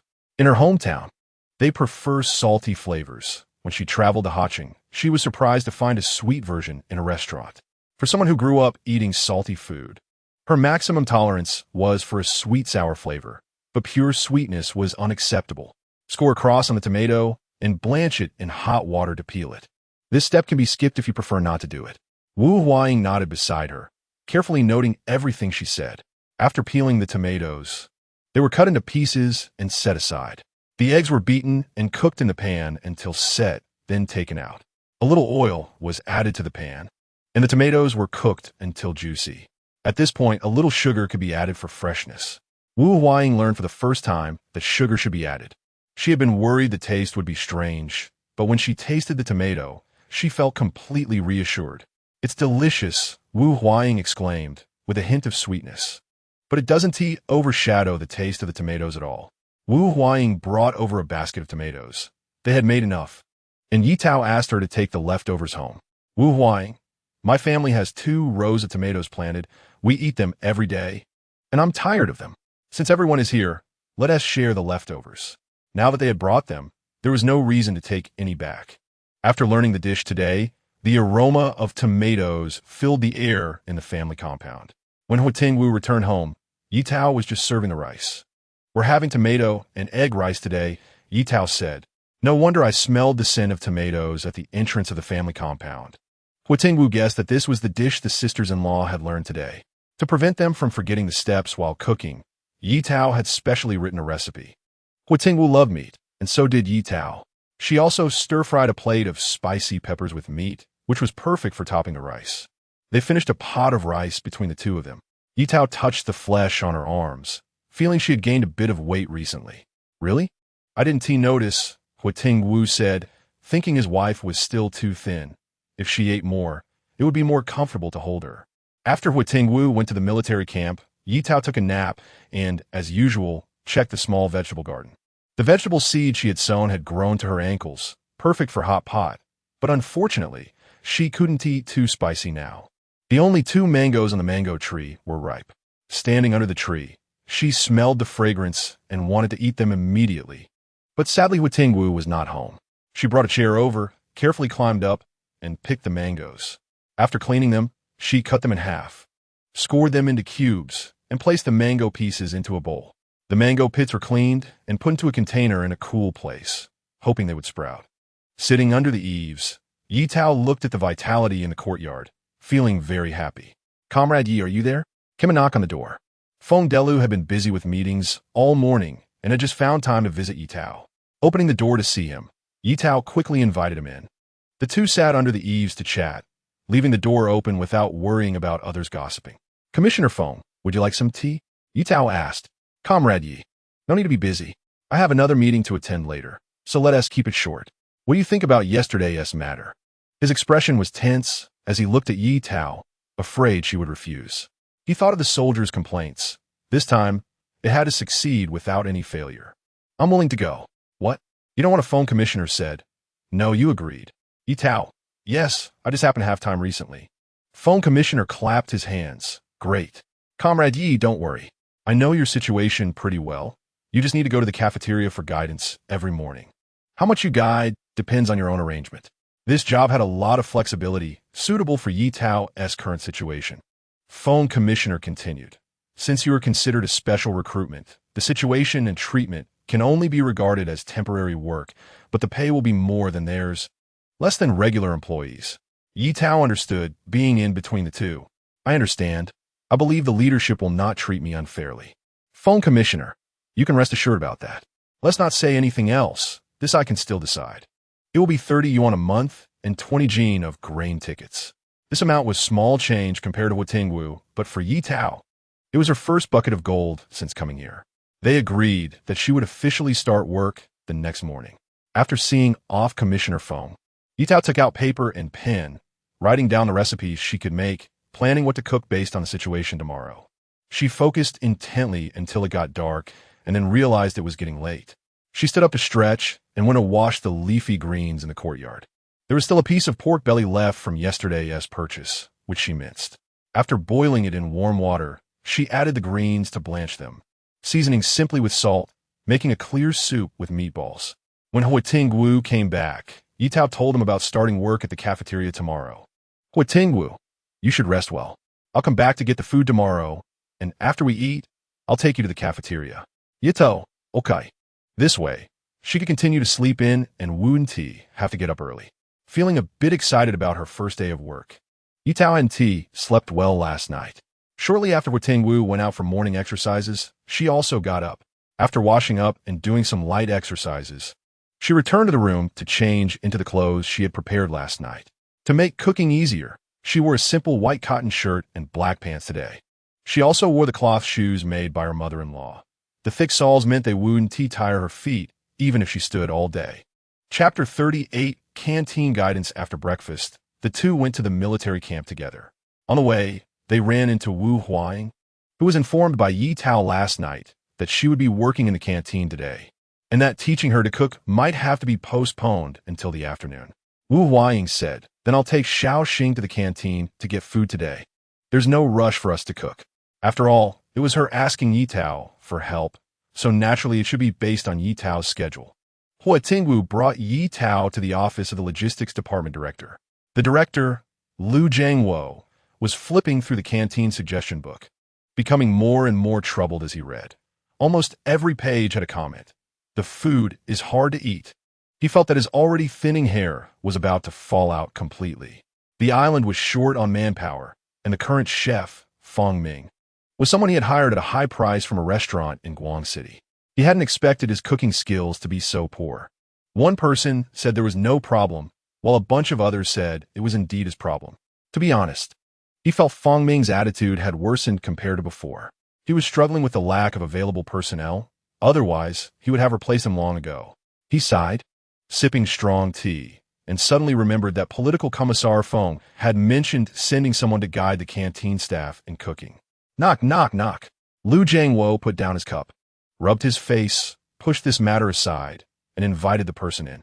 Seeing that it was Huo Tingwu, he was somewhat surprised. "Oh, Deputy Commander Huo, what brings you here?" Lu Jiangwo and Huo Tingwu had fought together during their military district competition and knew each other. Normally, he should be training at this time, so it was indeed rare for him to be in the canteen. Huo Tingwu said, "I brought my wife to find you." Lu Jiangwo knew about Huo Tingwu's marriage. The incident with Zhao Huan had caused quite a stir. Huo Tingwu had coldly rejected her, saying he wouldn't marry, but unexpectedly returned home with a wife after a visit. However, why was he bringing his wife here? Ye Tao stepped out from behind Huo Tingwu and greeted him. "Hello, Director Lu. I'm Ye Tao. Political Commissar Feng said to come report to you." Lu Jiangwo asked, "So you're the guide mentioned by Political Commissar Feng?" The young girl looked skinny and weak. Could she really handle the pots and pans? Ye Tao smiled and said, "I can't really say I'm a guide. I just know how to cook a few dishes." She wasn't sure what the canteen situation was like, and if she boasted too much, what would she do if she ended up embarrassing herself? The young comrade was being modest. Political Commissar Feng said your cooking skills are top-notch. Lu Jiangwo gave her a thumbs up. Tao, I'm heading back to the military camp now. I'll come pick you up at noon. Remember not to do any heavy work. Huo Tingwu said, as he didn't want his wife to tire herself out after finally getting rid of her calluses. "Okay, you go ahead." Lu Jiangwo secretly observed. It was rare to see Huo Tingwu being so considerate, and he should let his subordinates see this side of him. After Huo Tingwu left, Lu Jiangwo took Ye Tao to the canteen, introducing her to the situation on the way. "We don't have many people in the canteen right now. There are 4 permanent workers and 3 temporary ones. The head chef is Feng Ming, who has a bit of an arrogant temper. so you'll need to be patient with him. If there are any issues, come to me promptly. Since Fang Ming came to the military camp, his temper had worsened. Lu Jiangwo feared that he might take it out on Ye Tao. They couldn't afford to lose the guide they had so painstakingly invited. Ye Tao nodded. She had tasted Fang Ming's cooking, and it was just average. If they could coexist peacefully, that would be best, but if he dared to cause trouble, she would not let him bully her. Now, they should be preparing lunch, Lu Jiangwo said. As they entered, people passing by greeted Lu Jiangwo, curiously staring at Ye Tao behind him. They had heard a few words about the new guide coming to the canteen, and now, seeing Ye Tao, they thought she was a new military wife here to help. Everyone, stop what you're doing for a moment, Lu Jiangwo commanded. The bustling kitchen instantly quieted down. They had worked under Lu Jiangwo for a long time and respected him greatly. This is our canteen's guide, Comrade Ye Tao. For the time being, she will be teaching everyone new cooking methods. Comrade Ye's cooking skills are excellent, so be sure to take this opportunity to learn. He paused and continued. As for the suggestions in the canteen, you all know what the situation is. I won't go into details. Now, let's have Comrade Ye say a few words. Let's welcome her with applause. As he finished speaking, a sparse round of applause erupted, and the loudest clapper looked somewhat familiar. Lu Jiangwo frowned and asked, "Haven't you eaten?"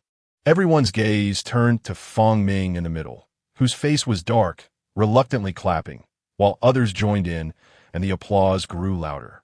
Ye Tao said, "Hello everyone. My name is Ye Tao. I'm very happy to come to the kitchen and work with you all. I hope to learn from you in the coming days." After a brief introduction, Lu Jiangwo asked the veteran staff member Miao Fong to help Ye Tao get acquainted. Miao Fong was mainly responsible for the pastry work in the canteen and occasionally helped out when time allowed. With so few people, everyone's roles were not very clear except for Fang Ming. "Comrade Ye, let me introduce you to our colleagues in the canteen," Miao Fong said. "These are our helpers, mainly responsible for washing dishes and handling ingredients. They are all military wives from our courtyard. You may have seen them." Ye Tao replied, "I've seen them." She greeted them with a smile. Fang Ming said, "Miao Fong, it's getting late. Prepare the food for this morning." He shot a glance at Ye Tao, implying that everyone was busy, so she shouldn't wander around aimlessly. Miao Fong felt awkward. Ye Tao said, "It's okay, I'll just take a look myself. You go ahead and get busy." After Miao Fong left, Ye Tao greeted the people in front of her. "Sister, I remember you used to work at the supply and marketing cooperative, right?" Yang Xiuhua wiped her hands dry and said, "I wasn't happy working there, so I left. Helping out in the canteen is quite good. I don't have to deal with Zhao Huanhuan's sour face." Zhao Huanhuan. After she had a fight with Zhao Huanhuan, Zhao Shui went to the supply and marketing cooperative to make a scene, which angered Yang Xiuhua and led to a fight. Zhao Huanhuan came to work as if nothing had happened. Later, Zhao Shui found Yang Xiuhua secretly and said that Director Lu was very dissatisfied with her, not only deducting her salary, but also holding her accountable. In a fit of anger, Yang Xiuhua quit, as she couldn't stand being around Zhao Huanhuan every day. Later, hearing that the canteen needed help, she came here to assist. The treatment in the canteen was much better than at the supply and marketing cooperative, and she didn't have to watch people's faces. She could leave as soon as her shift ended. Lu Jiangwo was considerate of his subordinates and sometimes allowed them to take home leftover food. So Yang Xiuhua was much happier working here than at the supply and marketing cooperative. Miao Fong has left. Let me introduce you to these two sisters. This smiling one is Sister Qiao Chui, and the shorter one is Sister Ai Qin. Peng Ai Qin chimed in, "You're the short one. Comrade Ye. Don't listen to her nonsense." Yang Xiuhua laughed, pointing at the round figure with their back to them. "This is the second chef of the canteen, Zhu Daba, and the tall, skinny one next to him is his apprentice, Wei Jun." Hearing their names, the two greeted Ye Tao warmly. The remaining one is the head chef, Fang Ming. Yang Xiuhua said, "Fang Ming was brought here by Director Lu from Guang City. He isn't one of our troops, but he is quite the presence." Chapter 39, True Learning or False Learning. Ye Tao thanked her for the help and wandered around the cafeteria to see what ingredients were available, planning the menu for the morning. Just then, some soldiers brought in a basket of scallops, and Ye Tao wanted to make a scallop vermicelli pot. "Comrade Fong, can I use these scallops for cooking?" Ye Tao asked. Fang Ming glanced at her lightly. "Just you? I doubt you can even flip the pot." Ye Tao had no way to refute this. She really couldn't flip it, but the dishes she cooked didn't require flipping. No need for your concern. Ye Tao replied. Fong Ming snorted coldly. Wei Jun, take the stuff over to her. Wei Jun glanced at the master, saw him nod, and replied, all right. Yang Xiuhua pulled Ye Tao aside. The scallops might be fishy. Usually no one eats them when steamed. She felt Ye Tao was being hasty, but deep down, she thought Ye Tao might actually be able to make the scallops taste good. Ye Tao said, Sister Yang, don't worry, you'll see later. Could you help me find some vermicelli? What do you need vermicelli for? Yang Xiuhua instinctively asked. Ye Tao teased, you'll find out soon. With the help of several sisters, the scallops were cleaned quickly. The vermicelli was soaking in cold water while Ye Tao smashed and peeled the garlic cloves one by one. Yang Xiuhua exclaimed, you could do it like this? What about all the times I peeled garlic cloves one by one before? Wei Jun, responsible for preparing the ingredients, curiously came over to watch. Need any help? Wei Yun asked. Ye Tao's hands were getting sore.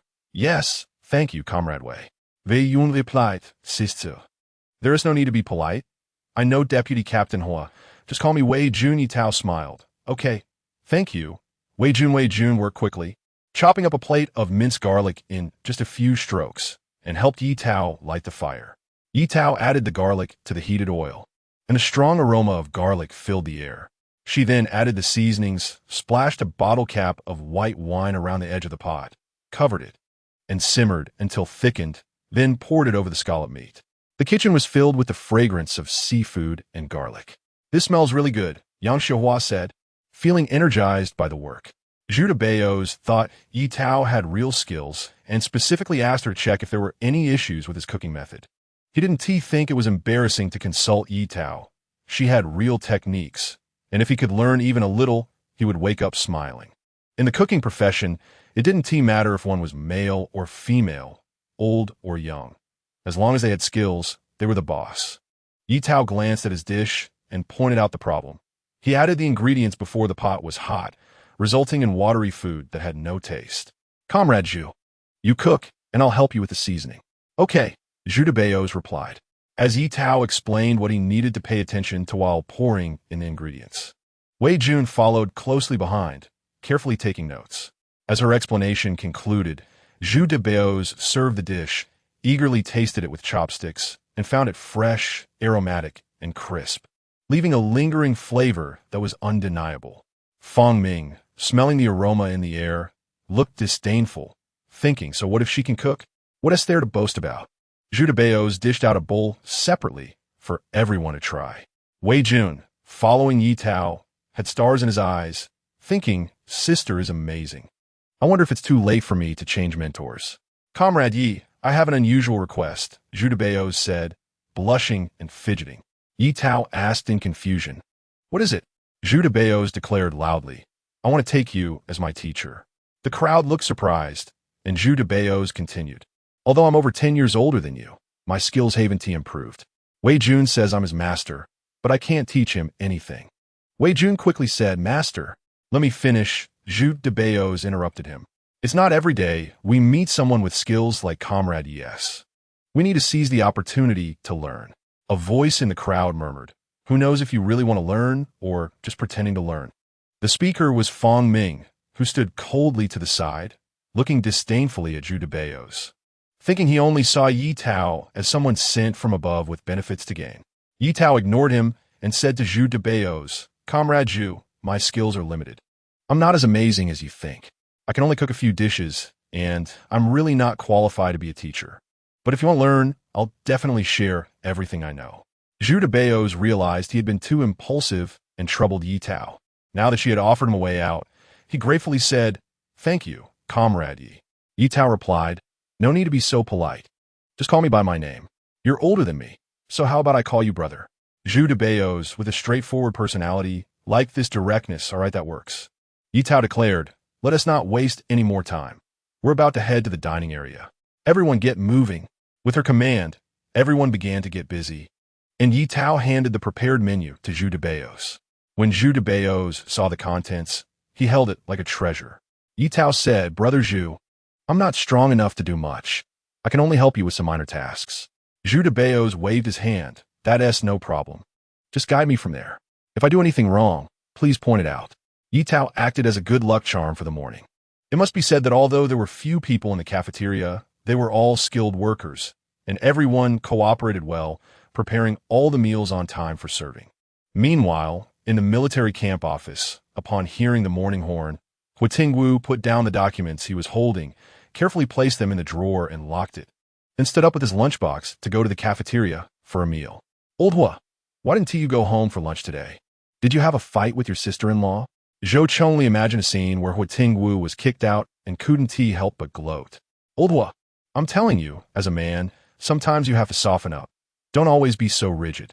I guess your sister-in-law must have been scared by your cold face. How about this? I'll give you 2 love guidance classes this afternoon. Huo Tingwu lightly said. It seems you know quite a bit. You must have sought advice from others frequently. Zhou Chongli proudly puffed out his chest. Of course, just look at who I am. Huo Tingwu replied. Just in time for your sister-in-law to come to my house this afternoon. I'll ask her. Zhou Chongli finally came to his senses and grabbed Huo Tingwu's neck. You little rascal, you're doing this on purpose. Huo Tingwu feigned innocence. I didn't say anything. You admitted it yourself. After saying this, he escaped his grip, whistling as he walked away, leaving Zhou Chongli standing there in a daze. Taking a while to react before chasing after him, Old Huo, wait. I was just joking. Please don't tell my wife. Otherwise, I'll have to kneel on the washboard when I get home. Zhou Chongli chasing Huo Tingwu was seen by Commander Rin and Political Commissar Feng, who wondered what they were doing. Commander Rin asked. Chapter 40. Touching his head, he couldn't figure out what was going on. Political Commissar Feng shook his head. I guess Zhou Chongli has provoked Huo Tingwu again. You know how that kid is. Even after getting married, he's still a big child. Commander Rin replied. I can't be bothered with them. By the way, today is Comrade Ye's first day at work, right? You're not pulling my leg, are you? Political Commissar Feng shot him a glance. Do you think I have no credibility in your eyes? After saying that, he angrily walked away. Commander Rin said, I didn't mean it that way. Wait, are you trying to get ahead of me in the food line? He quickened his pace to catch up with Political Commissar Feng. The soldiers behind them were confused, wondering when the food in the cafeteria had become so appealing. Let's go take a look. Huo Tingwu was already at the front of the line, with Zhou Chongli behind him. Political Commissar Feng and Commander Rin felt that following Huo Tingwu was definitely the right choice, so they lined up behind him. The soldiers didn't dare to follow their leaders and moved to other windows. Comrade Ye, your man is here, Yang Xiuhua teased, pointing at Huo Tingwu. Ye Tao looked over, and Huo Tingwu smiled and waved at her. Ye Tao took off her apron and hung it on the wall. Sister Yang, I'm off then. She was only responsible for cooking, not serving food. What do you want to eat, Tao Tao? Huo Tingwu asked. After greeting the leaders, Ye Tao stood aside, saying, Anything is fine, I'm not picky. All right, you go find a place to sit, and I'll come over later. The scene of Ye Tao talking to Huo Tingwu drew the soldiers' attention. Who is that female comrade? Are you stupid? She's definitely his sister-in-law. Sister-in-law? Didn't they say she came from the countryside? Looking at her clothes, she doesn't seem like a country person. What's wrong? Do you look down on the countryside? A young soldier quickly explained to his comrade. No, I was just curious. But our boss will look scarier when he smiles than when he doesn't. His comrade nodded in agreement. The cafeteria served food quickly, and in just a few minutes, Huo Tingwu returned with 3 servings of dishes and 5 large steamed buns. Filling the table, Huo Tingwu handed her a bun. Here, eat it while it's hot. After we're done, we can go back and rest for a while. The buns were freshly steamed by Miao Fong in the morning, each as big as a hand. Ye Tao felt she couldn't finish it, but Huo Tingwu reassured her to eat as much as she wanted, saying he would finish the leftovers. Huo Tingwu ordered scallops with vermicelli, cabbage with noodles and meat, and tomato and egg, without hesitation, as he smelled the familiar flavors while in line. Zhou Chongli sat down with his food box, eating 2 servings and 3 large buns by himself. Sister-in-law, your cooking is still so good, Zhou Chongli mumbled as he slurped the vermicelli. He broke open a bun, stuffed it with scallops and garlic, and took a big bite, saying one word, worth it. The surrounding young soldiers noticed his eating style and began to imitate him, unintentionally creating a trend of eating buns. Delicious. Lao Feng, you should try my dish. It's much better than your egg, Commander Rin said. Who said that? Mine is good too. How could such a good thing as eggs be bad? He picked up a piece and chewed it with big bites. Cut it out. You don't believe me? I heard Comrade Ye say she only guided 3 dishes, and yours just happened to be the exception, Commanderin said proudly. Political Commissar Feng couldn't be bothered to respond to him and took the meat from his food box while he was feeling pleased. Hey, you old guy. Commander Run glared at him. Political Commissar Feng said, the taste is what matters. And by the way, I'm only 40 this year. Men are like flowers at 40. You and T know. Commander Run. You really have a thick skin. The two of them acted like little kids, arguing and grabbing each other's food. The soldiers in the cafeteria felt full for the first time. Although the meals were usually good, today's food felt particularly delicious. After finishing their meal, Huo Tingwu and Ye Tao washed their food boxes at the door. The soldiers had already learned from Zhou Chongli that today's meal was delicious because it was guided by Ye Tao, and they all smiled and greeted her. Sister-in-law, each one said, causing Ye Tao to smile so much that her face felt stiff. After Huo Tingwu finished washing the food boxes, Ye Tao hurriedly pulled it back home, as the soldiers were too enthusiastic. After their afternoon break, Ye Tao took out some stationery to write letters to her mother-in-law and Xiaosong. On the day she arrived, she had called Huo Tingwu to let him know she was safe, but the phone bill was too high, and they hung up after a few words. She wrote down what she wanted to say, set the stationery aside, and planned to send it out after Huo Tingwu returned to finish writing. She wanted to send something back home. What should she send? Her eyes caught the mango tree in the yard. Right, she could dry some fruit to send back. Although it was hot on the island, it was starting to cool down at home, and the dried fruit wouldn't spoil on the way. She wondered if there were still mangoes to pick. Huo Tingwu seemed to have mentioned that there were many wild fruits on the mountain. She planned to ask him which day they could go explore together. Last night, when Huo Tingwu returned, he brought back several coconuts.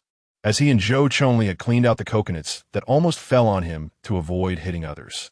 She thought about making a coconut chicken hot pot tonight, paired with the small dishes from the yard, and she couldn't help but salivate, deciding to go for it. She first boiled a pot of water and went to the chicken coop to pick a lucky one. Huo Tingwu had fenced off the chicken coop, scattered some grain inside, and made a simple roof with boards. They bought 6 chicks from Mao Mao, and after several days of careful feeding, the little ones gradually adapted to their new home. She finally caught the only rooster, which crowed every morning before the bugle sounded, and Ye Tao could no longer bear it. Although Ye Tao had never killed a chicken in her past life, she had helped at her grandmother's house in the countryside. As the saying goes, even if you haven't eaten pork, you've seen pigs run. After struggling for a while with the chicken, she still couldn't catch it. Tao Tao, what are you doing? Su Lan came over after hearing the chickens squawking in the yard. She opened the door and saw Ye Tao with several chicken feathers stuck to her head, and the rooster, tied up, trembling at her feet. Are you trying to kill the chicken? Su Lan rolled up her sleeves to help her. With an extra pair of hands, Ye Tao quickly cleaned the chicken. The rooster's feathers were beautiful, and Ye Tao picked them out, washed them, and laid them on the windowsill to dry for making shuttlecocks in a few days. Come over to my house tonight with Rue. We're having hot pot. Ye Tao said, hot pot. I don't know what that is, but I know whatever Ye Tao makes must be delicious. After cleaning the chicken, the sisters-in-law brought their things to Ye Tao's place to learn how to cook. Ye Tao handed out the prepared recipes, each one different, fearing that some people couldn't read. She even drew some pictures beside them for better understanding.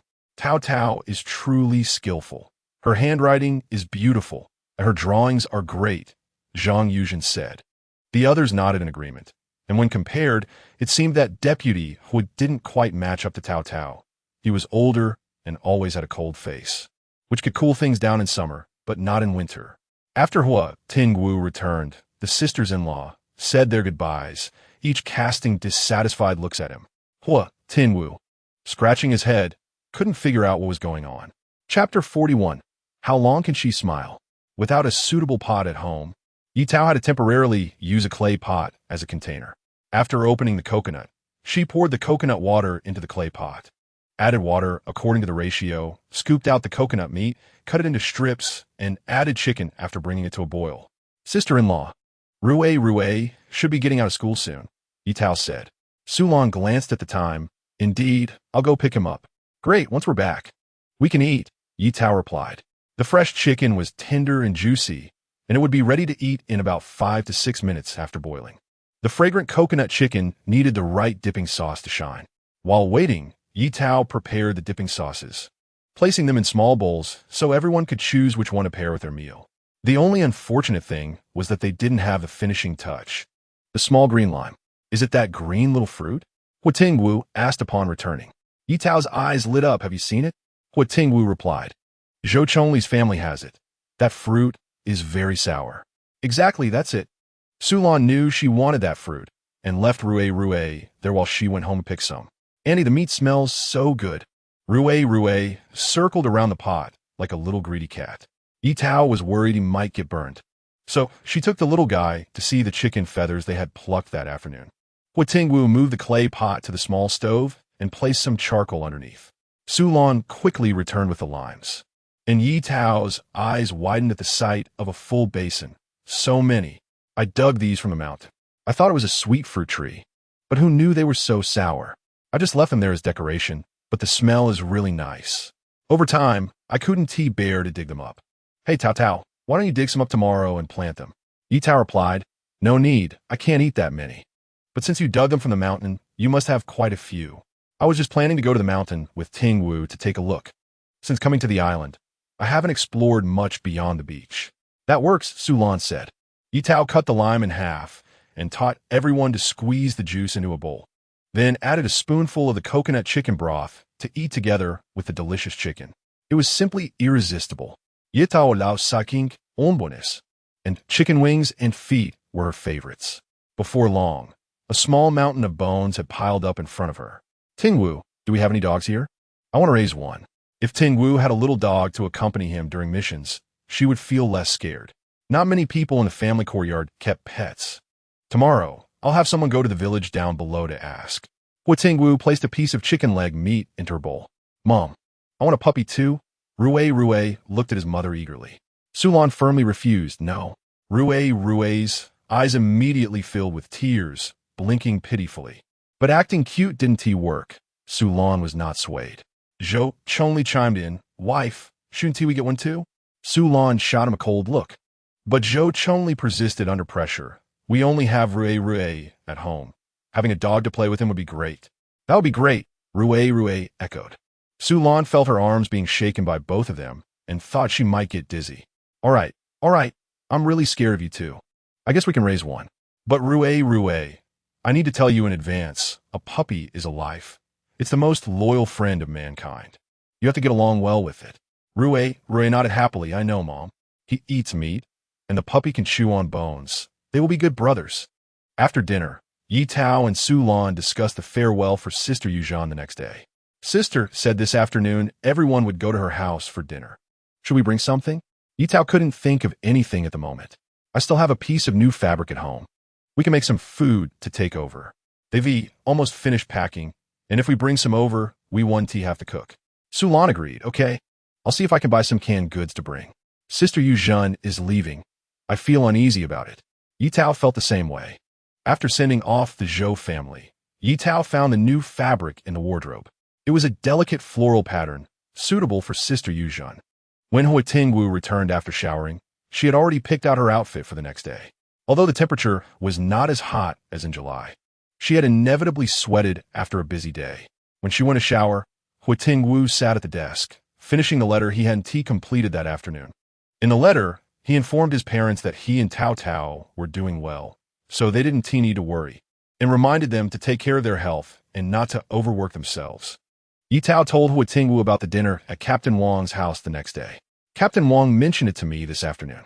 Ye Tao added, I want to give the fabric I bought in Guang City to Sister Yuzhan. Huo Tingwu had no objections. Sure, I'll follow your lead. By the way, when you have time, Huo Tingwu thought for a moment, the afternoon after tomorrow. My wife is free in the afternoon, so he can adjust his schedule for that day. Where do you want to go? Ye Tao replied, Sister said there are limes on the mountain.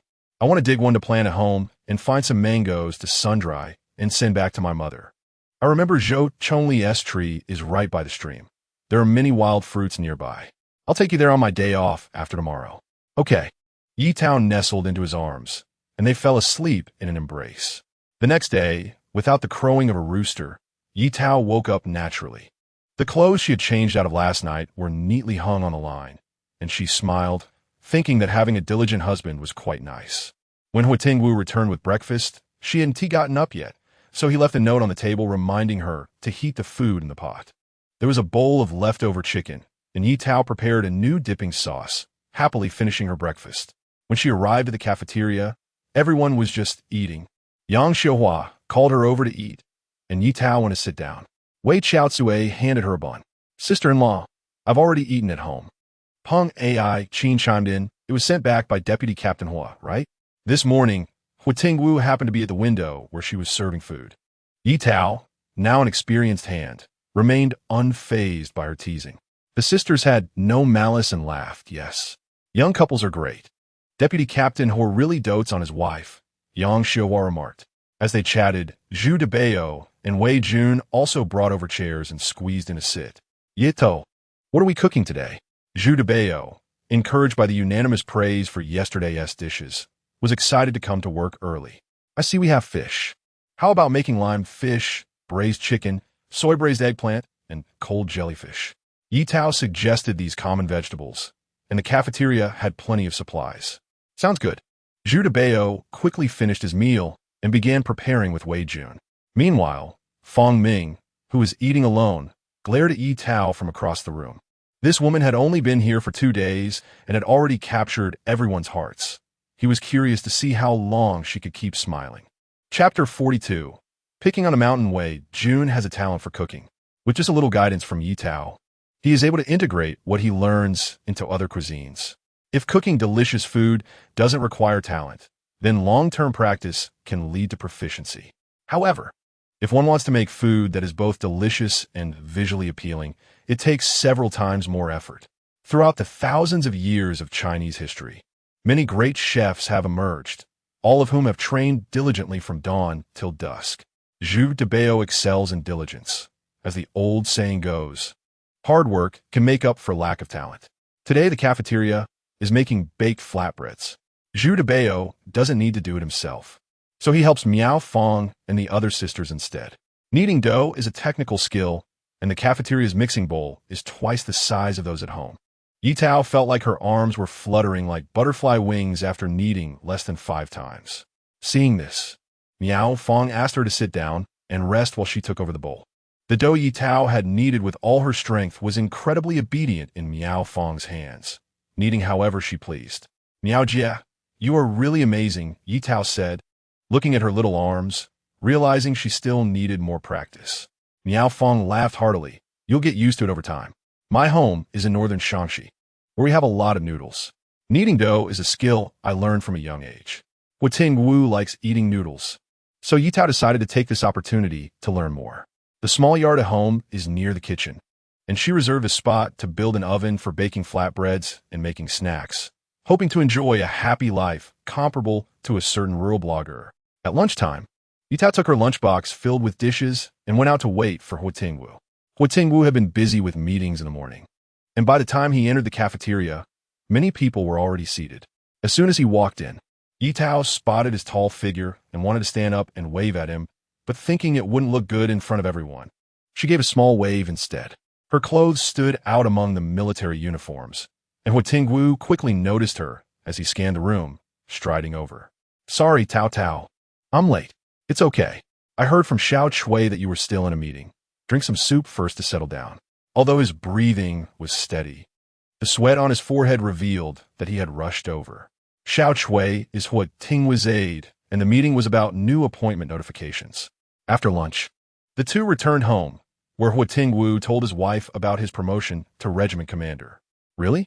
You're amazing. Ye Tao's mouth curved into a proud smile as she hugged Huo Tingwu. Huo Tingwu gazed at her smile, feeling overjoyed. In the afternoon, Ye Tao took the prepared food early to Sister Yuzhan's house. Several familiar sisters from the family compound came over to send them off together. Yuzhen Esong, Wang Chao, and Ding Xiaoshu, who had grown up together, cried loudly when they realized they were going to be separated. The sadness of parting surrounded not only the children, but also the adults. When Ye Tao returned home, she found her eyes swollen. Huo Tingwu had boiled 2 eggs and carefully rolled them around her eyes, wrapped in cloth. In the morning, when Ye Tao looked in the mirror, she found a swelling had gone down and felt relieved to go to work. Sister Yuzhan's boat departed in the morning, and since Ye Tao had just started work, she couldn't ask for leave to see them off at the dock. In the afternoon, Huo Tingwu had a break, and the two of them carried baskets and walked along the mountain path. This path is frequently used, and the ground has been flattened by many footsteps, with not a single weed in sight. However, to be safe, Huo Tingwu brought a sickle, which could be used to clear the way and for self-defense. Ye Tao followed behind him with a bamboo pole, tapping the surrounding grass. Her biggest worry when coming to the island was encountering snakes. "Wife, do you think this is a lime?" Huo Tingwu, walking ahead, noticed a tree that looked similar to the one in Zhou Chongli's family yard. "Let me see." Ye Tao smelled a familiar fragrance and exclaimed, "Yes, this is indeed a lime. Let us dig it up when we come back." The tree was at the foot of the mountain, so they planned to take it on their way back. Huo Tingwu, having trained for many years, found this bit of mountain path nothing to worry about, while Ye Tao's short legs struggled to keep up. Hearing her panting breaths, Huo Tingwu realized he was going too fast and slowed down to match her pace. Ye Tao took a sip of water and fanned herself with her hand. "Why haven't we reached the place you mentioned yet?" Huo Tingwu looked around and noticed the remnants of their previous work. "We're almost there. It should be nearby." For the sake of the fruit trees, Ye Tao pushed herself to keep going. Huo Tingwu's prediction was accurate. After walking less than 100 meters, they discovered a small stream. The two found a clear area and sat on a rock to rest. Ye Tao happily scooped up some stream water to wash her face, feeling refreshed. After resting, Huo Tingwu filled the basket with mangoes, placing the thick-skinned wild mangoes at the bottom. Ye Tao spotted a jabuticaba tree, its branches densely laden with fruit, and wanted to pick a few to taste. "Tao Tao, I'll have one," Huo Tingwu said as he picked one and put it in his mouth. Ye Tao looked at him, her eyes crescent-shaped. "How is it? Is it good?" Huo Tingwu chewed and cleared his throat. "It's delicious." Ye Tao placed banana leaves on top of the mangoes, spreading the jabuticaba fruit in the basket. Not far away, there was a wild grapevine, and Ye Tao dug it up to take with them. If only there were durians, she thought, salivating at the thought of the sweet, creamy fruit, hoping that heaven would hear her wishes. "What is durian?" Huo Tingwu, accustomed to his wife's peculiar ideas, felt a bit curious about the fruit she mentioned. "It's a really delicious fruit." As soon as she finished speaking, she caught a whiff of a fragrant smell in the air. "Did you smell that?" Ye Tao excitedly grabbed Huo Tingwu's sleeve. "I smelled it, but it's a strange smell," he replied. Ye Tao took his hand, following the scent through the woods. They finally found the durian tree, and it smelled wonderful. One durian had already cracked open, and it needed to be picked before it attracted flies. Ye Tao clasped her hands together, silently thanking heaven for sending her durian. "Delicious durian. Here I come." Huo Tingwu's face turned pale as he inhaled the smell, feeling a bit nauseous. "Wife, is it really edible? Should we just leave it?" "Oh no, we finally found it." The delicious fruit was right in front of them. How could they not eat it? "Don't worry, I'll carry it later," Ye Tao reassured him. "No, I'll do it. Let us hurry back home after this," Huo Tingwu insisted. The durian was covered in spikes and emitted an indescribable odor. Huo Tingwu was skeptical about whether it was edible, but as a man, he couldn't back down. Huo Tingwu held his breath and, with a burst of energy, chopped the durian down and placed it in the basket. Ye Tao couldn't help but smile, protecting her husband's pride. As they descended the mountain, they also dug up the lime tree, which had several fruits on it. Ye Tao picked one and handed it to Huo Tingwu, who sliced it in half. The lime's fragrance wafted up, refreshing his senses. Chapter 43: The Impact of Durian. Returning to the family compound, I encountered Rue playing at the door. I learned that they had gone up the mountain to pick fruits, and he stretched out his hands wanting to find Ye Tao to play. Ye Tao greeted Sulan and took the little guy home. Huo Tingwu carefully took out the lime tree, preserving some of the original soil while digging, and planted it in the northwest corner of the vegetable garden. The wild grape tree was supported with wooden sticks, and the scattered branches were tied up with ropes to create a simple shape. Ye Tao and Rue washed the jiaobai fruit clean, and the little guy ate one after washing. Soon his belly was round. Ye Tao let him sit on a small stool while she took out the durian, which was the focus of this time. From the outside, it looked like a regular oval fruit with about 5 sections of flesh. Without gloves, Ye Tao pried open the durian with her bare hands, using the opening to forcefully split it in half. Rue exclaimed, "Wow, and he's amazing." The little guy was very supportive. Ye Tao smiled, of course. For the remaining unopened parts, she needed to use tools. So Ye Tao went to the kitchen to get a knife, noticing Huo Tingwu squatting there. Although he didn't like the smell, the durian looked very dangerous.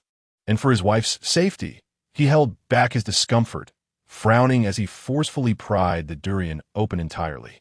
Rue said, "Wow, Uncle is also amazing."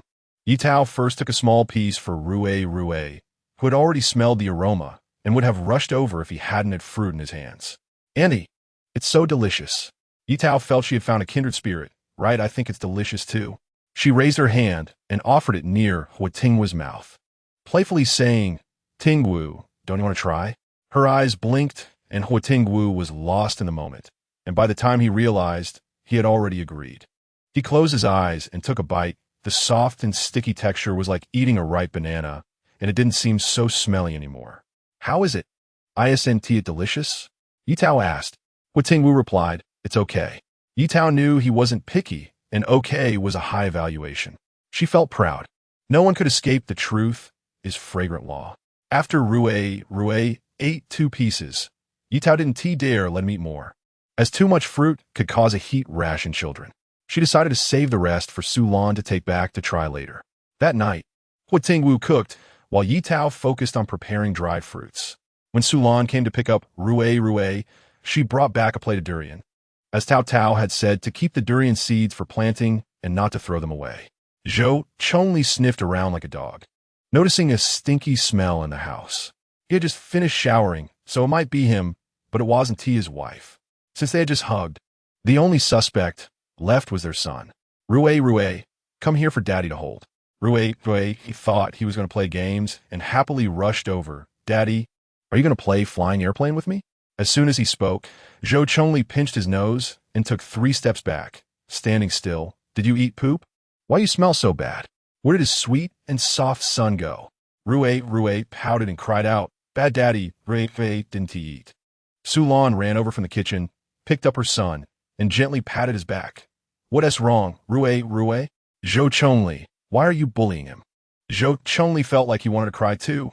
"Wife, our Rue ate poop." Su Lan was confused. "What are you talking about?" "Wife, don't believe me. Just smell Rue's mouth, it's so stinky." Zhou Chongli confidently guessed right, already thinking of 1,000 ways to freshen his breath. He decided to let his son eat more limes. Sour was better than stinky. Rue had tears hanging on his eyelashes and wanted to cry again upon hearing his father's words. Su Lan, feeling puzzled but still wanting to help, asked Rue to open his mouth and smell the familiar scent. "Ha!" Su Lan laughed until her stomach hurt, putting her son on a chair while holding her belly. Zhou Chongli said, "You think about nonsense every day, and you don't even ask me, making you laugh until your stomach hurts. What's going on?" Su Lan calmed down for a moment and said, "You'll know if you go get the plate I left on the table in the yard.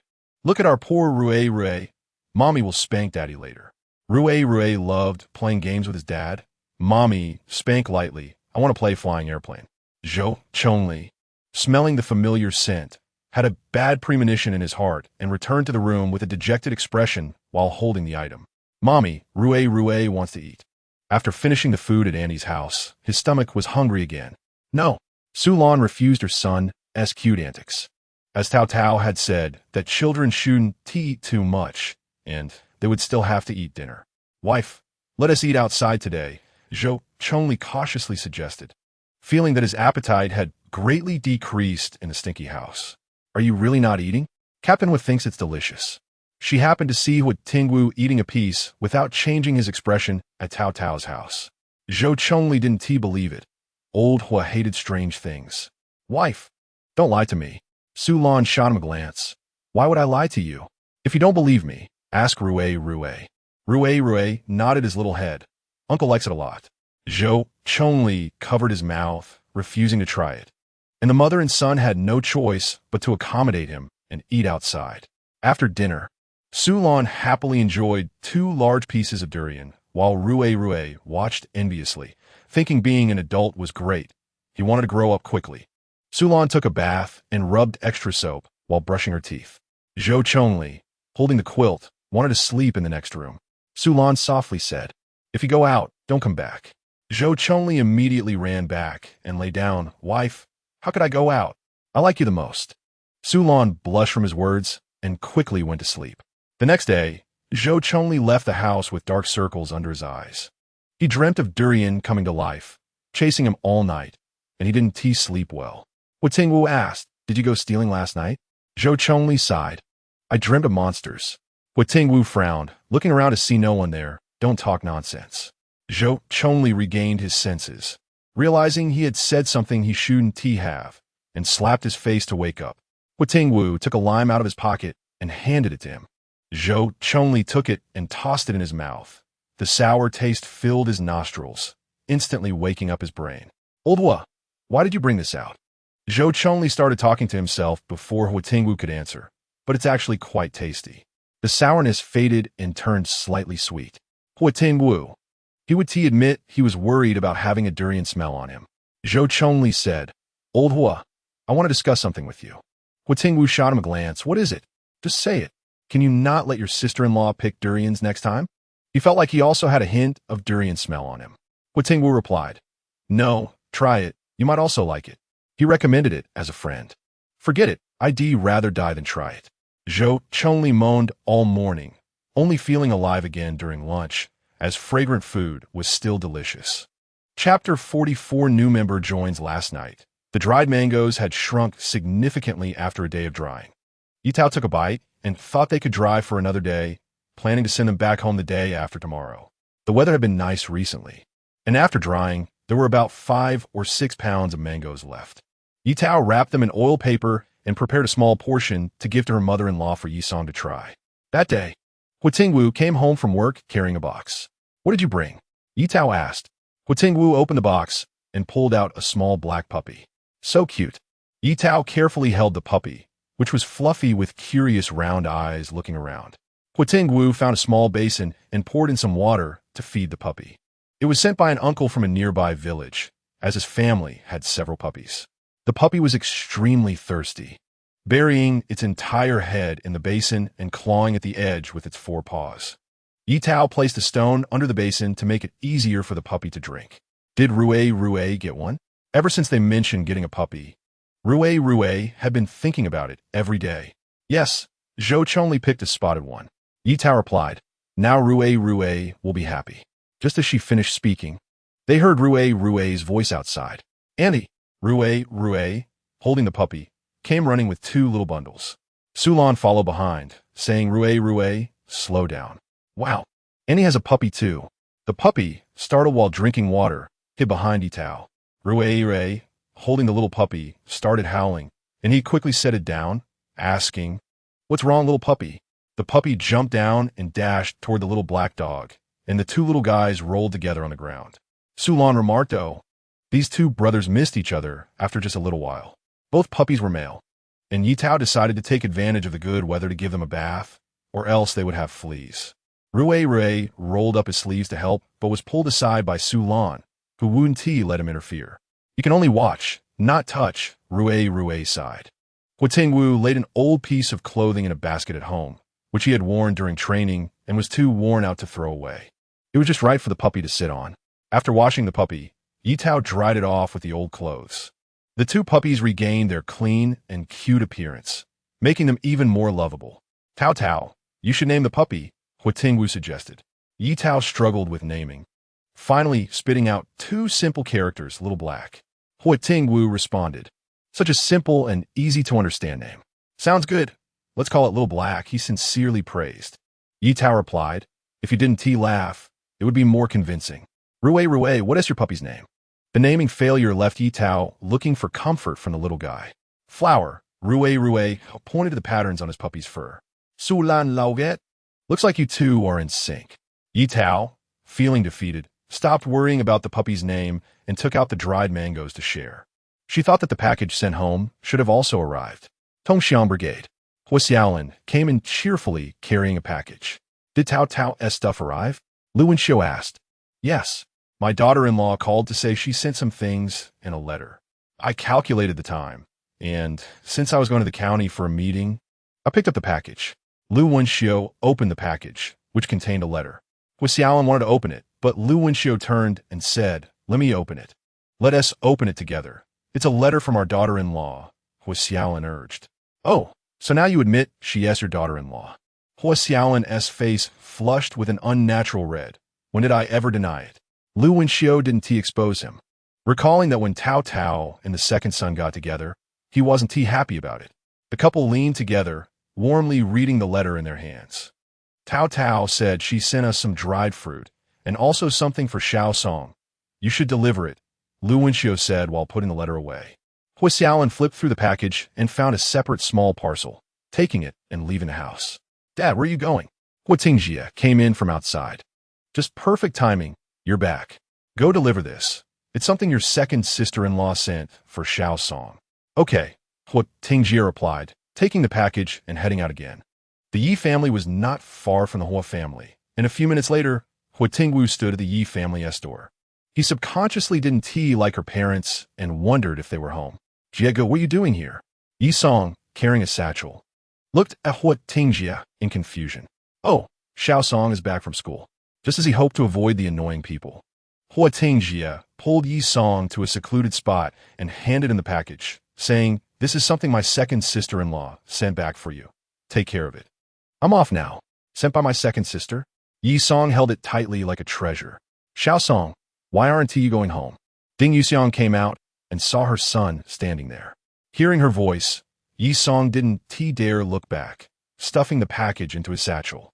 I have sand in my shoes. Ding Yuxiang didn't sense anything odd and urged him to hurry home. Ye Song was a bit nervous lying for the first time. He wiped the sweat off his forehead and carefully covered the satchel as he returned home and locked the door.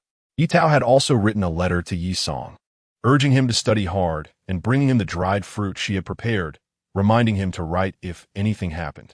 Tears streamed down Ye Song's face as he read between the lines, sensing that his second sister was very happy on the island.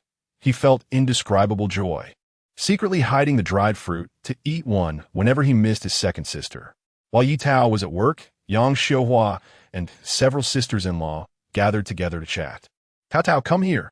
Yang Xiuhua wafed. Ye Tao sat down and realized they were talking about Zhao Huanhuan. Upon hearing the name, Ye Tao remembered she hadn't seen her in a long time.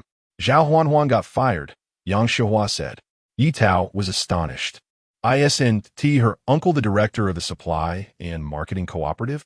If she had stayed there, it would have been a matter of his word. Well, no matter how big the position, it can't withstand Zhao Huanhuan's antics. It turned out that after Zhao Huanhuan had a fight with her, she had pushed Yang Xiuhua out and felt proud of it, thinking that with her aunt backing her, she could act even more arrogantly. Later, she had quarreled with several military wives. Everyone came here to support their husbands, not to be bullied. Several military wives united to report her to Chun Xiangmei. Chun Xiangmei managed all the affairs in the family compound and directly approached Lu Jingyi, demanding that he fire Zhao Huanhuan, stating that someone like her was a ticking time bomb in the military camp, and you never know when she might cause a big incident. Lu Jingyi had long been impatient with this unrelated niece and took the opportunity to fire her.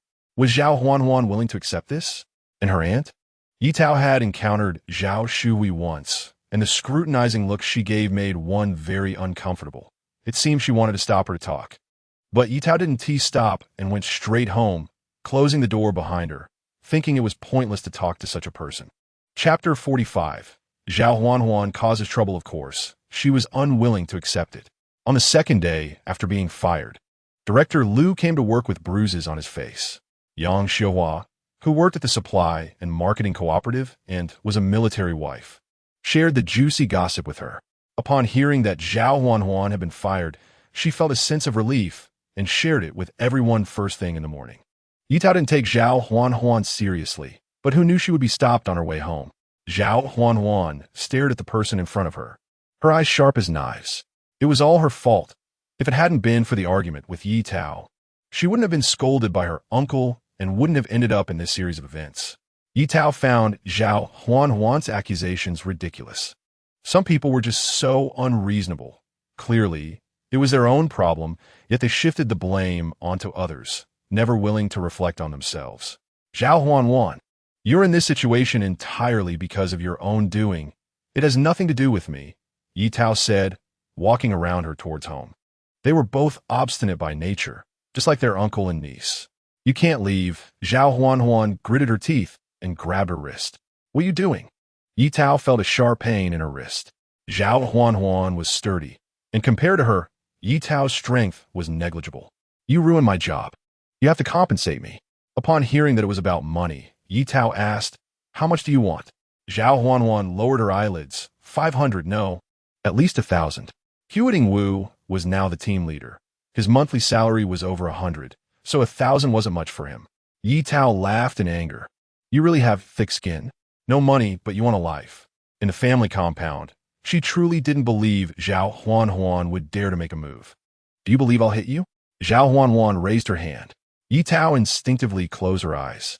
The imagined pain didn't come.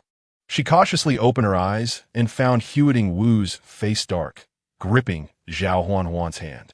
He spat out a few words through clenched teeth. Who do you say you're going to hit? When Huo Tingwu approached their home, he saw Zhao Huan gripping Ye Tao's arm, and Ye Tao's pale face clearly indicated she had been bullied. He forcefully pulled Zhao Huan's hand. Zhao Huan, in pain, released Ye Tao's wrist. Huo Tingwu carefully checked Ye Tao's injury. On her fair skin, clear fingerprints were visible. His face was filled with anger as he protectively placed Ye Tao behind him, his dark eyes fixed on Zhao Huan. Huo Tingwu was not someone to provoke, but he was also measured in his anger, rarely losing his temper. At this moment, anger flickered in his narrow eyes, as if he wanted to burn the opponent to ashes. Zhao Huan felt her breath catch, frozen in place, a chill running from her head to her toes. Bullying his wife and now being confronted by Huo Tingwu, she felt she was finished. Her hands trembled slightly, and cold sweat dampened her temples. Captain Hu, you heard wrong. My aunt is looking for me about something. I'll go back first. She nearly panicked and tried to slip away. It's okay. I'll talk to Director Liu later, Huo Tingwu said. Before he finished speaking, Zhao Huan's pupils constricted. No way. Huo Tingwu's sharp gaze bore into her, his tone sarcastic. I'm informing you, not asking for your opinion. You bullied my wife in front of me. Do you really think I'm dead? Zhao Huan didn't dare to meet his eyes, her mind racing with the thought that she couldn't let her uncle know. Her uncle was already unhappy with her. If Huo Tingwu went to complain, she would definitely be sent back to her hometown. She had come all the way from her hometown to seek refuge with her aunt, hoping to marry an officer and never have to return to the village. She absolutely couldn't be sent away. That thought consumed her mind. I was just anxious earlier. It wasn't intentional. Can you forgive me? Zhao Huan thought if she pleaded sincerely, Ye Tao, who came from a rural background, would surely forgive her. Ye Tao turned her back and rolled her eyes. She wasn't a saint, and the pain in her wrist was still throbbing. I won't forgive you, Zhao Huan. Everyone knows what you did in broad daylight. There's no need to keep pressing us. Instead of asking for forgiveness, you might as well admit your mistakes. After saying that, Ye Tao pulled Huo Tingwu and walked home without looking back. Left standing there, Zhao Huan felt lost, her gaze blank as she returned home.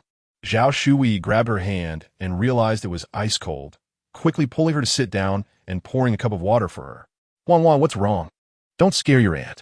Zhao Huan focused on her face, fell into her arms, and cried out, Aunt, you have to help me. I don't want to go back to my hometown. Zhao Shui frowned slightly. What happened? Zhao Huan recounted what had just happened. Zhao Shui was at a loss for words regarding her thoughtless niece, but what could she do? There was only this one daughter in the family, and everyone had spoiled her, so her temper was not ordinary. She had let her come to the island, hoping to introduce her to an officer before old Liu retired. After Huo Tingwu rejected her, she introduced a few more officers, but Zhao Huan wasn't satisfied and had yet to settle down. Her husband had suggested sending her niece back home more than once, but she had turned a deaf ear. However, the events of the past few days had touched her husband's bottom line. A few days ago, she had quarreled with Yang Xiuhua and used old Liu's name to drive her away. Old Liu was unaware of this and thought Yang Xiuhua had resigned voluntarily. She had no children after marrying old Liu and cherished her only niece, but Zhao Huan was causing trouble every day. Huo Tingwu was not easy to deal with, and it was only a matter of time before old Liu found out. Huan, what you did today was too much. I might not be able to protect you. You should come clean with your uncle. Zhao Shui said. Zhao Huan pouted in defiance. Aunt, why do you say that too? Who else has said it? Zhao Shui poked her forehead. You're still not repentant. Everyone sees it clearly. Seeing her niece's pitiful look, she felt a pang of sympathy. Fine, I'll talk to your uncle. Make sure to cook something nice tonight. If your uncle is happy, he might not be angry, and then you won't have to worry. The aunt and niece made plans together and spent the whole afternoon buying groceries and cooking, waiting for Lu Jingyi to return in the evening. When the door clicked open, Zhao Huan obediently greeted him, wanted to help him take off his bag. Lu Jingyi dodged back, staring at her with a cold and harsh tone. Do you have something to say to me? Zhao Huan had a bad premonition in her heart. Before she could respond, Lu Jingyi set down his bag and sat down. Zhao Huan quickly followed him, pouring him water.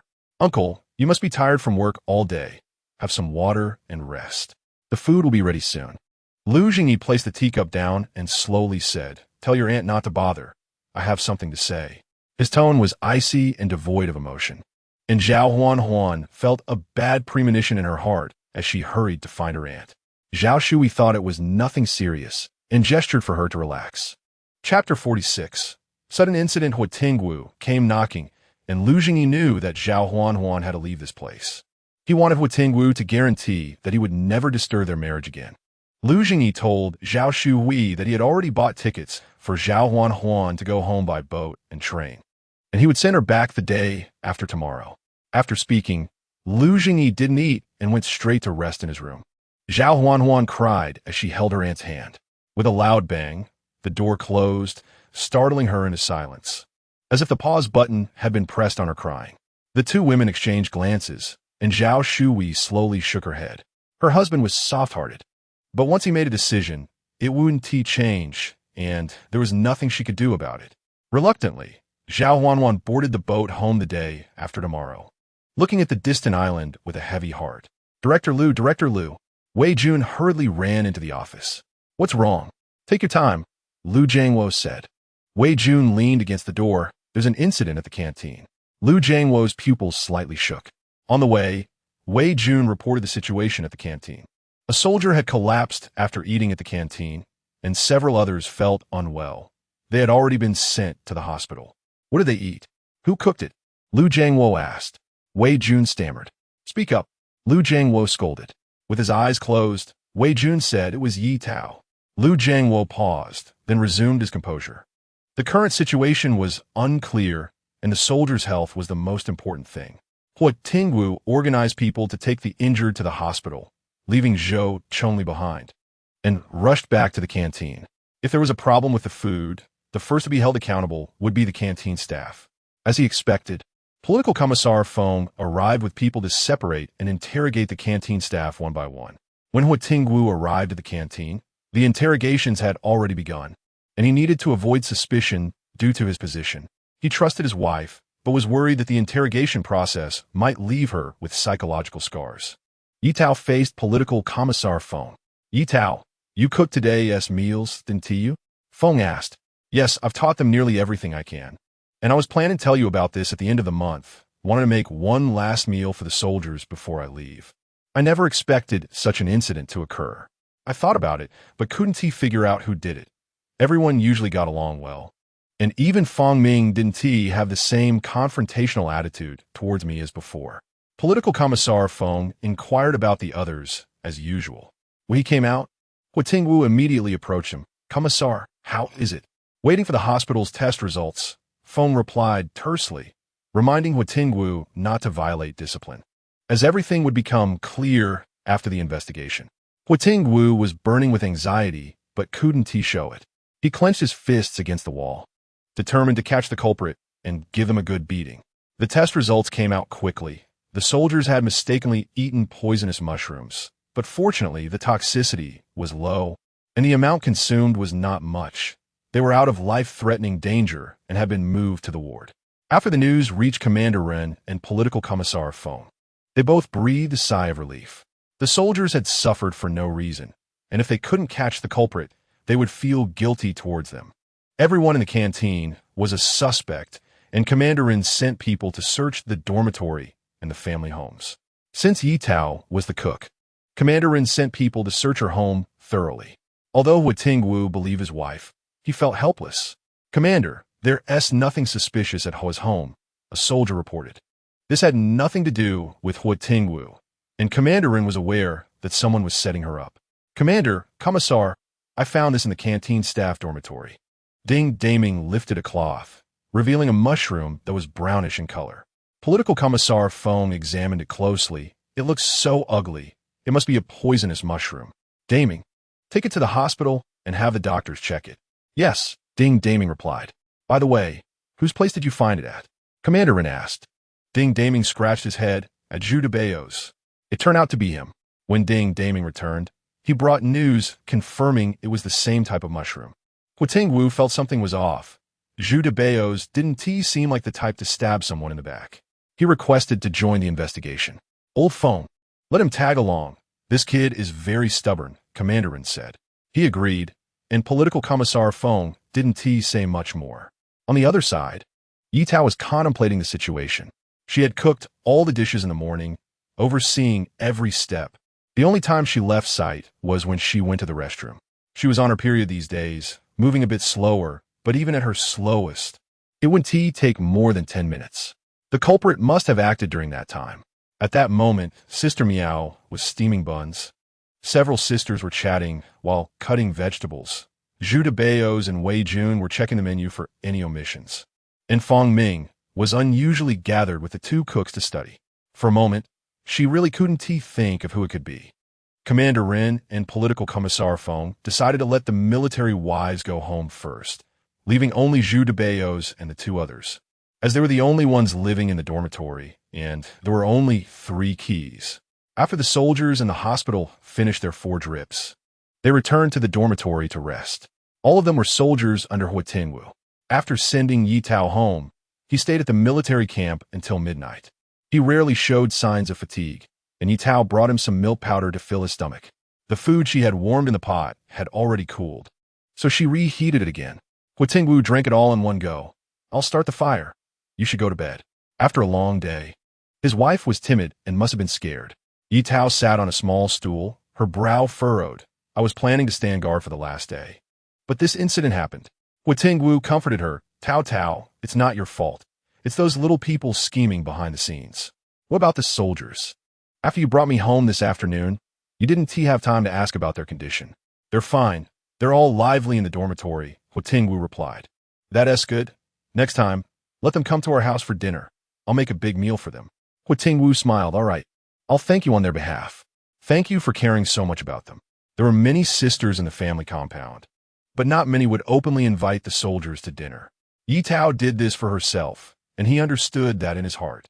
To prevent panic, news of the soldiers' poisoning did not spread in the family compound, but due to the urgency of the incident, some information inevitably leaked out. Tao, I heard from outside that something happened at the canteen." Sulan came in, pulling Ye Tao into the room, her tone filled with worry. "There's no wall that doesn't leak air." Ye Tao briefly explained a few things. "Which scoundrel did such a wicked thing?" Sulan slammed the table in anger. Having grown up in a large compound, she knew how hard the soldiers had it. The canteen was the most important part of their lives. Such an incident was like pushing people to their deaths. Ye Tao replied, "I hope the investigation can be cleared up quickly, or else people will be on edge." Chapter 47, Proving Innocence. Huo Tingwu and Zhou Chongli were in charge of the interrogation. Wei Jun turned pale upon learning that the poisonous mushrooms were found under his own bed. "Captain Huo, Vice Captain Zhou, I'm innocent. I've never had any bad intentions. Our cafeteria leaders are good, the soldiers are good, the treatment is good.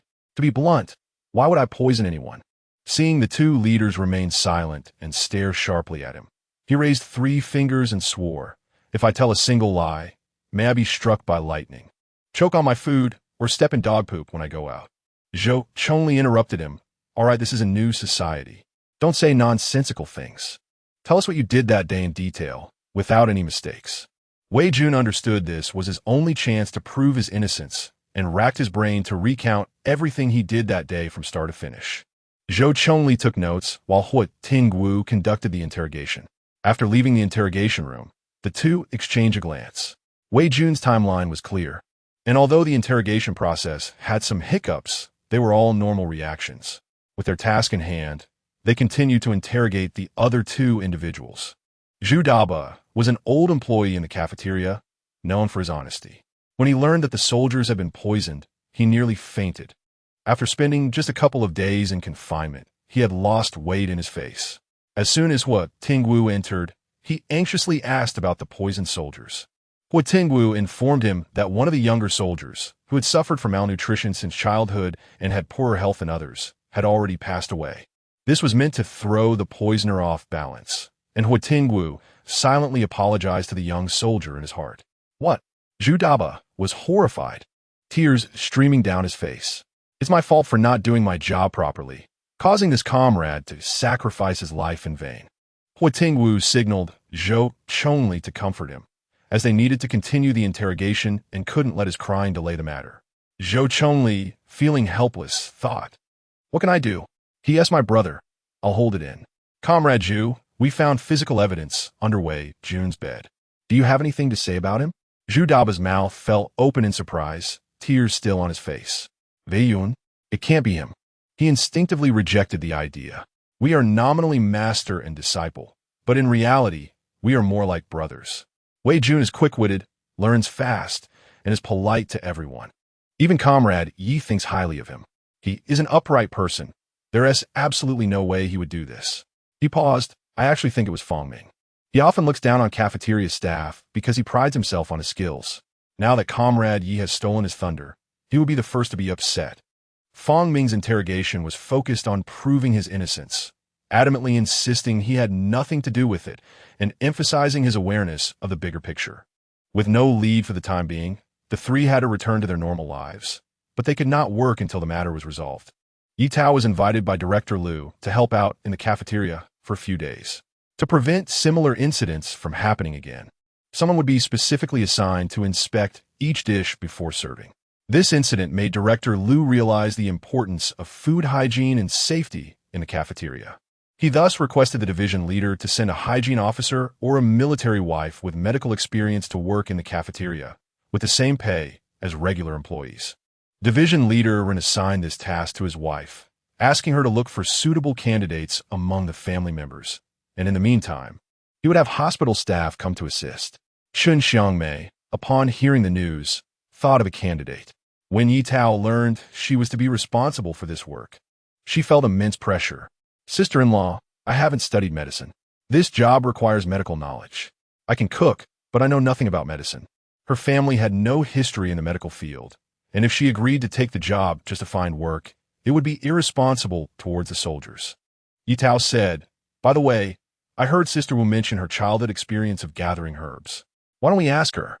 Chun Xiaomei replied, "All right, let's go take a look." Since Ye Tao was unwilling to go, they couldn't force her. Wu Huaying was at home doing her daughter's hair when Ye Tao and Chun Xiangmei arrived with a basket. "Huaying, are you doing Xiaoxin's hair?" Wu Huaying quickly finished styling her daughter's hair upon seeing them. "Ding Xiaoxin, hello Annie." "Hello, sister-in-law." Ye Tao took a mango from the basket and offered it to her. "Xiaoxin, would you like Annie to peel a mango for you?" Ding Xiaoxin nodded happily yes. "Sister-in-law, please sit." "Tao Tao, please sit." Wu Huaying brought over a stool. "Mom, the mango is so sweet. You should have some too." Ding Xiaoxin held the mango up to Wu Huaying's mouth. Wu Huaying took a small bite, confirming its sweetness. "Did you remember to thank your auntie?" Ding Xiaoxin thought for a moment and shyly smiled. "Thank you, Annie." Chun Xiangmei felt a pang of envy watching her lovely demeanor. After being married to old Ren for over 20 years, they only had 2 sons, both of whom were also soldiers, one in the northwest and the other in the northeast. The couple lived in the south, with families scattered across various regions. The biggest regret was that after giving birth to the second child, she suffered greatly and only recently regained her health. At her age, having another child was unrealistic, so she cherished every moment with her little daughter. Xiaoxin is so understanding. Annie's family also has mangoes. You could go pick some after you finish this. Ding Xiaoxin softly responded, "Okay." As the little girl happily ate her mango, Wu Huaying asked about the purpose of their visit. "The thing is, there are many soldiers in the army, and some issues have arisen lately. To ensure their food safety, the cafeteria plans to set up a position responsible for checking meals. Since you learned a bit from your father back home, I thought you might want to give it a try. What do you think? Wu Huaying pointed at herself. Sister-in-law, are you talking about me? Yes. Wu Huaying's father was a barefoot doctor in the village. As the eldest, she had helped her family gather herbs since she was young. When she got older and went to school, she learned a few characters, and sometimes her father would ask her to fetch medicine. However, since following the army, she had forgotten all her previous knowledge. I'm afraid I can't do it. I haven't gathered herbs a long time. Occasionally, I go to the mountains just to pick some wild fruits and vegetables for the kids. Chen Xiangmei reassured her, don't worry. There will be a week's training at the hospital before you start working in the cafeteria. Ye Tao encouraged her, sister-in-law, you should give it a try. You have a foundation, which is much better than someone like me who knows nothing. Wu Huaying felt a bit swayed and agreed to give it a try. Ding Xiaoxin had been weak since childhood, and neither she nor old Ding wanted to send her to school early. They planned to wait until the following autumn. Chun Xiangmei told her that she could let Ding Xiaoxin stay at her house for now, allowing her to attend the training without worry. Wu Huaying was touched, and that night dug out her old notes and studied late into the night. Meanwhile, in the darkness, a figure slipped out from the back door of the cafeteria. Chapter 48. Finding the killer, the man lightened his footsteps, looked around to confirm safety, and quickly ran towards the back mountain. Huo Tingwu signaled to the person beside him, and under the cover of night, quietly followed the man. The man stopped under a large tree, took something out of his pocket, threw it into a dug pit, let out a long breath, wiped the sweat from his forehead, and covered the spot with decaying leaves before returning the way he came. Moments later, two figures appeared at the covered spot. Zhou Chongli, with a blade of grass in his mouth, said, Old Hua, what do you think you just buried under the tree? Huo Tingwu scanned the area with sharp eyes, dug up the soil from where the man had been, and found a piece of paper. What is this? Zhou Chongli asked. I don't know. Let's take it back and show it to the commander. Huo Tingwu carefully collected the item and restored the pit to its original state. The lights in the military operations room were bright as Commander Rin picked up a cup and took a sip of strong tea, carefully examining the piece of paper in his hand. We have both witnesses and evidence. Let's arrest him. With a command, Huo Tingwu quickly moved into action. Fong Ming, having resolved his major worries, fell into a sound sleep, snoring like thunder. Huo Tingwu's mouth twitched. This person had a really big heart, able to sleep so soundly after doing something guilty. He covered his mouth and nose, and had his subordinates work together to bind Fong Ming and take him away. By the time Fong Ming sensed something was wrong, he had already been brought to the interrogation room. Seeing the familiar scene, his heart sank, especially with a row of items in the interrogation room. Hooks, pliers, it was simply a family portrait of torture, and his legs trembled uncontrollably. Oh, you're awake, Huo Tingwu said as he pushed the door open, with Zhou Chongli following behind and pulling the stinky sock out of Fong Ming's mouth, throwing it disdainfully at him. It's all old Huo's fault for making me stuff Fong Ming's sock in his mouth. I washed my hands several times before I felt the smell was gone. Chef Fong, you slept well tonight. Did you think you had no worries? Huo Tingwu asked. Fong Ming's forehead was sweating profusely, even sliding down his neck into his clothes. Commander Hua, what are you doing? He asked, glancing at the ropes binding him. What do you think I'm doing? Still playing dumb at a time, like this? Do you want to go to the little island to dig stones? Zhou Chongli slammed the table. Huo Tingwu was too lazy to waste words with him and directly slammed the evidence on the table. This looks familiar, right? Confess and you'll get leniency. Resist and you'll face strict punishment. Fong Ming focused his eyes and saw the paper he had buried under the tree, slumping weakly in the chair. I'll tell everything, he said. During this time in the cafeteria, Ye Tao had stolen his limelight.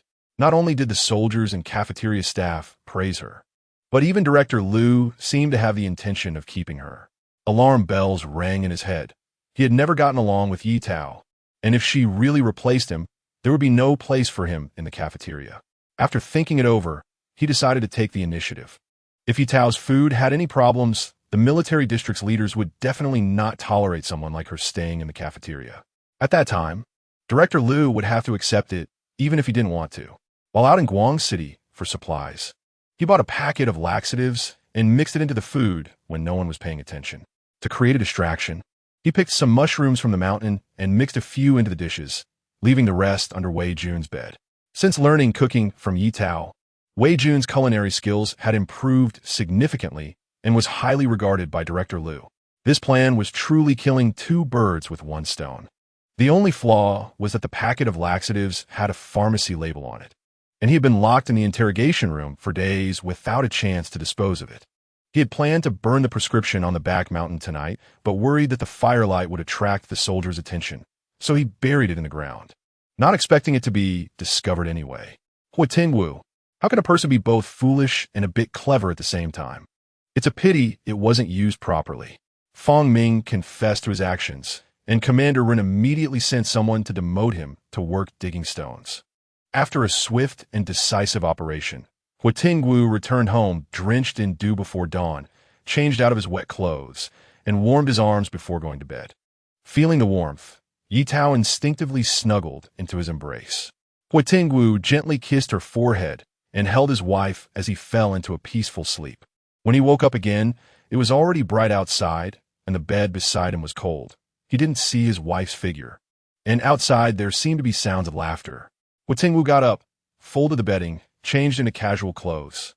And since Commander Ren had given them a day off after the late-night meeting, he didn't have to go to the military camp today. Ruirui and Su Lan had been there for a while, and upon learning from Ye Tao that his uncle had not gotten up, they were ready to tease him. Without a moment to spare to play with Xiao He and Xiao Huan Yard, Ruirui ran into the room, hands on her hips, looking very pleased, and said, "Uncle, you big lazy bug. Ruirui got up earlier than you." Huo Tingwu raised an eyebrow. "You've become quite bold, daring to laugh at me?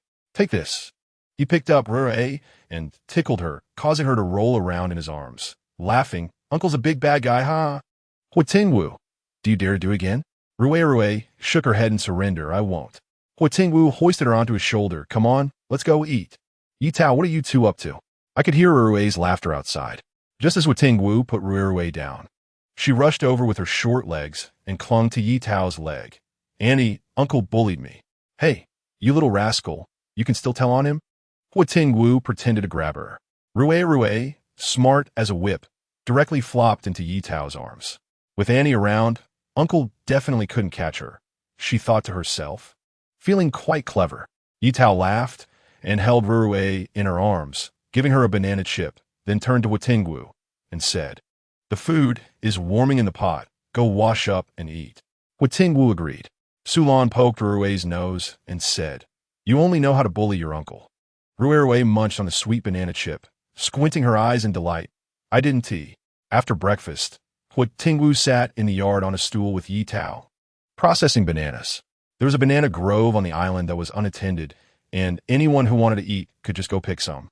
Ye Tao had taken the opportunity to bring back a basket. Huo Tingwu was not pleased when he found out. Bananas were so heavy, and his wife must have been tired carrying them back from so far. He was planning to buy a bicycle for her so that it would be more convenient to go out in the future. Although he handed over his salary to his wife, he had just received a bonus from his last mission, which was just enough to surprise her. The supply and marketing cooperative on the island was not large, but it had a full range of goods, including the basics.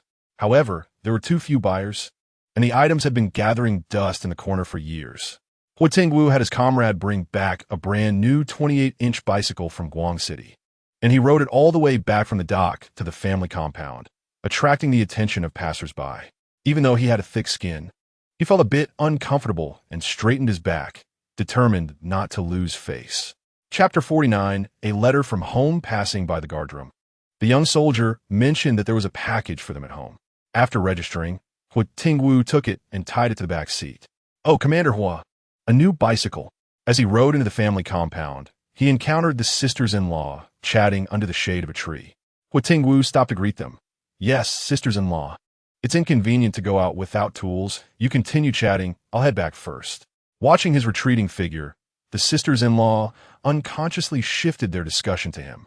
"That bicycle is definitely bought for his wife," one sister-in-law confidently stated. "How do you know?" Another sister-in-law detailed how a few days ago, while she was out picking bananas, she saw Commander Hua, who was worried about his wife walking such a long way to pick bananas, immediately expressing his discontent and insisting that he would accompany her next time. Is that true? Everyone found it hard to believe that the usually stoic Commander Hua could be so considerate. "I'm not lying. You'll see for yourselves, she said confidently, as she had witnessed it firsthand, noting how sweet they were together, making others blush.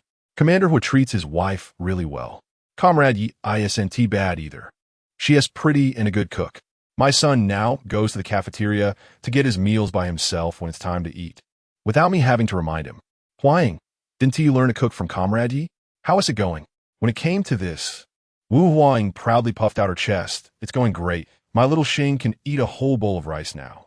No wonder I noticed that little Xing has gained some weight and is stronger than before. Wu Huang was very grateful to Ye Tao. Thanks to her introduction, she now worked as a tester in the cafeteria and earned some income each month. The work wasn't too busy, allowing her to bring little Xing along. Huo Tingwu was unaware of the sisters-in-law's discussion about them and couldn't wait to get home to reveal his surprise. I'm back. Ye Tao was feeding little He, who was happily eating the leftover food, his little tail wagging nonstop. Where did the bicycle come from? Ye Tao's eyes sparkled as she approached him. Huo Tingwu set the package aside and said, "It's something our parents sent us."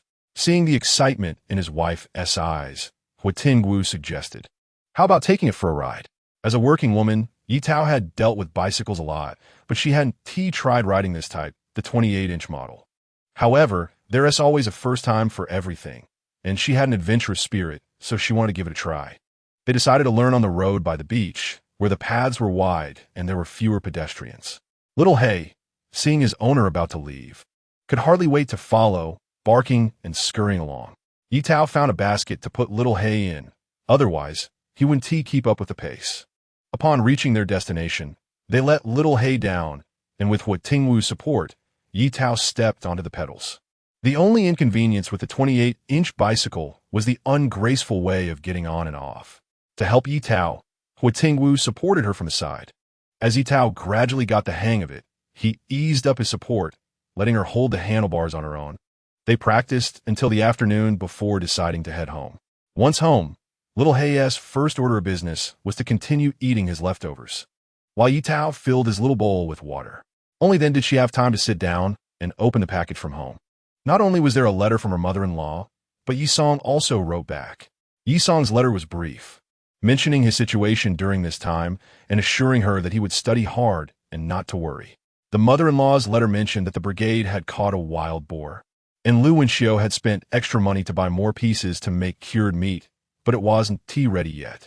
What was sent this time was from Ting Ting's family, and they would return the favor once their own cured meat was ready.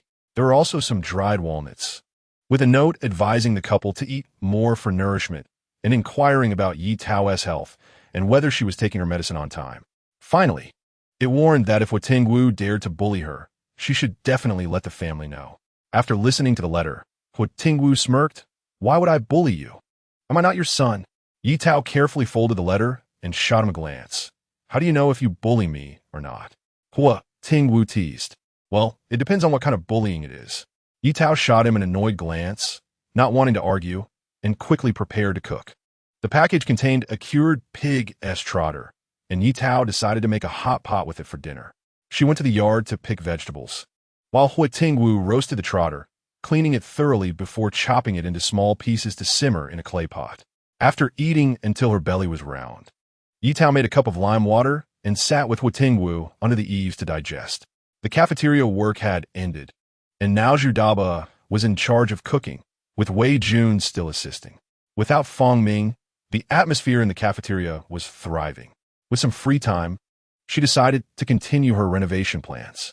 The house needed 2 lounge chairs, and the grill project was still ongoing. The Mid-Autumn Festival was approaching, and she wanted to finish the grill in time to make mooncakes. The old man who had woven the basket had excellent craftsmanship, so she planned to ask him if he could take custom orders when she went to the market next time. The grill project was left to Huo Tingwu. The next day, when Ye Tao woke up, Huo Tingwu had already outlined the general area based on her sketch. "I'll have Xiao Chui buy the materials, and in the afternoon, I'll ask Zhou Chongli to come help. We can finish it today." "Really?" Ye Tao's face lit up with a smile. Huo Tingwu was also infected by her joy. "Of course it's true." Ye Tao rewarded him with a kiss on the cheek, saying, "Thank you, husband." "Husband? What's that title?" Huo Tingwu touched the spot where she had just kissed him. How should I explain? I saw it by chance in a book." It's a term of endearment for a husband. Upon hearing the term of endearment, Huo Tingwu's eyes sparkled. Tao Tao, can you call me that again? His cute demeanor made Ye Tao chuckle, and she obliged several times. Should I call you wife? No. Hurry up and go to work. Ye Tao blushed and pushed his face away. Huo Tingwu smiled and said, No way, I'm just going to call you wife. Ye Tao covered his mouth. No more. Hurry up and eat, then go to work. They finished breakfast with a leftover pig trotter soup and a handful of noodles, paired with pickled cucumbers and salty vegetables. After Huo Tingwu left, Ye Tao planned to ride her bike to the market. Although she wasn't very familiar with the bike's performance, she had enough experience to ride it fairly smoothly. It only took her a few minutes to reach the market after leaving the family compound. She headed straight to the old man's stall and detailed the lounge chairs she wanted. Sure, no problem. Someone from the family compound asked me to make some before. I have one at home. Do you want to take a look? If it's okay, I can weave one for you based on that. Since buying furniture should be based on physical samples, and there was one ready-made, Ye Tao decided to go take a look. Chapter 50: Successfully Keeping People at the Stall. Ye Tao, are you going to Grandpa Fan's house? Ye Tao turned around and saw it was Mao Mao. Yes, Mao Mao. Mao Mao volunteered to guide her. She and Grandpa Fan were from the same village, and their houses were neighbors. Ye Tao replied, Of course, but what about your stall? It's not easy to find a good spot at the market, and once it's fixed, it usually doesn't change. It's convenient for regular customers to find their way. Grandpa Fan waved his hand, saying, You go ahead, I'll keep an eye on Mao Mao. Mao Mao was small in stature, so Ye Tao let her sit on the crossbeam, ensuring there would be no danger when getting on or off the bike. This was Mao Mao's first time riding a bicycle, and she laughed happily, saying, Sister Ye Tao, you are so amazing. In her heart, owning a bicycle was a big deal, so she envied Ye Tao for riding one. You can be even more amazing.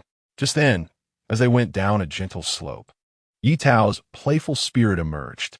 She told Mao Mao to hold on tight and quickly spun the wheels, both of them shouting as they rushed down, until the bike stabilized. Mao Mao couldn't stop smiling. The feeling was exhilarating. Their laughter accompanied them as they chatted all the way. Mao Mao's village was not far from the market, about a 15-minute bike ride. The village had a pleasant and memorable name, Linhai Village, which, as the name suggests, is close to the sea. The villagers made their living by fishing for generations. Following Mao Mao's pointing finger, they stopped in front of a thatched roof house. Sister Ye Tao, my house is a bit messy, so let's not go in. I'll take you to Grandpa Fan's house. Mao Mao looked down, fidgeting with her fingers. She knew her house was too shabby, and being sensitive, she didn't want the person she admired to see it.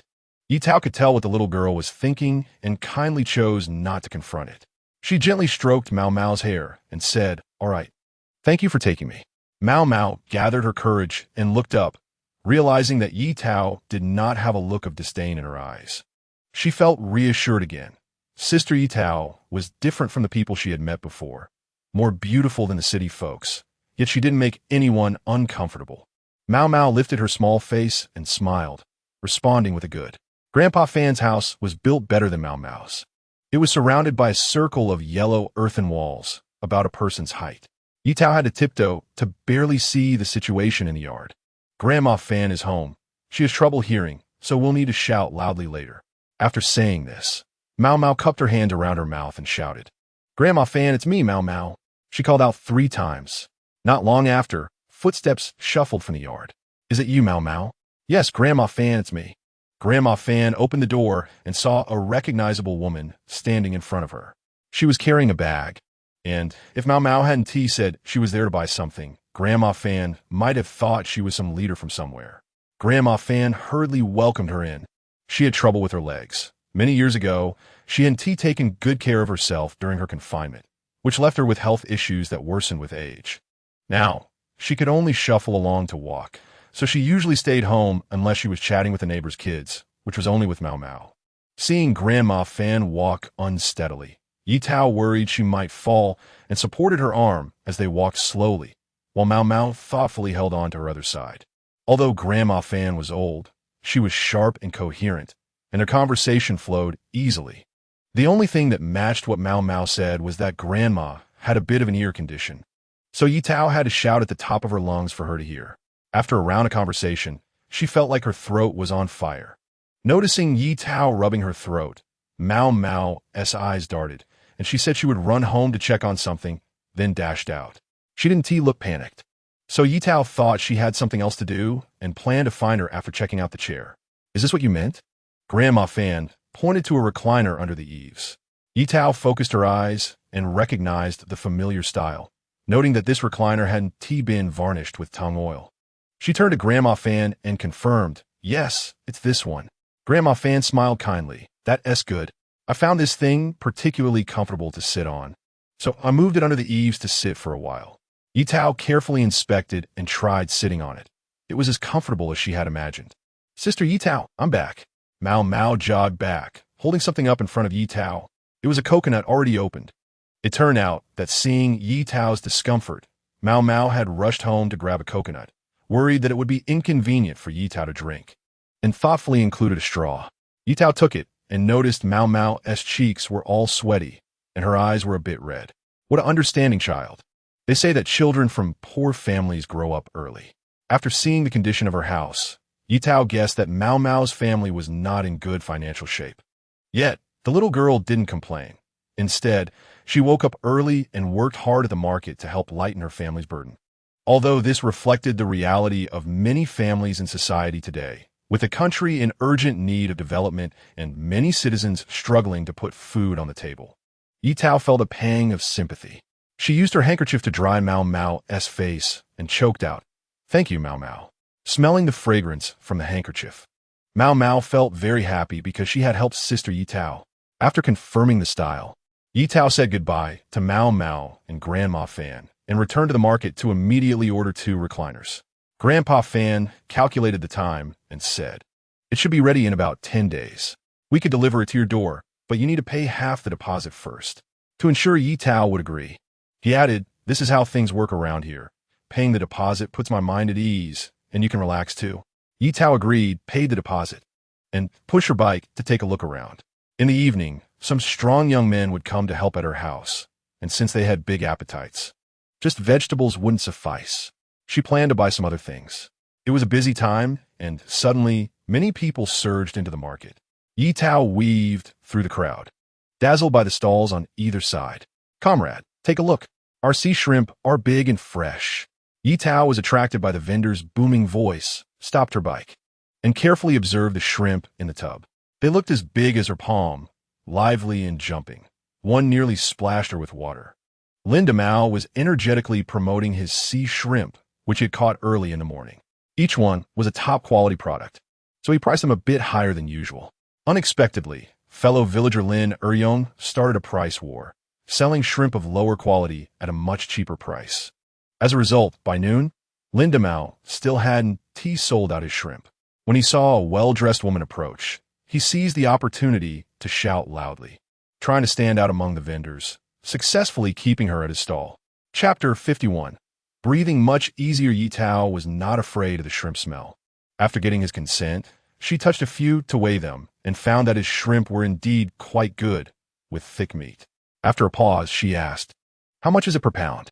Mao was always attentive to her expression. Upon hearing this, he felt hopeful and quickly said, 40 cents a pound. "If you want them all, I can give them to you for 35 cents.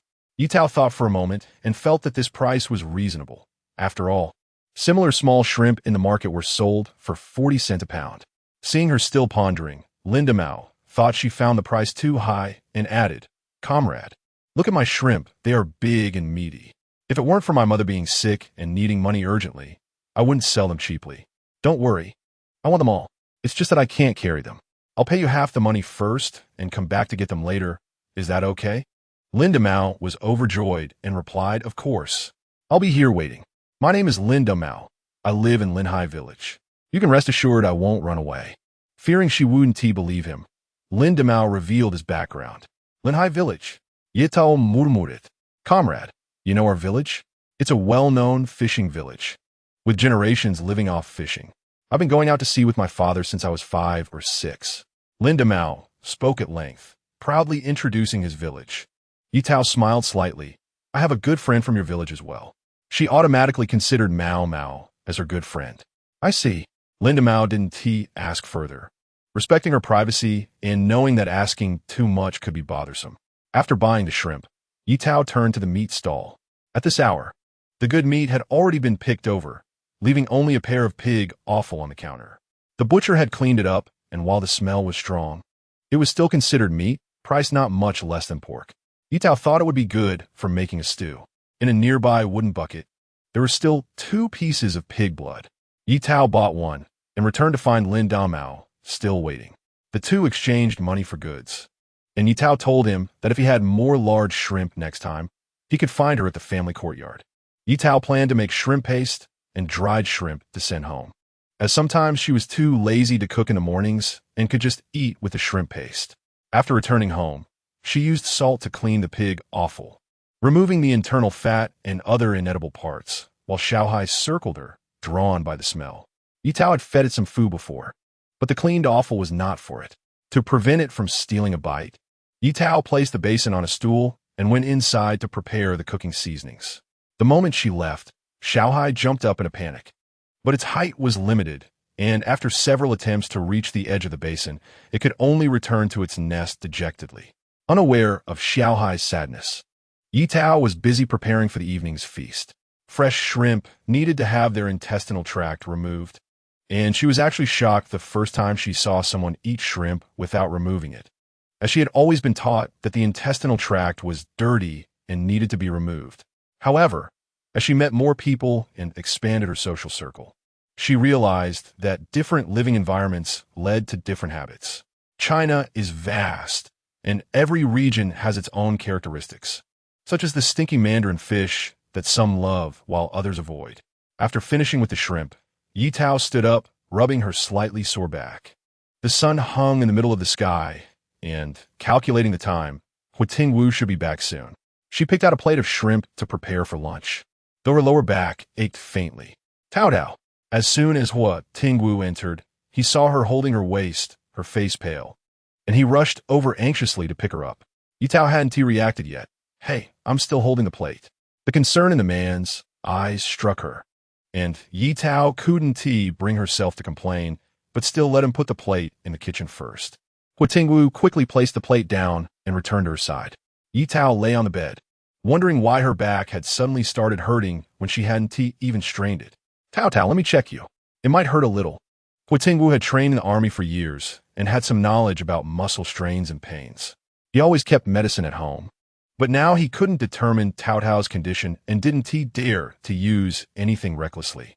He lifted her shirt, exposing her fair skin, and he swallowed hard, pushing away any inappropriate thoughts, focusing entirely on Tao Tao's injury. At this moment, Ye Tao also felt uncomfortable. The lower back was already a sensitive area, and Huo Tingwu's hands had calluses, causing a tingling sensation wherever he touched. She buried her head in her arms, trying to think of something else to distract herself.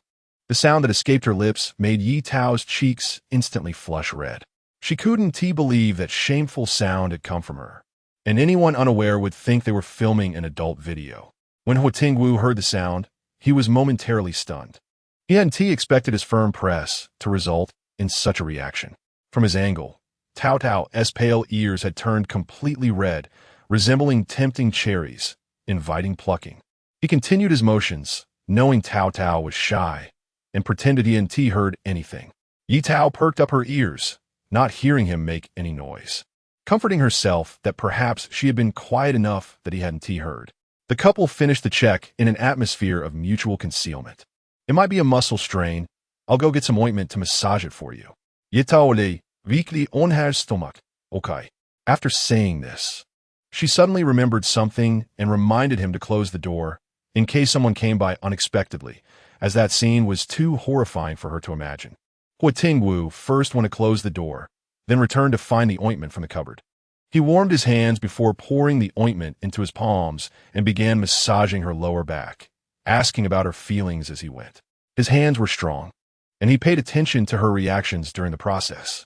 Under such perfect service, Ye Tao felt a bit drowsy and even thought that the back pain was a kind of happiness.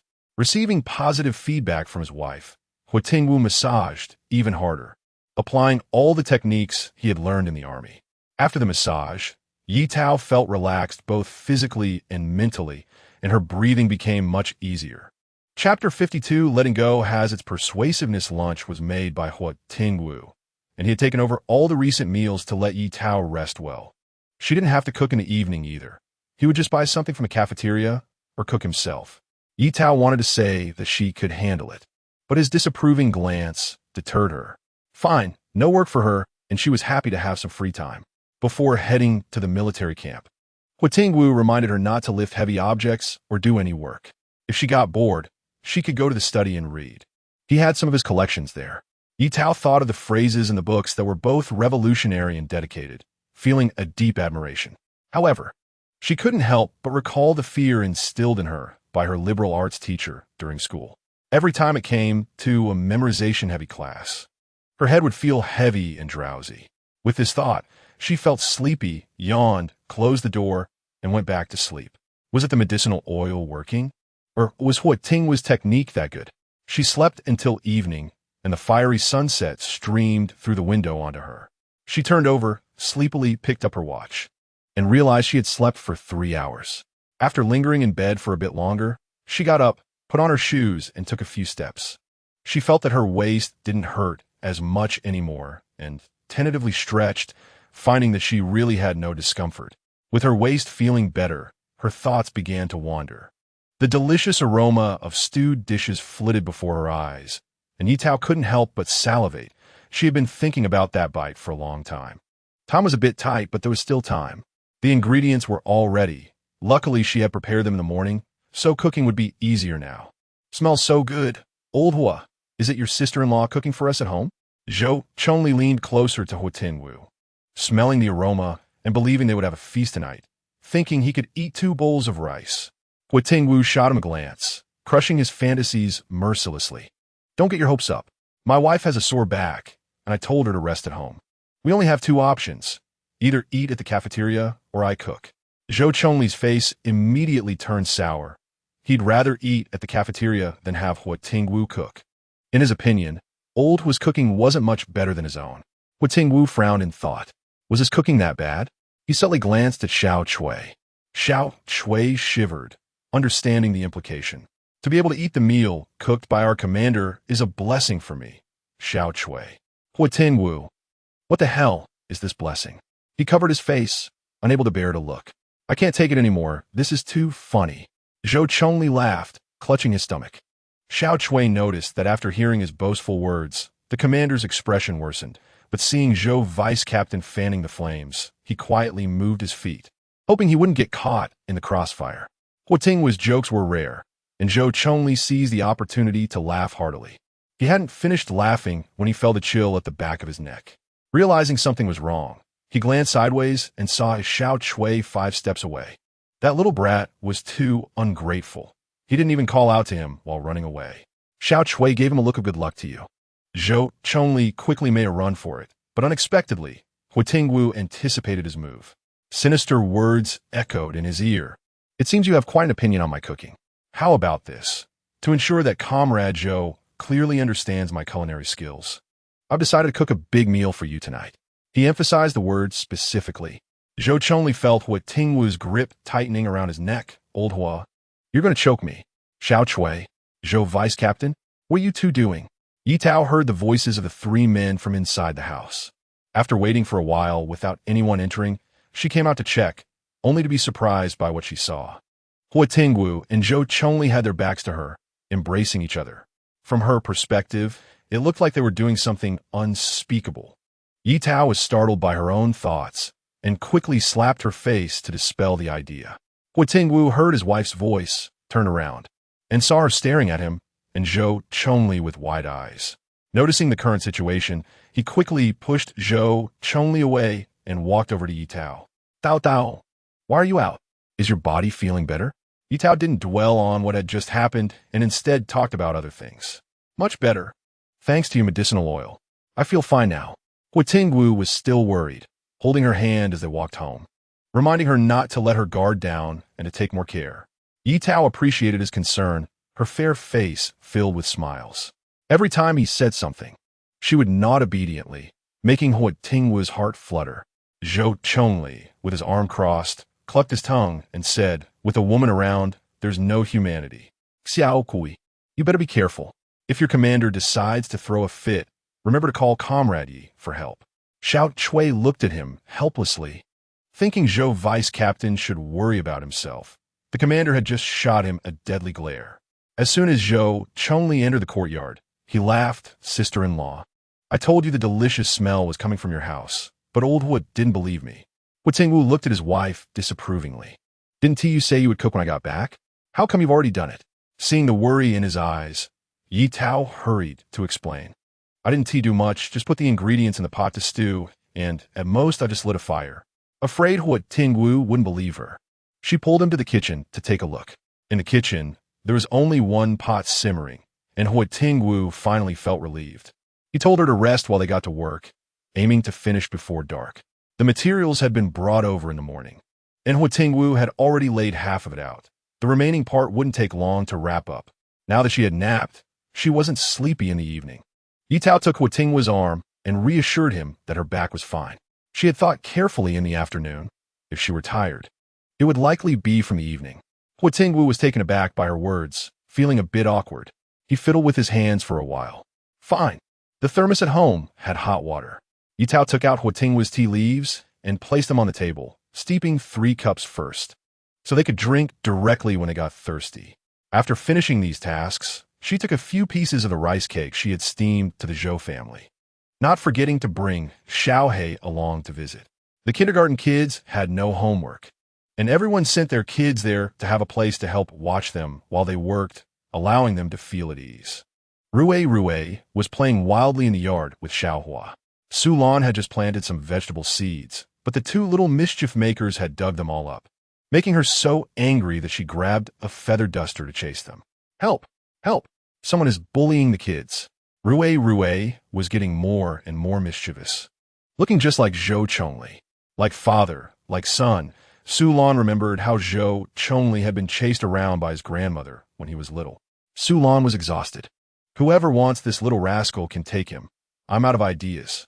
Xiaohua, not knowing what was happening, thought Sulan was just playing with them and ran around even more wildly. Sulan, hands on her hips, was out of breath. Forget it. I'm not chasing anymore. I don't believe this little brat won tea come back tonight. With that thought, she took a deep breath, returned to the house, poured herself a cup of malted milk drink, and felt refreshed after one sip. Seeing that she hadn't tea followed them, Xiaohua looked at the yelling little master and then at the calm mistress. Even a dog knows how to choose. It decisively turned around and started circling Sulan. Sulan, seeing it panting and acting cute, couldn't help but laugh and scooped a small spoonful of malt drink into its bowl. Xiaohua followed the sweet aroma to the bowl, sticking its head in. The little guy was still too small, and the bowl was big, from the side. It looked like the entire dog was buried in the bowl. Sulan couldn't bear to watch, so she held the bowl with one hand and the dog with the other. But the amount was too little. With her help, Xiaohua successfully drank the malt drink. But the portion was too small. After a few sips, it licked its tongue in delight and circled around Sulan, as if saying it wanted more. Sulan tapped its little nose. You can't have more. Be careful or Rui will come looking for you to settle the score. Xiaohua, I don't understand. Just as they were talking, Rui had been howling at the door for a while. When he turned around, he realized Xiaohua was missing. Forgetting that his mother was about to scold him, he hurried back home to find someone to help him look for the dog. Little Hua, with no conscience, was clinging to her mother and drinking malted milk, while Rui felt a deep sadness, thinking he had been abandoned. His eyes turned red instantly, and his lips pouted, ready to cry at any moment. Wow. Ooh, it's so delicious. As Ye Tao entered, she saw Sulan covering her ears while Rui was wailing in the yard. To save everyone's ears, she decisively stuffed a piece of rice cake into the little guy's mouth. Fortunately, his cries finally stopped. Sulan, feeling like she had survived a disaster, patted her chest, grateful that Tao had arrived in time. Otherwise, she wouldn't have been able to handle the little guy. After all, constantly scolding a child wasn't a solution. Sister-in-law, this is the rice cake I made. Try it. Sulan brought over a stool for her, and the two sat down to chat. Oh, there's jam on top. When Sulan had just come to the island a few years ago, she would make some jam, but since there was no bread available, she eventually gave up. Later on, she didn't have the time to make it again. The snow-white rice cake was adorned with a spoonful of jam. Taking a bite, the sweet and sour jam blended perfectly with the fragrant, glutinous rice cake. Su Lan devoured 2 pieces in one go, but Ye Tao stopped her hand, reaching for more. Explaining, "We're going to my house for dinner later. I made something delicious." Upon hearing this, Su Lan withdrew her hand. Luckily, Ye Tao spoke in time, otherwise, it would have been disappointing for her to be full and unable to enjoy more delicious food. Rue was happily munching 1 piece in each hand, but frowned at the words. "Annie, what if Rue gets full?" His biological mother, Su Lan, relished the moment. "Then you'll just have to watch us eat." Looking at Rue's pouty face, Ye Tao hugged him and said, "Andy will save some for you. You can have it for breakfast tomorrow, okay? As long as there's food." Rue doesn't mind. He continued to bite into the rice cake and said, "Okay." Su Lan wondered why her son was so skeptical. When he put down the rice cake in his hand, she felt she had a bit more persuasive power. Chapter 53, maybe next time, I'll eat alone. Ye Tao was concerned about the work at home and didn't stay long. She called Su Lan and her son to join in the fun. When the 3 of them returned home, the barbecue oven was already finished. Rue curiously looked at the round-headed monster. The yard was dimly lit, half bright and half dark, which was a bit creepy. "Auntie, can this really make delicious food?" He looked up with a face that seemed to say, "Don't lie to kids." Ye Tao patted his head, "Of course. One day, Annie will show you how." Huo Tingwu, feeling a bit jealous seeing his wife and child being so affectionate, stared deeply at the 2. Ye Tao noticed his gaze and turned to look at him. He was wearing an apron, and his tall figure was somewhat comically confined by it, giving off a gentleman vibe. Su Lan pointed at his apron. "Isn't that the one that Tao usually wears?" She looked at Ye Tao for confirmation. Ye Tao nodded. "Yes, it's mine. When it was made, it was tailored to her size, so it was indeed a bit of a squeeze for Huo Tingwu." Su Lan stroked her chin, thinking how great it would be to have Zhou Chongli transformed in Tao's home, so she wouldn't have to cook anymore. "Commander Hua, your cooking smells amazing. We could smell it from afar." Su Lan quickly changed the subject, fearing he might feel embarrassed. Huo Tingwu smiled. "It's made by Tao." While building the barbecue oven, Zhou Chongli couldn't resist the temptation to eat. But Huo Tingwu remembered his wife, saying it wasn't ready yet and that it would taste better if cooked a little longer, so he firmly refused him. Zhou Chongli felt that this job was too torturous. It was simply worker abuse. Smelling the delicious meat, but not being able to eat, made him very sad. "Sister-in-law, you're finally here." Zhou Chongli's stomach was already flat from hunger. Ye Tao invited them to sit down first. There was also a plate of rice cakes at home, and she asked Zhou Chongli and Xiao Chui to fill their stomachs a bit. Last time when they had guests, they were all leaders, and Xiao Chui didn't dare to come. This was his first time eating at the commander's house, and he felt a bit shy. Don't be fooled by Zhou Chongli's rough appearance. He was actually the most attentive. He casually grabbed a piece of rice cake and stuffed it into Xiao Chui's mouth, urging him to eat quickly so he wouldn't be envious of the other kids when they went back. People in the regiment knew that ever since Ye Tao started helping in the cafeteria, their meals had improved significantly. The soldiers had more energy during training. Before Xiao Chui arrived, his comrades had surrounded him, trying to bribe him with things to help out, but he refused all of it. "Come on, do you think Xiao Chui would bend for a little benefit? No way."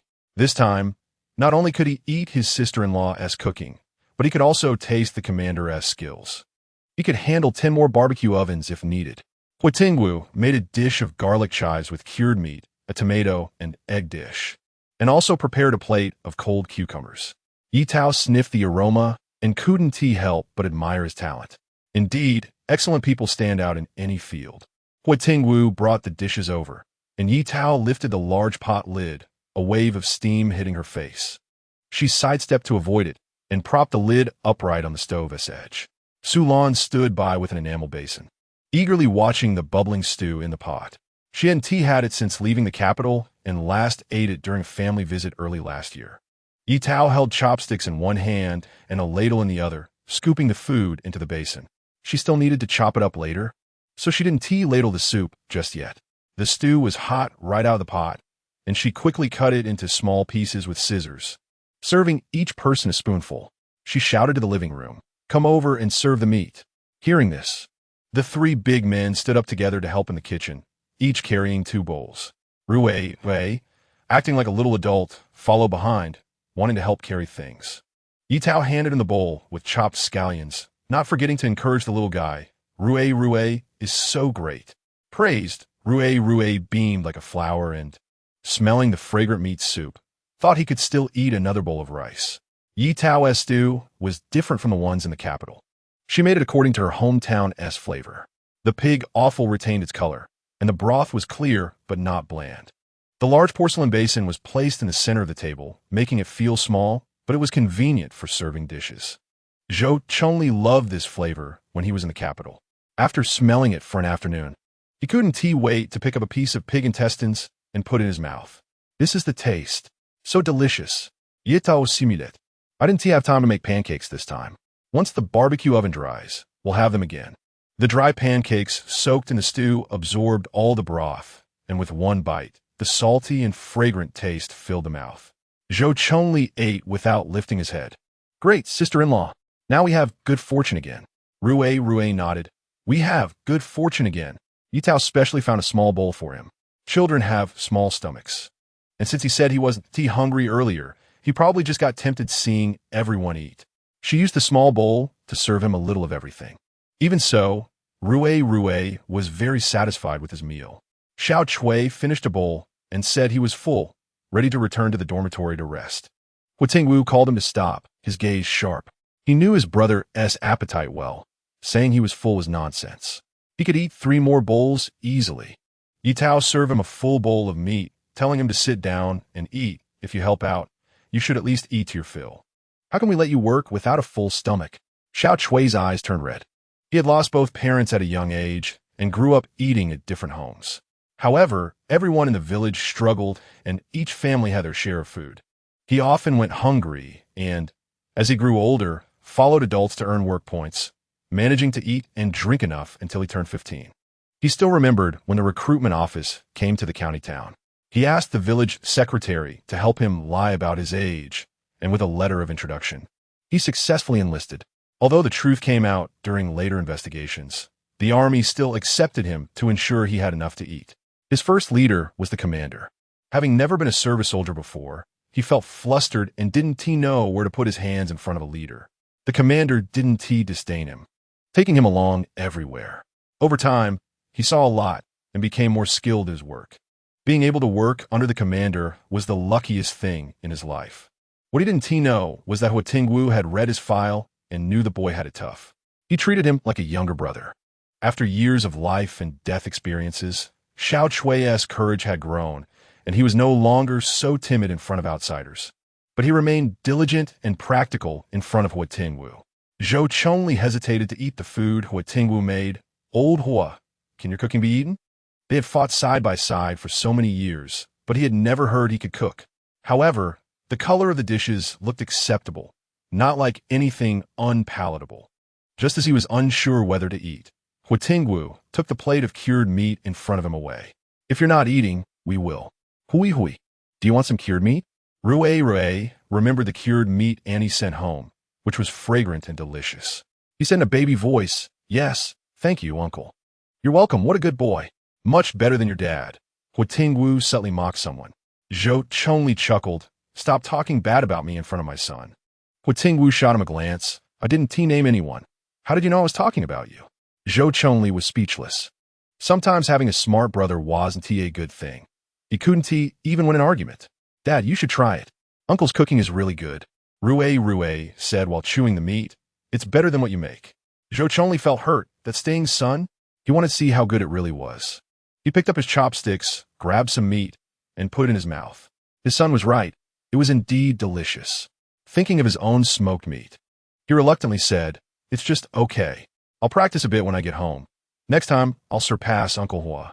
Rue clapped his hands in support. "Dad, go for it." Sulan slightly curled her lips, exchanging glances with Ye Tao. "See, I told you Zhou Chunli act like a child. Ye Tao ripiet. Isn't that nice? At least he can entertain you." Sulan said, "I thank you." The small actions of the two did not escape Huo Tingwu's keen eye. But since it was a secret conversation between the sisters, he wisely chose to say less, fulfilling his role as a supportive husband by helping his wife with food. After a hearty meal, Ye Tao left some braised dishes in the pot and found a food container to pack a portion for Su Lan and Xiao Chui to take home. Rui had school the next day, so Su Lan's family of 3 didn't stay long and took the food container home first. Xiao Chui also felt a bit embarrassed to linger, so after bidding farewell to the couple, he dashed back to the dormitory with the food container. As soon as he entered, he was surrounded by a group of people. Upon learning that he was going to the captain's house for dinner tonight, they were all envious. They had all tasted his sister-in-law's cooking and couldn't forget it. Everyone began to ask questions. "Old Chui, what are you having for dinner tonight? What delicious food did your sister-in-law make?" Xiao Chui pulled out the food container from his arms and said, "Quiet. The food is here. Good brother. It's worth it for you to keep some meat for me to eat." Xiao Chui was the youngest among them, and everyone usually took care of him. He opened the food container and said, "I know you all treat me well, and my sister-in-law is thinking of us brothers. So she specifically asked me to bring this back for you. Open it and take a look." One of the guys couldn't wait and snatched the food container from him. Xiao Chui smiled, thinking that his brothers were still as impatient as ever. Unsurprisingly, the braised dishes that Ye Tao packed for them were finished by the next day. Xiao Chui managed to grab the last piece of pig intestine from the crowd and thought to himself that maybe next time he should just keep the food to himself. Chapter 54. Huo Tingwu goes on a mission. The sky was clear and the sun was shining brightly. Ye Tao, wearing a hat, was putting away the dried shrimp. She had been to the market several times to buy large shrimp, and all the containers at home that could hold things were used to dry the shrimp. The oven could also be put to use after drying. The first time Ye Tao tried baking, she was inexperienced and didn't control the heat well, resulting in a tray of shrimp that turned out rock hard and impossible to chew, eventually going to Xiaohe. Fortunately, after a few attempts, she became more skilled.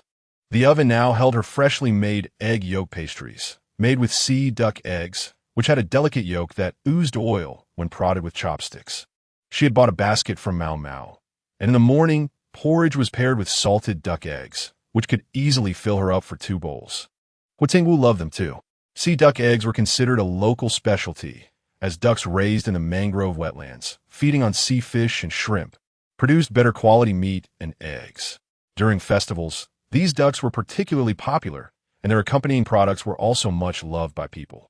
Ye Tao and Mao had become increasingly familiar with each other, and the little girl relied on her more and more.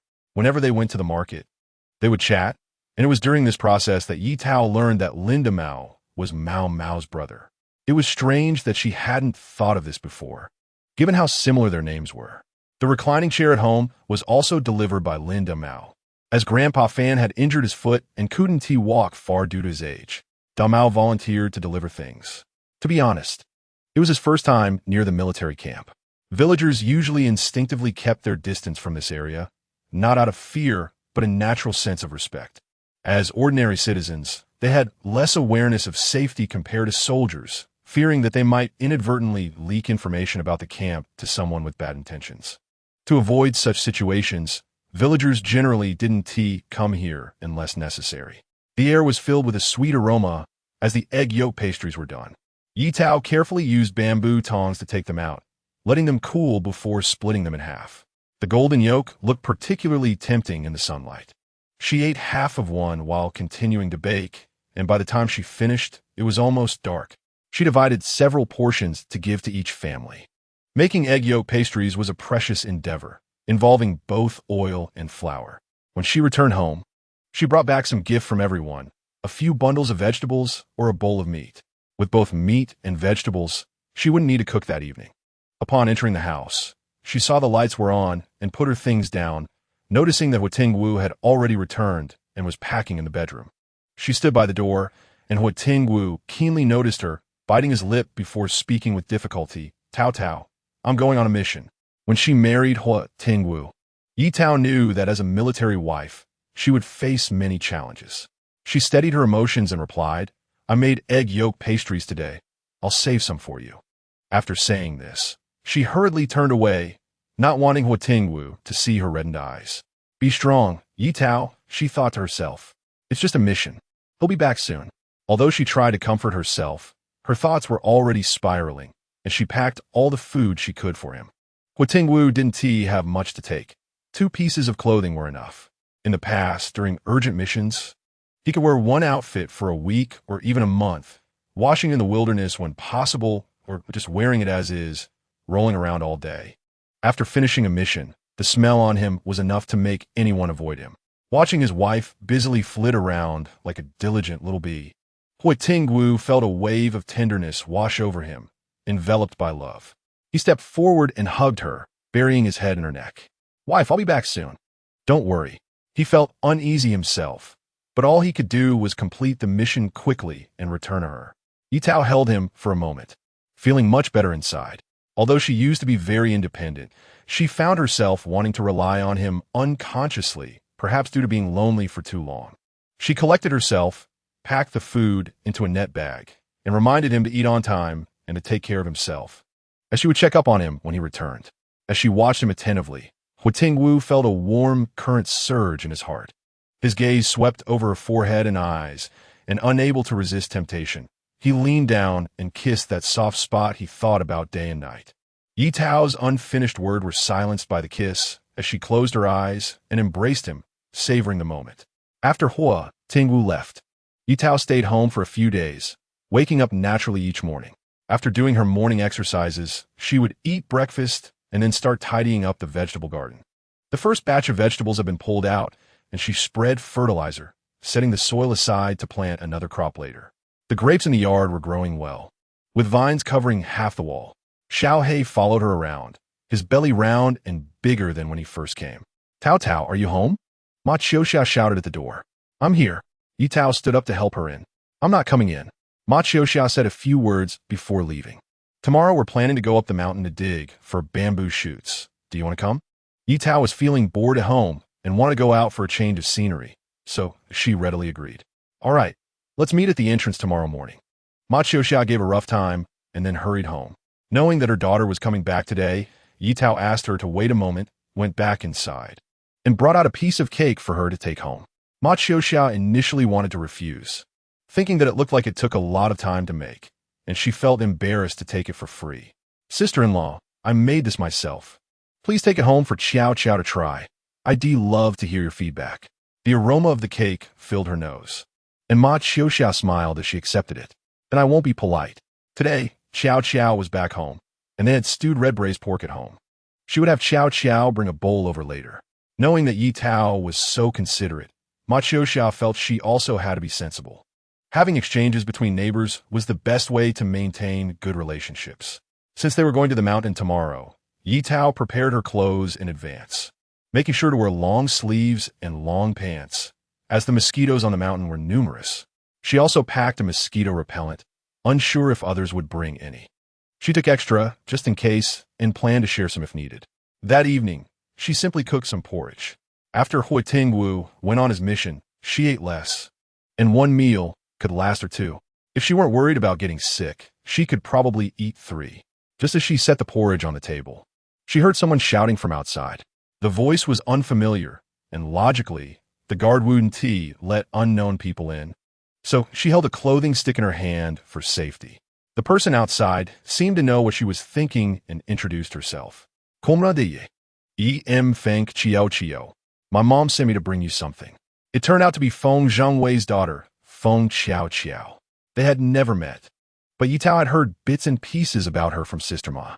Knowing she was an acquaintance, she relaxed and put down the clothing stick behind the door to avoid misunderstandings. Although it was their first meeting, Feng Qiao Qiao had already heard the name Ye Tao from her mother. They were of similar age, and her character and cooking skills were both praised. Ye Tao was the child from someone else's family in her mother's eyes, and being praised in front of her felt somewhat uncomfortable. However, that discomfort faded a bit when she tasted the cake her mother brought home. It was truly delicious. She had eaten half, and if it weren't for saving some for her parents, it wouldn't have been enough to satisfy her. Feng Qiao Qiao had inherited her father's height, standing at 1.75 meters tall and strong. Ye Tao, who originally had a height advantage, didn't seem as tall standing next to her. "Comrade Ye, this is red braised pork made by my mom. The taste is exceptional." Her grandfather was the head chef at a state-run restaurant, and he originally wanted to train her mother as his successor, but her mother didn't have the talent for it. Later, after marrying her dad, the matter was dropped. However, influenced by her grandfather, her mother learned a few skills, and she was quite adept at making red braised pork. Feng Xiaoxiao felt that she had become so robust, perhaps due to excessive nutrition. She was the only daughter in her family and could indulge in delicious food, making it hard not to gain weight. Compared to comrade Ye, who was slender, she couldn't help but steal a glance. Her arms were twice as thick as Ye's. Xiao Xiao, thank you for coming to help me deliver this. And please also thank your sister-in-law for me. This braised pork smells so good. Ye Tao invited her to come in and sit for a while. But Feng Xiaoxiao waved her hand. No, my mother is waiting for me to have dinner. Tao Tao, can I call you that? They were around the same age. So of course it was fine. As for Sister Ma, they could discuss that separately. They were all familiar with each other and didn't need to fuss over it. Sure. Feng Xiaoxiao smiled and said, I'll also go dig bamboo shoots tomorrow, and we could go together then. Okay. Ye Tao liket her cheerful personality. It was nice to have someone to look out for while going up the mountain. Chapter 55, New Neighbors as Dawn Broke. Steam was rising from the pot in the kitchen. Ye Tao was brushing her teeth while tossing a handful of broken wood into the stove. After finishing brushing her teeth and washing her face, the water in the pot had boiled. Ye Tao added the noodles into the pot. And once the water boiled again, after adding a little cold water, she took them out and placed them in a bowl. The leftover braised pork was just enough to make a serving of braised pork noodles. The braised pork was stewed very tender, making it not greasy at all, so she didn't have to worry about it being too rich in the morning. After finishing her meal, she washed the bowl, put on her hat, and slung her backpack over her shoulders. Ye Tao was ready to go out and meet everyone. Little Black wagged its tail happily, following her closely. This little guy often followed her around and was very obedient, so she wasn't worried about it getting lost. Tao Tao, you're bringing your Little Black along too? Said Wu Huaying, who didn't have to work today and was going to join in the fun. Ye Tao's Little Black was well-behaved and considerate, not causing any trouble. So all the children in the compound loved to gather around it. Even though Wu Huaying didn't like dogs, she curiously patted its fluffy fur. It's restless at home, so I simply brought it out. It can help us find bamboo shoots. That's good. Little Black is counting on you, Wu Huaying said, noticing Little Black nodding its head. Could it be that it really understood human language? Ding Xiaoshu and Xiaoxing, the brother and sister, were completely captivated by Little Black, circling around it. Seeing their mother petting the puppy, they were eager to join in. Children often lack control over their strength, and Ye Tao worried that they might grab the puppy and provoke it into biting. She advised, Xiaoshu, Xiaoxing, the dog's teeth are very sharp. You mustn't touch it. Wu Huaying picked up the two children, giving each of them a backpack to keep them busy and distract them. Ye Tao's reminder was not wrong. If they got bitten, they'd have to get a tetanus shot. Meanwhile, Rue was following his mother with his short legs. From a distance, he saw his friends had already arrived and quickened his pace, running into the crowd like a spinning top. The lagging Su Lan covered her stomach, feeling out of breath. When did her son start running so fast? Ma Qiuxia counted the people and realized one was missing. After counting twice, she found that the new Captain Zhang's wife hadn't arrived. Has anyone seen Comrade Hao? Everyone knew that Captain Jiang had moved in 2 days ago, and many in the compound were aware that his wife's surname was Hao. She looked aloof and cold, not keen on talking to anyone, and since her move, no one had dared to visit her. They didn't expect her to join them on the mountain today. Thinking of her delicate little hands, the military wives felt a bit disdainful. She didn't look like someone who could work. Perhaps she was a pampered young lady from a wealthy family. With these thoughts in mind, they began to discuss the matter openly. Isn't Captain Huo's wife living near her? She might know, Tian Wenling pointed out, referring to Ye Tao. Ye Tao, playing with the kids alongside Feng Xiaoxiao, heard her name and looked up to meet a pair of inquisitive eyes. Having been here for a while, aside from Zhao Huan, the person she disliked the most was Tian Wenling. She was like a gossip reporter in the compound, knowing everything from who gave birth to who had kittens or puppies. Ye Tao always tried to avoid her by keeping a distance. Sometimes she thought, is there something wrong with all the Wan names? This is just a joke from the book, not intended as a personal attack in real life. Please be gentle with criticism. Oh, she turned her head, pretending not to hear. Tian Wenling, unaccustomed to such treatment, wanted to say something, but someone beside her tugged at her sleeve. It was Captain Zhang's wife who had arrived. Seeing her expressionless face made Tian Wenling feel a bit intimidated. This person looked unapproachable, so she quickly quieted down. Once Ma Qiuxia confirmed everyone was present, they set off to gather bamboo shoots.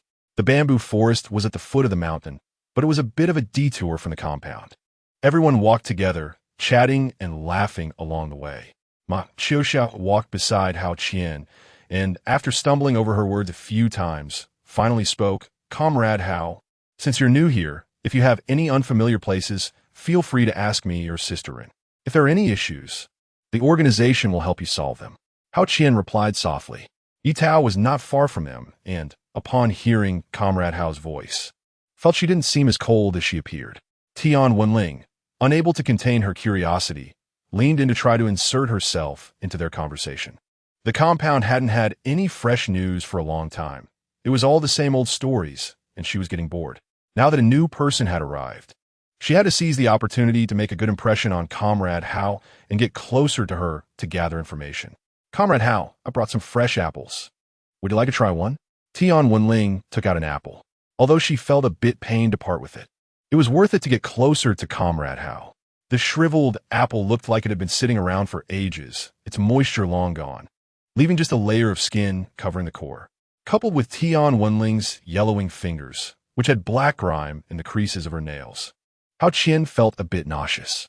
"No, thank you," she quickly replied, remembering Ma's words, and added, "Thank you." Tian Wenling felt embarrassed after being turned down. "Howdy." She put the apple back and took a bite herself, thinking it was quite good, but felt it wasn't worth it since she often hesitated to eat them herself. Su Lan discreetly moved aside, fearing that Tian Wenling might ask her if she wanted an apple next. Fortunately, Tian Wenling didn't linger around them for too long and ran ahead while munching on the apple, chatting with Ma Qiuxia. Su Lan leaned closer to Ye Tao and whispered, "Thank goodness she didn't come over to us. I really don't want to eat her apple." After saying this, she remembered that Ye Tao was still unfamiliar with Tian Wenling, so she introduced her. Tian Wenling was indeed one of the more notorious figures in the compound, but her fame stemmed from her shameful reputation. Most military wives in the compound came from rural backgrounds, where personal hygiene wasn't emphasized much. Coupled with their busy household chores, they paid little attention to it. However, after moving to the compound with their husbands, many had undergone subtle changes over time. While they may not have been spotless, at least there was no visible dirt when looking at them. Even if their clothes were patched up, they were washed clean, and others didn't find them unpleasant to be around. In stark contrast, Tian Wenling was an anomaly. Not only did she not clean, but her home was also a complete mess. The clothes piled up until they shone black without being washed, and her hair was a tangled mess, making people suspect there might be fleas upon close contact. If they lived in a region with distinct seasons, it wouldn't be so bad. In winter, everyone bundled up tightly, and even if someone didn't bathe for a month, it wouldn't be noticeable. However, on the island, where the temperature was warm year-round, even a week without a bath would leave a sour smell. Each household had enough water and soap, and, at the very least, a rinse would leave them much cleaner. Only Tian Wenling seemed oblivious to her own odor. The military wives had their grievances but couldn't voice them directly.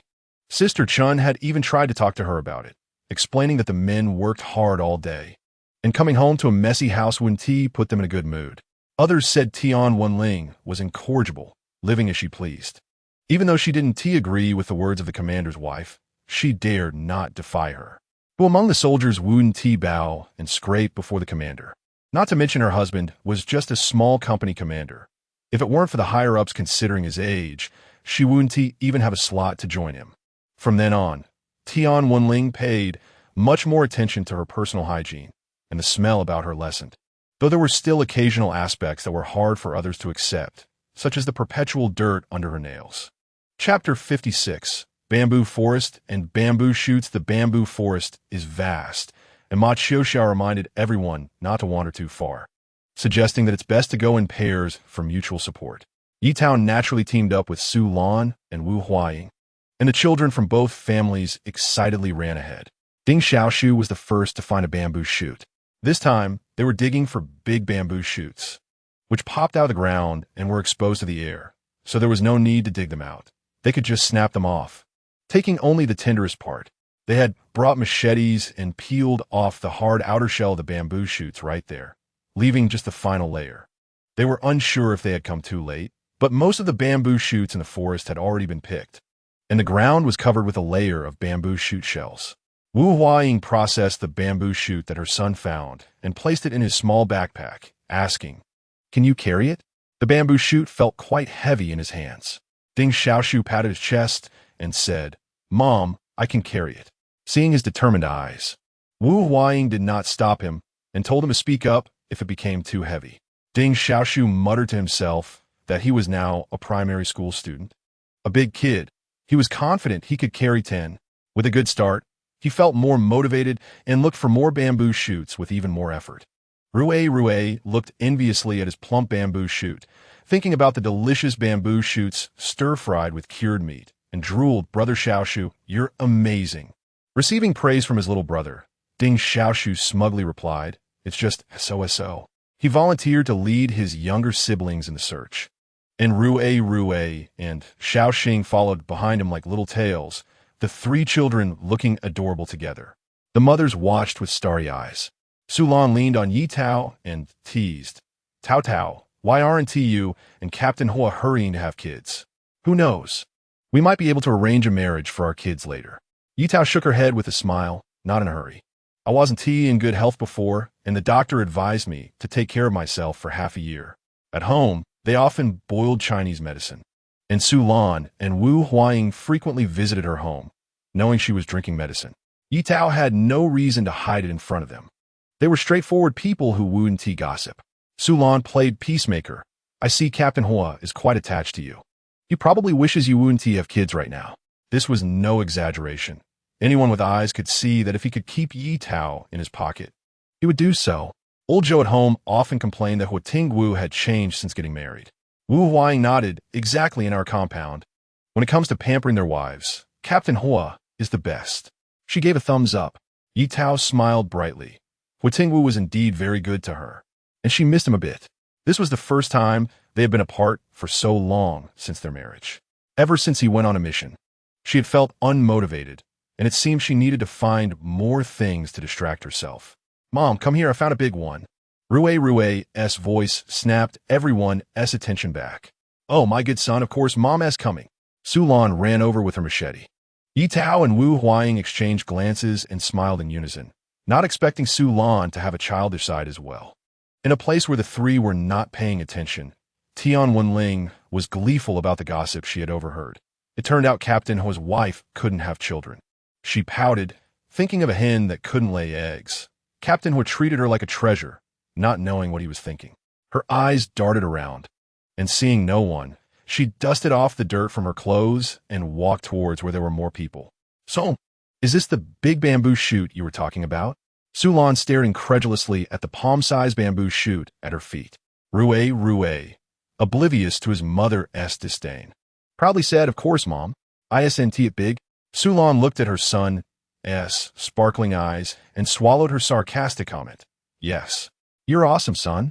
Rue put his hands on his hips and exclaimed, "I told you Mom would praise me," looking at Ding Xiaoshu with a face that said, "I'm right." Ding Xiaoshu noticed Aunt Su nodding at him, pursed his lips, and said, Rue, you're really amazing." "Ha ha ha. Hui lao gid iarchiri." Ye Tao showed a puzzled expression, and it took her a few seconds to react. She quietly asked Sulan, "What is up with Rue? Even if he found a bamboo shoot, his reaction seems a bit over the top. It's like he is a different person." Mother Su covered her face, feeling embarrassed, blaming Zhou Chongli for taking him to listen to the radio. The radio sometimes played war movies where the villains laughed like that, and Rue had listened to it several times at home in the past few days. It must have stuck with him. Ye Tao couldn't help but chuckle. The little guy was too amusing. Not long after, Xiaoxing also found a bamboo shoot, and the children were performing so well while the adults were coming up empty-handed. Sulan wiped the sweat from her forehead. He'd been outperformed by 3 kids today. This one do. I'm going to walk that way." Do you want to come? Let us go. The group then moved to a new area where there were plenty of bamboo shoots, clearly untouched by other gatherers. And everyone was overjoyed, quickly untying their backpacks. Tian Wenling, feeling exhausted, thought she had worked hard but hadn't found a single good bamboo shoot. Her backpack was empty except for a thumb-sized bamboo shoot lying inside. It felt like a waste of time. She wished she had just stayed home to sleep instead of coming out for half a day. Watching Ye Tao and the others sitting there peeling bamboo shoot shells while Rue, the little chubby kid, was digging for bamboo shoots, she suddenly had an idea. Rue huffed and puffed as he exerted himself, and soon the bamboo shoot snapped off. He thought he needed to work hard so he could show his dad his big bamboo shoot when he returned. The more he thought about it, the more energized he felt. With a loud pop, he sat down on the ground, exclaiming, "Oh no, I tried too hard." He patted the dirt off his pants, perked up, and continued. Suddenly, he spotted a bamboo shoot. Although it was smaller than his, it was still better than nothing. As he reached out his little hand, the bamboo shoot seemed to sprout legs and ran away. Rue stared wide-eyed, then turned around to find his mom chatting with his aunts. So he had to chase after the bamboo shoot. As soon as he left, Tian Wenling felt pleased, noticing that Ye Tao and the others hadn't noticed her. She planned to snatch the bamboo shoot quickly. The little chubby kid was lucky to find such a big bamboo shoot. However, she forgot that she had been lazy and hadn't worked for years, so she didn't have much strength left in her. "Mom, someone is stealing my bamboo shoot." Rue returned without them noticing, still holding that bamboo shoot. Tian Wenling gritted her teeth. Today had been unlucky for her. Sulan heard her son's shout, dropped what she was doing, and rushed over. "What is wrong, son?" Rue pointed with his little hand. "She wants to steal my bamboo shoot." His little face showed disdain. He recognized this aunt as Dan's mother. Dan was the least hygienic kid in the compound, and everyone disliked playing with him. His mother also looked unclean, so he hid behind his mom's leg, peeking at her. Sulan patted her son's head, shielding him behind her, her face showing a hint of anger. "Tian Wenling, what are you sneaking around here for? Weren't you with Ma Saozi? Why did you suddenly come over here? Who would believe you're not up to something?" Ding Xiaoshu and Ding Xiaoxing also ran over, curious about the commotion. Tian Wenling felt the scrutiny of 3 adults and 3 children. No matter how thick-skinned she was, she had to let go of the bamboo shoot. "I was trying to steal it. I just saw Rue struggling to snap the bamboo shoot and wanted to help him. Look, this misunderstanding is huge." She forced a smile, trying to appear helpful. Rue, I isn't any right?" Seeing Sulan's face darken, she turned to Rue, hoping the chubby boy would be sensible. "Not at all." Rue loudly retorted, "You're dirty. I don't like you." Tian Wenling's face turned red with anger, her trembling finger pointing at him. "Comrade Su, is this how you teach your child? No family values." Seeing her son being scolded, Sulan was the first to be unhappy. She swatted Tian Wenling's hand away. "My son is right." Tian Wenling glared at her. "I can't be bothered to argue with you." With that, she hurriedly ran off, looking like she was escaping in a panic. Ye Tao stared at her back. Was she feeling guilty for doing something wrong? "Aunt, what does it mean to feel guilty?" Rue asked in confusion. Ye Tao explained it to him. And after hearing it, Rue immediately said, "It means feeling guilty. I didn't ask her for help. She's the bad one." The 3 adults exchanged glances, and a bold thought crossed their minds. Could Tian Wenling be stealing children's bamboo shoots? It would be ridiculous for a healthy adult to steal children's bamboo shoots. Would not be laughed at for that. Ye Tao shook her head. Rue was interrupted and eagerly asked his mom to help him break the bamboo shoots. The group returned to the meeting point with a bountiful harvest, and Sister Ma was already there waiting with others. Ye Tao noticed that several military wives were looking at her with unclear expressions. When she turned her head, they immediately averted their gaze. She was a bit puzzled. Could it be that Tian Wenling reported her? Chapter 57. The neighbor's visit. Before she could resolve her doubts, Sister Ma found her on the way back. She pulled her aside and whispered, "Tao, I want to ask you something. If you don't want to say, you don't have to." Ye Tao was confused. "Sister, what is it?" Ma Xiao looked around to make sure no one was paying attention to them. "Are you feeling unwell?" "No, I'm feeling fine," Ye Tao replied. Ma Qiuxiao thought she was just shy. After all, this kind of topic is usually hard for any woman to bring up. There are doctors in Guang City who specialize in this. When Captain Huo returns, let him take you to see one. You're still young, and if you take care of it now, you can still have children in the future. After saying this, she patted her hand as a form of comfort. Sister, the more you say, the more confused I get. Did you hear something? Ma Qiuxiao reassured her. It's nothing. You'll be fine. After that, she left, leaving Ye Tao in a state of confusion. Tao, what did Sister Ma want? Sulan asked. Ye Tao shrugged. She didn't know either. She had left early in the morning, and by the time she returned, it was mealtime. On her way, she stopped by the cafeteria to get some food. It didn't matter that she hadn't brought a lunchbox. She could owe them for now. After returning home with her food box, she finished eating and took a shower. Rubbing her tired eyes and yawning, she felt she hadn't fully woken up yet. Looking at the bamboo shoots spread out, she decided that sleeping was more important. Bamboo shoots can be stored for a while. She could deal with them after her nap.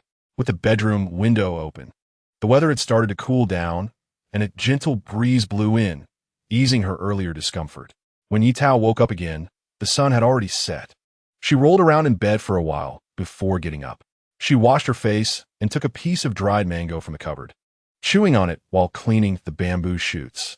She kept the smaller ones for stewing meat, sliced the larger ones into strips, and laid them out on a bamboo, sieve to dry.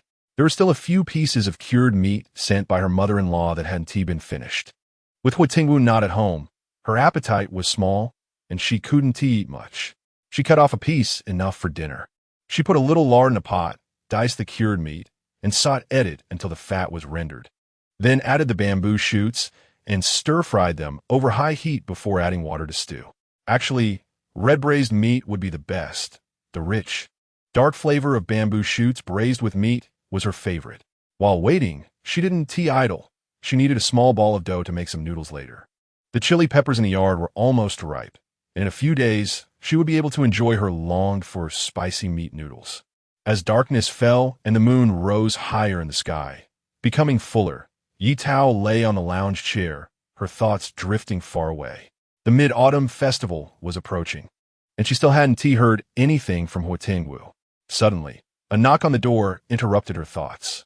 She sat up and called out, "Who is it?" "Sister, it's Jiang Jianxi, the new neighbor next door." Upon hearing it was the new neighbor, Ye Tao got up to open the door. Hao Qian and Jiang Jianxi were standing at the door with something in hand. Hearing the voices inside, Hao Qian hesitated, tugging at her husband's sleeve. "Should I go back first?" Jiang Jianxi squeezed her soft hand, comforting her. "Old Hua and I are old acquaintances. He is a good guy, and his wife must be great too. Qian, don't worry, I'm here with you." Hao Qian looked at him apologetically. "I'm sorry. It's because of me that you came here." Hearing this, Jiang Jianxi looked at her disapprovingly. "Qian, I came to the island myself. It has nothing to do with you." His words made Hao Qian feel even worse. If they hadn't gotten married, Jiang Jianxi would likely be in a captain's position now instead of wandering around as a company commander, having been sent from Shanghai to the island. Leaving Shanghai was a good thing. Although the facilities on the island aren't as good as in Shanghai, we are far from the turmoil, which isn't a bad thing. I've also arranged for someone to look after things with my parents. If we live well, we'll have the chance to meet again, right? Hao Qian blinked away her tears, holding tightly to his hand. Yeah, she realized she was being overly sensitive. They had come a long way from Shanghai, and she needed to lift her spirits and not let him worry about her anymore. The two of them held hands tightly until Ye Tao opened the door. "Captain Jiang, Comrade Hao, hello." Jiang Jianxi looked at Ye Tao in surprise. "Sister, do you know Qian?" Ye Tao invited them in and smiled at Hao Qian. "Yes, we met this morning. She mentioned that her sister-in-law wanted to go dig bamboo shoots together, so they must have met then." "Sister, is old one not home?" Jiang Jianxi asked. He had met Huo Tingwu when they were stationed at the border, and they had kept in touch occasionally. Ye Tao didn't expect the two to have such a connection. He went on a mission. Jiang Jianxi understood. They were not in the same unit, so he didn't know about Huo Tingwu's mission. The three of them fell silent for a moment, and Jiang Jianxi exchanged glances with his wife. Hao Qian picked up the items they had brought and said, "Tao, can I call you that?" "Of course. It was just a name." Ye Tao didn't mind. It felt friendlier when everyone called her that. Tao, this is a specialty from my home. I brought some for you and Captain Huo to try. It was a box of pastries, simply packaged, but the pastries looked small and appetizing. Ye Tao thanked her and accepted it, thinking about making something in return later. Oh no, I almost forgot about my dish, sorry. Please wait for me. Smelling something off in the kitchen, Ye Tao hurried inside and pulled out the unburned firewood from the stove. Lifting the pot lid, she was relieved to find it hadn't tea burned. However, she didn't dare leave it in the pot any longer, so she served it out. Thinking of the two people waiting outside, she brought a plate out. Comrade Hao, Captain Jiang, this is my red braised bamboo shoots. You can take it back to try. No wonder I smelled something delicious before coming in. It was made by sister. Jiang Jian, she said with a smile. Hao Qian nodded in agreement, inhaling the fragrant aroma. It really smells great. Her cooking skills weren't great. She had hardly cooked in the first 20 years. Jiang Jian, she was a bit better. At least he could fry eggs. But the taste was another story, often too salty or tasteless. That's why they usually ate at the cafeteria. Although the food at the cafeteria wasn't great, they had to swallow it down since they couldn't cook any better. However, the meal Jiang Jianxi brought back yesterday was quite good, and she had eaten a full bowl. Now, smelling the red braised bamboo shoots, she felt she could eat 2 bowls. Jiang Jianxi had heard from his comrades that the cafeteria food used to be terrible, but it only started to get better after Comrade Ye arrived. The soldiers were very grateful to her. Could it be that Comrade Ye is sister? Jiang Jianxi felt a twinge of envy. Old Huo was really lucky. Speaking of which, he would gain weight now, would he? After sitting for a while longer, they decided to take their leave. Staying longer while smelling the delicious food without being able to eat was pure torture. Ye Tao picked some dry goods for them to take back. When Jiang Jianxi and Hao Qian got home, they couldn't wait to sit down to eat. The dishes from the cafeteria still had some warmth, but in comparison to the red braised bamboo shoots, they looked a bit dull. Hao Qian picked up a piece of bamboo shoot and put in her mouth. If I had known Tao's cooking was this good, I would have picked more bamboo shoots this morning and shamelessly gone to her house for a meal. Seeing that she had a good appetite, Jiang Jianxi smiled and focused on eating other dishes. A piece of cured meat was placed in his bowl, and when he looked up, he met Hao Qian's gaze. Her cheeks were slightly flushed. I that greedy? You eat too. Hao Qian watched him eat the meat, nodded with a smile, and continued to serve him vegetables until his bowl was piled high. Under the attentive care of his wife, Jiang Jianxi finished everything cleanly. Chapter 58. The only thought in my mind. It's over. Ye Tao slept until she naturally woke up. After eating, she picked the chili peppers. There were so many chili peppers that the branches were bending under their weight. She planned to pick some to make chopped chili and string some others to dry.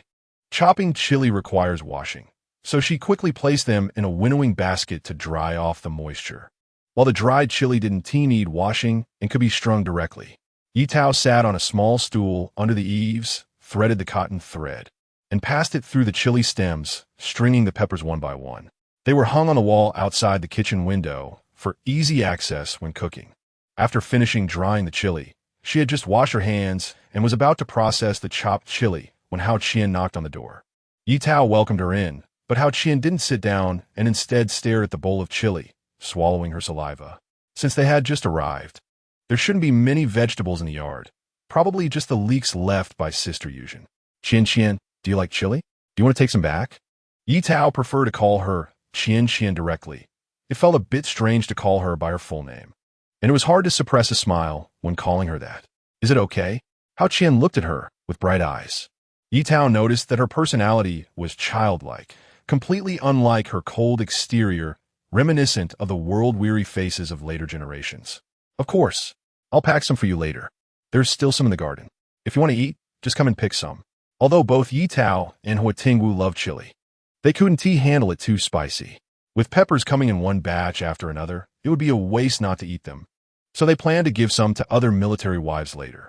Hao Qian wasn't great at cooking, but she had no problem making spicy chili or chili dipping sauce, which went well with steamed buns. Hao Qian helped Ye Tao, and a strong spicy smell enveloped them. Hao Qian kept sneezing, and Ye Tao couldn't hold back either, ending up with a runny nose and tears. What are you two doing? Sulan walked in, holding Rue's hand. Rue thought Ye Tao was making something delicious and hurriedly let go of his mom's hand to run over. When he saw a bowl of red chili, his little face turned pale, and he took several steps back. Ye Tao rubbed her nose, finally feeling a bit better. We have too many chili peppers at home, so I plan to make chopped chili. Su Lan smiled. No wonder I smelled a strong, spicy scent as soon as I walked in. Su Lan took over chopping the chili. With her strength, they quickly processed the peppers. There was a small pickling jar at home. Ye Tao brought it out, cleaned it, dried it, and scooped the chopped chili into it, seasoning it and covering it, pouring a ring of water around the edge to isolate the air. Rue sat on a lounge chair and said like a little adult, "Annie, are you finally done? I almost couldn't breathe just now." Ye Tao thought he was allergic to chili, but Su Lan pointed out that it was because he found out it wasn't something delicious, and he was heartbroken. "Don't mind him, Tao Tao. It's not good for a son to be too smart." Su Lan thought she was becoming increasingly unable to deceive him. Ye Tao smiled and patted his head. "Since you've been so obedient, how about Annie rewards you with a mooncake? Tomorrow is the Mid-Autumn Festival. Huo Tingwu probably wouldn't be able to make it back, so Ye Tao planned to make some mooncakes in advance." Mooncakes? Rue loved sweet mooncakes the most. But unfortunately, his mom always watched him and wouldn't let him eat too much. Now at Auntie's house, he could eat them openly. Long live Annie. Hui shaded. Tao Tao, are you planning to make mooncakes yourself? Su Lan was also interested. They always bought their mooncakes from the supply and marketing cooperative. The same old 5-nut flavor every year. Even if it was delicious, after so many years, they had gotten tired of it. Since Tao Tao was so skilled, if she made them, there might be new flavors. Thinking of this, she left Rue behind and went home to get the ingredients. Hao Qian had few ingredients at home, so she planned to buy some with money tickets from Ye Tao. Her family didn't like sweets, so she would just buy a little for herself. Su Lan's prediction was spot on. Ye Tao planned to make red bean paste, lotus seed, egg yolk, and black sesame fillings. With everything at home, after breakfast, she steamed the red bean paste and lotus seeds. After calculating the time, they should be ready soon. When she lifted the pot lid, a sweet fragrance wafted out. The freshly made food was hot, and worried that Rue would be tempted. Su Lan ordered him to stand at the door.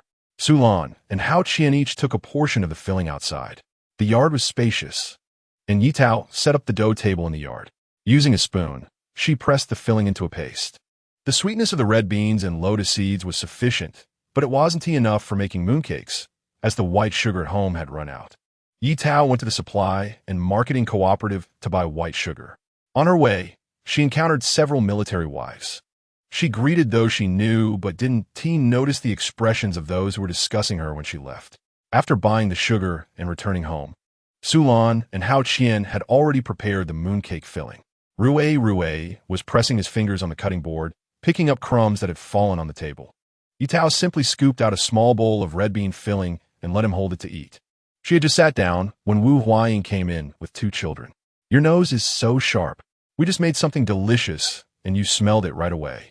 Su Lan and Wu Huaying often teased each other, and they spoke without holding back. Of course, it would be a fool not to come for something delicious. Luckily, Tao Tao doesn't mind my greedy mouth, Wu Huaying laughed. Ding Xiaoshu and Ding Xiaoxing surrounded Rue. Rue was a stingy child and generously offered his bowl. Seeing that they were going to make mooncakes, Wu Huaying also went home to get things.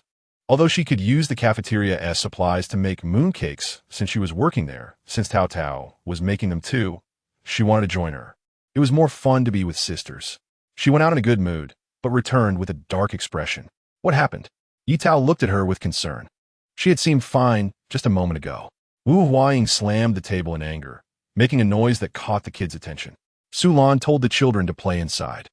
And seeing them focused on their toys and not scared, she felt relieved to close the door and head outside. Wu Huaying realized that her previous actions weren't appropriate, but she was just too angry. If she caught whoever did it, she wouldn't let them go. Now, there were rumors in the courtyard that Tao Tao couldn't have children. There were even more hurtful things she hadn't said. Su Lan and Hao Qian also looked displeased upon hearing this. Such words were like adding insult to injury for a woman. Only the 3 of them knew about Ye Tao's health condition. Wu Huaying was afraid Ye Tao would misunderstand and anxiously assured her that she hadn't done anything wrong to her. Su Lan felt the same. As long as one is upright, there's no need to fear shadows. She hadn't done anything wrong, so she wasn't afraid of what others said. Ye Tao treated Rue well. She had seen it with her own eyes. How could she spread rumors? Ye Tao found their anxious attempts to clarify amusing. I know it's not you. Although they hadn't known each other for long, she trusted their character. Remembering how the military wives had acted yesterday, she figured someone must have spread this rumor back then. She suddenly recalled her encounter with Tian Wenling yesterday. At that time, they were not far from Rue, yet they hadn't noticed Tian Wenling's presence. Perhaps she had been following them all along, but without evidence. It was just subjective speculation. Rumors are indeed powerful. Once a word is spoken, it spreads quickly. She didn't need to think to know how absurd the gossip in the courtyard would be. All right, let us not worry about her. Let us make mooncakes first. Ye Tao already had a plan in mind to find Sister Ma and Sister Chen. Alone, she feared Tian Wenling wouldn't admit anything. Seeing her eyes turn red, everyone thought she was holding back tears and immediately fell silent, not daring to mention the matter again. Little did they know, Ye Tao had just gotten chili on her hands and hadn't washed them. The children gathered around the dough table again, curiously watching, with small restless hands reaching for the dough on the table. Hey mom, what are you doing? Ding Xiaoshu looked at his mom with his red hand, pouting. Wu Huang tapped his head. What do you think? Look at your hand. Can you still eat that dough? Don't waste food. Hurry and take your brother and sister to play elsewhere. Making mooncakes requires fine flour, and even a little waste makes her feel distressed. Ding Xiaoshu mumbled as he returned the dough to his mother, while Wu Huang disdainfully set it aside, saying she would save it for him after baking. It's unclear who the child takes after. He has always been a troublemaker, managing to get the dough dirty even after washing his hands before making mooncakes. Because of Ding Xiaoshu's behavior, Rue and Ding Xiaoxing were also ordered not to play with the dough, and the three little ones were sent to stand aside. Unable to sit still, Ding Xiaoshu took his siblings to catch mantises. Without the children causing mischief, Ye Tao and the others worked faster. And soon all the mooncakes were wrapped up. Ye Tao kept a few people at home for dinner, while Wu Huang took the two children back, saying they would come again once the mooncakes were ready. With 3 mouths to feed, she felt embarrassed to let Ye Tao suffer a loss. After all, Tao was reasonable, and she couldn't be thoughtless. Before Hao Qian could speak, Jiang Jianxi returned with a meal. Oh, it seems Comrade Gu can't join us. Sulan Zhuge. After spending the morning together, she noticed that although Hao Qian didn't talk much, she was very patient with the children and willing to ask questions when she didn't understand something. Overall, she had a good impression of her. Hao Qian's face turned slightly pink from shyness. Jiang Jianxi smiled and greeted the two. Rue, seeing this uncle for the first time, curiously stared at him. Jiang Jianxi, noticing the little boy's round face, couldn't help but soften his gaze and bent down to greet him. After the couple left, Ye Tao and Su Lan started cooking. The mooncakes were already in the oven, while Rue sat on a stool not far away, resting his chin on his hands, staring motionlessly at the oven, wishing he could rush over and take a bite. He hadn't eaten much for lunch, thinking he was too clever. If he ate too much, he wouldn't have room for mooncakes later. Finally, after much anticipation, the mooncakes were ready. The oven released a delightful aroma, and Ye Tao checked the clock. It was about time to take the mooncakes out. Freshly baked mooncakes couldn't be eaten immediately. Letting them rest for a bit would enhance the flavor. Rue watched the mooncakes closely, longing to take a bite. He couldn't help but poke at them. They weren't hot anymore. With his aunt and mother's backs turned to him, he thought a small bite wouldn't be noticed. The golden mooncakes beckoned to him, and he took a bite out of the nearest one, his eyes lighting up with happiness. So delicious. After a while, without hearing his son speak, Su Lan found it odd, since the usually chatty boy was unusually quiet. As the saying goes, when a child is silent, they must be up to something. Su Lan turned around and felt a surge of anger. Zhoming Rue, upon hearing his mother's fierce reprimand, Rue dropped the mooncake from his hands onto the table, his mind racing with 2 words. Oh. Chapter 59. Settling scores with Tian Wenling, Su Lan's beautiful eyes glared angrily at her son, whose mouth was smeared with mooncake crumbs. and she felt the veins on her forehead bulging. How did she give birth to such a little glutton? She lifted Rue by the collar, pulling him away from the mooncakes while he chewed and said, "Mom, mooncakes are so delicious." Su Lan was at a loss for what to do with him, resignedly wiping the crumbs from the corners of his mouth. "Zhoming Rue, this kind of behavior cannot happen again. If I see you acting so uncultured again, you won't be allowed to come out with me anymore." "How can that be?" Rue, who loved being his mother's little tail, immediately protested, hugging her leg and tearfully promising he wouldn't do it again. His forced tears were actually quite funny. Ye Tao was also amused by the little guy's greed. "All right, sister-in-law, don't scold him anymore. The mooncakes are ready to eat. We want to wait for Hua Ing and Qian Qian." As soon as she finished speaking, Ding Xiaoshu ran in. "Annie, I'm here." Ye Tao raised an eyebrow. "Better late than never. We were just about to cut the mooncakes." Ding Xiaoshu stared intently at her actions. Under the expectant gaze of the children, Ye Tao cut the mooncake open, revealing a generous filling. The ingredients she used were absolutely genuine. She cut every flavor into large pieces. After all, the Mid-Autumn Festival only comes once a year, and they couldn't let anyone leave without having enough mooncake. "Qian Qian, come quickly. We're waiting for you." Hao Qian had been waiting at home for Jiang Jianxi to finish washing clothes before heading out together. Being close by had its downsides, as she could smell the mooncake aroma wafting from Ye Tao's house. Jiang Jianxi didn't like sweets, and since he had to go to the military camp, he only ate a small piece before saying goodbye. Hao Qian tried every flavor, and her favorite was the lotus seed paste with salted egg yolk. One bite filled her mouth with a sweet and savory taste, making her want more. Su Lan loved the red bean paste the most. The beans were ground finely, with no graininess, and the sweetness was just right, leaving a fragrant sweetness in her mouth afterward. Wu Huaying and several children were not picky and loved every flavor. Ye Tao thoughtfully prepared tea to help cleanse the palate, and everyone enjoyed the mooncakes happily. The aroma of the mooncakes spread throughout the family compound, and the children knew the festival was coming, clamoring to eat mooncakes. The military wives were driven to distraction and decided to spend their tickets today instead of waiting for tomorrow. Who was not doing their job? Making mooncakes at this time? Ye Tao wrapped the mooncakes in oil paper. Since Wu Huang had a large family, she gave her a bit more. After sending everyone off, Ye Tao took out her own mooncakes, packed 2 portions, placed them in a basket, locked the door, and headed in another direction. At Commander Ren's house, rumors had fermented over a day, evolving into claims that Ye Tao had been married before, had an abortion, and therefore had not become pregnant, probably never would. A normal statement had been twisted beyond recognition through countless mouths. People naturally impose their most malicious thoughts onto others to feel superior, granting themselves a sense of pity over others. Chen Xiaomei was very angry about this. The military wives in the compound spoke freely, without restraint, and carelessly spread rumors.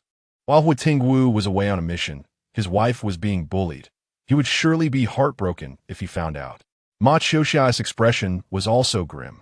She had a suspect in mind, likely the one responsible. Chen Xiaomei's face darkened, realizing they needed to set some rules in the compound to reform things.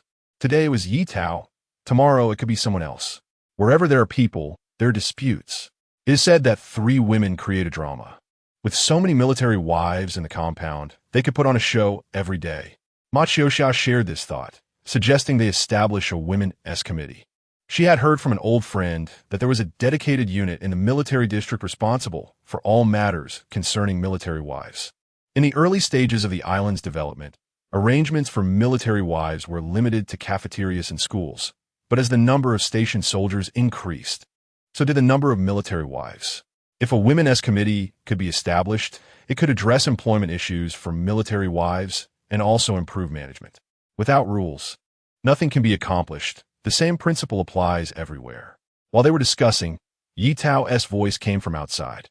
Chen Xiaomei stood up to open the door, and when Ye Tao entered, she realized Ma Qiuxia was also there.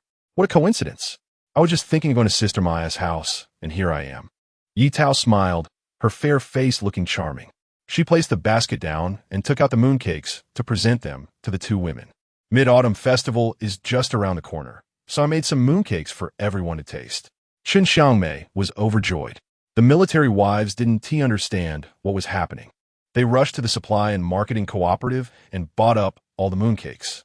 New stock wouldn't arrive until tomorrow. And just when Lao Run was about to leave the island for a meeting, the couple wanted to enjoy a mooncake, and she was worried she wouldn't be able to buy any. Thank you so much, Tao Tao. I was just worried that there wouldn't be any mooncakes at home. Ma Qiuxia slapped her thigh, realizing, no wonder I smelled something delicious while cooking. It turns out you were making mooncakes at home. Ye Tao South House was close to the seaside and was upwind, so since she had come to the island. The compound often wafted with the scent of food.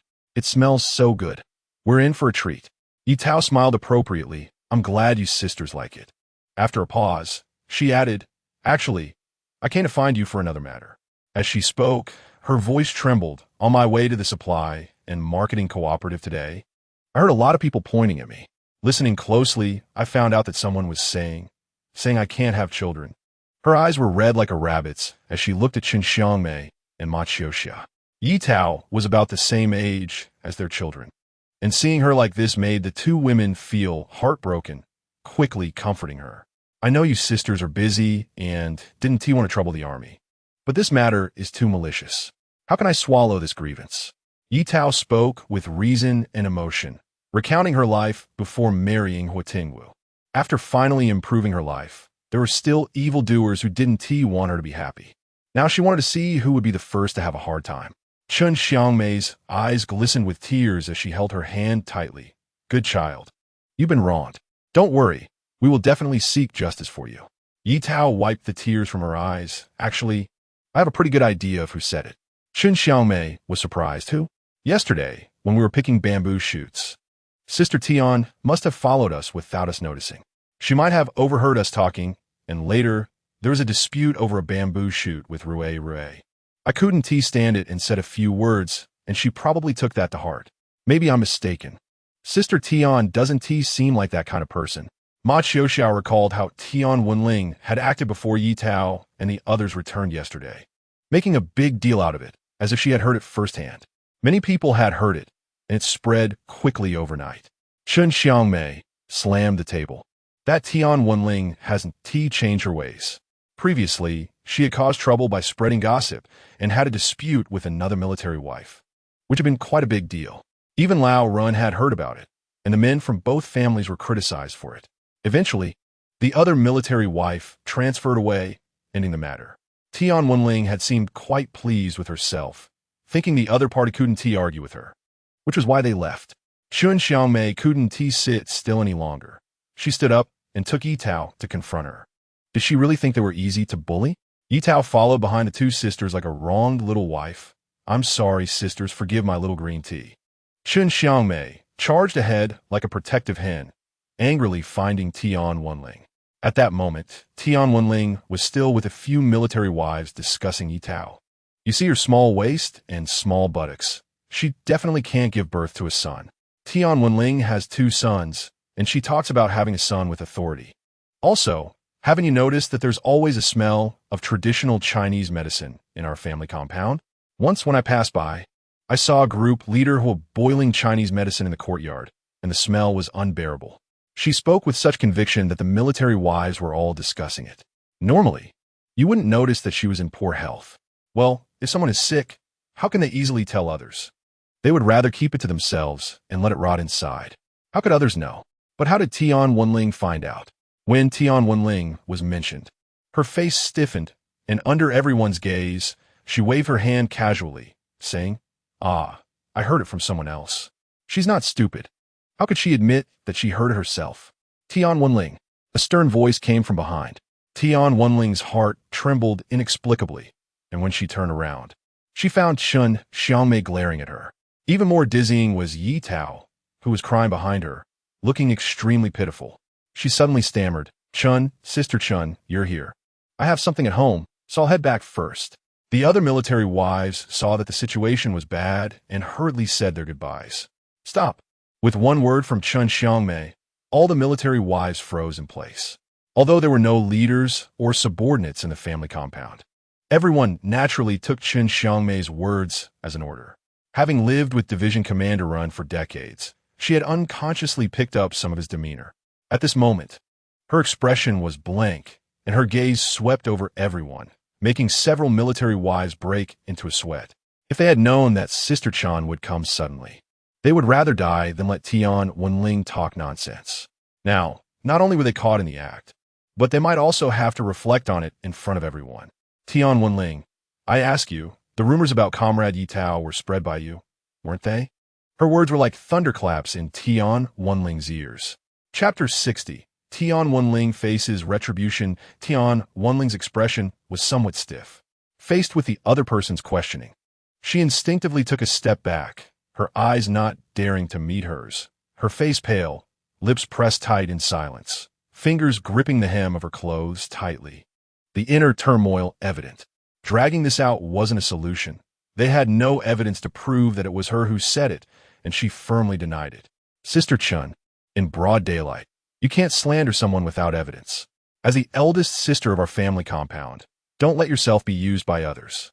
She appeared to be thinking of others, looking quite intimidating, while the nearby military wives thought it might be a misunderstanding. Ye Tao's gaze was fixed on Tian Wenling. Do you dare to swear in front of everyone that this matter didn't come from your mouth? If you did say it, may you lose your front teeth at home. Step in dog poop when you go out and get hit by a coconut tree. How about that?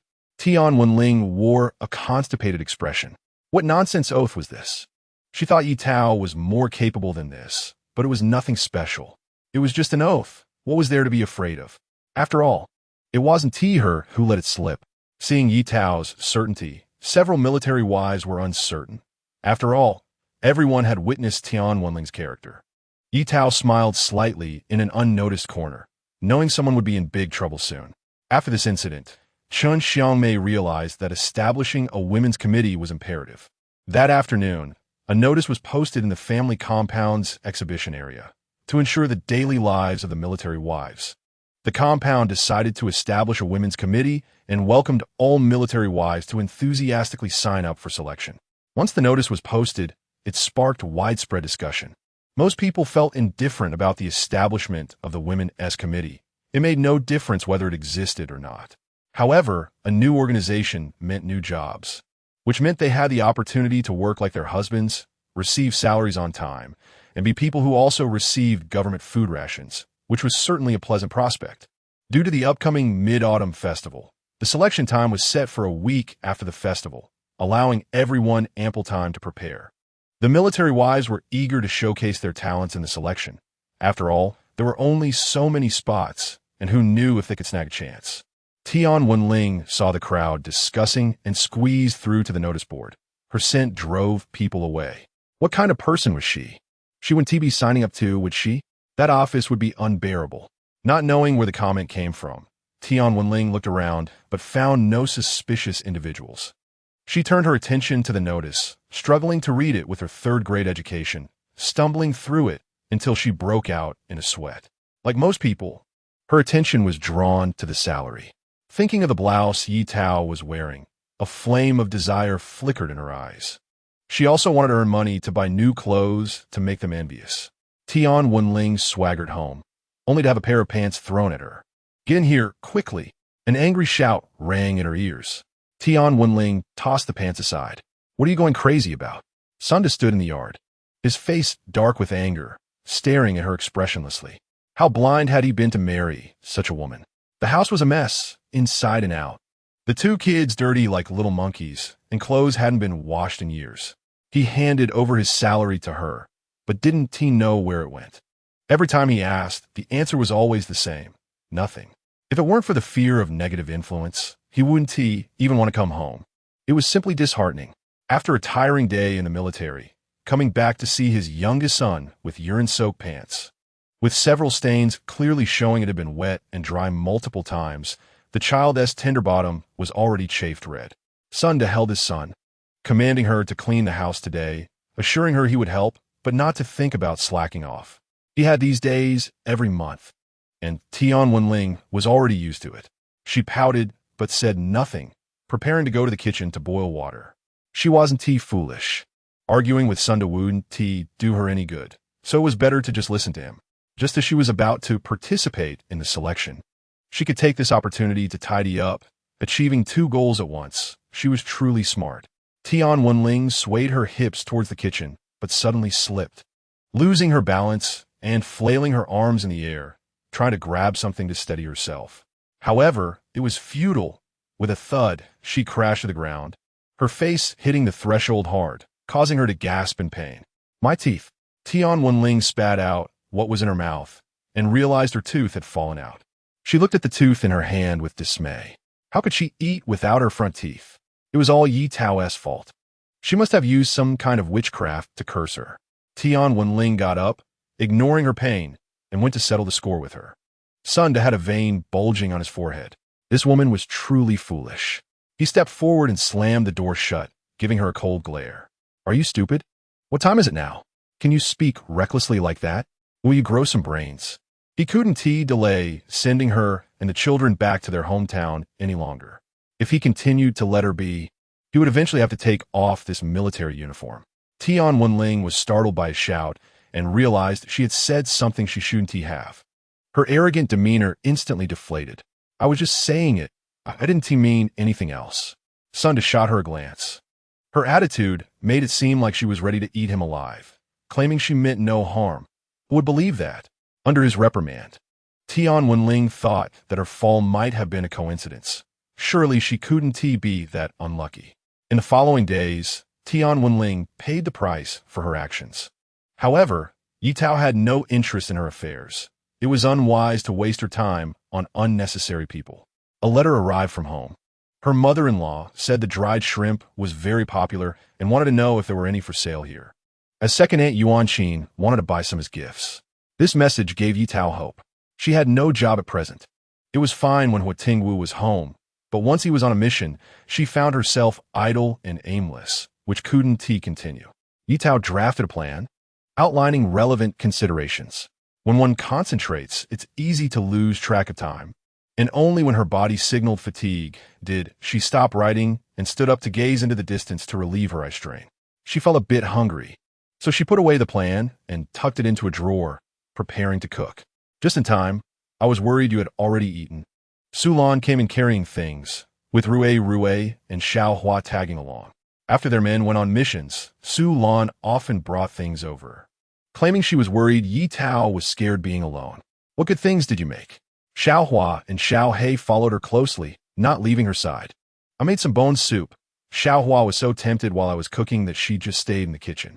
Her persistence rivaled that of my son. Ye Tao chuckled. Rue's reputation is at stake. Chapter 61. Her mouth has opened early in the morning. After having breakfast, Ye Tao pushed her cart out. Xiaohei, her little companion, was placed in a basket and followed her out. The small path in the early morning was slightly cool, and Ye Tao thoughtfully prepared a cushion for Xiaohei, who rested his head on the edge of the basket, looking quite relaxed. Wildflowers bloomed by the roadside, and Ye Tao stopped the cart to pick one, placing it on Xiaohei's ear fur. It was so cute. If only she had a camera to capture this beautiful moment. Mao Mao was busy at her stall, calling out to attract customers. Linda Mao, in order to take care of his sister, also moved his stall closer to hers. They helped each other, one eating while the other watched the stall. Alternating in this way, Mao Mao was pleasantly surprised to see Ye Tao, as she hadn't come for a long time. She worried that Ye Tao might be sick and had thought about visiting her when she had time. Ye Tao Jia, you're here. Her little face was filled with joy. Upon learning that Ye Tao wanted to buy more seafood, Mao Mao patted her chest, saying they had as much as she wanted, and if it wasn't enough, she could go to the village to collect more. Sea duck eggs were inconvenient to transport on the road and could only be taken when boiled. Ye Tao worried they might spoil on the way and didn't dare to buy too many. Brother, Ye Tao Jia wants to buy seafood. Linda Mao finished packing for the customer in front of him, dried his hands, and greeted Ye Tao. Ye Jia, how much do you want? I still have some at home. As he became more familiar with Ye Tao, he started calling her Ye Jia instead of Ye Tongji, giving a sense of a big sister vibe. Mao Mao patted Xiaohei's head and took out a dried, salted fish to tease him. Xiaohei disinterestedly turned his head away. The ignorant human cub didn't like eating fish. Linda Mao ain't Ye Tao chatat kuyutli aside. And upon learning that Ye Tao was sending things home, he promised to provide the best quality. if it was inconvenient for Ye Tao to handle. He could help with it. Having grown up by the sea, he was adept at handling seafood, and it was just a matter of convenience for him. He was sincere, and Ye Tao wasn't unreasonable. She added a few cents to the original price. They agreed that after drying, Ye Tao would come to pick it up, which was a bit ostentatious to deliver to the family compound every time. Ye Tao hadn't mentioned the business to others for now, as secrecy was key. That day, while packing clothes at home, Ye Tao discovered that apart from his military uniform, Huo Tingwu had very few other clothes. Thinking of how pitiful he would look as a big man, she decided to make him a set of clothes as a surprise before he returned. Additionally, she wanted to make herself a nightgown. Having gotten used to wearing pajamas, she felt uncomfortable without them, and she also needed to make a few sets of underwear. There wasn't much fabric at home, so Ye Tao opened the box, found a few fabric tickets, calculated the sizes, and took money with her basket to go out. She closed the door and bumped into Huo Tingwu, who was also preparing to go out. Upon learning that she was heading to the supply and marketing cooperative, Huo Tingwu skillfully linked her arm with Ye Tao's. After getting familiar with Huo Tingwu, Ye Tao realized she had a childlike temperament, which was completely different from her cool appearance. "Where are you going, Ye Tao?" It was Yao Yudi, the military wife. Ye Tao hadn't interacted much with her, but since she took the initiative to greet her, she couldn't just ignore her. "I'm going to the supply and marketing cooperative to buy something." Yao Yudi glanced around to see if anyone was paying attention, then quietly pulled her over, taking Huo Tingwu along as if they were doing something secretive. Leaving Ye Tao confused. "Sister-in-law, what are you doing?" Yao Yudi put her finger to her lips. "Shoo, keep it down. Sister-in-law has something to ask of you." Ye Tao was even more puzzled. "Sister-in-law, to say it directly. Can you say that I will have a son next year?" "Ye Tao, huh? Huo Tingwu, huh? Sister-in-law, are you joking? Stop messing around. I'm in a hurry to go to the cooperative, so I'll leave first," Ye Tao said, hurriedly shaking off Yao Yudi's hold and pulling Huo Tingwu's hand, walking away without looking back. "What is wrong with that person? She seems a bit strange." Huo Tingwu turned back and noticed that Yao Yudi was still staring at them. Frightened, she quickly turned her head back, nervously leaning closer to Ye Tao. "I don't know." Ye Tao also didn't understand what was happening. However, she soon found out. At the supply and marketing cooperative, Miao Fong came out with some purchased snacks and unexpectedly bumped into Ye Tao. They hadn't seen each other for a while and soon started chatting. From her, Ye Tao learned why Yao Yudi had been acting strangely earlier. It turned out that Tian Wenling had been hiding at home since losing a tooth, afraid of being discovered for her tooth gap. But the more she feared something, the more it came. That day, Tian Wenling's eldest son had smashed another child's head with a stone in the family compound, and the other military wife came to confront her. At first, Tian Wenling hid in the house without saying a word. Seeing her like this, the other woman started to scold her, reportedly using very harsh language, which prompted Tian Wenling to come out and argue with her. As soon as she opened her mouth, she revealed her flaw. She couldn't speak clearly. The military wife took a closer look and noticed that a large tooth of hers was missing, which explained her recent silence. Remembering her earlier vow, she couldn't help but laugh. Tian Wenling had never suffered such humiliation and immediately became unwilling, directly getting into a physical altercation. In the scuffle, she was pushed out, and unfortunately, her whole face landed in a pile of dog poop. A large pile, no less. The foul smell made Tian Wenling gag, and the military wife felt relieved, happily spreading the news of Tian Wenling's embarrassment.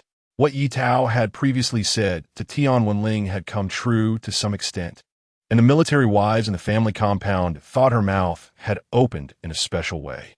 Ye Tao didn't expect this incident to have such a big impact and murmured, "No wonder Yao Yudi pulled me to say she would have a son next year." Yao Yudi had 4 daughters, all well-behaved and sensible, but she looked down on them, thinking they were just girls who would eventually belong to someone else and wouldn't take care of her in her old age. She was constantly trying to have a son. Even her husband couldn't stand it and advised her not to be so stubborn. Yao Yudi agreed on the surface, but secretly tried every herbal remedy she could find, believing that if it could help her have a son, she would even eat dung. It was pitiful yet frustrating to see a woman, clearly aware of her own gender, still favoring sons over daughters, trapped by feudal thinking. Miao Fong teasingly looked at her. Tao Tao, give me a straight answer. Is what they said true? Ye Tao, Sister Miao, don't laugh at me. Given the current situation, we can't joke about this. Besides, if I really had that ability, it wouldn't just be about making Tian Wenling lose a tooth. Miao Fong was also curious and asked, but upon hearing her response, she felt reassured, thinking it was probably just a coincidence. Such matters shouldn't be joked about. And she planned to tell a few military wives not to spread it around, as it could bring trouble to Ye Tao. Ye Tao, on the other hand, was thinking about how to punish Tian Wenling in a way that wouldn't attract attention. However, before she could find Tian Wenling, the latter came looking for her herself. Chapter 62. Don't blame her for being ruthless. Tian Wenling was having a string of bad luck. At her age, she lost a tooth and, in front of everyone, had an embarrassing incident. She became somewhat notorious in the family compound. Whenever she went out, she had to avoid crowds, feeling like a rat crossing the street. She gritted her teeth, blaming Ye Tao for everything. It must be her scheming that got her into this mess. She decided to wait outside Ye Tao's house, refusing to leave until the matter was resolved. Tao Tao, there's a strange person at your door, said Hao Qian. Ye Tao looked closely at the glistening sleeves. It was none other than Tian Wenling. There was no mistaking her signature style. It was understandable that Hao Qian didn't recognize her. She was so covered up that even a ghost wouldn't recognize her. Ye Tao pulled Hao Qian to hide in a discreet spot, watching from a distance as Tian Wenling huddled in a corner. Is she here to cause you trouble? Why won't she leave? Hao Qian asked impatiently. Let us just go to my house. Don't rush. Let us do this my way, Ye Tao whispered in her ear.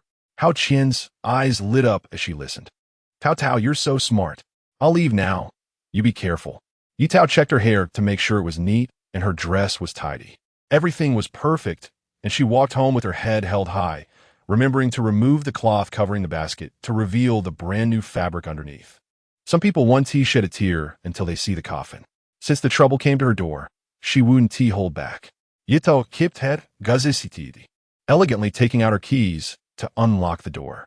Inside, her dog, Xiaohei, heard her voice and ran over joyfully, scratching at the door with its paws. As soon as the door opened, Xiaohei rushed out, eagerly rubbing against Ye Tao's pants, expressing its longing. Xiaohei had grown, and Ye Tao hadn't had the chance to make a leash for it yet. With so many kids in the compound, it was wise to be cautious. After the warm reunion, Ye Tao stood up to close the door. Wait a second. Tian Wenling's arrival made Ye Tao feel inexplicably excited. Who are you? Tian Wenling asked. Haven't seen you in a few days. Are you afraid to show your face? Ye Tao pretended to just realize her true nature. Tian Wenling's eyes were glued to the fabric in Ye Tao's basket, which was vibrant and of high quality. She cursed in her heart.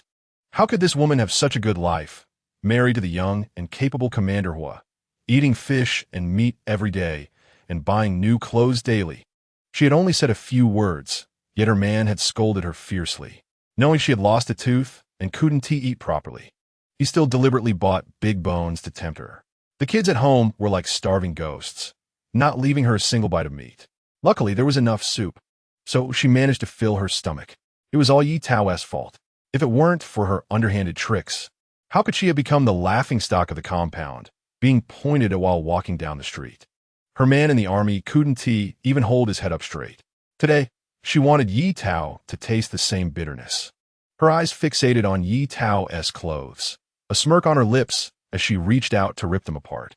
Let this little harlot dress up every day to attract men. Thinking about what Sunda said about her needing to dress up more like Ye Tao and tidy up the house, which was a mess. With a forceful tug, she tore the perfectly good fabric into shreds. She had been a hard worker in the countryside years ago. Full of strength, the fabric felt like play in her hands. Tian Wenling looked at the shreds on the ground, a satisfied smile spreading across her face. Let her go against me. Ye Tao helplessly who get herself. On the verge of tears as she pleaded, Sister Tian, please stop. You can hit or scold me as you wish. This fabric was saved by my family Huo Tingwu for a long time. If you tear it like this, I want to know how to explain it to him. Seeing the tears on Ye Tao's face, Tian Wenling felt a thrill of satisfaction. Who told you to trip me up behind my back? You deserve it. Tao. I didn't do anything. You can't wrongfully accuse me. We made a bet, and everyone heard it. If you didn't speak ill of me, how could it have come true? Now, could it be that those words were really yours? Ye Tao subtly glanced behind her. Tian Wenling, completely oblivious, placed her hands on her hips, chin up, a hint of provocation in her eyes as she coldly snorted. So what if I said it? You can't have children anyway. I was just telling the truth. She paused. I'm doing this for your own good. If you and Commander Huo never have children in the future, that draw criticism, it's better to remind everyone now. Ye Tao luret hergaze, hiding the sharp glint in her eyes, and couldn't help but snicker in her heart. So now she had to thank her? How ridiculous. When she looked up again, her eyelashes trembled lightly, her nose reddening, feeling as if her throat was choked, helplessly hugging herself, calling out behind her, Sister Chun. Tian Wenling thought she was trying to divert attention. Sister Chun was busy with the women's committee and wouldn't have time to come over. Just as the words left her mouth, a voice filled with barely concealed anger came from behind. Tian Wenling. Tian Wenling's heart trembled. This was bad. She stiffened, too afraid to turn around. Ye Tao collapsed as if she had no bones, and Hao Qian hurriedly stepped forward to support her, noticing the worry in her eyes. Ye Tao felt warmth in her heart and secretly squeezed her hand. Hao Qian was taken aback, but soon understood, holding Ye Tao with teary eyes. Sister Chun, Tian Wenling is bullying people. You must seek justice for Ye Tao. Ye Tao's nose tinged with sourness, and the tears she had been holding back fell. When Chun Xiangmei arrived, she saw Tian Wenling aggressively questioning Ye Tao, whose slender shoulders were trembling, her body shaking, her nose red, as if she had been bullied for a long time. Her expression was darker than the bottom of a pot. In recent days, Tian Wenling had been hiding at home, and the compound had settled down. Now, she stirred up trouble as soon as she stepped out, even making Ye Tao cry. She gritted her teeth, preparing to teach her a lesson. Su Lan's teeth clicked together. She had been chatting at Sister Chun's house, learning that Tian Wenling was looking for Ye Tao, and felt anxious, rushing over to see. With Huo Tingwu and Zhou Chonli out on a mission, she and Ye Tao supported and helped each other. Now that Ye Tao was being bullied, how could she stand by? She rolled up her sleeves, ready to hit her. Ma Qiuxia hurried to stop her. It was originally Tian Wenling's fault. If she acted out, it would only give Tian Wenling a chance to turn the tables. Su Lan agreed, angrily shaking her arm, her eyes sharp like knives, wishing she could cut her. Tian Wenling calmed down, her back sweating coldly, regretting her impulsive outburst at Ye Tao earlier. She should have waited until she got home to speak. At this moment, she felt no remorse, still shifting the blame to others. In short, it was all someone else's fault. Ye Tao had seen thick-skinned people, but she had never seen anyone this thick-skinned. Tian Wenling opened her mouth to say something, but Chun Xiangmei interrupted her directly. In front of so many people, she spoke clearly, not believing that everyone couldn't see through her little schemes. Fresh from the women's committee, she had jumped out to set an example. She shouldn't blame others for being ruthless. Chapter 63, Paying the Price. Tian Wenling paid the price for her loose tongue, not only compensating Ye Tao for her losses, but also having to apologize to Ye Tao in front of all the military wives. This news spread rapidly in the family compound as if it had grown wings, and even those in the military camp heard about it. Sunder returned home with a gloomy expression, and not long after, a commotion erupted in the Sun family. He had made up his mind to send Tian Wenling back to her hometown, along with the children, and he would regularly send money back home. Otherwise, with her attitude, he wouldn't be able to keep wearing his military uniform for long. The children huddled together, shivering and crying like little kittens, which only added to Sunda's irritation. He didn't eat and grabbed his clothes to return to the military camp. After being repeatedly reprimanded, Tian Wenling no longer had her previous arrogance.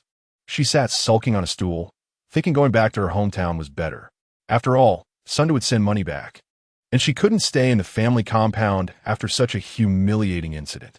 Returning home would be more comfortable. She could say whatever she wanted, and who would dare to control her? She could scratch anyone who tried. Tian Wenling even felt a sense of satisfaction, somewhat grateful to Ye Tao, and her apology during the evening meeting was heartfelt. Wu Huaying remarked, She seems like a different person after just a little while. Yang Xiuhua replied, "You don't know?" She kept saying all night she wanted to go back to her hometown. She looked so happy. If it were someone else, they'd leave in disgrace. But it seems like she wants to throw a celebration. Indeed, when it came to thick skin, no one could compare to her. After finishing her meal, Ye Tao took care of the things at home as usual, bringing some dried fruit and shrimp she had made, and set off with Xiaohe to Wu Huang's house. She initially thought Tian Wenling would feel too embarrassed to stay in the family compound after what she did, but she underestimated her shamelessness. In the end, Tian Wenling didn't go home at all, for reasons unknown. However, Ye Tao didn't care. Tian Wenling had compensated her with new fabric coupons. And since she hadn't had time to make clothes after buying the fabric, today was perfect. She had arranged to go to Sister Huo Ying's house with Su Lan to borrow her sewing machine to make clothes. She had already sewn simple fitted garments at home. After all, it felt awkward to sew such things at someone else's place. Hao Qian came over with some dragon fruits. In their yard, there was a fruit tree left by Sister Zhang, which hadn't been cut down after they moved in. They occasionally added some fertilizer, and over time, the fruit tree thrived even more. The dragon fruits she brought today were each the size of a palm. Upon learning that Ye Tao was heading to Sister Huo Ying's house, she asked her to wait a moment. Before long, Hao Qian emerged with a basket of fruit. Ever since the Tian Wenling incident, the two had grown closer. Wherever Ye Tao went, Hao Qian followed, like a large pendant. By the time they arrived at Wu Huang's house, Su Lan was already there. "I've already started," she said. Ye Tao replied, "I ran into Qian. She knew I was coming to Sister's house and went back to pick some fruit for the kids." Wu Huang had plenty of vegetables at home, and the children usually went to the mountains to pick fruits. Although there was an abundance of produce, it was also dangerous. With the amount Hao Qian brought, it would be enough for the children for a while. She happily took Hao Qian's hand and asked if she had any clothes to make. If so, they could do it together and chat to pass the time. Hao Qian shook her head, saying her sewing skills were poor. The clothes for Jiang Jincha's training were all sewn by him. Ye Tao had never used a sewing machine before and was initially clumsy, trying several times before finding a rhythm. As she became more skilled, her speed increased. Fortunately, she had already taken measurements for Huo Tingwu. Otherwise, she wouldn't have been able to make the clothes now. Men's shirts and shorts looked simple, but were troublesome to make. After drawing the patterns, one had to cut and sew along the lines, and it took numerous iterations to finish. Although the result wasn't as good as those sold in stores, it was satisfactory, focusing on the thought behind it. In comparison, the steps for the nightgown Ye Tao made for herself were much simpler. She only needed to make an elastic band at the waist and cut the neckline into a suitable style, tidying up the loose threads. Tao, is this the nightgown you mentioned?" Wu Huang asked curiously, picking it up to admire. Ye Tao had bought the softest fabric, which felt very comfortable and lightweight in her hand. "Yes, with this I can wear it straight to bed tonight. It's convenient for summer too, without worrying about getting too hot." Wu Huang liked it very much, thinking that at home, they usually wore vests behind closed doors. It was fine when the kids were small, but as they grew older, it wouldn't be convenient. If they had nightgowns, that issue would be resolved. Tao, can I learn how to make it from you?" "Of course, but I'm just fumbling around." "Sister, your skills are better than mine. Whatever you make will look good." Su Lan and Hao Qian had nightgowns at home, but they also wanted to learn. Thinking about wearing clothes they made themselves in the future, smiles spread across their faces. In the courtyard, Ding Xiaoshu, as the oldest among the three kids, took on the role of the big brother without hesitation, playing house with his younger siblings. Even though he had outgrown the age of playing house, he sighed and played along to cheer up his little sister. "I'm the big brother, Rui is the dad, and Xiaoxing is the mom." Ding Xiaoxing raised her hand, asking, "Brother, why isn't their baby?" She had seen others playing with babies. Ding Xiaoshu frowned slightly, pondering who should play the baby. Their mother and aunts were busy and probably wouldn't have time to deal with them. His eyes darted around, and suddenly he had an idea. With Xiao He and Xiao Hua bound up and wearing flower garlands around their necks, they looked utterly forlorn. Xiao Xing and Rui each held one, their fair little faces serious. "Xiao He, this is the meat Daddy prepared for you. Daddy will feed you." Xiao He looked at the dark, muddy lump in front of it, pulling its head back continuously. Where was its owner? Could someone come to save the poor dog? It glanced at Xiaohua, who was chewing on a piece of dragon fruit peel, looking dejected. At least that was better than mud, it reassured itself. As Rue's mischievous little hand reached closer, Xiaohei kicked its legs with all its might and ran toward the house as fast as it could, calling out, "Owner, save the dog." "Xiaohei, don't run." Rue chased after it. And while everyone's attention was diverted, Xiaohua also wriggled free from Xiaoxing's embrace. In an instant, the quiet courtyard became noisy as the adults protected the freshly made clothes from being soiled by the chasing little ones. Zhoming Rue. Su Lan glared at the mud stains on her shoes, veins popping with anger. The only thing holding her back was the rational thought that her child had kept her company during this time, so she reluctantly forgave him for dirtying her shoes. Don't be angry. Don't be angry. I must be a kind mother." Su Lan patted her chest to comfort herself. Rue, come here, mommy. Mom, your smile looks so ugly," Zhoming Rue replied. Su Lan exclaimed, "I can't take it anymore. A childhood without a beating is incomplete." She scanned the room for a handy tool. "Zhoming Rue, you better run fast, or—" She didn't finish her sentence, and Zhoming Rue, knowing he had provoked a tiger, covered his bottom and dashed out the door. Xiaohei watched his retreating figure, letting out a long sigh. Playing with human kids was too dangerous. Chapter 64 New Job. Ye Tao's pajamas quickly became a hot product in the family compound. Military wives communicated swiftly, and upon learning that the pajamas were breathable, comfortable, and very decent, many came to learn how to make them. While teaching everyone to make pajamas, Ye Tao incorporated her own ideas, tailoring them according to each person's height and body shape, ensuring that the finished products fit the military wives perfectly. To express their gratitude for her efforts, the military wives collectively decided to bring Ye Tao gifts. Some brought fruits, others brought rice and flour, filling the kitchen to the brim. With so many items, Ye Tao couldn't eat them all, so she selected a few ingredients to make various small desserts to return the favor. The military wives who received the gifts were so moved they didn't know what to say. Originally, Ye Tao was helping everyone for free, and the items they brought weren't particularly valuable. However, the gifts they received back were all made by her, bit by bit. Such a selfless comrade inspired their admiration. Qin Xiangmei also received a gift. Although Ye Tao was young, her demeanor and conduct were commendable. The women's committee was in need of manpower, so she wondered if Ye Tao would be interested in working. After considering it, Ye Tao felt it was a good idea. If Huo Tingwu were to go on a mission again in the future, she wouldn't be left idle and lost in thought. Having something to do was always better. Then it's settled. The location will be in our newly renovated office building in the family compound. The salary is 40 yuan a month, along with 10 jin of grain tickets and 3 jin of meat tickets. Although the pay isn't high, if you perform well, your salary will definitely increase in the future. Qin Xiangmei wasn't making empty promises. Their committee had just been established, and they didn't know how things would develop later. If they performed well, higher-ups would allocate funds, and increasing salaries would be a matter of time. There weren't many spots available, and Ye Tao would be recruited separately, which the military wives had no objections to, as long as it didn't take away from their own quotas. However, to maintain fairness, Ye Tao chose to participate in the exam alongside the other military wives. Since the military wives had varying levels of education, the exam content wasn't very difficult and included some open-ended questions. For example, how should conflicts among military wives in the family compound be handled? How to enhance their unity? After passing the written test, there was a simple interview that mainly assessed eloquence and fluency in speech. They couldn't have someone who was part of the committee being led by the nose when resolving issues.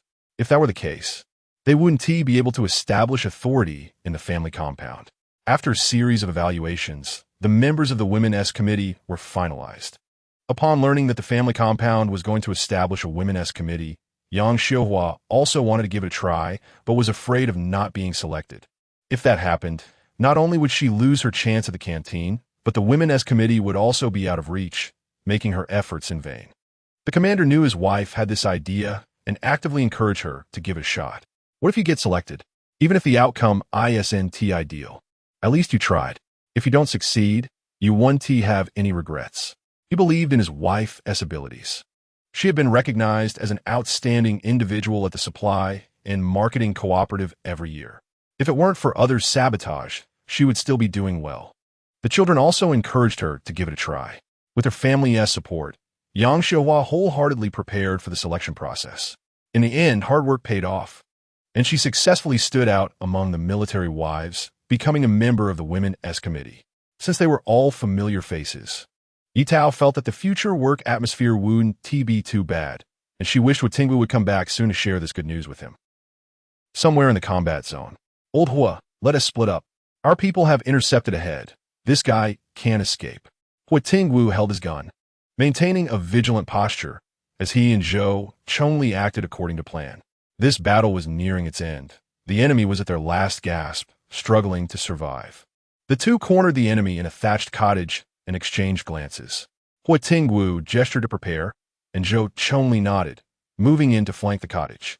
The enemy saw them approaching through the window, realizing there was no escape, and to avoid capture, he gritted his teeth and aimed his last bullet at his own chin. As Zhou Chongli burst in, the trigger was pulled, and he died on the spot. Upon hearing the gunshot, Huo Tingwu quickly circled around from behind the house. Looking at the enemy lying on the ground, he sighed in relief. Suddenly, his gaze caught something on the ground, and he thought, not good. Old Zhou, let us go. But before they could retreat to safety, the thatched cottage suddenly exploded, the flames reaching the sky, alerting the soldiers. Old Huo Tingwu, Huo Tingwu. When the soldiers arrived, they saw Zhou Chongli calling out for someone who was unresponsive.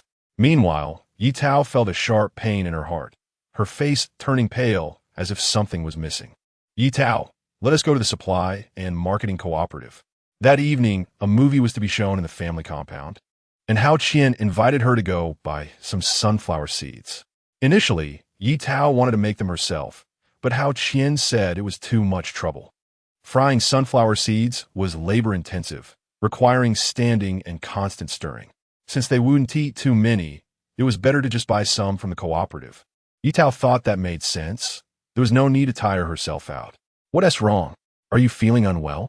If so, you can wait at home while I go buy some and bring you back a bit. Hao Qian noticed Ye Tao's pale face and was concerned about her health. Ye Tao rubbed her chest. I'm fine. I just don't know why I'm a bit short of breath. I'll rest for a bit, and we can go together later. Hao Qian poured her a cup of hot water. After Ye Tao drank it, she felt much better. Let us go. Okay. On the way, Hao Qian kept an eye on her. Her complexion was better than before, so she should be fine now. The children urged their parents to buy some snacks for the movie, and when Ye Tao and Hao Qian arrived at the supply and marketing cooperative, it was already crowded. The cooperative staff were efficiently wrapping items for everyone. Fortunately, the director had foresight and stocked up on goods in advance. Otherwise, relying solely on the stock in the warehouse wouldn't be enough to sell. Ye Tao and Hao Qian were amazed to see so many people at the cooperative for the first time. They were stunned until the people behind urged them to hurry, and they finally came to their senses, choosing the flavor of sunflower seeds they wanted before squeezing out of the crowd. There are too many people. Hao Qian patted her chest in anxiety. Ye Tao just regained her composure and nodded in agreement. I forgot to tell you, because we are on the island, we rarely have movie screenings or cultural troupe performances, so whenever there's a group event like this, the cooperative gets particularly crowded. You'll understand once you stay for a while. Wu Huaying came out behind them, carrying many bags of items. Now that she was also earning a salary, she bought more for the children during the movie screening. The children couldn't care less about eating and rushed to the square with their stools as soon as school was out to claim their spots. The projectionist hadn't even set up the screen yet, but little heads were already sitting in front, their big, watery eyes fixed on every move the projectionist made, making him quite nervous. Xiaohua, come back for dinner. Dan, come back for dinner. One after another, parents called their children to come home for dinner. The children sat still on their stools, not moving an inch. Kids, the movie won't start for another half hour. You can go home and eat first and then come back. Seeing the children unmoving, the projectionist spoke up to help. Really? What if my stool gets stolen? Ding Xiaoshu had also come early to secure his spot, sitting right in the middle, the absolute best viewing position. He had earned the spot by outrunning all his friends, and if he lost it, he wouldn't be able to sleep at night. The projectionist reassured him, don't worry, little friend. Uncle will keep an eye on it for you. When you come back after eating, it will still be just like this." Ding Xiaoshu stared at him without saying a word. This uncle looked very reliable. "All right then. Thank you, uncle." He ran home happily to have dinner. As his mother made his favorite braised potatoes today, he planned to eat 2 more bowls of rice. As the leader of the children in the family compound, Ding Xiaoshu left, and the other kids also went home with peace of mind. Chapter 65. Huo Tingwu seriously injured after finishing her meal. Ye Tao arrived at the square, where quite a few people were already seated. "Tao Tao, come over here." Hao Qin waved to her from a short distance away. Ye Tao walked over with a stool. This spot was relatively far back. Hao Qin thought she had arrived early. But it turned out that other military wives had come even earlier, and there were 2 rows of children in front. However, everyone was very disciplined, standing behind and not obstructing those in front from watching the movie. The film being shown was the most popular among the people, Tunnel Warfare, which could be said to be well known to every household. Ye Tao had watched it during her previous life when she lived in the countryside. The scene back then was just like now, with everyone gathered around a small film screen, watching excitedly, completely engrossed in the plot. The works of older generation artists were concise yet deeply moving, and they are regarded as masterpieces in later generations. Ye Tao's attention shifted along with the soldiers in the movie. At a critical moment, she forgot to crack the sunflower seeds in her hand, holding her breath, fearing that even the slightest disturbance could lead to mission failure. In the end, the soldiers defeated the invaders and achieved victory. The square erupted in applause, and everyone watching the movie was deeply moved. On Monday, Ye Tao wore her newly made clothes and carried a bag, ready to go to work, embracing a new beginning and a fresh spirit. On the way, she ran into Yang Xiuhua, and the 2 chatted and laughed as they walked to the office. "The team leader should be back soon, right?" Ye Tao asked. "I don't know, is there news?" In the blink of an eye, Huo Tingwu had been away for more than a month. At first, they could still hear updates from the front, but those became less frequent. Ye Tao only knew that this mission was very arduous, and other details were kept confidential, so she had limited information as a military wife. She heard that it was coming to an end, and the troops were gradually withdrawing. During this time, although Ye Tao acted as usual, everyone noticed that she would sometimes space out. Seeing her like this made everyone uncomfortable. As military wives, this was a challenge they had to face. After receiving the news from Sister Yang, Ye Tao was full of energy at work. The women's committee's tasks were equivalent to a neighborhood committee in later generations, mainly responsible for various matters in the family compound. The first day's tasks were not many.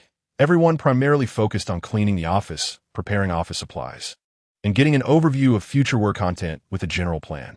These tasks were not difficult for Ye Tao. The original owner's education level was sufficient for this era, not to mention that she herself had graduated from a key university. Knowing that Huo Tingwu was coming back, Ye Tao was full of vitality in the following days, diligently completing her work, eagerly awaiting his return. Xiaohei sensed his owner's joy and started to misbehave. When Ye Tao got home after work, she discovered a small hole in the fence of her vegetable garden. She walked over and felt a rush of blood to her head. Xiaohei, the once clean and tidy vegetable garden, was now filled with claw marks, and the seeds that had just begun to sprout were already uprooted in disarray. "Come here, you little rascal." Ye Tao caught the culprit. "Who let you run into the vegetable garden? You're punished. No meat for you tonight." The pot was cooking meat stew, and Xiaohei had been excited all afternoon, so this felt like a bolt from the blue. She found a dog leash to tie Xiaohei to the doghouse. Previously, she thought Xiaohei was too small and a good baby, so she had never tied him up, but now it was necessary. Deprived of his meat for the night, Xiaohei looked forlornly at the bowl of vegetables, tears in his eyes, regretting his actions, wishing he could eat meat. As she watched the soldiers who had gone out with Huo Tingwu return one by one, but still not seeing him, Ye Tao felt anxious and uncontrollably distressed. That day, she was busy in the office compiling information about the military wives. Xiao Chui ran over, panting, "Sister, Vice Team Leader Zhou is looking for you." "Zhou Chongli? Is Huo Tingwu back?" Ye Tao asked. She asked Yang Xiuhua to help her take a leave and hurriedly followed Xiao Chui. "Xiao Chui, how is your team leader?" "Sorry, sister, I didn't go on this mission with the team leader, so I don't know the specifics," Xiao Chui said, worried she might be concerned. But don't worry, sister. Our team leader is so capable. He'll be fine. Ye Tao pressed her lips together. He was right. Huo Tingwu would definitely be fine. Zhou Chongli was reporting the mission status to the division commander. This mission had completely annihilated the enemy, with 50 lightly injured and 15 seriously injured. Most of the soldiers had already returned, with a small number of injured comrades still receiving medical treatment in Guang City. The medical conditions in Guang City were better than on the island, so the soldiers there could receive good care. Okay, how's Huo Tingwu? The division commander had already received reports from others who returned regarding battlefield matters. Zhou Chongli replied, somewhat concerning. The division commander was astonished. What happened? Zhou Chongli recalled the scene. Before the enemy's self-destruction, they had already ignited the explosives inside the building. His attention had been completely drawn to the enemy, completely unaware of this. If it hadn't been for Huo Tingwu pulling him away in time, he might have been blown to pieces. Unfortunately, they still hadn't reached a safe area, and at the moment of the explosion, Huo Tingwu shielded him with his body. When he woke up again, he found himself in the hospital. Thanks to Huo Tingwu blocking most of the shockwave, he had escaped with only minor injuries. Huo Tingwu's back was mangled, and his brain had suffered a shock. He had not yet regained consciousness. Thinking of how his good brother had been injured, saving him brought tears to Zhou Chongli's eyes. Even as a strong man, this time, he had come back to report to the division commander and to bring the sister-in-law with him. The doctor had said that having family around would help the patient regain consciousness. The division commander said, Zhou Chongli, you need to explain Huo Tingwu's injury to Comrade Ye properly. If there's anything you need my help with, just say it. Yes, thank you, Commander. The moment Ye Tao learned that Huo Tingwu was injured, her legs went weak, almost causing her to collapse. Where is he now? I want to find him. Tears welled in her eyes as she struggled to hold onto the table for support. Sister, I'm sorry. Lao got injured because he saved me. Zhou Chongli stood with his head down to the side. Even if she slapped herself, it would make him feel better. How can this be blamed on you? You are brothers, comrades. I believe if you faced the same situation, you would also choose to save him. Sister, thank you. Zhou Chongli turned away, wiping his tears. They needed to catch the nearest boat to Guang City and still had time to return to the family compound. Ye Tao went back to pack some of Huo Tingwu's clothes, took the money from home, delivered the keys to the Zhou family, and asked Su Lan to take care of Xiao He and the chickens and ducks at home. Su Lan, upon learning that Huo Tingwu was injured while saving her man, felt bad as well and reassured her to go without worry.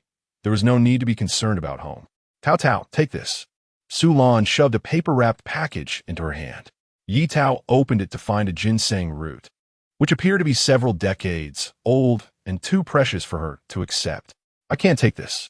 Speaking of which, the ginseng that Wenbo had given her was still at home.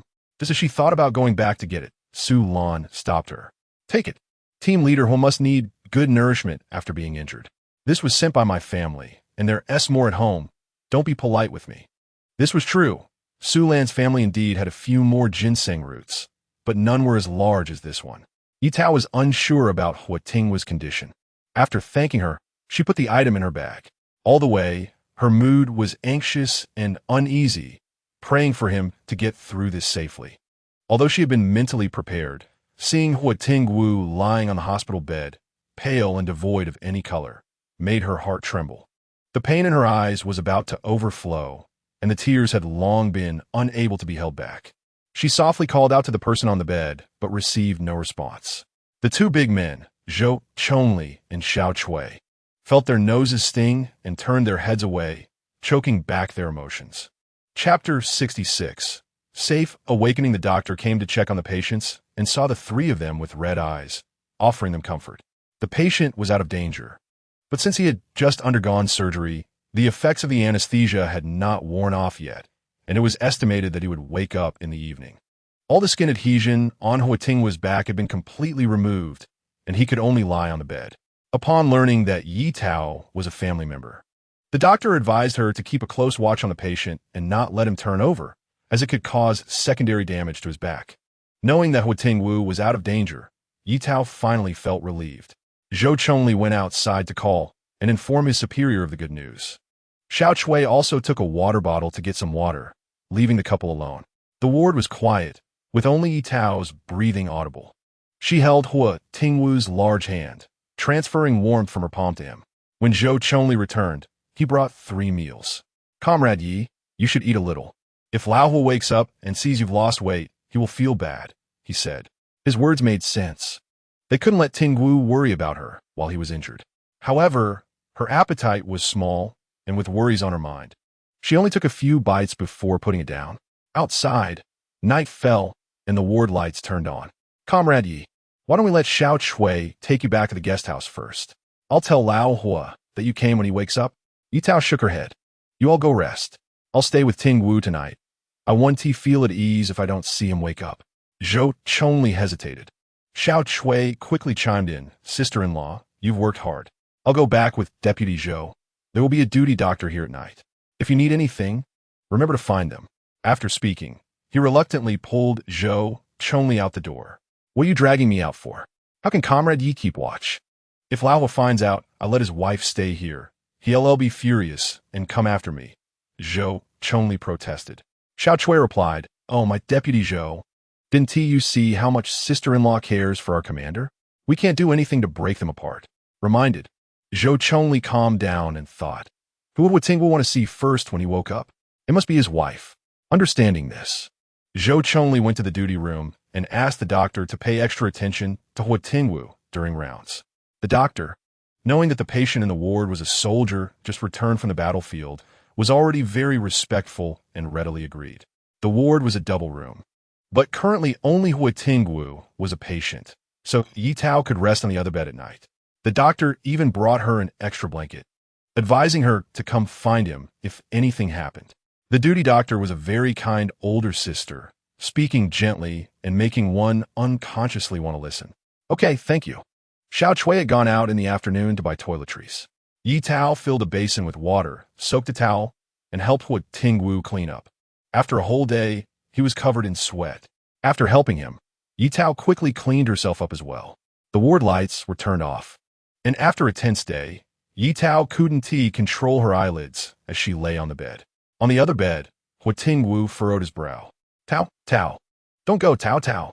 Suddenly waking up, he accidentally pulled at the wound on his back, causing pain as he lay on the bed. Tingwu, you're awake. Ye Tao, half asleep, heard his voice and opened her eyes to see him lying on the bed, gasping for breath. I'll go call the doctor. Worried about his injury, Ye Tao hurried out to call the duty doctor. Huo Tingwu realized what happened, but didn't have time to grab her, only seeing her anxious silhouette flash by the door. After the doctor checked on him, he said, now that he is awake, it's not a big deal, but we can't be careless. The back injury needs good rest, and there is a mild concussion. He'll need to stay in hospital for a few more days before he can be discharged. Thank you, doctor. After the doctor left, Huo Tingwu held Ye Tao's hand, unable to let go for a long time. You scare me to death. Thinking of the news of Huo Tingwu's injury she received in the afternoon, Ye Tao's eyes became warm. A large hand wiped away her tears. I'm sorry, Tao Tao, for making you worry. His current position made this action pull at his back injury. Ye Tao urged him to lie still. When you heal, I'll teach you a lesson. Huo Tingwu smiled, his deep voice resonating. Okay, I'll listen to you. He had just had a strange dream, where after marrying Ye Tao, their family was aloof towards her, and she didn't feel close. Not long after their marriage, he returned to the army, and Ye Tao wasn't comfortable at his family. To make a living, she went to the city to work, but was killed by thieves. He was out on a mission at the time, completely cut off from his family, unaware that his newlywed wife had died. By the time he returned home, everything was over. He knelt by Ye Tao's grave, unwilling to believe this reality, and only when he woke up did he realize it was all just a dream. But it felt too real, as if it had actually happened. His gaze traced Ye Tao's face inch by inch, etched in his heart and impossible to forget. What's wrong, Tao Tao? Ye Tao's cheeks flushed as she covered her eyes with her hands to shield herself from his intense gaze. Don't look at me.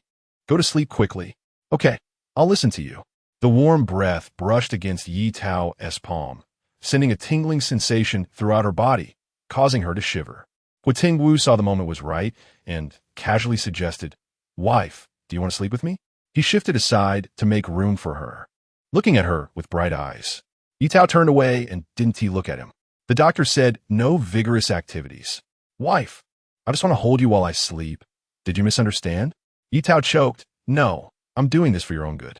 Still being disobedient after getting hurt. She snorted and turned her back to him as she returned to bed. Seeing the situation, Huo Tingwu quickly begged for mercy. "Tao Tao, I was wrong. Don't be angry."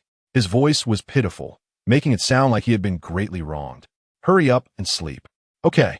Huo Tingwu obediently agreed, but he felt a pang of regret in his heart, thinking that he shouldn't have teased her. The next day, when Zhou Chongli and Xiao Chui arrived, Huo Tingwu was sporting a pair of panda eyes. "Lao Hua, you scare me to death." Huo Tingwu sat up in bed and said, "I'm fine, see? Thank goodness you're okay. Otherwise, I would know how to explain to my sister-in-law. By the way, where did Comrade Ye go?" "I brought food," Huo Tingwu replied. The doctor said she needed to go register some things. "She want to take a look?" Zhou Chongli and Xiao Chui had already eaten.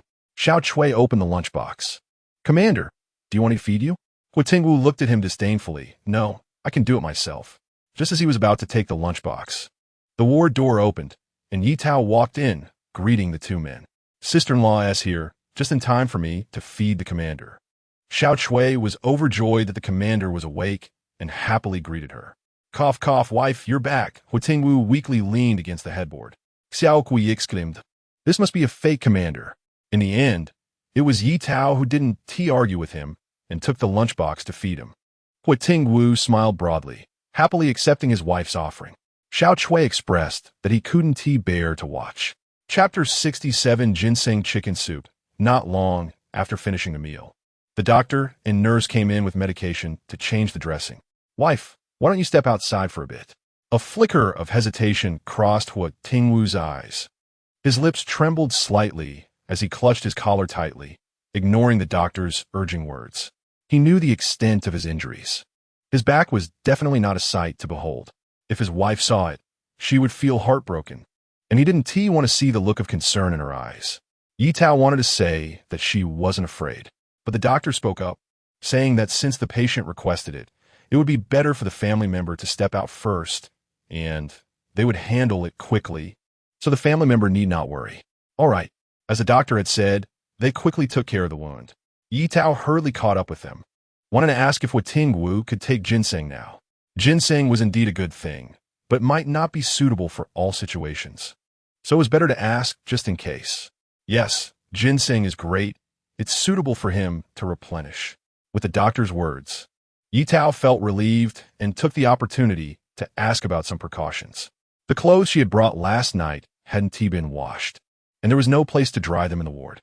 Thinking about the ginseng she had brought, she planned to go buy a chicken from the supply and marketing cooperative later and use the kitchen of the guest house to make soup.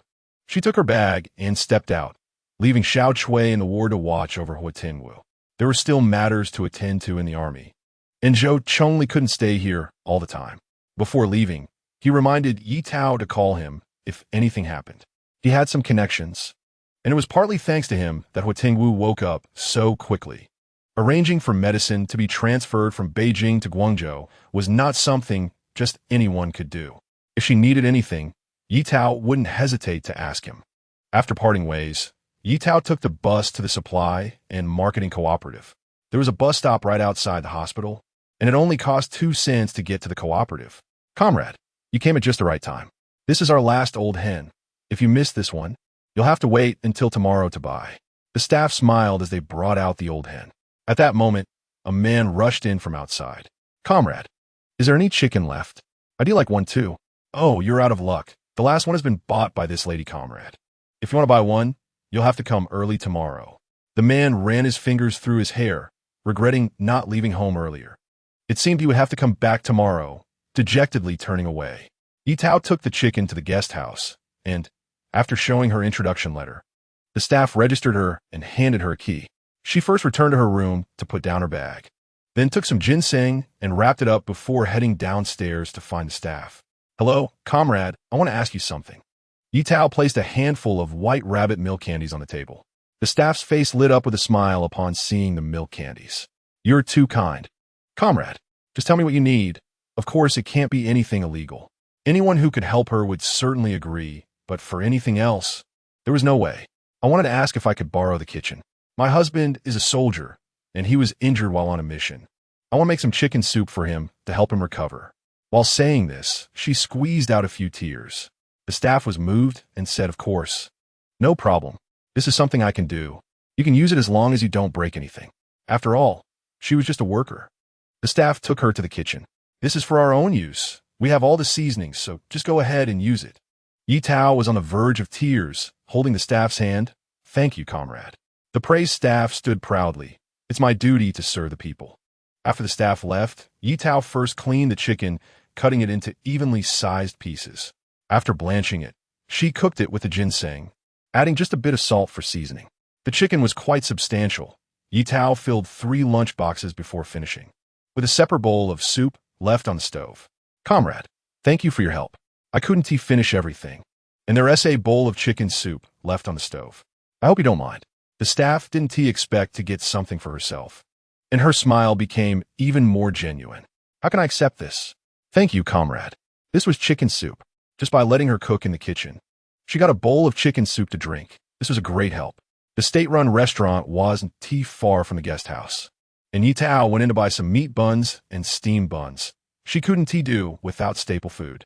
Carrying her bags, she returned to the ward, where Xiao Chui quickly took the things from her and placed them on the table.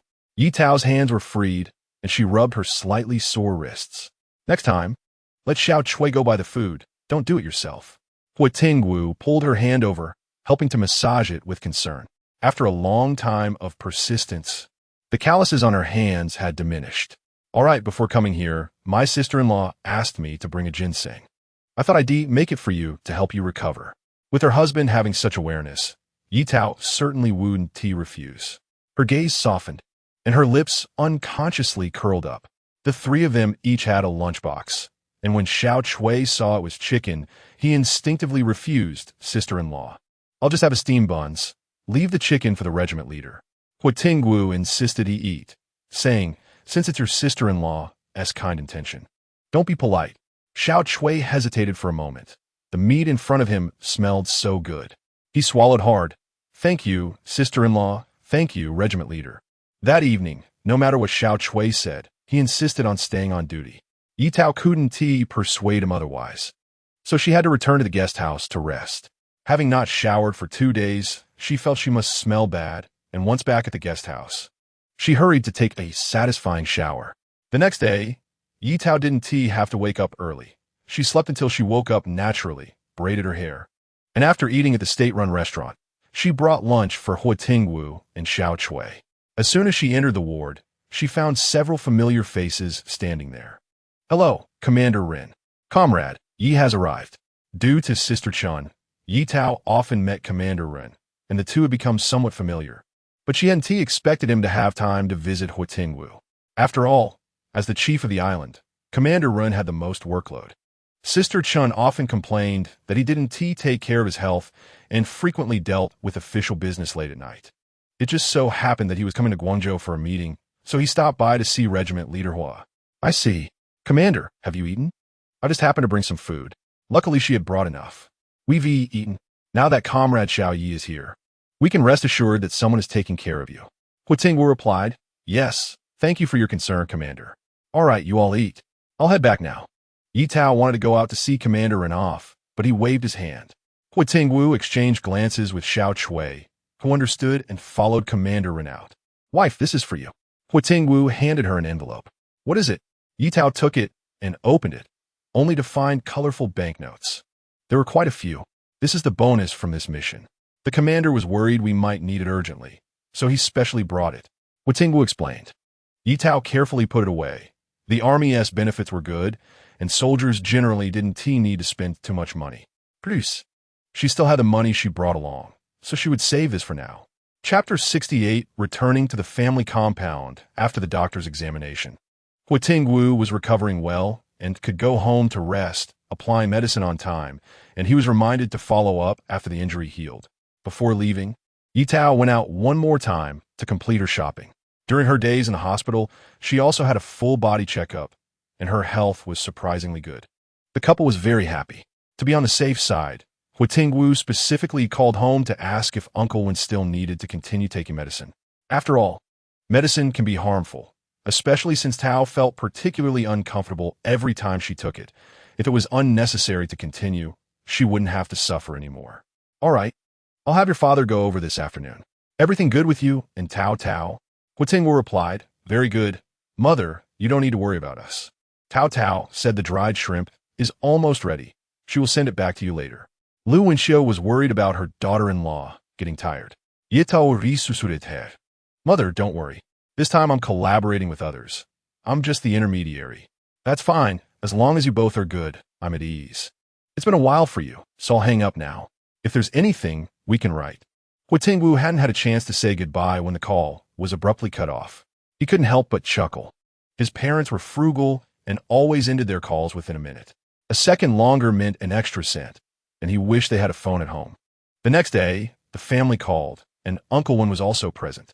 After asking about Ye Tao's symptoms and the hospital's examination results, Uncle Wen felt she could stop taking the medicine. She had already completed 3 courses, and her body had adjusted sufficiently. The subsequent course was originally meant for consolidation.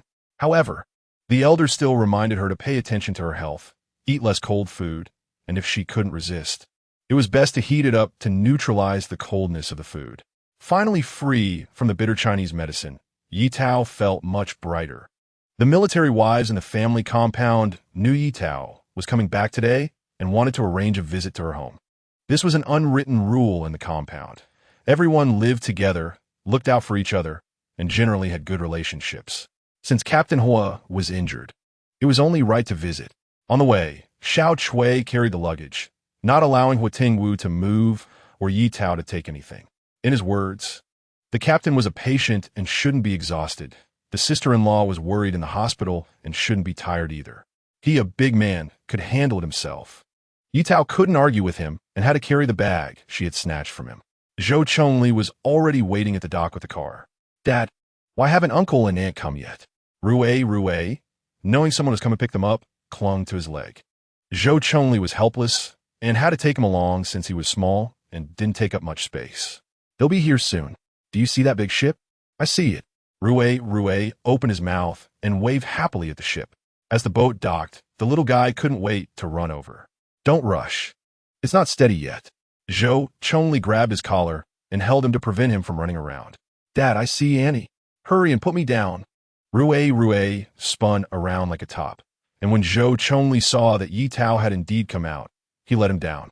As soon as Rue's feet hit the ground, he dashed towards Ye Tao. Auntie, I'm here.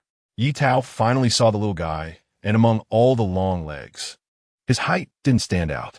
She was about to squat down to catch him when Huo Tingwu pulled her back. Rue had grown taller during this time. He rushed over like a little cannonball. With Tao Tao's strength, she wouldn't have been able to stop him, so Huo Tingwu protected her from behind. Sure enough, even though he was mentally prepared, he still stumbled back. Uncle, are you okay? Rue looked at him with concern. Huo Tingwu ruffled his hair and replied, I'm fine. Look at how strong I am. I can carry 2 of you. Ye Tao chuckled, not knowing who almost fell just now. Zhou Chongli drove, and Xiao Chui sat in the passenger seat.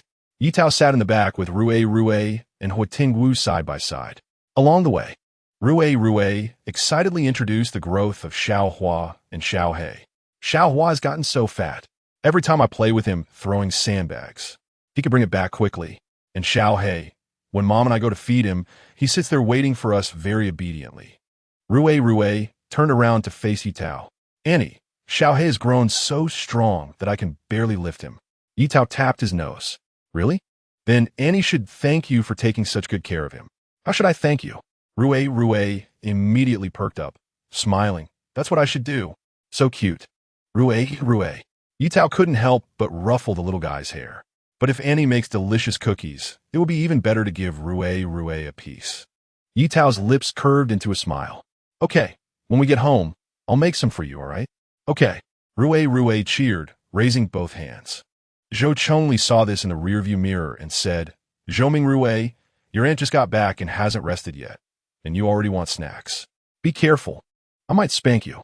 Rue immediately covered his bottom and nestled into Ye Tao's arms, ignoring him. It's fine. We have ready-made stuff at home. And it won't be tiring. Everyone will come to my house for dinner tonight. And Xiao Chui, you remember to come too. Thinking of the meals Ye Tao would prepare, the two men couldn't help but reminisce. Xiao Chui said, "Okay, thank you, sister-in-law. I'm in for a treat, hee. Zhou Chongli replied, "Then we won't be polite." "Just right. Your sister-in-law went to the market today and bought a big fish. Let's eat that tonight." "All right." Rue loves eating fish. Zhou Chongli rubbed his forehead, feeling a bit embarrassed as a father for how much his child loved food. After arriving home, Zhou Chongli and Xiao Chui helped tidy up before leaving. The yard was just as it had been before, and the little vegetable garden was clean, with the newly sown seeds already sprouting. When Xiao He saw his owner return, he jumped around happily. Ye Tao unhooked the dog leash, and Xiao He, free from restraint, bounced around her pant legs without stopping. After a few days apart, Xiao He had indeed gained weight. No wonder Rue said he couldn't lift him. Ye Tao picked him up and weighed him. Huo Tingwu examined him closely and agreed he was a bit heavier than before. Ye Tao rubbed Xiao He affectionately before happily going to tidy up. She washed all the clothes she took with her, as staying in the hospital for days inevitably exposed them to germs. Tao, let me wash them." The water was a bit cold, and Huo Tingwu was worried she might catch a cold, reminding her to be careful now that her health had improved. Ye Tao disagreed, concerned he might strain his back injury. She hadn't left the room when the doctor applied the medicine yesterday. The scars on his back were starkly visible, and some wounds were quite deep. A slight movement could cause blood to seep out. "I'll do it. It's just about time for lunch. You go to the cafeteria to get food. We won't cook at noon." Ye Tao agreed. "All right then, be careful." Since Huo Tingwu was so eager, she decided not to argue. She planned to make something delicious tonight to reward him. She wondered what dish to prepare. Chapter 69. Visiting the people in the canteen hadn't seen Ye Tao for a long time, and all waved to greet her. They were aware of the incident regarding Captain Huo's injury. After Ye Tao finished getting her meal, Zhu Daba called her to the back kitchen. "Comrade, this morning the logistics department just brought in 2 pigs, and these are the large bones that were trimmed off. Take the back and make soup for Captain Huo." Zhu Daba lifted the cloth covering the basket, revealing a corner. This was no ordinary large bone. The meat had basically been scraped off, leaving just the bare bones. The piece Zhu Daba was holding was covered in meat, with even a section of tenderloin. "This is too precious. I can't take it," she protested. The servings in the canteen were fixed, and if she took this, there would be less for others. "Comrade Yi, we're not sneaking this to you. Director Liu knows about it, and everyone knows Captain Huo is seriously injured. We can't help much. You also know that all of us in the canteen have our shares. We pooled together to buy this, and it's cheaper than outside. It's just a little gesture from us. If you don't take it, it means you don't consider us as your own."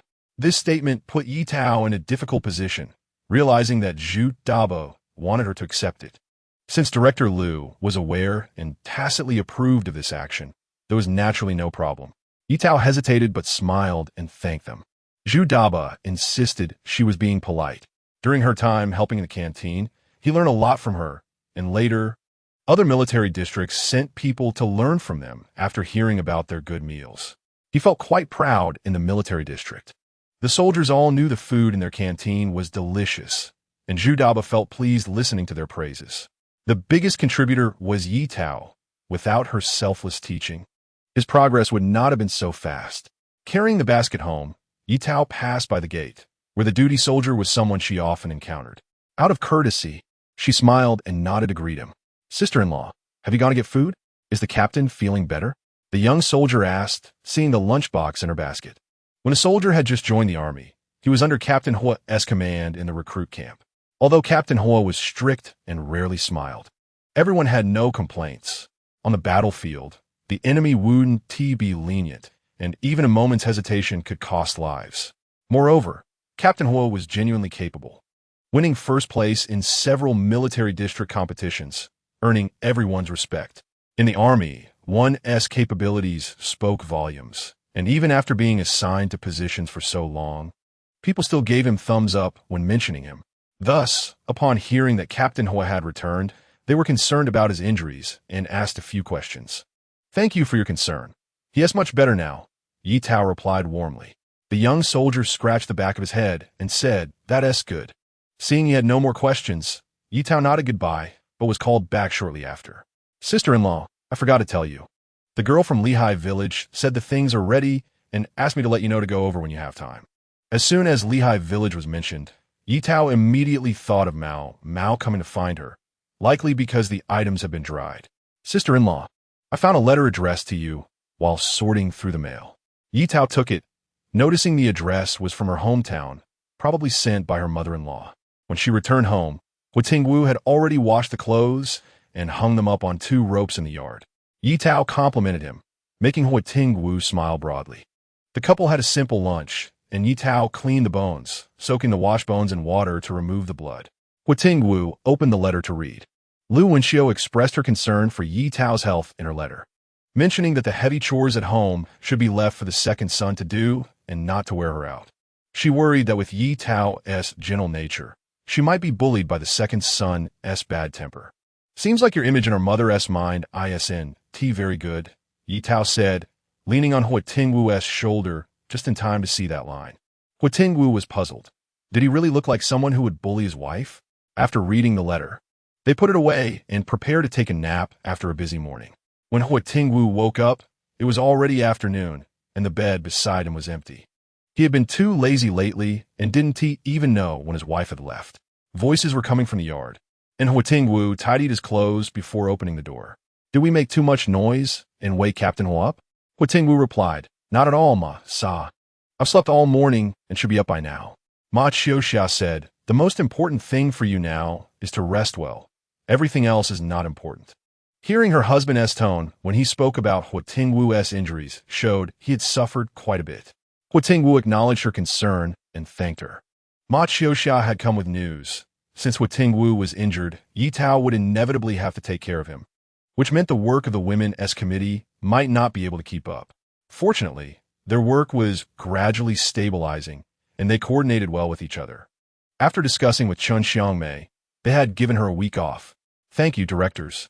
With such considerate leaders, Ye Tao was moved to tears, feeling she could work for another 100 years. Upon learning that Huo Tingwu was injured, the military wives in the family compound gathered to visit. Some brought eggs, while others brought fruits and vegetables, quickly piling up in the kitchen. The unfamiliar military wives exchanged a few pleasantries before leaving, while those who stayed were more familiar with Ye Tao. Wei Qiaozue, who had plenty of pumpkins at home, remembered that Ye Tao loved to eat them and brought several over when they worked together in the canteen. Ye Tao planned to make some pumpkin cakes to share with everyone, as it was best to have mutual exchanges between neighbors. Knowing she had many ideas for delicious food, a few people helped her out. Old pumpkins easily stain, so Ye Tao handled them herself, not letting others help to avoid staining their hands. The old pumpkins Wei Qiaozue brought didn't need to be steamed for too long. Just over 10 minutes would suffice. After steaming the pumpkins, Ye Tao scooped out a portion, sprinkled sugar on it, and everyone shared a bowl to eat. "So sweet," Rue exclaimed, happily holding his small bowl, with a ring of yellow around his mouth and a bit on his nose, looking like a little yellow man. Sulan couldn't bear to look and decided to wait until he finished eating before cleaning up. The cooled pumpkin was mixed with sweet rice flour, sprinkled with sugar, stirred evenly, and then divided into equal-sized dough balls, which were flattened into cakes. Rue was originally playing with Huo Tingwu with pebbles, but, seeing the adults kneading the dough, stretched out his little hands and shouted that he wanted to help too. "No, this is fine flour. You can't mess it up." Sulan warned him with a glare. "Please, Mom." Rue clung to her leg, not letting go. Pretending to be pitiful didn't work. Sulan turned her head away, refusing to look at him. If it were at home, it might be different, but outside, she couldn't let him do as he pleased. Rue drooped his head, lying on her leg, feeling like he was no longer Mommy's darling. "Haha, sister-lawn. Your Rue is so funny." Even Hao Qian, who usually didn't smile much, was amused by him. Sulan replied, "This little brat is quite the smooth talker. I don't know who he learned it from. Sometimes when he gets stubborn, I can't even argue with him." She shook her head, looking helpless. Seeing him so aggrieved, Ye Tao suggested that Huo Tingwu take him to wash his hands and help out. "Great. I like my aunt the most. Mom, when I grow up, can I marry my aunt as my wife?" Rue's eyes sparkled with joy, completely unaware of the cold gaze watching him from behind. Huh, son, that's a question your mother can't answer. You should ask Uncle Huo if he agrees. Rue turned and hugged Uncle Huo Tingwu's leg. Uncle Huo, do you agree? Chapter 70. Betrothal. Huo Tingwu lowered his head to look at the little being who hadn't yet reached his knee and coldly uttered 3 words. No way. Rue's expression froze on his face. Then he pouted, his face forlorn, and with red eyes asked why. Huo Tingwu picked him up and threw him over his shoulder. Rue's tears that were about to fall immediately stopped. So high up. Because your aunt is my wife. The child hadn't even grown all his hair yet and wanted to compete with him for a wife. Huo Tingwu felt a surge of mischief. Rue's crying subsided quickly, and as he was carried around the yard on Huo Tingwu's shoulder, he urged, Uncle, go faster. He spread his arms wide, feeling like he was about to fly. Ye Tao was worried that Rue was uncomfortable and quickly called for the two to stop, asking them to wash their hands and continue helping. Rue's small hands made the pumpkin cakes he pressed uneven, thin in the middle and thick on the sides. When frying, they wouldn't heat evenly and would be hard to cook through, so Huo Tingwu had to redo them one by one. With many hands, they worked together and quickly finished. Ye Tao counted roughly about 60 cakes. They would keep some for themselves and distribute the rest among the families, which was just about right. The first batch out of the pan was not sent to anyone. It was first served to the family. It took 4 batches to complete. Huo Tingwu returned from outside with some banana leaves, cutting them to the right size. The banana leaves themselves carried a fresh fragrance, making them simple and beautiful for wrapping food. People in the South have loved this for thousands of years. Ye Tao carried the cakes to distribute among the military wives. And this afternoon, the family compound was filled with the sweet smell of pumpkin. Children of all sizes held pumpkin cakes in their hands, their faces beaming with happiness. Su Lan bought a carp, which has few bones, so even a little child like Rue could eat it with peace of mind. Ye Tao sought everyone's opinion on what flavor to make. Huo Tingwu couldn't eat spicy food, and everyone, considering his taste, told Ye Tao to decide since they were just mooching food and had no right to be picky. After thinking for a moment, Ye Tao suggested, how about we make grilled fish? Rue exclaimed, good. Annie's cooking will definitely be delicious. As Ye Tao's little follower, Rue followed blindly. You little glutton, do you even know what grilled fish is? Hearing his mother's words, Rue pondered and confidently replied, it's fish that has been grilled. Rue was right. It was fish that had been cooked on the grill. The family had a grill now, and Ye Tao made full use of it, arranging various grilled dishes. This is great. We get to eat grilled fish. Rue cheered, happily running around the yard with 2 little puppies. I still have sausages bought in Guang City. I'll go get them so we can eat together. Hao Qian also wanted to join their dinner, but didn't want to come empty-handed. So she quickly proposed bringing her sausages from home. All right, Ye Tao said, the more, the merrier. Just then, Jiang Jianxi arrived, but hadn't seen Huo Tingwu yet. He also wanted to take this opportunity to catch up. Ye Tao prepared the fish, marinating it with spices while handling the side ingredients in the meantime. Potatoes were cut into strips and fried until fragrant, cucumbers and celery were sliced, and onions were shredded, all set aside to go into the grill later. The marinated fish was pan-fried until golden, placed on a baking tray, and arranged neatly with the side ingredients, topped with the prepared sauce. The grill was heating up, and Huo Tingwu took out the charcoal, placed the baking tray inside, closed the vent, and waited for the deliciousness to develop. Considering they might want a drink, Ye Tao indulged a bit and stir-fried a plate of peanuts for snacking. The sausages Hao Qian brought were special Guang-style sausages, perfect for making clay pot rice. With many people for dinner, Ye Tao cleaned the clay pot used for medicinal soup, preparing both pots for use. With so many people at home and not enough stools to sit on, Jiang Jianxi, who had just returned from the military camp, quickly turned around and brought over his family's stools. They hadn't been used in a long time and were covered in dust. The men washed up outside, while the women wrapped up preparations in the kitchen. Su Lan laughed and said, when you 2 families have children, our table won't be big enough. She married early and saw Ye Tao and Hao Qian as younger generations, not to mention both of them were not bad looking. so she couldn't help but start talking about baby making. Ye Tao replied, "The doctor said I could stop taking my herbal medicine." She was opposed to having children. After all, children are the crystallization of love between parents, and she looked forward to the little life participating in her life in the future. Really? That's great. Who knows, we might have good news soon, and then we can arrange a betrothal. Rue asked, "Mom, what is a betrothal?" Holding a freshly grilled sweet potato, ready to share with his mom, he coincidentally heard this and had a puzzled look on his face. A betrothal is when you and your aunt's sister are together. Do you like that? Where's the sister? Is she pretty? If she looks as good as my aunt, then I'll like her. Ye Tao responded, "I didn't expect you to know about beauty and ugliness at such a young age. Was she not pretty?" Rue frowned and reluctantly said, "Since she my aunt's sister, if she not pretty, then she not pretty. At least I'm good looking." A few days ago, Sulan had scolded Zhou Chongli for their bad habits becoming more and more alike since the father and son were always together. Rue, relating to the current scene, thought that as long as he was good looking, it didn't matter if the sister was a bit ugly. Over time, she would also become good looking. Ye Tao and Hao Qian couldn't help but laugh until they couldn't stand up straight after hearing Sulan's words. With Rue, this little treasure, in your family, it's bound to be lively. Ye Tao had tears of laughter in her eyes. Rue nibbled on the sweet potato, thinking adults were so strange. Huo Tingwu walked in and asked, "What is so happy?" He could hear their laughter from outside. "Nothing, we're just chatting. The food is ready. Let us serve it." They didn't want to tell him what they were discussing. Huo Tingwu replied with an "oh" and didn't press further, taking the dishes outside. Sulan watched from the side and suddenly laughed, recalling how cold and aloof Captain Hui used to be. Everyone thought he would marry late, or perhaps not at all. Who would have thought he would marry so quickly and be so obedient at home? Hao Qian had never interacted with Huo Tingwu, but had heard a few descriptions about him from her own man. He really didn't seem as serious as the rumor suggested, at least not just now.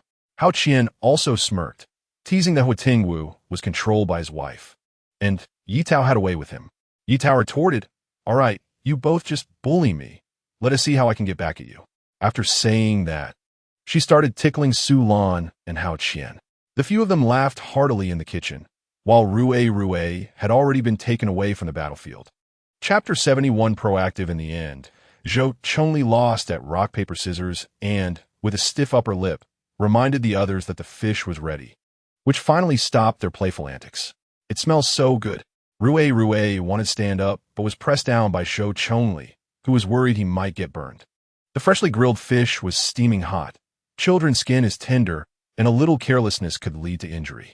Zhou Chongli let Rue sit safely while he picked up a piece of fish, blew on it to cool it down, and placed it in his bowl. "It's ready to eat." Rue's chopstick holding posture wasn't very standard. His little hands struggled to hold the chopsticks. Remembering what his dad had said about being careful, he shakily picked up the fish and scraped it along the edge of the bowl to his mouth. "It's so delicious, Dad, I want more." Rue stuffed his little mouth full, wanted to eat this and that. Zhou Chongli hardly had a few bites himself, focusing only on taking care of him. "Zhou Rue, did your mom tell you to finish the food in your bowl before taking more? Did you forget the last time when you kept taking food but didn't finish it, wasting it instead?" Sulan frowned, her eyes glaring without anger. Rue lowered his head, stirring his little hands around silently. Seeing his son like this, Zhou Chongli instinctively pleaded, "Honey, I served Rue, don't blame him.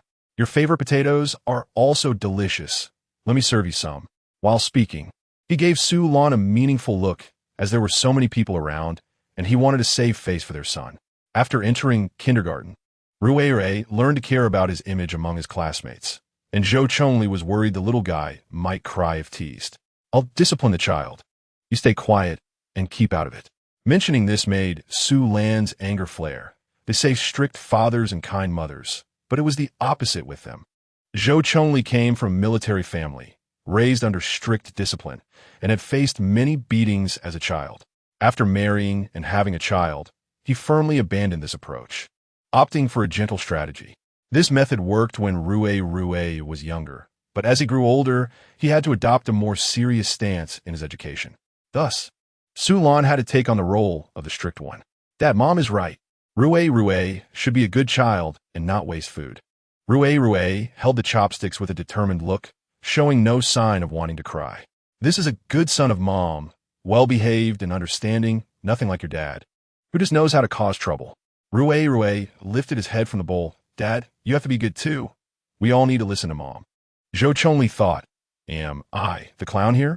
He angrily bit into the crispy rice and was instantly healed, retaliating by finishing his meal. Su Lan couldn't bear to look. How old was he still acting like a child? Ye Tao quietly leaned over to her ear and said, sister-in-law, it seems taking care of 2 kids is quite tough for your family. The big one and the little one are both a handful. Su Lan replied, who says otherwise? I follow those 2 around every day, cleaning up the mess. Ye Tao looked at her with sympathy. It was truly not easy. Zhou Chongli said, honey, could you speak a little louder? The dining table is so small. Everyone can hear. He felt embarrassed. Looking at Huo Tingwu, who was focused on eating, he kicked him under the table. Huo Tingwu looked confused, frowning at him. What? Spit it out if you have something to say. He was being delayed from eating. Zhou Chongli shot him a look. Take care of your wife.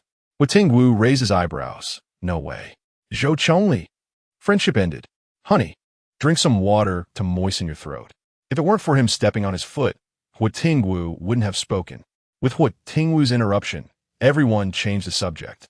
And Zhou Chongli sighed in relief, giving him an appreciative glance. Hao Qian smiled as she watched everyone chatting, feeling much better. When she first learned they were going to the island, she worried everyone would distance themselves from her like outsiders and even considered ending her life to free herself and Jiang Jinxia. She had been married to Jiang Jinxia for 2 or 3 years, but had never had children. During the years before coming to the island, her identity was unclear, and circumstances changed unpredictably, making her fear being taken away at any moment. She didn't dare have children, worried about the suffering of separation for such a young child. Therefore, she and Jiang Jinxia had always used contraceptives in their married life, afraid of any accidents. Deep down, she worried most about Jiang Jinxia. He had fallen out with his family for her, ruining his future by marrying her. If they didn't have children, it would be easier for him to find another wife. He was still young, and his family was well off. He would eventually find someone better. But during these days, she realized it was better to cherish the present and live each day rather than worry about unfounded concerns. Even if something did happen, she wouldn't regret it. Watching the interactions of Su Lan's family, she imagined her own child with Jiang Jinxia. The words from Sister Lan in the kitchen kept replaying in her mind. Perhaps letting go of the past and starting a new life would bring different colors. Honey, this is your favorite fish eye? Jiang Jinxia placed it in her bowl. Eat it while it's hot. It won't taste good when it cools down. Hao Qian finished eating and smiled brightly. It was still as delicious as ever. If you like it, I'll serve you more.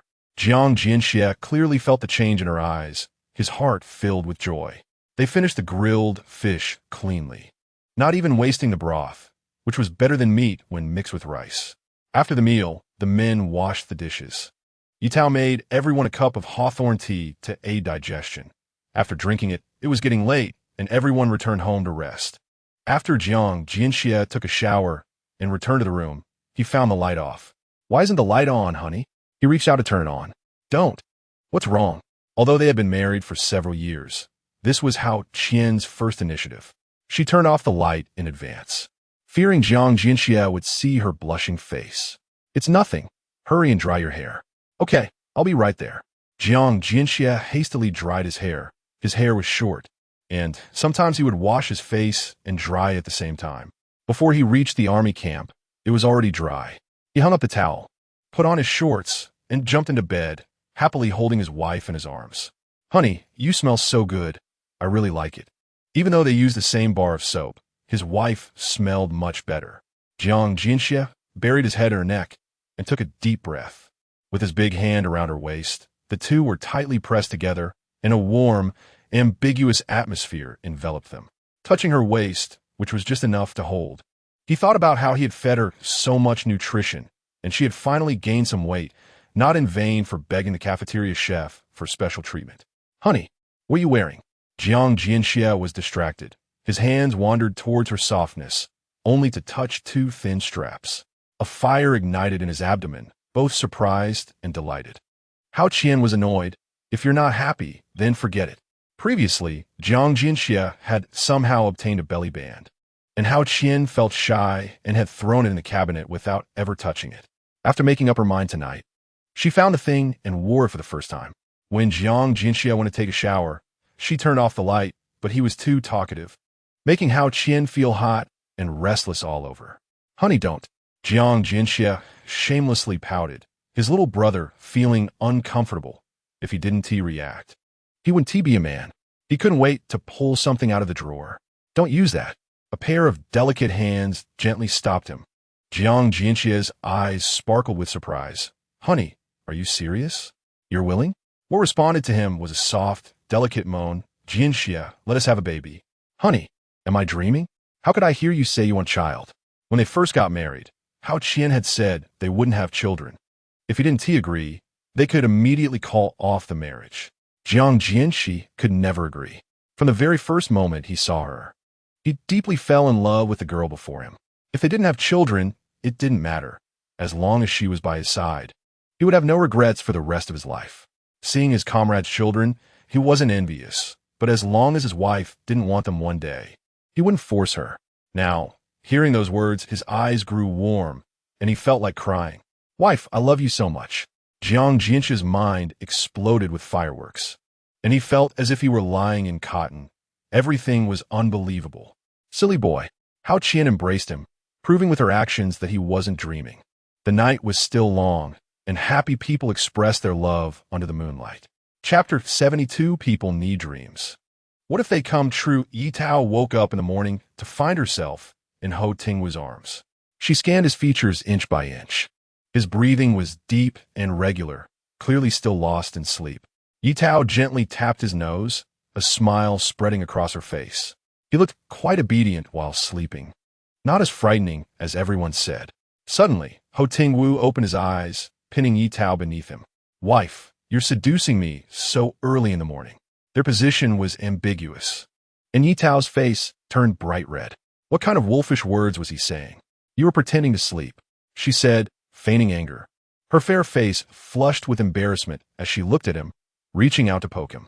Her little strength felt like a mere tickle to Huo Tingwu. Eventually, it was Ye Tao who got tired and lay down like a salted fish. She couldn't hit him or scold him, which made her very frustrated. Huo Tingwu took her hand and kissed it, saying, Don't be angry, wife. Let me take it. He brought her hand to his face, looking like he was at her mercy. Ye Tao snorted coldly and turned her head away. I don't want to. You have such thick skin. I don't want my hand to hurt. Huo Tingwu hugged her from behind, gently rubbing his face against her neck, his voice carrying a hint of unnoticeable grievance. As if accusing her, Wife, are you going to hit me? Your husband wants you to hit him as much as you want.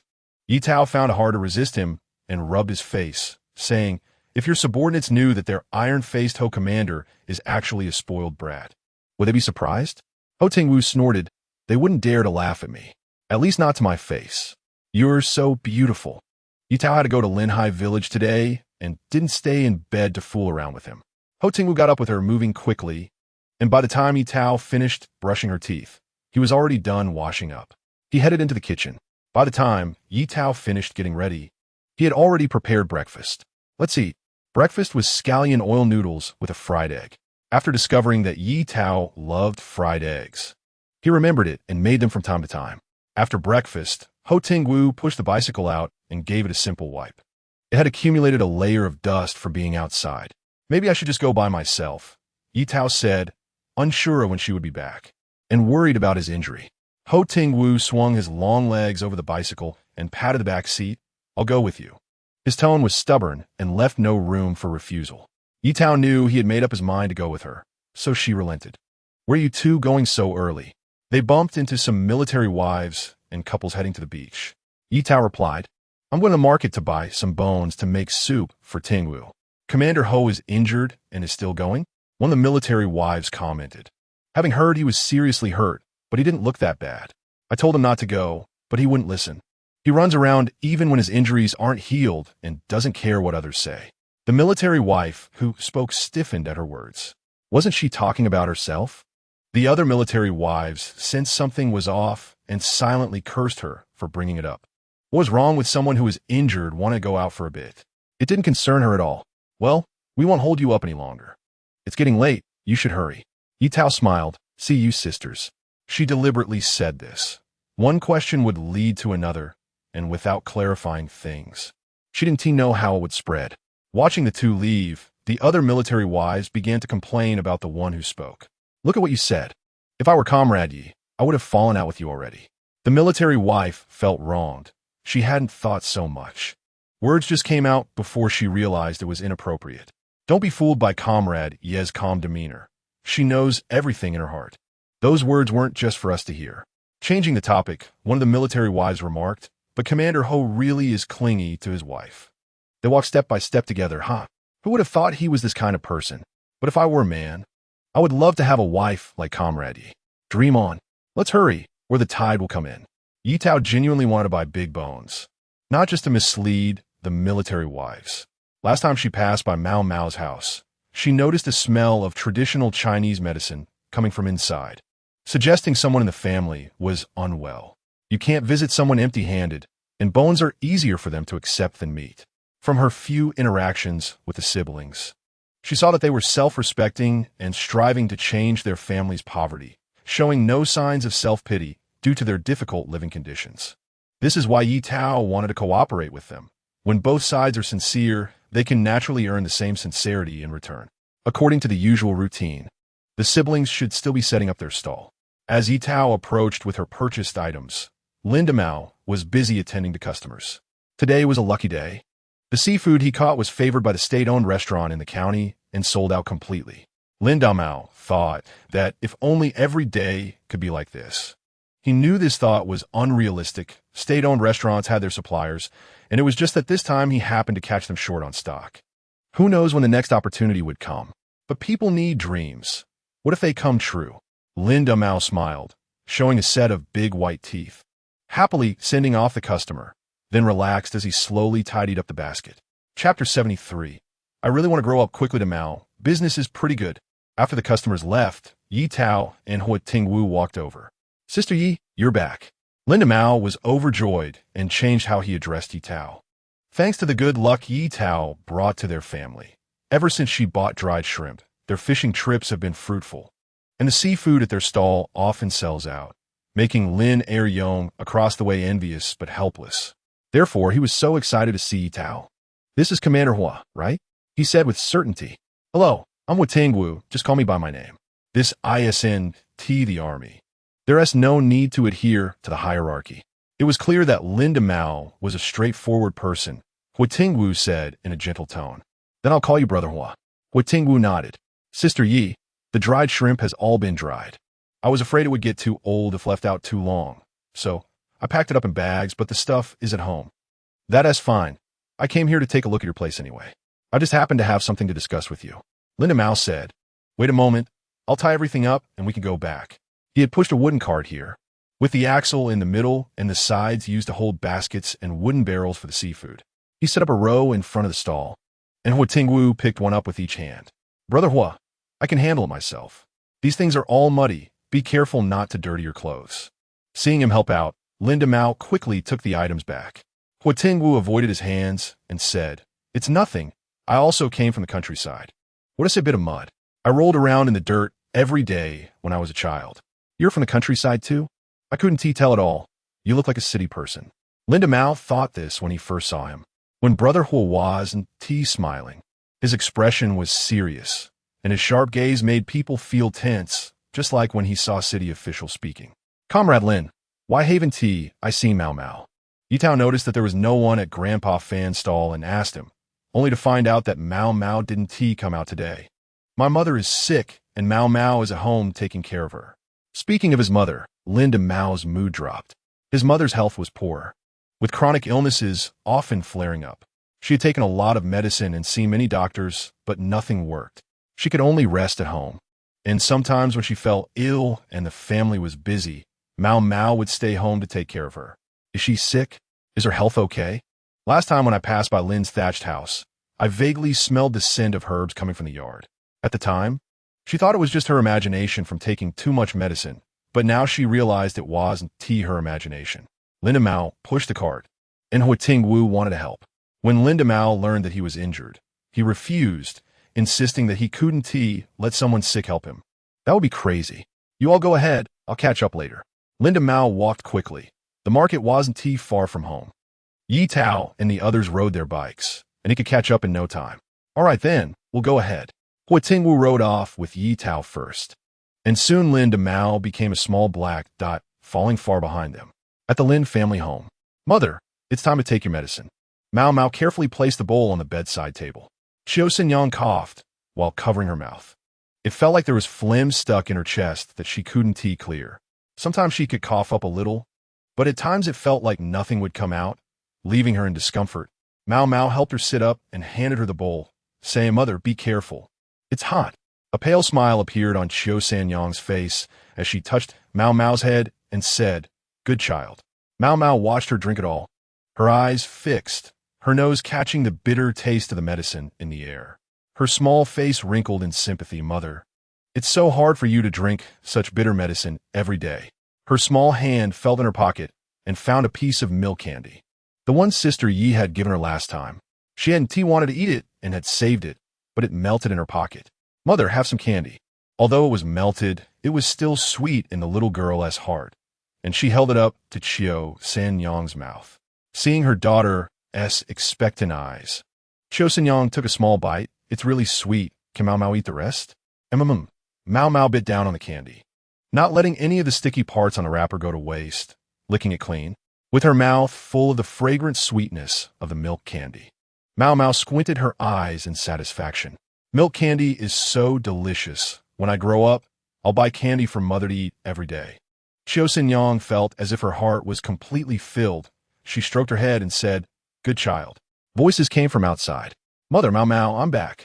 Mao Mao's eyes brightened. It was her brother's voice. She happily ran outside and saw Ye Tao in the yard.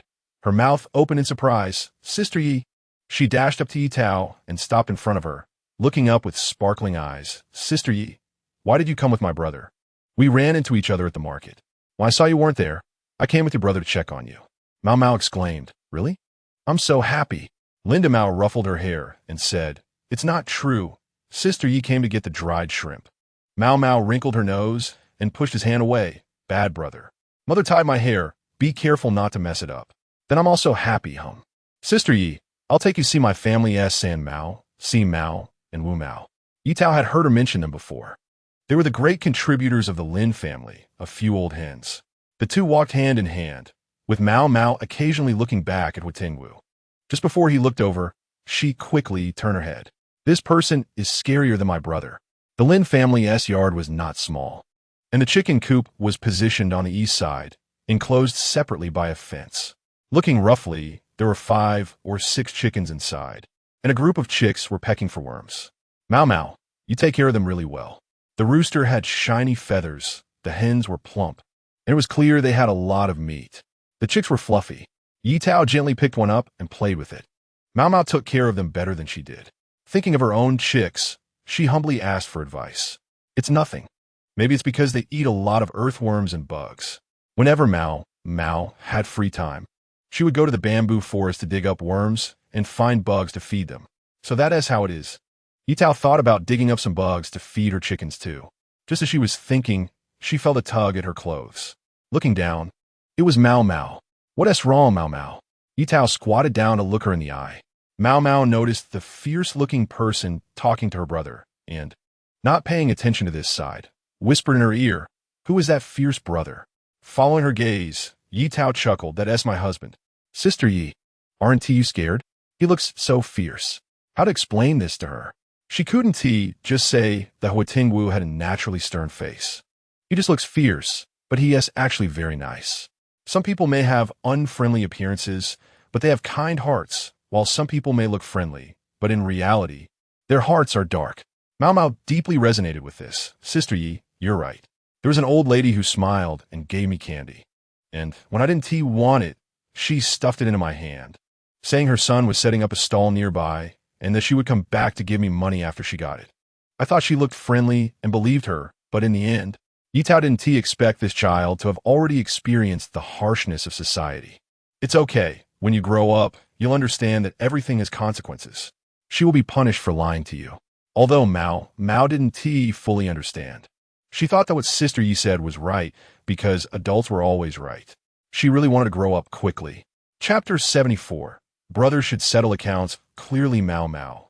Hurry up and let the guests sit down and rest. As guests arrived, Qiu Sanyang came out with her cane to pour them some water. We'll just sit for a while and then leave. You don't need to busy yourself, Ye Tao said, worried that she might tire herself out, and quickly helped her to sit down. Cough, it's no trouble. My body is like this, sometimes good and sometimes bad, harder to figure out than a typhoon day. Qiu Sanyang had come to terms with it. It was better to keep her spirits up and live a few more years. She still wanted to see Mao get married. Ye Jia, the dried shrimp we sun-dried, is all here. Lin DeBeos handed over a bag, worried about rats nibbling on it, wrapping it carefully in 3 layers inside and out. When opened, a fragrant smell wafted out. Ye Tao picked one up and put it in her mouth. It was slightly salty at first, but the more she chewed, the more fragrant it became. And the meat was plump, perfect for making soup or stews. Ye Jia, how does it taste? Linda Mao watched her nervously.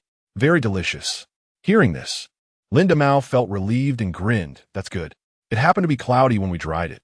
I was worried it wouldn't turn out well. They simply boiled the shrimp before laying them out to dry on a rack for 3 to 5 days to get rid of the fishy smell. Linda Mao grabbed a handful for Huo Tingwu to try. He only took one to taste, and indeed, it was as good as Ye Tao said. Linda Mao weighed it, a total of 50 pounds, at the agreed price of 4.5 yuan per pound. Ye Tao counted the money and handed it to Linda Mao. Counted again. Linda Mao took it, saying, "No need to count. I trust your character." That won't do. As the saying goes, brothers should settle accounts clearly. If you do this, I won't come to you next time. Don't. Linda Mao then started counting, and after a moment, he said, "Not a cent off. Yeji, we'll just forego the extra change. It's just enough to round it up."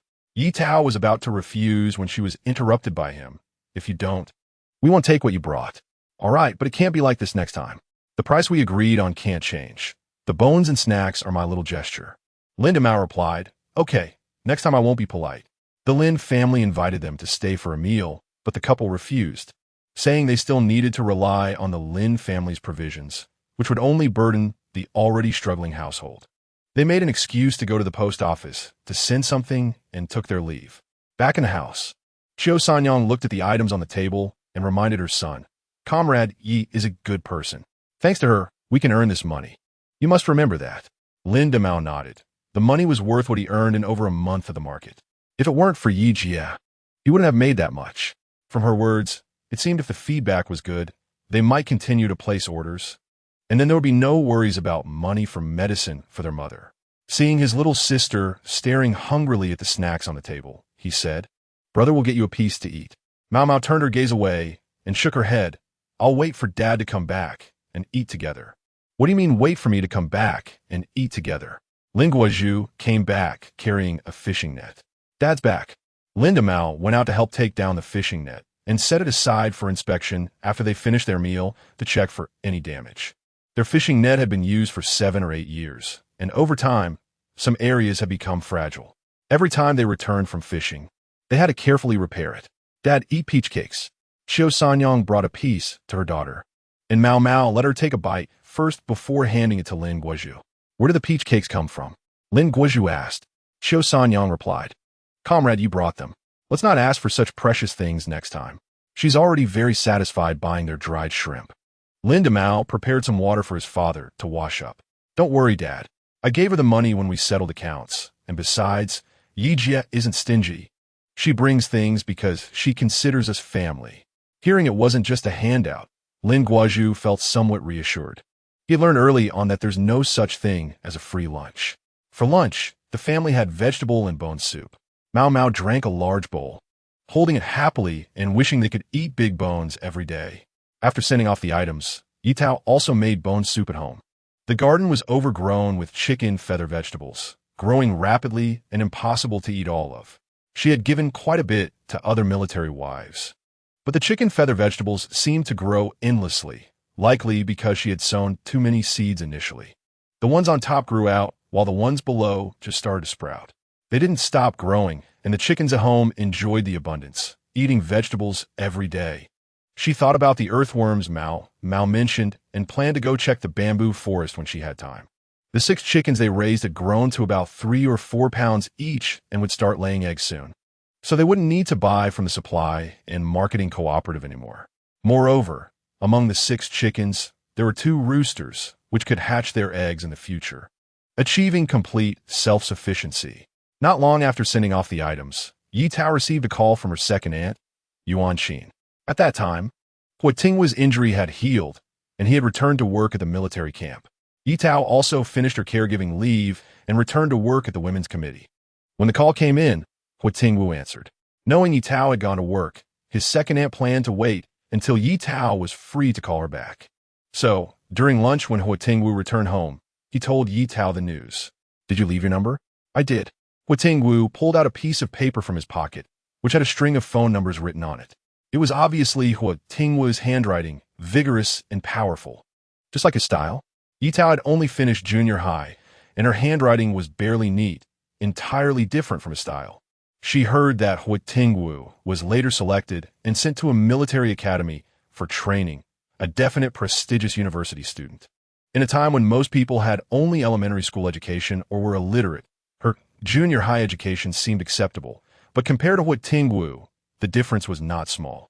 There was still a year until the college entrance examination resumed, giving her time to prepare. Choosing to improve her education was more important for herself. To use university as a stepping stone to access higher knowledge, enriching herself, and becoming a person with a fulfilling and independent heart. Chapter 75. A toast to celebrate. In the afternoon at work, Ye Tao dialed the number written on the note. The office had dedicated phones, mostly used for work. But personal matters were also acceptable. Director Chun was generous. Every household had urgent matters to deal with, and as long as the call was kept under 3 minutes, it was fine. Don't underestimate those 3 minutes. They could save a lot of money. The military didn't prohibit such things. It would be unreasonable to not allow military families to make a phone call. Before long, a voice came from the other end. "Hello, this is the Mechanical Factory Union. I'm Yuanxin. Second aunt, it's me, Tao Tao." Yuanxin's surprised voice came through the receiver. "It's Tao Tao. I didn't expect you to call back so quickly." She thought it would take at least until tomorrow to get a response. "I was afraid you'd be anxious, so I replied while I had time." Yuanxin was delighted, her smile broadening. How could one not feel happy being thought of by someone? After some small talk, Yuanxin got to the main point. "The dried shrimp you sent has been delivered by my sister-in-law, and they look fantastic. Each one is plump and perfect, great for gifting." Ye Tao smiled. "That's good. If you like them, I'll send more next time. I have some good news for you." "What good news?" Ye Tao asked curiously. With the new year approaching, the mechanical factory is going to purchase gifts for the employees, and the factory leaders like the dried shrimp you sent. They asked me to see if you could send more. "Really?" Ye Tao was thrilled. She hoped to use Yuanxin's connections to expand her network. But this was an unexpected surprise. Of course, when Lu Wenxiu delivered the dried shrimp to my place, the factory director's wife happened to be visiting. She is from the inland and hasn't seen much seafood, let alone shrimp that size. She was fascinated and kept looking at them. I gave her a portion to take home and try. Who would VE thought? The next day, she came back looking to buy more, saying her kids loved them and they finished 2 pounds in one night. At the same time, the factory director reached out to her, suggesting they purchase more dried shrimp as a benefit for the workers. In previous years, they only gave out rice or canned goods, which were fine, but it was time to provide something new for the workers. "Thank you, second aunt." Ye Tao understood that it wouldn't have been so easy without Yuanxin's help. "Well, we're family. No need to mention it. There are over 300 people at the factory. Even if each person gets 2 pounds, that's over 600 pounds. Do you think you can manage that?" Yuanxin thought the dried shrimp were from Ye Tao's own drying process and worried about handling such a large quantity. She suggested contacting a local processing factory for assistance. "We're on the same page. Every household in the nearby village relies on fishing for a living, so we can ask them to help. There is still over a month until the new year, so we should have enough time." Yuanxin said, "It's definitely doable. I called you to settle this in advance since things get busy near the new year. And I didn't want to overlook anything. All right, let us go with that. After a pause, Ye Tao asked, when can you send the contract over? Yuan Xin laughed. Don't worry, I'll expedite it. It should be sent out tomorrow. We have plenty of time to sign the contract before dealing with the dried shrimp. She knew the climate on the island was warm, and even with the new year approaching, the temperature remained stable around 20 degrees. After hanging up, Ye Tao couldn't wiped the smile off her face. In the afternoon, she specially went to the supply and marketing cooperative to buy a piece of meat and some seafood. When Huo Tingwu returned home, the aroma of food filled the air.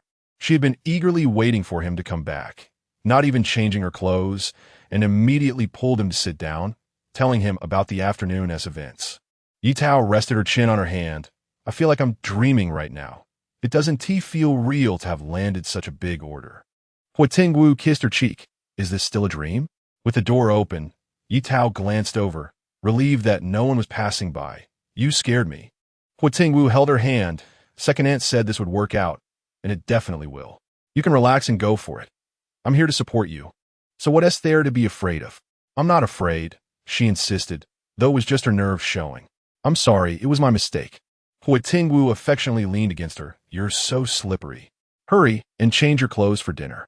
After a whole day of training in the military, Huo Tingwu returned home reeking of sweat.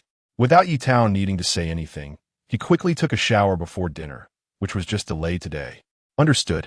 Huo Tingwu took a shower as efficiently as he did everything else, filling a bucket with water for a quick rinse, applying soap to wash off the sweat, and rinsing off again. The entire process took no more than 5 minutes.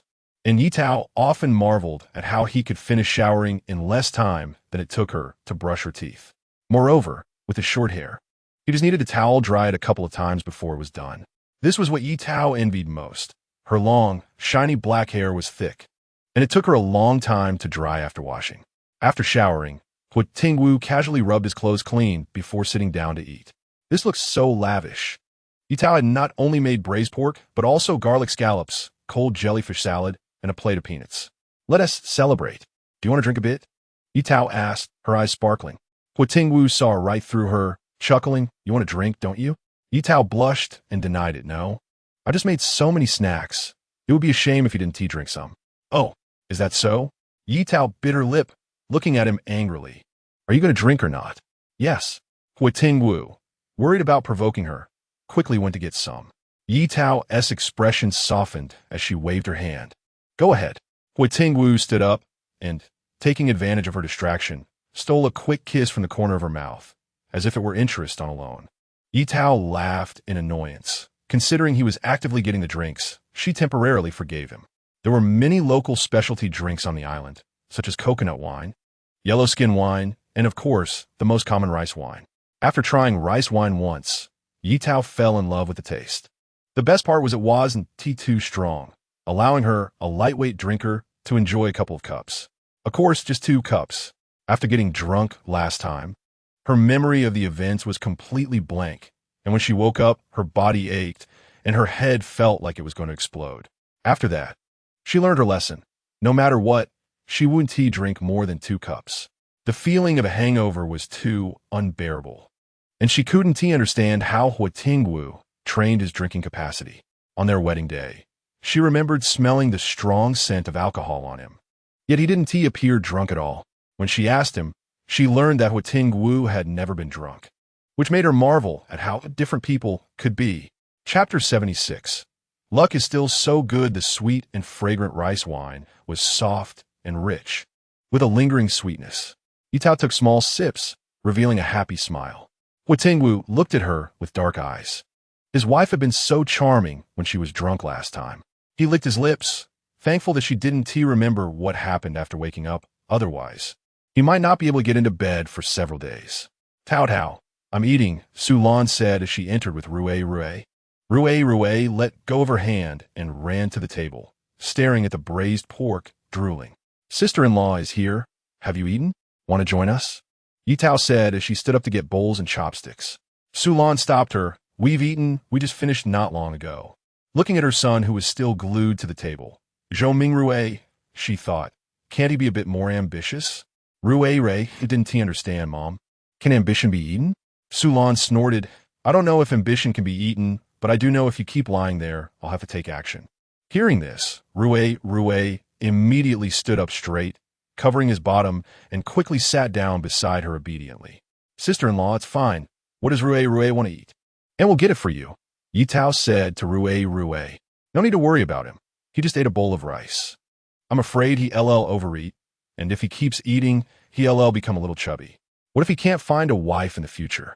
Rue ate a lot. Although his figure looked proportionate, he was showing signs of being overweight, so Sulan had been controlling his diet recently. Ye Tao said regretfully, All right then. Sulan pat his head, Go play with Xiaohe and Xiaohua. Okay, Rue perked up and ran outside to play with the two little dogs. Tomorrow is a rest day. I came to ask if you want to go dig bamboo shoots. Are there still any? Yes, Sulan explained. The climate here is spring-like all year round, and there are many varieties of bamboo, so there are bamboo shoots all year round. The last time we dug one kind. This time it's another. Ye Tao thought for a moment and said, Let us go. I was just planning to find some bugs to feed the chickens. All right. I'll go ask Hao Qian a bit and invite her along. After making plans, Ye Tao went to rest early to save energy for tomorrow's outing. Wife, what are you doing? Huo Tingwu, after cleaning up the table, looked at the quilt standing upright on the bed, confused. This is our demarcation line. You're not allowed to disturb me tonight. We have to get up early tomorrow. If they notice something off, you want to be allowed in bed for a week, no a month. Thinking back to the time Huo Tingwu had kept her up late, and they only fell asleep at dawn. The next day, she woke up with 2 big dark circles under her eyes, looking completely drained.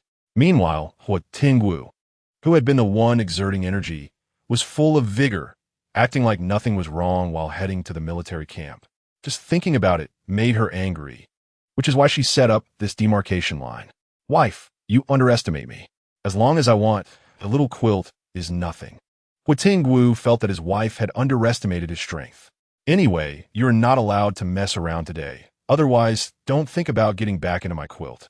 This threat hit Huo Tingwu's weak spot, and after he promised not to mess around, the quilt separating them was finally removed. Holding his fragrant and soft wife, he fell asleep contentedly. Since they had to bring Rue along, they didn't leave early. After Ye Tao got up, she first fed the little chicks and Xiaohe before slowly preparing for breakfast. She woke up naturally. Breakfast was brought back by Huo Tingwu from the cafeteria and was placed in the cabinet, just needing to be warmed up a bit before eating. After finishing breakfast, she put on a long-sleeved shirt, wore a hat and gloves, and took Xiaohe out. First, they went to Hao Qian's house to invite her along, and the two of them went together to find Sulan. Seeing Ye Tao taking Xiaohe along, Rue ran back home to bring Xiaohua too, saying, The two little dogs are good brothers. They can't be apart. Sulan couldn't refuse him and had to let him hold on tightly, so he wouldn't lose her. Don't worry, Mom. Xiaohua is very smart. She will return home by herself, right, Xiaohua? Xiaohua barked in response. Ye Tao smiled and said, Rue is smart. And the dog he raised is smart too. My Xiaohe doesn't seem to bark much. Xiaohe was a rather aloof dog. Hearing its owner, it started barking endlessly while running in circles to show off its skills. Hey, your dog is the one that's acting like it's possessed. Ye Tao looked at the spinning Xiaohe, puzzled. It was strange to see it so happy. Hao Qian said, Dogs are perceptive. Maybe it knows we're going out to have fun. Ye Tao nodded, agreeing. It seemed she would have to take it out for walks more often in the future. Because she was afraid Xiaohe would scare the children in the neighborhood, she had kept it locked to home. Over time, even people couldn't stand it, let alone the dog. It seemed she would have to take it out for a walk every day from now on. The bamboo forest they were going to this time was closer than last time, but correspondingly smaller in size. Last year, I dug a 10-pound bamboo shoot here. Our family of 3 couldn't eat much, so we ended up drying it to preserve it. Such a big bamboo shoot? Ye Tao thought about how big a 10-pound shoot would be. Yes, don't underestimate the small area. The bamboo shoots can be quite large, all growing vigorously. When you look for them, pay attention to the direction of the bamboo leaves. Sulan shared her experiences with them. Hao Qian had grown up in the city and had never dug bamboo shoots before, asking questions like a curious child. Sulan patiently explained everything to her. Xiaohe and Xiaohua's leashes were loosened, and the two little dogs happily ran around in the bamboo forest. Ye Tao kept an eye on them within her line of sight and focused on finding bamboo shoots. She wondered if she could find a 10-pound shoot this time. A thin layer of bamboo leaves covered the ground, with the tips of the shoots peeking out from the soil, striving to grow towards the sunlight. Ye Tao pushed aside the bamboo leaves, revealing a narrow gap, thinking of what Su Lan said, and guessed there might be bamboo shoots underneath. Carefully using a hoe to dig along the narrow gap, she indeed uncovered a tender bamboo shoot tip. Ye Tao was overjoyed. She had found it. Avoiding the tip, she dug around it, and the area grew larger with each scoop, eventually attracting the other two over. Tao Tao, are you not done digging yet? Su Lan had found 3 bamboo shoots, and if she remembered correctly, Ye Tao had been digging since before she found her first one. Almost half an hour had passed, and she still hadn't finished, which was clearly unusual. My goodness. Seeing the bamboo shoot Ye Tao was digging up, Su Lan was so surprised her mouth fell open. This must weigh 20 pounds. Wow, such a big bamboo shoot. Rue compared and felt it was taller than him. We'll help you dig it out. With their help, Ye Tao could finally take a break. Her hands were almost numb from digging for so long. After the 3 of them worked together, the bamboo shoot was finally unearthed. Tao Tao, your luck is too good. This is definitely a great start. Hao Qian exclaimed. Ye Tao just smiled and said nothing. It seemed her luck was still holding strong. Chapter 77. Tian Wenling is bitten. The news that Ye Tao dug up 20 pounds of bamboo shoots spread rapidly through the family compound, as if it had grown wings. Did you hear? The bamboo shoot Ye Tao dug is heavier than Rue. I heard. I'm planning to go take a look. Want to join? Let's go. Such a rare scene, of course we have to see it. As soon as Ye Tao arrived home, groups of military wives came knocking at her door. She set down her backpack and poured out the bamboo shoots, and everyone gathered around in amazement. Comrade Yi, where did you dig these? Ye Tao told her about the bamboo forest. One military wife was puzzled and said, That's strange. I went there a couple of days ago and didn't find any as big as this. Her tone was full of regret. A bamboo shoot this big, even dried, should weigh 5 or 6 pounds. Just soaking in hot water to stew meat would smell so good. Tian Wenling looked enviously at the bamboo shoots on the ground, wondering how Ye Tao had such good luck, always stumbling upon good things. She had been washing clothes at home, and ever since she embarrassed herself in the family compound, she rarely went out. Sunda forced her to wash clothes every day and keep the house clean, and he would check when he returned from the army. She couldn't think of slacking off, otherwise she wouldn't get a penny from him in the future. These words struck at Tian Wenling's core, even though she was unwilling. She didn't dare to argue. After all, the family's livelihood depended solely on Sunda's salary. Sunda was stubborn. Once he made a decision, it was like trying to pull a bull back. He said he wouldn't give her any money, and if he really didn't, they would have to rely on the wind for food. Tian Wenling felt miserable, but Sunda and the kids were happy. Especially the eldest, Dehua, who no longer faced disdain from classmates for smelling bad at school. His resistance to going to school diminished. He listened attentively in class, his grades shot up, and he moved up from the bottom to the middle ranks. The teacher even gave him 2 pencils and praised his progress in front of the whole class. Dehua had never experienced such a feeling before. He was overjoyed and hoped his mother would keep things this way. As for Sunda, his reasons were similar to the children's. His spirits had lifted, and he walked tall in the military camp. If it weren't for the sounds of the military wives chatting outside, Tian Wenling wouldn't have felt tempted to sneak behind the crowd to Ye Tao's house. She didn't believe that if Ye Tao could find something, she couldn't. With a disdainful curl of her lip, she quietly withdrew from the crowd. While everyone was busy watching the excitement, she took her hoe and rushed ahead to the bamboo forest, thinking that when she found an even bigger bamboo shoot, she would have something to brag about. The thought of her man and children looking at her with admiration motivated Tian Wenling to search even harder. Meanwhile, the military wives, after enjoying the spectacle, returned home with their hoes to search for bamboo shoots, hoping to share in Ye Tao's good fortune. Su Lan and Hao Qian stayed behind to help Ye Tao process the bamboo shoots. The ones they found were smaller, but still enough to eat. They peeled off the older parts and saved the tender ones to make soup, while the rest was cut into slices for pickled bamboo shoots or sour bamboo shoots. Peach, do you like sour bamboo shoots? Su Lan frowned in confusion. The villagers on the island would pickle sour bamboo shoots, and when she first arrived, she was curious and bought a jar at the market. but when she opened it at home and smelled it, she immediately vomited.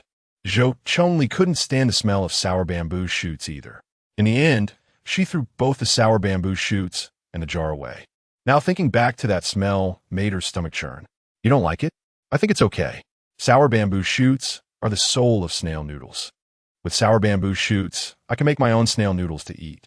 Who wouldn't love that fragrant and stinky taste? I don't like it. Sulan immediately shook her head, fearing she might have to eat it the next moment. Hao Qian had never tried it, but was curious. Ye Tao said, "Wait until I make it, and I'll share a jar with you." Sulan silently moved a little to the side, thinking they could eat it without involving her. Hao Qian didn't take any of the bamboo shoots she dug. She let Ye Tao keep all of them, planning to take a jar for herself once it was done. Ye Tao thought that was fine. They would have a bamboo shoot feast at home for lunch. Red braised bamboo shoots, cold bamboo shoots, and salty meat bamboo shoot soup. So many? Ye Tao told him about digging up 20 pounds of bamboo shoots and mentioned her plan to make sour bamboo shoots. Have you ever eaten sour bamboo shoots since you've been here for so long? Huo Tingwu shook his head. He wasn't picky about food, but he also wouldn't actively try new things. Moreover, the military cafeteria generally didn't serve foods with mixed reviews, so he hadn't tried it since coming here. That's perfect. When I make it, I'll let you taste it first. Huo Tingwu agreed, but he felt something was off about his wife's expression. In the afternoon, Ye Tao had no other plans, so she dug out the unfinished clothes from last time, planning to make pajamas for Huo Tingwu.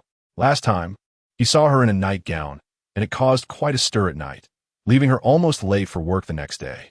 When she returned home, he dared to act spoiled and wanted pajamas. Ye Tao refused, thinking it was outrageous for him to make demands after she had already let him stay. It was purely taking advantage of her kindness.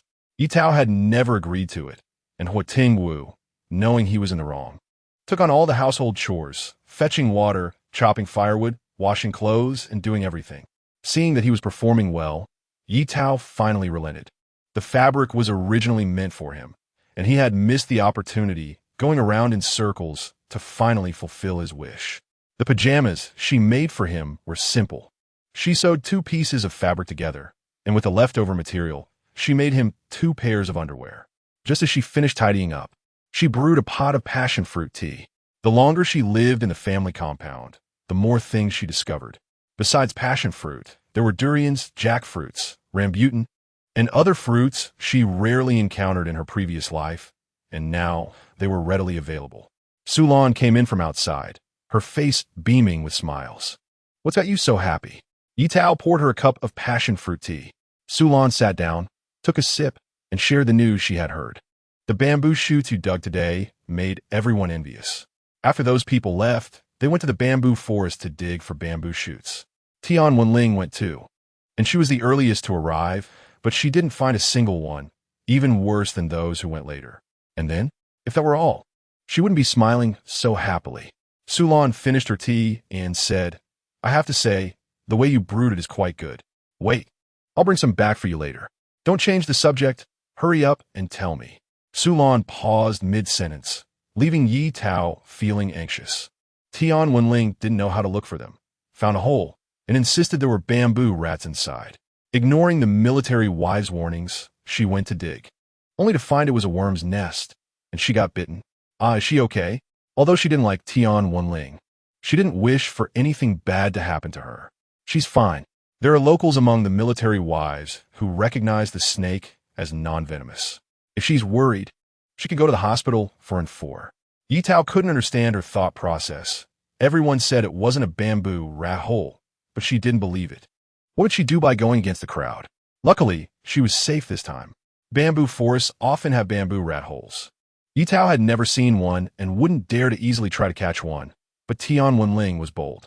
I think after this lesson, she probably won't dare to go into the bamboo forest again. Ye Tao said, "Don't mention her being scared. I'm scared too."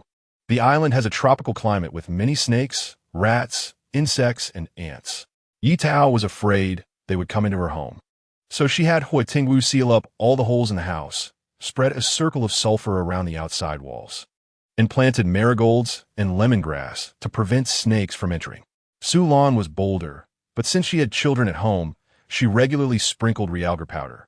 It was specially sold at the supply and marketing cooperative. With so many snakes and insects around, Realgar powder was indispensable. Tian Wenling was sitting on a bench in the hospital corridor, holding her hand and wiping her tears.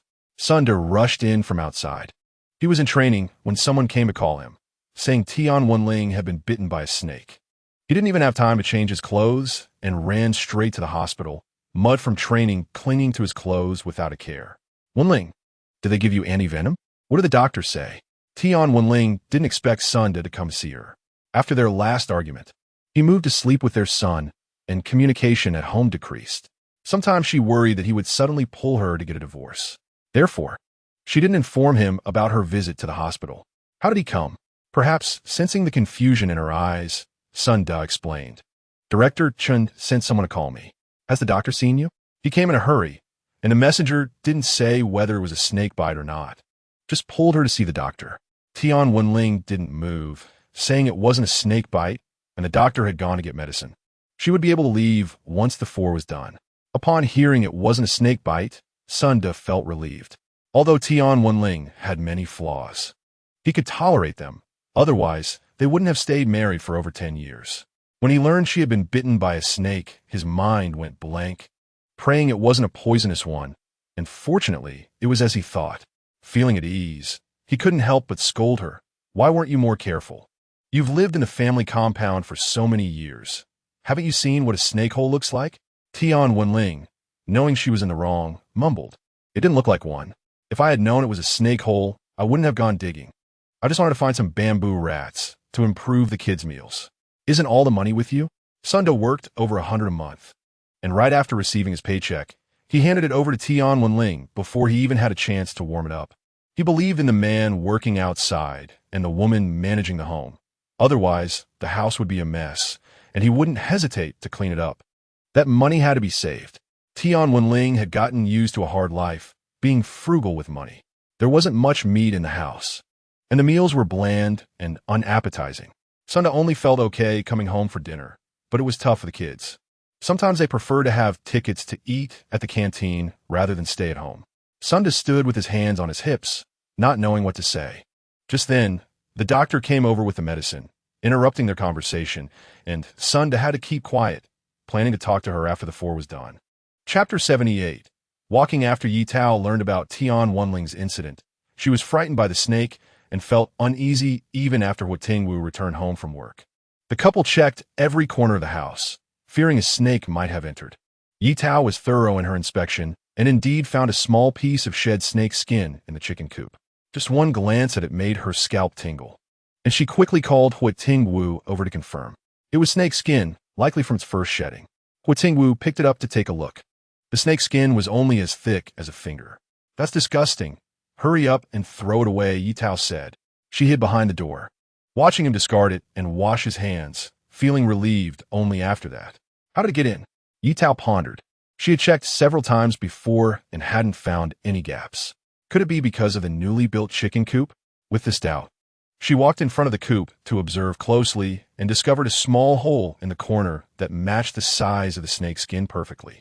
Huo Tingwu mixed a small bucket of leftover cement to seal the gap and fix all the suspicious spots Ye Tao pointed out. By the time they finished, it was already dark. Ye Tao stretched and prepared to go to the kitchen to cook. After Huo Tingwu washed his hands and cleaned up the tools, he noted that they couldn't sprinkle the Realgar powder just yet. They would do it before bed, or else they wouldn't have a place to eat dinner with the strong smell of Realgar filling the yard. Ye Tao harvested a batch of chives, which were thriving at the moment with not many old leaves, so she didn't have to put in much effort to pick through them, just wash them clean. There was still a bowl of salted meat and bamboo shoot soup left from lunch, which she heated up and set aside. For the main dish, she made noodles, fried 2 eggs, placed one in a bowl, and made scrambled eggs with chives, so the couple had a simple meal. Ye Tao had a small appetite after 1 bowl. She was full, leaving the rest for Huo Tingwu. Leftovers at home could last for at most 2 meals, and it was best not to keep them warm. Huo Tingwu finished all the leftovers and leaned back in his chair, burping from being stuffed. Let's go for a walk later. Little Black went with me to dig bamboo shoots today and was so happy. We usually keep him cooped up at home, so it's rare for him to go out and play. Not only do people want to go out for a stroll, but dogs do too. Moreover, they have a lot of energy If not properly vented, they might end up tearing the house apart. All right. It just so happened they hadn't been to the beach in a while. Locking the front door, Ye Tao led Little Black ahead, while Huo Tingwu quickly caught up and took hold of the leash from her hand. They didn't walk far, just strolled along the coastline of the family compound. The sea breeze blew in, mixed with a faint fishy smell. After staying on the island for a while, Ye Tao gradually got used to this scent. She remembered how she had wrinkled her nose and asked Huo Tingwu how he could stand it, and he had laughed, saying that over time, she would get used to it too. Now it seemed he was right.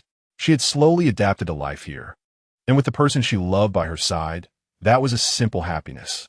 Only the couple was by the seaside, with Huo Tingwu holding her hand as they walked on the beach. Ye Tao, feeling playful, took off her shoes, holding them in her hands, and stepped on the sand, leaving behind a trail of footprints. Tingwu, you come too. If it were someone else, Huo Tingwu would have definitely refused coldly, but for his wife, he naturally complied unconditionally. However, before taking off his shoes, he glanced around to confirm there was no one else before he felt safe to do so. Little Black's leash was removed, and he followed his owner, leaving small paw prints behind. Ye Tao drew a big dog head where the sea water had washed over, hugging Little Black and saying, "Look, doesn't this look like you?" The moonlight shone on the beach, clearly revealing the drawing. Huo Tingwu stood beside her and said, "It looks just like Little Black." Ye Tao proudly puffed out her chest, "Right? I think it looks quite similar too." Recently, she and T been busy at work and spent her spare time drawing in the office, though her drawing skills were limited, allowing her to only create simple sketches. The little dog head in front of her was one of her recent drawings. Ye Tao then drew two adults nearby, saying, "This is us." Chapter 79, setting the contract on Monday. When she went to work, Ye Tao brought a jar of pickled bamboo shoots for Yang Xiuhua. "Did you make this yourself?" "It looks delicious," Yang Xiuhua said, opening the jar and inhaling the sour and spicy aroma. She swallowed hard, not bothering to wash her hands, and popped one in her mouth. "Delicious," she exclaimed, giving a thumbs up in praise. "At least find some chopsticks," Ye Tao said, amused and exasperated. Yang Xiuhua waved her hand dismissively. "There's nothing ready to use. If it's not dirty, it won't make me sick. If you like it, I have more at home. You can take some after work." Half of the bamboo shoots she dug up were pickled, and the other half was dried. Since there were many people in the office and not enough to share, she only brought a small jar for Yang Xiuhua. Their close relationship meant that even if others found out, it wouldn't matter. "No need, this is enough. Your cooking might not even be enough to share," Yang Xiuhua said. She knew Ye Tao wasn't stingy. When she made something good, she always shared it around, and there probably wouldn't be much left at home. "In a few days, I'll go dig some too. I want to learn how to pickle them, but they just don't taste as good as yours." Yang Xiuhua was puzzled. Her own cooking skills were decent, but she could never replicate Ye Tao's flavor. "Just practice a few more times, and you'll get the hang of it. I'll learn step by step too." Yang Xiuhua couldn't resist eating another piece and reluctantly locked the jar in her drawer. "Ye Tao, I'll leave the key with you. Otherwise, I worry I'll eat all." Ye Tao covered her face, unable to look. Yuan Qin was quick, and the contract was sent over soon. Ye Tao went to the gate every day to ask about it, hoping to get it as fast as possible, but in the end, it was still brought back by Huo Tingwu. The soldier on duty said, "You've been asking every day. I thought it was an urgent matter. As soon as the letter arrived, I brought it back, just happened to run into him on the way." Seeing the smile on Huo Tingwu's face, Ye Tao said angrily, "I'm just worried that second aunt is waiting anxiously. You can't laugh." Huo Tingwu immediately wiped the smile off his face. "Yes." Ye Tao carefully opened the envelope. Inside were several thick sheets of paper detailing the relationship between both parties and important notes. After reading, she passed it to Huo Tingwu, and both felt there were no issues. A large state-owned factory like the mechanical plant wouldn't mess with her, and besides, second aunt was there to help oversee things. During work, Ye Tao called Yuan Qin back. "I was just about to call you considering the time. The letter should have arrived," Yuan Qin said with a smile. "Just received it. That's good. You've looked over the contract, right?" "I have," Yuan Qin said. "If there are no issues, let us sign according to this. The contract template is set by the factory. If you have any requests, you can write them down. As long as they meet the requirements, they will agree." After Ye Tao and Huo Tingwu reviewed it, They still felt unsure and called Zhou Chongli and Su Lan to help advise. After they reviewed it and also found it feasible, they finally settled on it. She has no objections, Yuan Qin sighed in relief. No matter what, I organize this. I have to get it done well. By the way, aren't there other seafood products from the islands? I was thinking we should vary our offerings a bit. What do you think? Ye Tao had no objections. Of course, they're not just dried shrimp, but also scallops, abalone, etc. I'll have them prepare a bit of everything. That would be perfect. Once the contract was sent back, the mechanical plant confirmed there were no problems and would send back the final version along with half of the deposit. With everything settled, the heavy stone in Ye Tao's heart finally lifted. This was her first time negotiating a partnership independently, and overall, it went quite well. Coincidentally, Huo Tingwu had a day off this week, and the two decided to celebrate properly. But you only have one day. We can't leave the island. His identity as a soldier meant he couldn't take time off like Ye Tao, whose work schedule was fixed. His rest days were usually on a rotation. How about we go to the county town? Huo Tingwu suggested. The county town near the base wasn't large, but it had everything, even a small cinema. Huo Tingwu had never taken his wife to see a movie since she arrived on the island. They had only been to Guang City a few times and rarely had time to spend with her. Thinking of this made him feel down. Ye Tao noticed his mood and cupped his face, asking, "What's wrong? Why the sudden unhappiness?" Huo Tingwu looked down. "I'm sorry, Tao Tao. I've spent too little time with you. We've been married for so long, and we haven't even been to the cinema." Ye Tao didn't consider herself someone who valued ceremonial aspects. Her only requirement for Huo Tingwu was to take care of the family. However, she was happy he felt that way. "Then let us start going from now on. No matter what we do, just thinking about it without acting will only lead to regret. It's better to start from the present from now." Huo Tingwu gazed at her affectionately, smiling. Okay. With their plans to go out confirmed, the two didn't mess around that night and went to bed early to gather their energy. The next morning, when Ye Tao woke up, the space beside her was empty. She rolled around in bed several times. Noticing a gaze on her, she looked up to see Huo Tingwu standing in the doorway, not knowing how long he had been there. Ye Tao felt embarrassed and took the initiative. "When did you come in? Why didn't you say anything?" Huo Tingwu thought for a moment, "Probably when you rolled over the second time." "Ye Tao." Huo Tingwu moved on from that, leaned down and kissed her on the corner of her mouth. "I bought some pies and porridge. Come wash up." Ye Tao covered her mouth and teased. I haven't washed up yet and still kissed me? Aren't you afraid it's dirty?" Huo Tingwu replied. "What is dirty about my own wife? To me, you'll always smell good." Ye Tao pinched his face. "Let me see if you've changed. Why is your mouth so sweet?" Huo Tingwu stood still, letting her rub his face, his eyes curved with deep affection. Seeing it was almost time to leave, Ye Tao hurried to wash up.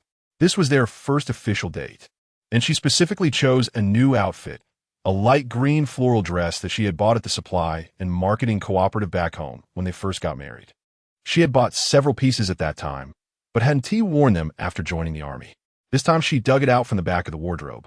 It had cost 20 yuan, which felt painful to spend at the time, but now it seemed quite worth it after being stored for so long.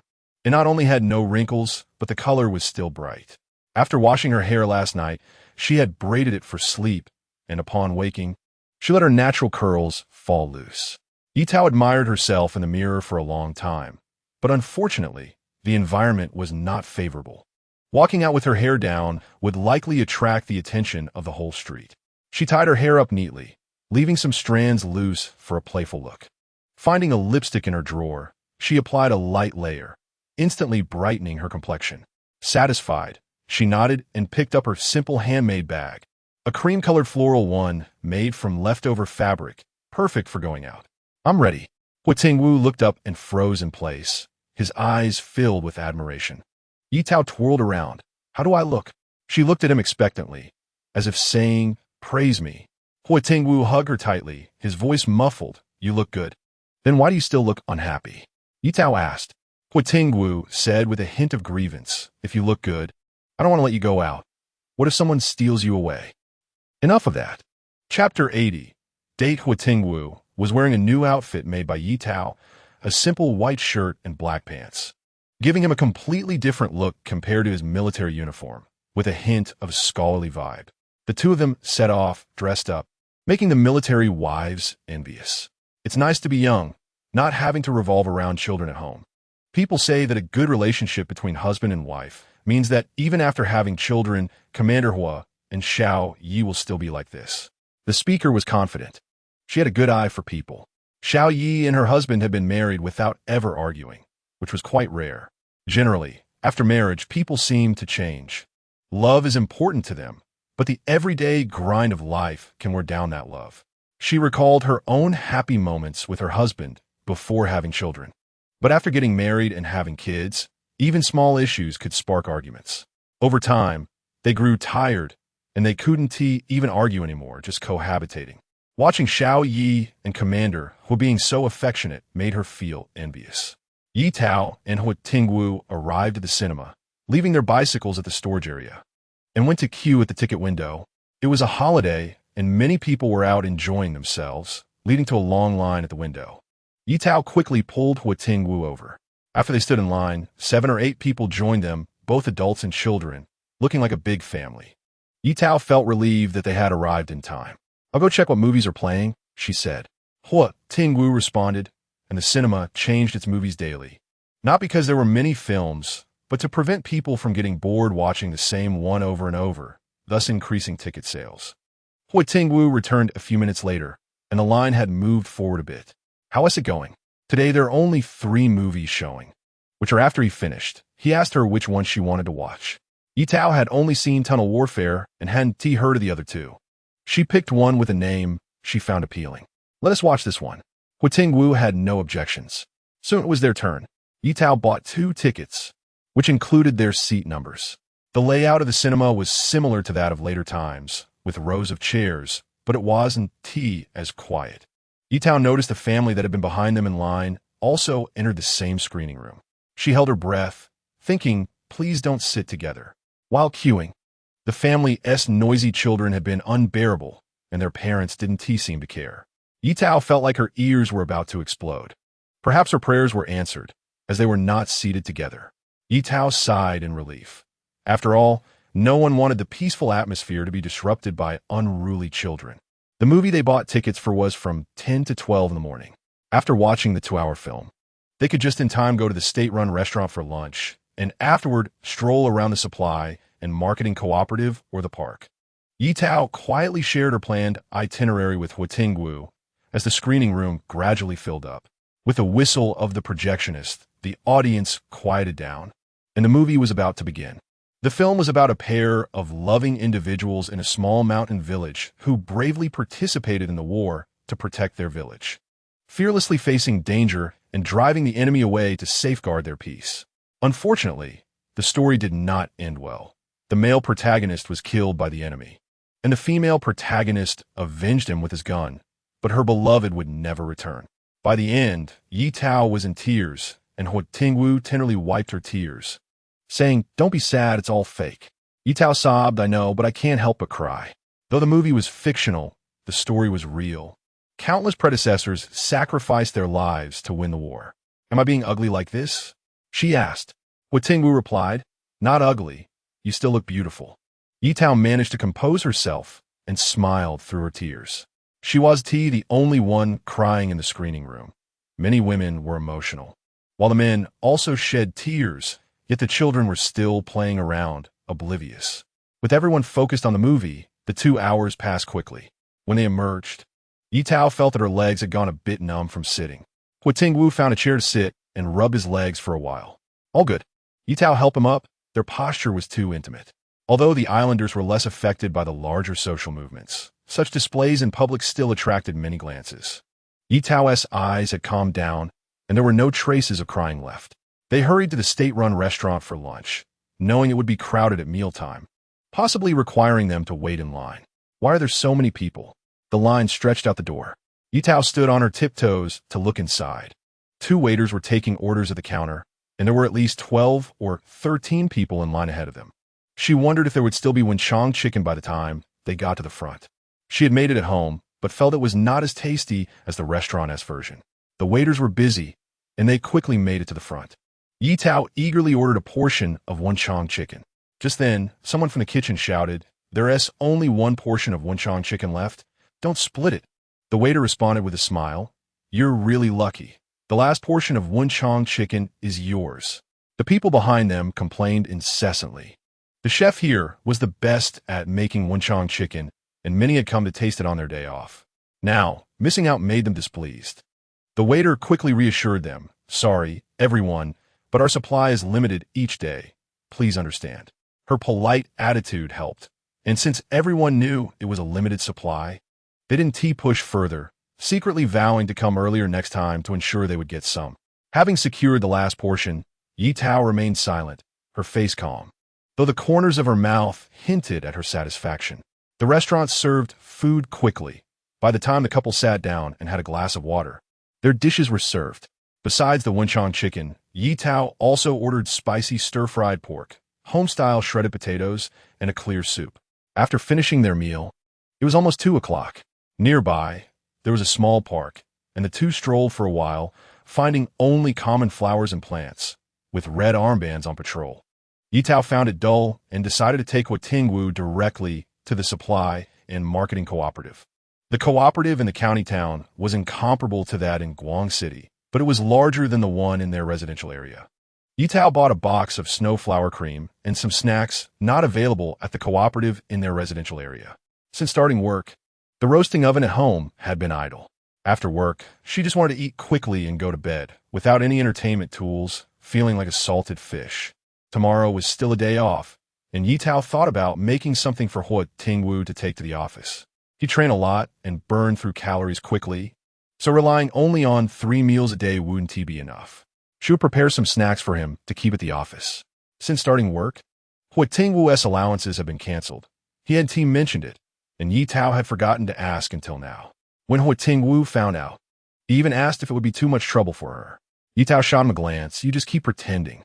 Huo Tingwu smiled, and to show his gratitude, he said he had prepared a surprise for her. Ye Tao didn't expect him to have this insight, and was filled with joyful anticipation. Only when she was too tired to lift her arms that night did she realize what his surprise was. Just before falling asleep, she drowsily thought, "Men's words are deceiving.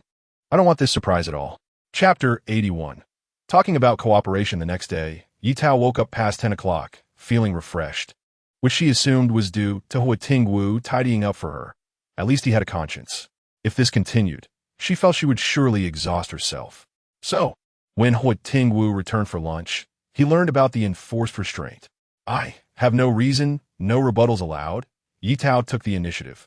Huo Tingwu smiled bitterly, realizing he had truly angered her. "I wanted to ask if you're uncomfortable." Ye Tao's face turned red. She replied, "Not uncomfortable." Huo Tingwu felt relieved, yet frustrated. His self-control crumbled completely in front of Tao Tao. It must be that he hadn't trained enough recently. The first thing he did upon arriving at the military camp in the afternoon was to gather the soldiers for a weighted cross-country run. Huo Tingwu followed behind the line, watching as soldiers fell out one by one, yet he kept running. Some couldn't take it anymore and complained to Zhou Chongli. "Is our commander crazy?" Zhou Chongli, panting heavily, replied, "How would I know? Damn it. Old Huo is trying to wear us out. You guys think the commander had a fight with his wife? Impossible. Think about it. The commander always came to the camp with a smile, but this afternoon he had a cold face. I walked past him and nearly froze." "Deputy Commander, do you know anything?" Zhou Chongli frowned. "How would I know? Hurry up and run. No time to waste. Just 2 more laps to go. If you can't finish, there will be no meat for dinner tonight." As soon as he said this, the team erupted in cries. Zhou Chongli jogged to catch up with Huo Tingwu. "Did you argue with your sister-in-law?" "No." Huo Tingwu was puzzled by the question.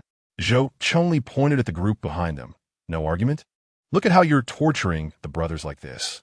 The team was scattered, and Huo Tingwu furrowed his brow, standing high up and shouting, "Extra practice for those who finish last this afternoon."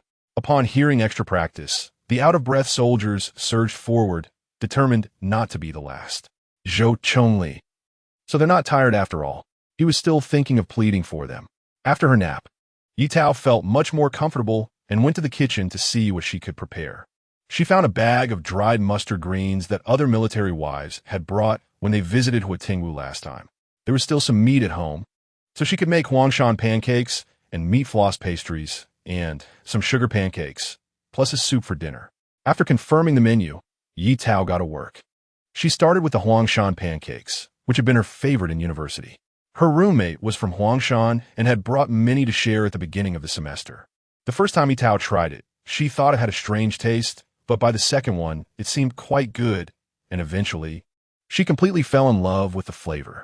Small and easy to carry, and cheap, she often kept a few in her backpack during her studies, munching on them in the hallway when she felt tired. Calling it spiritual food wouldn't be an exaggeration. After baking a tray, Ye Tao eagerly broke one open after it cooled slightly, and the aroma of the mustard greens mixed with the meat wafted up, still the same taste. With the experience from the first tray, the next baking session went smoothly. By the time Huo Tingwu returned, she was already making the final tomato soup. What smells so good? Ye Tao handed him a Huangshan pancake and asked expectantly, "Is it good?" Huo Tingwu chewed carefully, initially frowning, but as he chewed more, the flavor of the mustard greens became more fragrant, and he gradually relaxed. "What is this?" "It's a pancake. I made them small for you to take to work easily."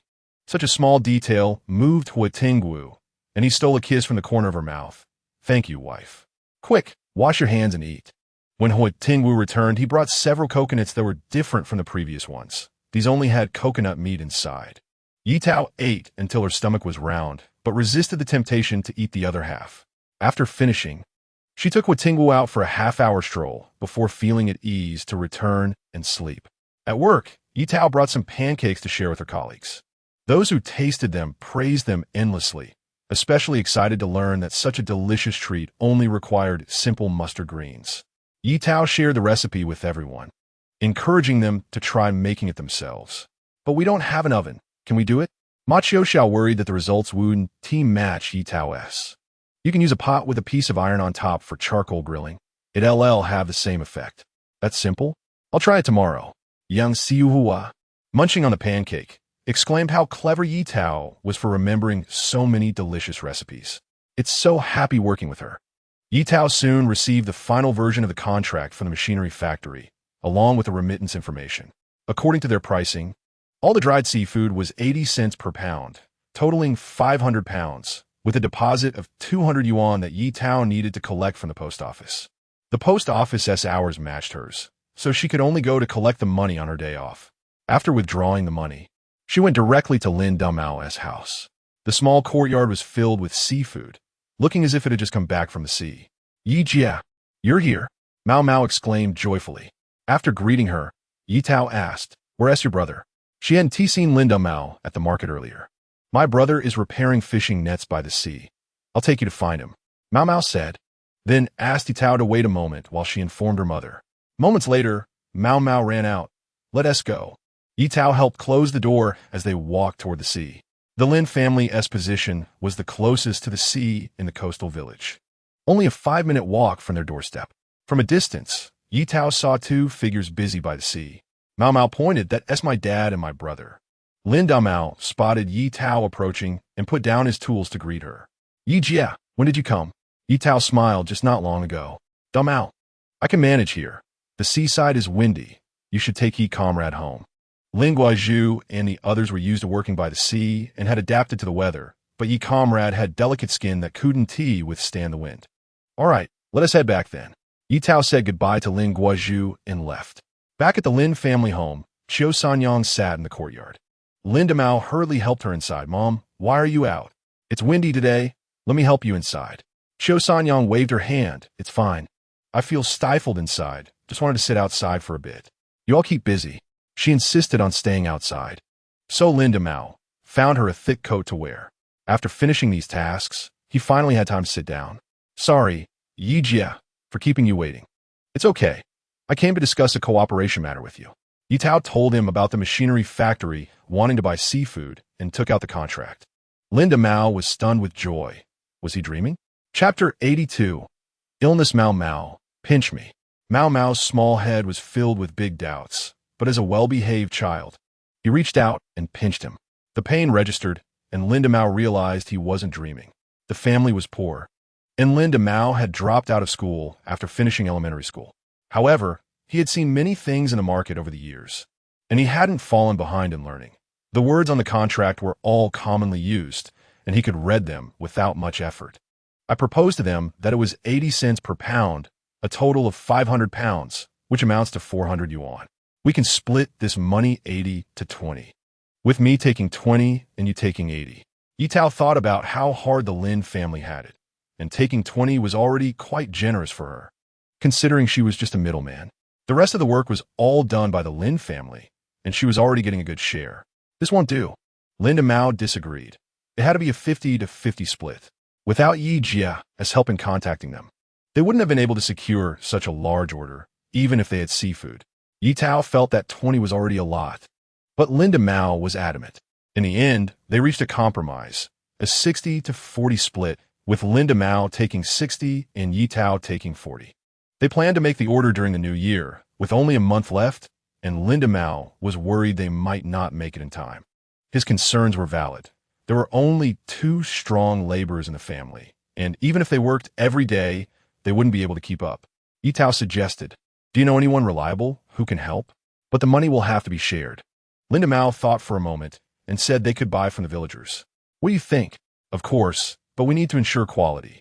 This is our first order, and if we ruin our reputation, we might not get any more in the future. How about this? I'll take you to the village chief to ask." When a village chief of Linghai village heard about this good opportunity, he had no reason to refuse, and immediately called for everyone in the village to gather at the team entrance. There were only about 100 people in total in Linghai village, both old and young. Ye Tao looked around and saw everyone from octogenarians to infants attending the meeting. In front of so many people, Ye Tao felt a bit nervous. The village chief said a few simple words before handing the speaking rights over to Ye Tao. She briefly introduced herself, and her identity as a military wife made the audience take her seriously. At least they knew she wasn't a scammer. After Ye Tao finished speaking, the village chief told those who wanted to sell to go directly to Linda Mao to register. The impact of the major movements on the island was minimal. People felt nothing was more important than survival. The price of seafood had always been low, and the ocean's climate was unpredictable. Sometimes they would drift at sea for a day without catching anything. With basic survival not guaranteed, they had no mood to concern themselves with anything else. Therefore, they were not averse to the purchase. Instead, they saw it as a good thing. The Lin family quickly became the most popular place in Linghai village. Because there were enough people signing up, Linda Mao couldn't manage alone and asked Lin Guizhu to stay on land and help collect the goods. Ye Tao also came over to help check the quality of the seafood. It must be said that the villagers of Linghai village were reliable. The things they brought were all well prepared. Ye Tao received a bag of abalone the size of her palm, which made her greedy, and she secretly bought a bag to send her mother-in-law. Sea cucumbers thicker than fingers and scallops the size of coins caught everyone's eye. For a whole month, Ye Tao worked tirelessly, and only when everything was sent out did she feel alive again. Suddenly breaking free from the tense environment, her body found it hard to adapt. One morning, Ye Tao woke up to find she had a cold. The first to notice something was off was Huo Tingwu. Every morning before heading to the army camp, he would habitually kiss his wife. It was during this kiss that he noticed Ye Tao's forehead was burning. Huo Tingwu immediately felt flustered since coming to the island. Ye Tao had always been in good health and had never had a cold or fever. He didn't think much and quickly dressed her, carrying her to the hospital. "Old Huo, where are you going?" Zhou Chonli walked in and only then realized he was carrying Ye Tao. "What happened to my sister-in-law? She has a fever. I'm taking her to the hospital." Zhou Chonli didn't waste any time, then hurry up. "Do you need me to ask for leave for you?" Huo Tingwu replied with a quick yes and ran off with her. He held her tightly, and in less than 10 minutes, they arrived at the hospital. The nurse helped to lay her on the bed and took her temperature. High fever, 39.5 degrees. "Do you want a foredrip or an injection?" The nurse asked because the 2 treatments came at different prices. The former was more expensive, while the latter was cheaper. In many cases, to save money, people with fevers would choose the latter, but out of medical service, the nurse still asked as a matter of routine. Huo Tingwu didn't hesitate and foredrip. The nurse wasn't surprised. With how concerned he looked when he rushed in carrying her, it was clear he would choose the foredrip. After confirming, the nurse went out to get the medication and set up the 4, leaving space for the couple. Huo Tingwu looked at Ye Tao's pale face with heartache, carefully touching her with his fingers, praying for her to get better soon. When Ye Tao woke up, her vision was filled with white. Her throat hurt, and she frowned, realizing there was a needle in her hand. Be careful. Huo Tingwu came in just in time to see this scene, quickly stepping forward, putting down the thermos he was holding, and gently helping her sit up. Ye Tao wanted to speak, but couldn't utter a word, feeling anxious and shedding tears. Huo Tingwu poured a cup of water, confirmed it was warm, and fed it to her. This morning, I found you had a high fever, so I brought you to the hospital. The fever has gone down a bit. Once you finish this 4-drip, you can go home. So that is how it was.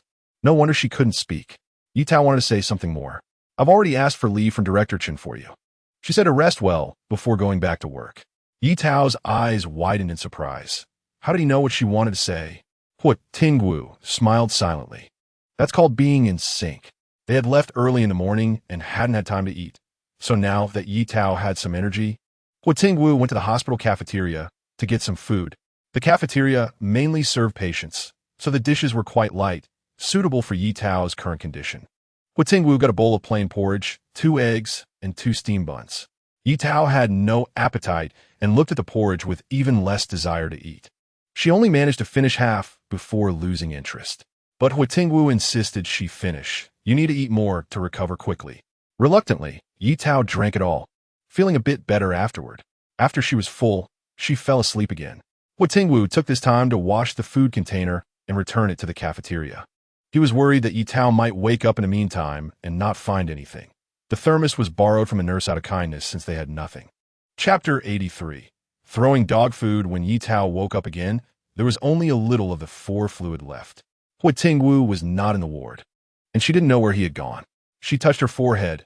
It was still a bit hot, but not as much as before. Ye Tao's health had always been good.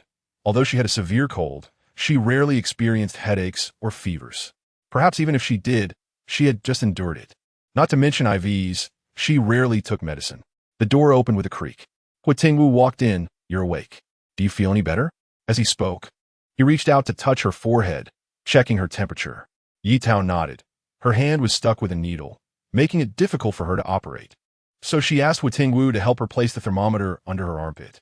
5 minutes later, the 4 was finished. The doctor came to take the 4 bottle and check on Ye Tao's condition. You still have a slight fever. I'll write you a prescription, and you can get some medicine to take home and eat for a few meals. Just make sure to eat light and get plenty of rest. A good balance between work and rest is essential for good health. Thank you, doctor, Huo Tingwu said. You're welcome. It's my duty. After the doctor finished speaking, he turned to Ye Tao and said, thanks to your husband getting you here in time. If it had been any later, the inflammation in your body wouldn't have been resolved with just 1 4. Ye Tao smiled slightly, her eyes sparkling as she looked at Huo Tingwu, as if expressing her gratitude. Huo Tingwu fondly brushed her messy hair. This is what I should do. After getting the medicine, they were ready to go home. Before leaving, they stopped by the nurse's station to return the thermos and brought apples to thank the little nurse. On the way back, Huo Tingwu was worried that Ye Tao didn't have enough strength, wanting to carry her home. Ye Tao refused. There were fewer people in the morning, and since she had a fever, nobody would gossip about her being carried. Now that she had finished the 4 and felt a bit better, she could walk by herself. If he really carried her back, it would definitely become a topic for everyone to talk about. Ye Tao didn't want to become famous for such things in the family compound. Okay, can you at least link your arm with mine? That works, Ye Tao said, her eyes curving into a smile. When they got home, Ye Tao was sweating from the heat. In the morning, when they went to the hospital, Huo Tingwu had put a coat on her, and on the way back, he gave her his. So she was wearing 2 coats in 20-degree weather. Walking back under the sun, Huo Tingwu made her a cup of honey water, and after drinking it, her throat felt much better. I want to take a shower, she said softly, shaking his arm, her eyes blinking up at him like a pitiful little kitten, making his heart soften. No, Huo Tingwu firmly refused. Ye Tao exclaimed softly, lowering her head, looking very pitiful. A pair of large hands ruffled her hair. Be good, just hold off for a few days. Once you're better, you can shower as long as you want. Knowing he was doing this for her own good, Ye Tao settled for a compromise, sweetly asking him to help wipe her down. Okay, Huo Tingwu sighed helplessly. All right, you lie down and rest for a bit. I'll go boil some water. Ye Tao happily cheered, yay. While Huo Tingwu was boiling water, Ye Tao closed her eyes for a bit. Sleeping indeed helped her regain energy. Although she still felt a bit lazy, she was more spirited. When the hot water was ready, Huo Tingwu helped Ye Tao wash up. How about I do it myself? Ye Tao blushed. Even though they had been open with each other many times before, it was still the first time during the day. No way, what if you fall? Huo Tingwu gently persuaded. Ye Tao bit her lip, hesitating. Fine, but you can't get carried away. Huo Tingwu. He wasn't that beastly. Ye Tao was only in her underwear, worried she might get cold. So Huo Tingwu quickly wiped her down, wrapped her in a blanket, and placed her back on the bed. He found some clean clothes for her and asked her to change out of her hospital gown. Knowing she liked to be clean, and with the hospital smelling of disinfectant, she had been wrinkling her nose at the smell on her body the whole way back. After changing, Ye Tao lay on the bed reading. The few children's comic books at home had been flipped through by her until they were worn out. Now she was looking at Huo Tingwu's military book, which didn't suit her lively personality.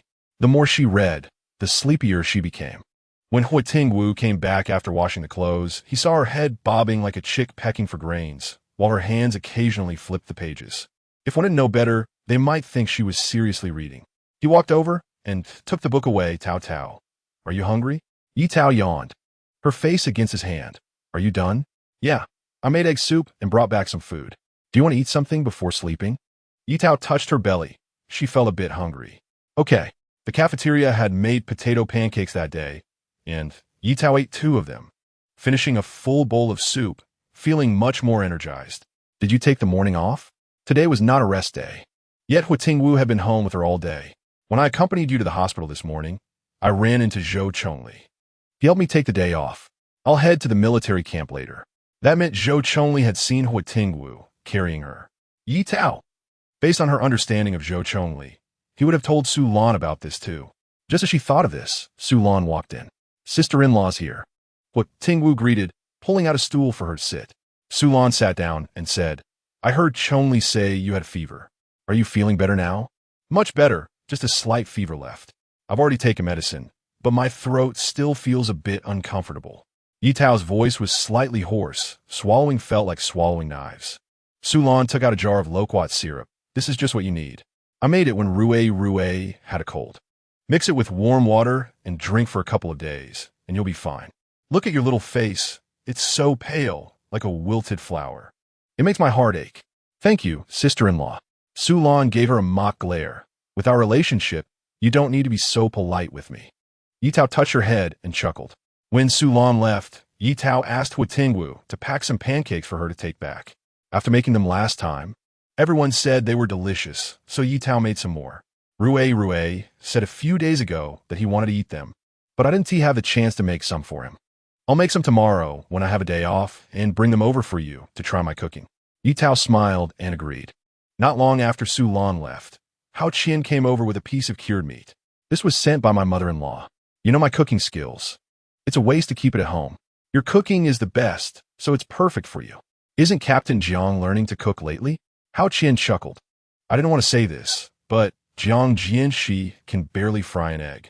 Every day, when he comes back from the camp, he dives straight into the kitchen to practice, so enthusiastic that I feel embarrassed just sitting there. But to be fair, he still falls a bit short compared to your whole commander-esque cooking. Ye Tao looked at the smile on her face. It didn't seem like she was embarrassed at all, but rather quite happy to be throwing dog food. This shows that he has a lot of room for improvement. The two exchanged glances and laughed together. Chapter 84. Getting better, the unit knew she was sick and specially sent Yang Xiuhua to visit her. She brought 2 jars of canned food from her own pocket. Ye Tao complained about her spending money, saying it was enough that she came, and that she shouldn't bring anything next time. Okay, Yang Xiuhua readily agreed.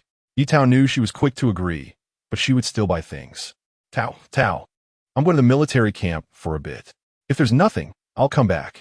With someone accompanying her, Huo Tingwu felt at ease going out. Commander Huo, you go ahead and be busy. We'll keep an eye on things here. Tao, I'm going to the military camp. Sorry to trouble you, sisters. Yang Xiuhua waved her hand, saying it was no big deal. Ye Tao reassured her that she was feeling better and that the matters at the military camp were urgent. Although Huo Tingwu agreed, he still wanted to handle things quickly and return. Once he left, Yang Xiuhua and Hao Qian felt much more relaxed. It wasn't that Huo Tingwu was a problem, but it was inconvenient to whisper with a man present. While eating a sesame cake, Yang Xiuhua teased, I heard Commander Huo carried you to the hospital. Ye Tao broke into a sweat at the mention, not answering the question, but instead asked, "How did you know?" "So it's true," Yang Xiuhua said excitedly, putting down her food. Ye Tao replied, "What s with that expression of yours? Looking for gossip." When those people were saying it, she didn't believe it, because Commander Huo always looked serious and stern outside. Who would have thought he would carry her? Ye Tao explained, "I was burning up at that time. He didn't care about that much." "I know. Everyone knows you were burning up. That's why he acted that way, but it's still surprising. After all, everyone knows what kind of person Huo Tingwu is. Just being married is astonishing enough. Now it's even more jaw-dropping. People said he seemed like a different person after getting married, becoming more considerate. Ye Tao needed to maintain Huo Tingwu's reputation in front of others. He has always been very considerate. Oh. You're defending him after just a couple of sentences," Yang Xiuhua teased her. Ye Tao then realized she was doing it on purpose, her face turning a shade of red. "You're making fun of me." As she said this, she tickled her, having been in the same office for so long. She knew this was Yang Xiuhua's weak spot. After just a few tickles, Yang Xiuhua couldn't take it anymore and lay on the table pleading for mercy. Ye Tao then withdrew her hand. Yang Xiuhua caught her breath and laughed, saying, "Looks like you've caught my little tail. You made me laugh so hard my stomach hurts. Okay, hurry up and drink some water to recover." Yang Xiuhua had to get back to work. So after sitting for a bit, she left. Hao Qian was worried about delaying Ye Tao's rest, so she left with her. After sending them off, Ye Tao closed the door, drank a cup of loquat water, and soon felt sleepy again. She returned to bed to continue sleeping. When she woke up again, it was getting dark outside. Ye Tao stretched her shoulders, feeling sore all over from sleeping too long. She went to the living room and found the kitchen lights on, with 2 lunchboxes on the table, likely brought back by Huo Tingwu. Looking outside, she saw him picking vegetables in the small yard. Tingwu, seeing her come out without a coat, Huo Tingwu waved for her to go back in and quickly wash the vegetables before coming inside. "Why aren't you wearing a coat?" he asked as soon as he entered. Under his sharp gaze, Ye Tao lowered her head and fiddled with her fingers, softly saying, "I forgot." Huo Tingwu didn't say anything, went back to the room, and brought out a coat for her to wear. Ye Tao sensed that he was angry, so while putting on her coat, she hugged his waist and tilted her face up to kiss the corner of his mouth. "Are you not angry anymore?" Her complexion was much better than in the afternoon, but it still showed signs of illness, with her once bright eyes losing some of their sparkle. The wind was blowing outside, and since she hadn't worn a coat, if she got cold again, she would suffer. She had been anxious and cried earlier, and she knew it hurt him to see her like that. Just when she was feeling better, she wasn't paying attention. It was all his fault for not having time to watch over her. "I'm not angry at you. I'm angry at myself for not having time to be with you." "Who said that? You're with me now, and I'm very happy. Don't think too much." Ye Tao pinched his face, forbidding him to say more. "I am hungry." She buried her head in his arms. The warm breath that enveloped her dissipated the sorrow in his heart. He leaned down and gently kissed her. "I'll go make dinner. How about I first brew a cup of malted milk?" "Okay." Huo Tingwu busied himself in the kitchen while Ye Tao leaned against the doorframe, holding her cup. She realized that watching the person she loved cook felt like this. She thought she could let Huo Tingwu cook more in the future.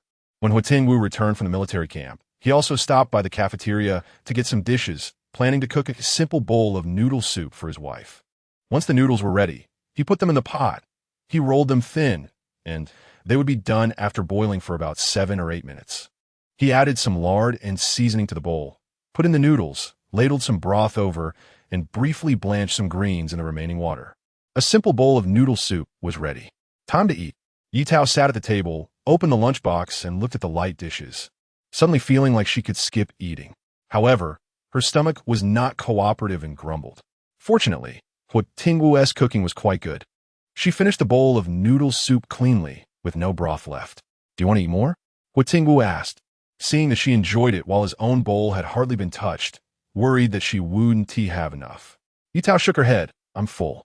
After finishing a big bowl of noodle soup, she felt so full she could hardly move. With the wind blowing outside, Huo Tingwu would definitely not allow her to go out for a walk, so after eating, she walked around the living room a few times. Ye Tao's illness came swiftly and left just as quickly. During the time she was sick, The days unknowingly stepped into the 12th lunar month. As the saying goes, once you pass the Laba festival, it's the new year. Just in time for the Laba festival, the cafeteria specially provided Laba porridge. To save effort, Ye Tao didn't make it herself and brought back 2 bowls from the cafeteria. The couple drank the Laba porridge paired with simple pickles as they entered the 12th month. That day at work, Yang Xiuhua asked if she would go home to visit her family. I haven't discussed it with Tingwu yet. We should have a 10-day holiday, right? Director Chun had previously said that their resting time was the same as that of the personnel in the government agencies. Yes, but the men don't have as much time as us. Although the situation of being on duty is less during the new year, they still have to stand guard. I remember the last time I went home for the new year, my husband had to swap shifts with someone else. If you're planning to go back, you need to prepare early. Ye Tao kept this matter in mind and told Huo Tingwu about it when she got home. Huo Tingwu was also planning to discuss going back with her. I've always helped others swap shifts in previous years. This is the first time I'm switching over. Everyone agreed without hesitation. Ye Tao was pleasantly surprised. So we can go home for the new year. Huo Tingwu nodded with a smile. Yes, that's great. Ye Tao missed her mother-in-law very much. This was her first experience of the care from elders, and although they wrote letters regularly, she still worried about it. Chapter 85. Miscarriage. As December approached, the residents of the family compound became busy, preparing to return to their hometowns. Those with some financial means planned to buy some local specialties from the island to save some money for their trip home, while others went to the seaside to gather seafood themselves. Although the catch was not as big as what they could buy, it was still decent, especially since most of their families were from inland areas, and their hometown folks cherished the seafood, considering it a treat.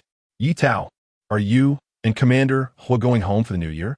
Yang Xiuhua asked, having learned that several families were not going back.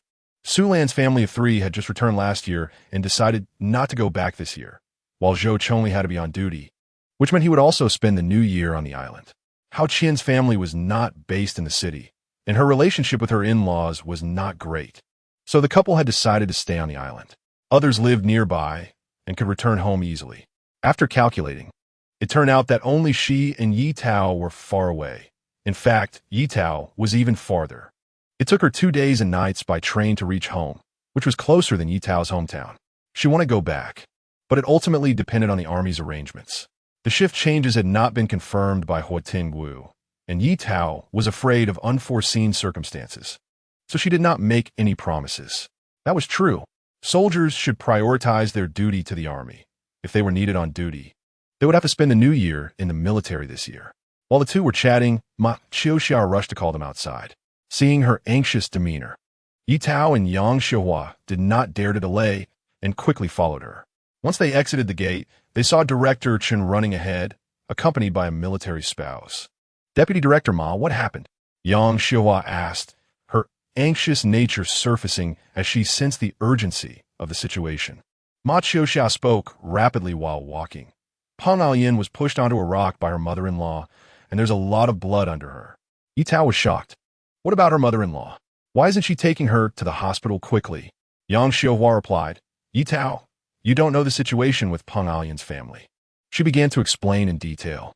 Chao Songping was focused on his career, and as he grew older, his superiors paid more attention to his personal matters, particularly since he was the only child in his family.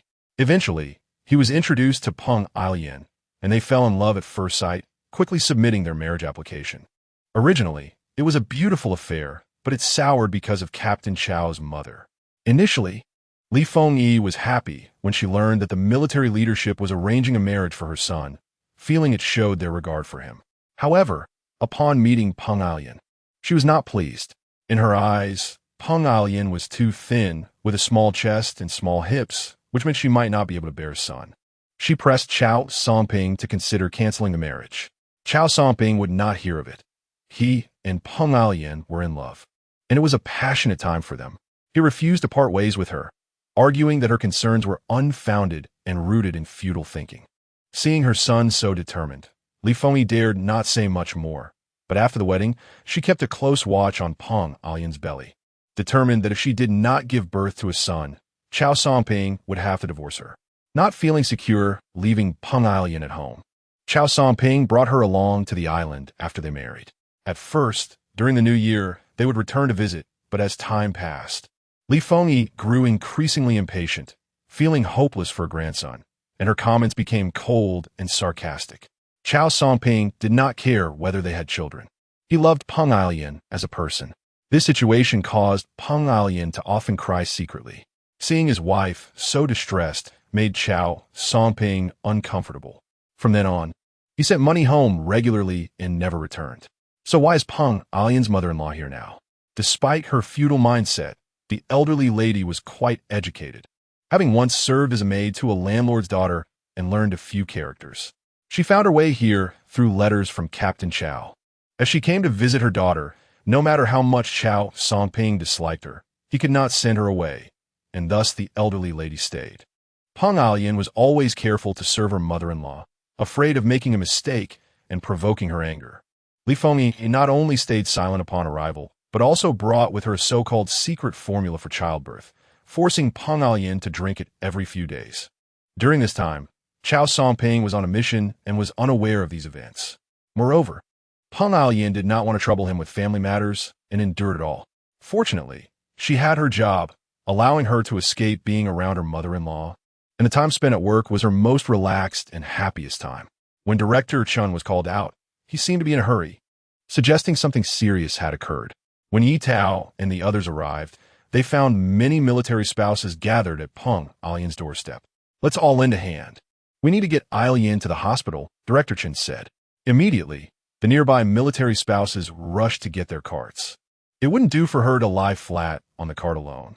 The bumps along the way would be too painful for her. Peng Ailian's face was pale, and she was still bleeding. There was no time to waste.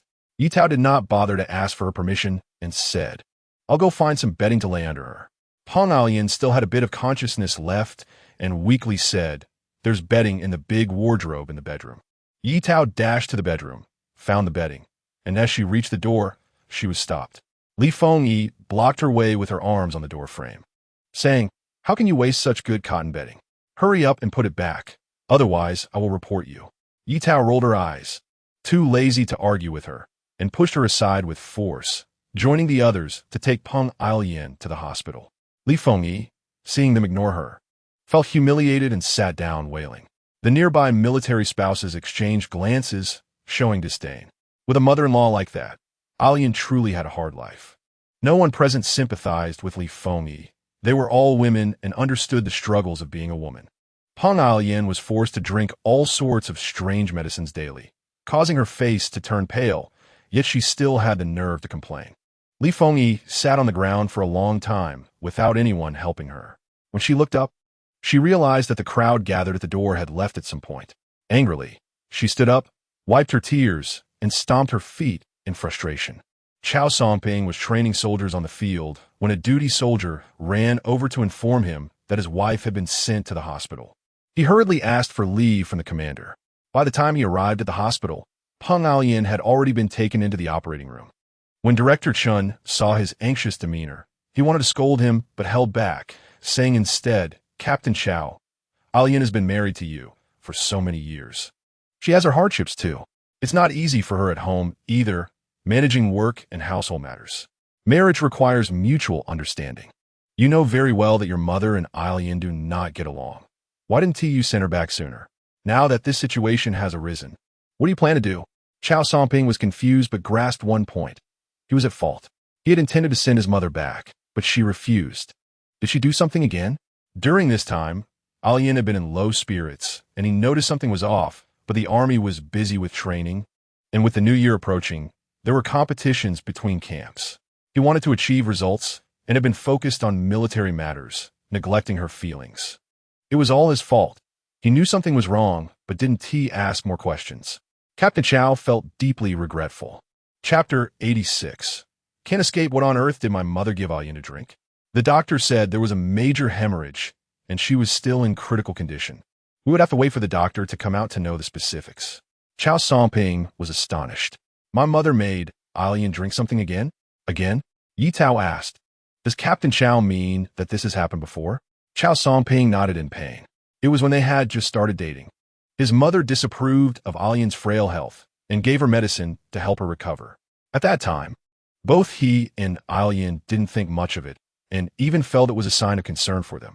Who would have thought that after just a few doses, Alian would vomit and suffer abdominal cramps? If it hadn't been discovered in time, she might have died. Because of this, he had a big fight with his family. And just then, the army approved their marriage report, so he brought Alian along with him. After so long, this memory was still fresh. Chao Songping didn't expect that his mother would dare to do such a thing again. His face turned ashen, and if it weren't for his concern for Alian's condition, he would have rushed home to confront his mother about why she did this.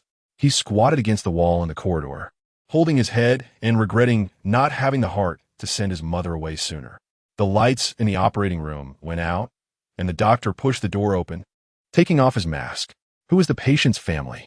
Chao Songping immediately stood up and stepped forward, saying, "I am." "Doctor, may I ask what happened to my wife?" The doctor shot him a glare, annoyed. "What kind of husband are you, not even knowing your wife is pregnant?" "What?" Chao Songping felt as if he had been struck by lightning, incredulously asking the doctor again, "You said my wife is pregnant?"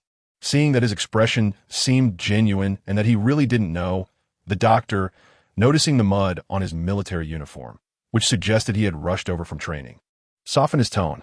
"Yes, she has been for 3 months, but—" The doctor didn't finish his sentence, and Chao Songping felt a bad premonition. Nervously swallowing, he asked, "But what?" The doctor shook his head. "The baby is gone." Tears streamed down Yang Xiuhua's face. Although she had suspected something was wrong when she saw the pool of blood, everyone still held a glimmer of hope, not expecting such cruelty from fate. Ye Tao felt heavy-hearted. How devastated would Sister Peng be after waiting so long for this child? With red-rimmed eyes, she quietly turned her head to wipe away her tears. Chao Songping staggered, almost losing his balance. Captain Chao, Chin Director, and Ma Qiuxiao were nearby and quickly supported him. Chao Songping's legs felt as weak as noodles. Without their help, he would have fallen to the ground. "What about my wife? Is she okay?" Chao Songping finally regained his composure, looking expectantly at the doctor. "Your wife is fine, but she needs to rest and take care of herself for a while. She must do a good month of recovery, otherwise, it will be very harmful to her health. You are both young, and if you take care of yourselves, you can have more children." Chao Songping nodded painfully. "I understand. Thank you." After a pause, he asked, "Can I ask why the baby is gone?" "I was just about to tell you. The pregnant woman ingested something toxic, and the fetus couldn't withstand the poison. To put it bluntly, even if the baby were saved, it wouldn't live long after birth." The doctor didn't elaborate further.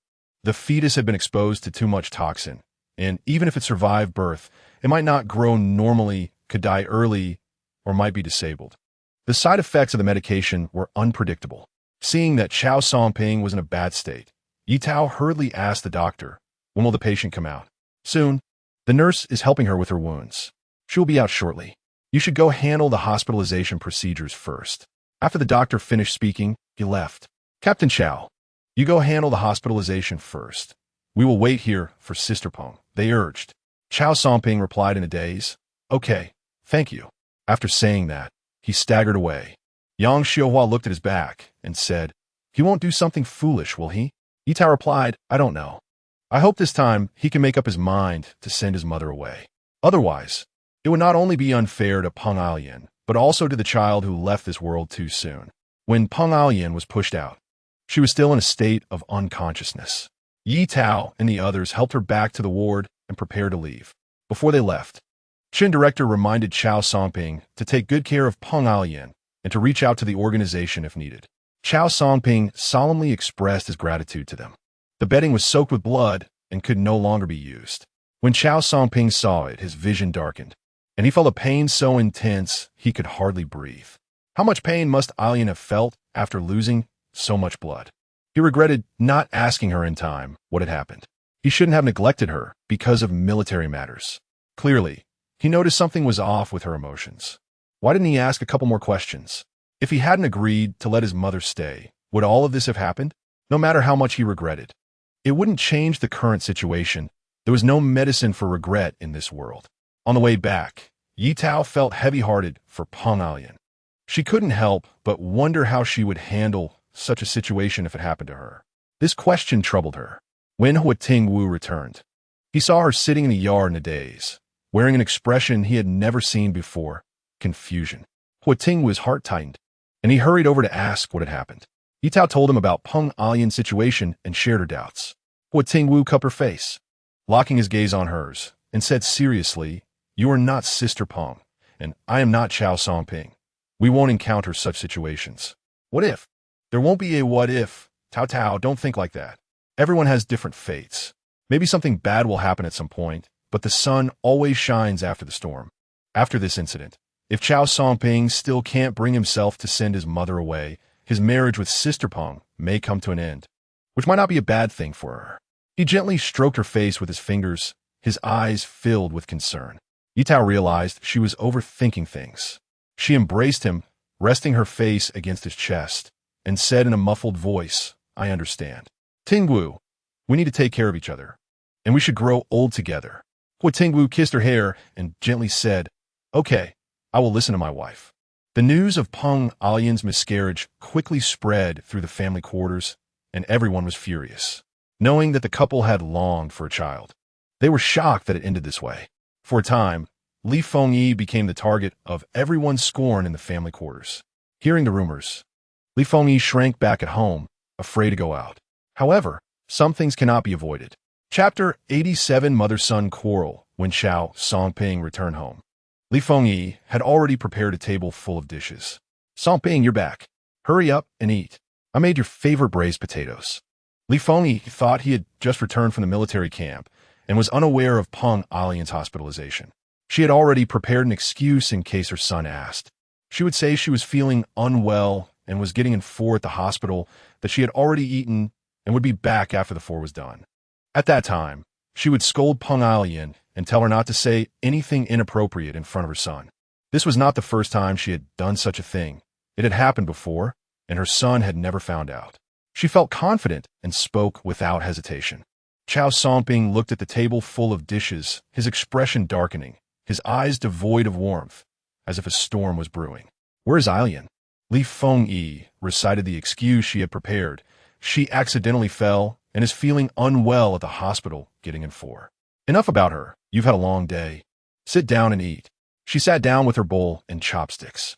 Today, without Peng Alian at home, she had added several spoonfuls of oil to the dishes, making them delicious. She planned to eat more rice later. Hearing these words, Chao Songping closed his eyes in disappointment, having already guessed it would be like this. Why even hope for anything different? When he opened his eyes again, his irritation deepened as he looked at Li Fengyi, who was enjoying her meal, and he suddenly overturned the table. "What are you doing?" Li Fengyi's sharp voice echoed through the house. The food was all spilled on the floor, and the few plates and bowls in the house shattered into pieces. "What is wrong with you?" Li Fengyi angrily grabbed his arm and hit him. Chao Songping pushed her away, and she fell to the ground, getting food sauce all over her. It looked extremely disgusting. The dress she was wearing was made by Peng Alian with the best material she could find when she came to the island. She had treated her sincerely, only to receive continuous beatings in return. The grandson she had been looking forward to the most had been sent away by her own hands, which was truly ironic. "I just got back from the hospital." His words extinguished all of Li Fengyi's anger in an instant. Looking into her son's cold eyes, she felt a hint of fear, but defiantly retorted, "I didn't do it on purpose." Who knew she would break so easily, like an egg?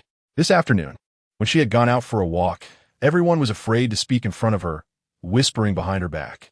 They thought the military wives in the family compound were better than those from their countryside, but they turned out to be just as gossipy. Li Fengyi was annoyed and decided to come back to cook. Since the other party was far away, she couldn't hear what they were saying clearly, but she could tell they were talking about her. "Alian's child is gone." "What did you say?" Li Fengyi exclaimed in shock, her eyes wide, tightly gripping his arm. "What child?" Chao Songping found her reaction ironic. "The doctor said Alian drank something she shouldn't have, and her body was harmed. Plus, you push her to the ground. It was a double blow. The child is gone."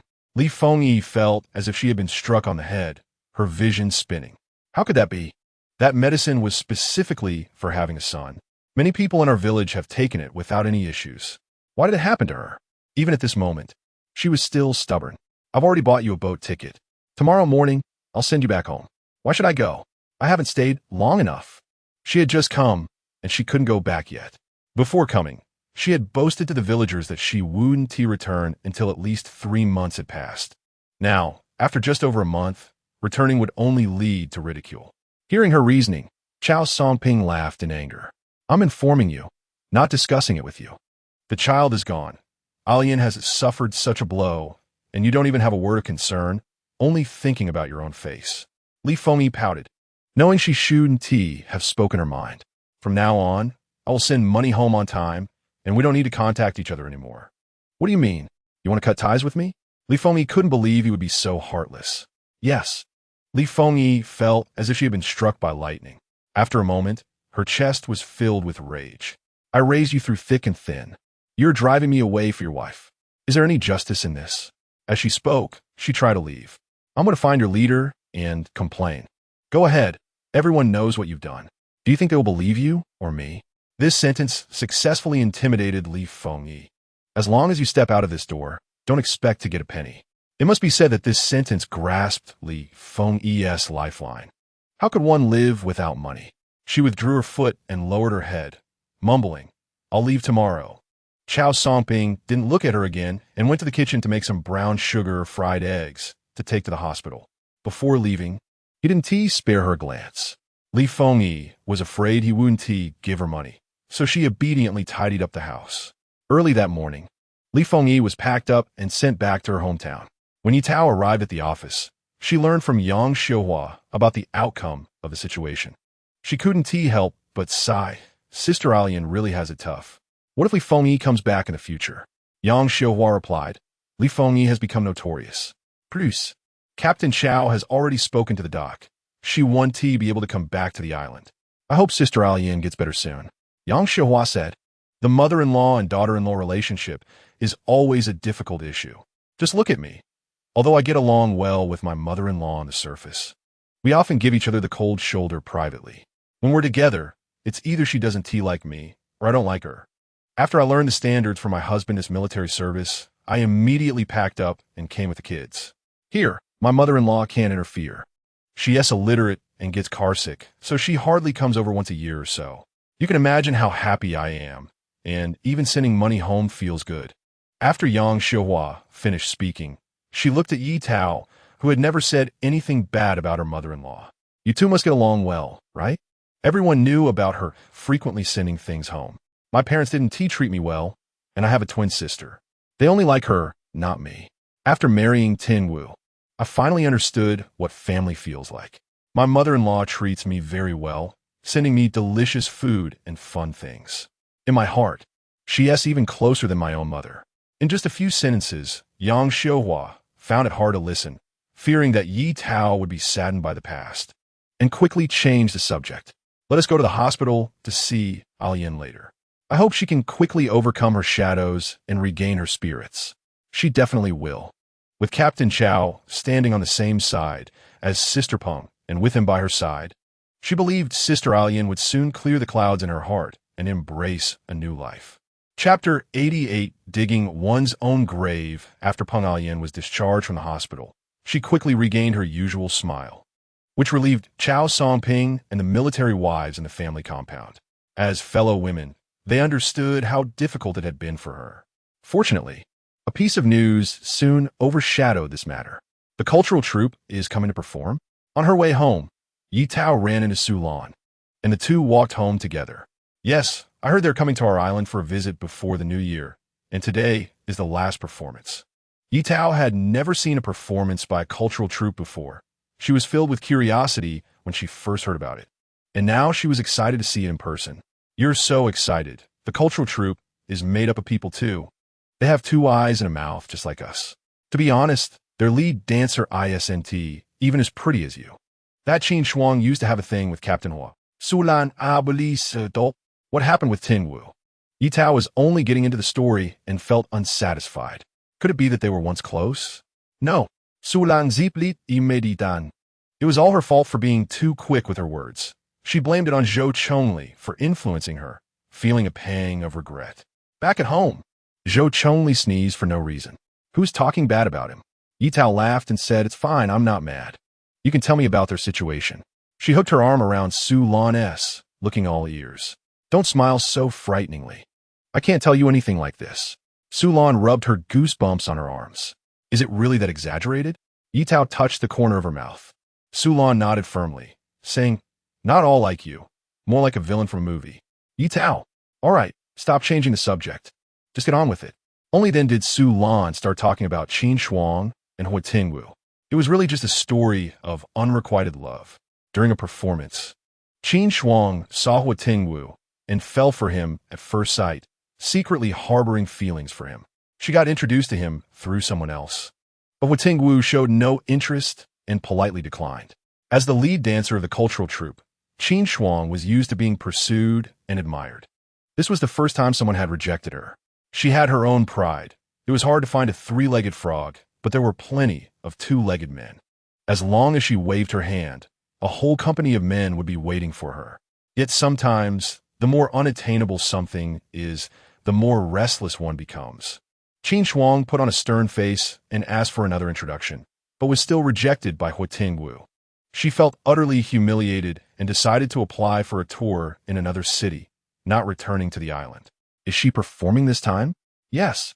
The head of the cultural troupe, Qin's aunt, thought she should settle down at her age and revoked her transfer order. Qin Shuang didn't want to come back, but had no choice unless she quit the military. When she left, Huo Tingwu wasn't married, and now that she's suddenly back, she wondered if he would come looking for her. As her good sister, she certainly couldn't let Ye Tao be wronged. She planned to have Zhou Chongli talk to Huo Tingwu and make sure he didn't do anything to hurt Tao Tao. What does Qin Shuang look like? Although she had confidence in Huo Tingwu, she still needed to be prepared for battle. If Qin Shuang was sensible, she wouldn't show up in front of her. Otherwise, she wouldn't spare her any face. Hearing her words, Sulan pondered and said, how should I put this? She's as cold as her name suggests. You'll know when you see her. Fine. Her statement sparked Ye Tao's curiosity, and she was filled with anticipation for the upcoming cultural troupe performance. After training that day, Huo Tingwu washed his face and was wiping it dry as he returned to the office. With the new year approaching, he wanted to take this time to sort out matters in the camp so he could relax and accompany his wife. Hua, wait for me. He stopped and turned around to see Zhou Chongli. What is up? Zhou Chongli looked around and leaned in mysteriously, saying, let's talk in the office. Huo Tingwu raised an eyebrow. What is so secretive that can't be said outside? Zhou Chongli brought him back to the office, saying, of course, it concerns your relationship with your sister-in-law. Me and Tao Tao? Huo Tingwu was puzzled. Clarify, please. Qin Shuang is back. Huo Tingwu looked at him expressionlessly. So what? Zhou Chongli stepped forward and pushed him into a chair, sitting across from him to analyze the situation. If your sister-in-law finds out about you and Qin Shuang. Wait, Huo Tingwu interrupted him. There's nothing between me and Qin Shuang. Don't make wild claims. I know that, but your sister-in-law doesn't. Your wife specifically asked me to remind you to keep your distance from Qin Shuang and avoid her. But we've done nothing wrong. Zhou Chongli slammed the table. What do you want to do? I may not be as good as you in military matters, but in the realm of relationships, I'm your teacher. Huo Tingwu found it hard to refute this, as it was true. Then what do you suggest I do? Zhou Chongli was pleased. You need to be proactive and confess this to your sister-in-law. Just because she doesn't ask doesn't mean she doesn't care. As men, we should actively show concern for our wives. This is an essential part of married life. Also, you need to make your stance clear.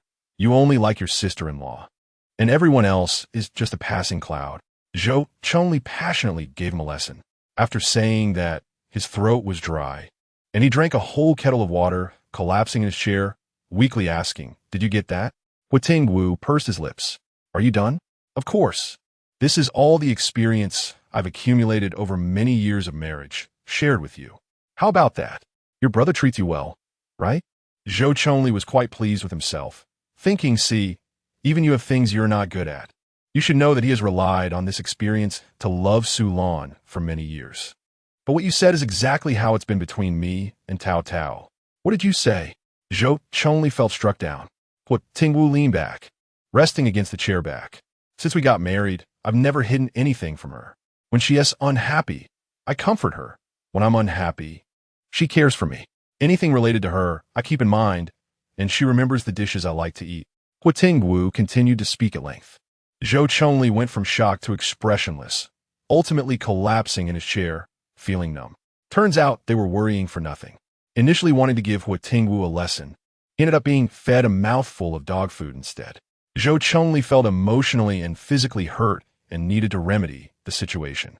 Once home, he couldn't wait to pounce on Su Lan, hugging her tightly. Rui went out to play after school, so Su Lan had to let him be. Zhou Chongli pitifully blamed Huo Tingwu for his actions. Isn't it great? You should learn more from him. Su Lan smiled meaningfully. Zhou Chongli, oh no, I've dug my own grave. Chapter 89, She Loves the Cool Guy. When Huo Tingwu returned home, Ye Tao was cutting sweet potatoes. Linda Mao and Mao Mao knew they were coming back home and specially brought them some fresh seafood.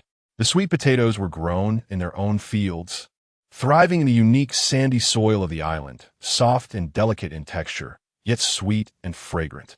They brought over more than 10 pounds, which was too much for them to eat, so they gave some to Su Lan and Hao Qian, and the rest were boiled, cut into strips, and dried. This was the quickest solution.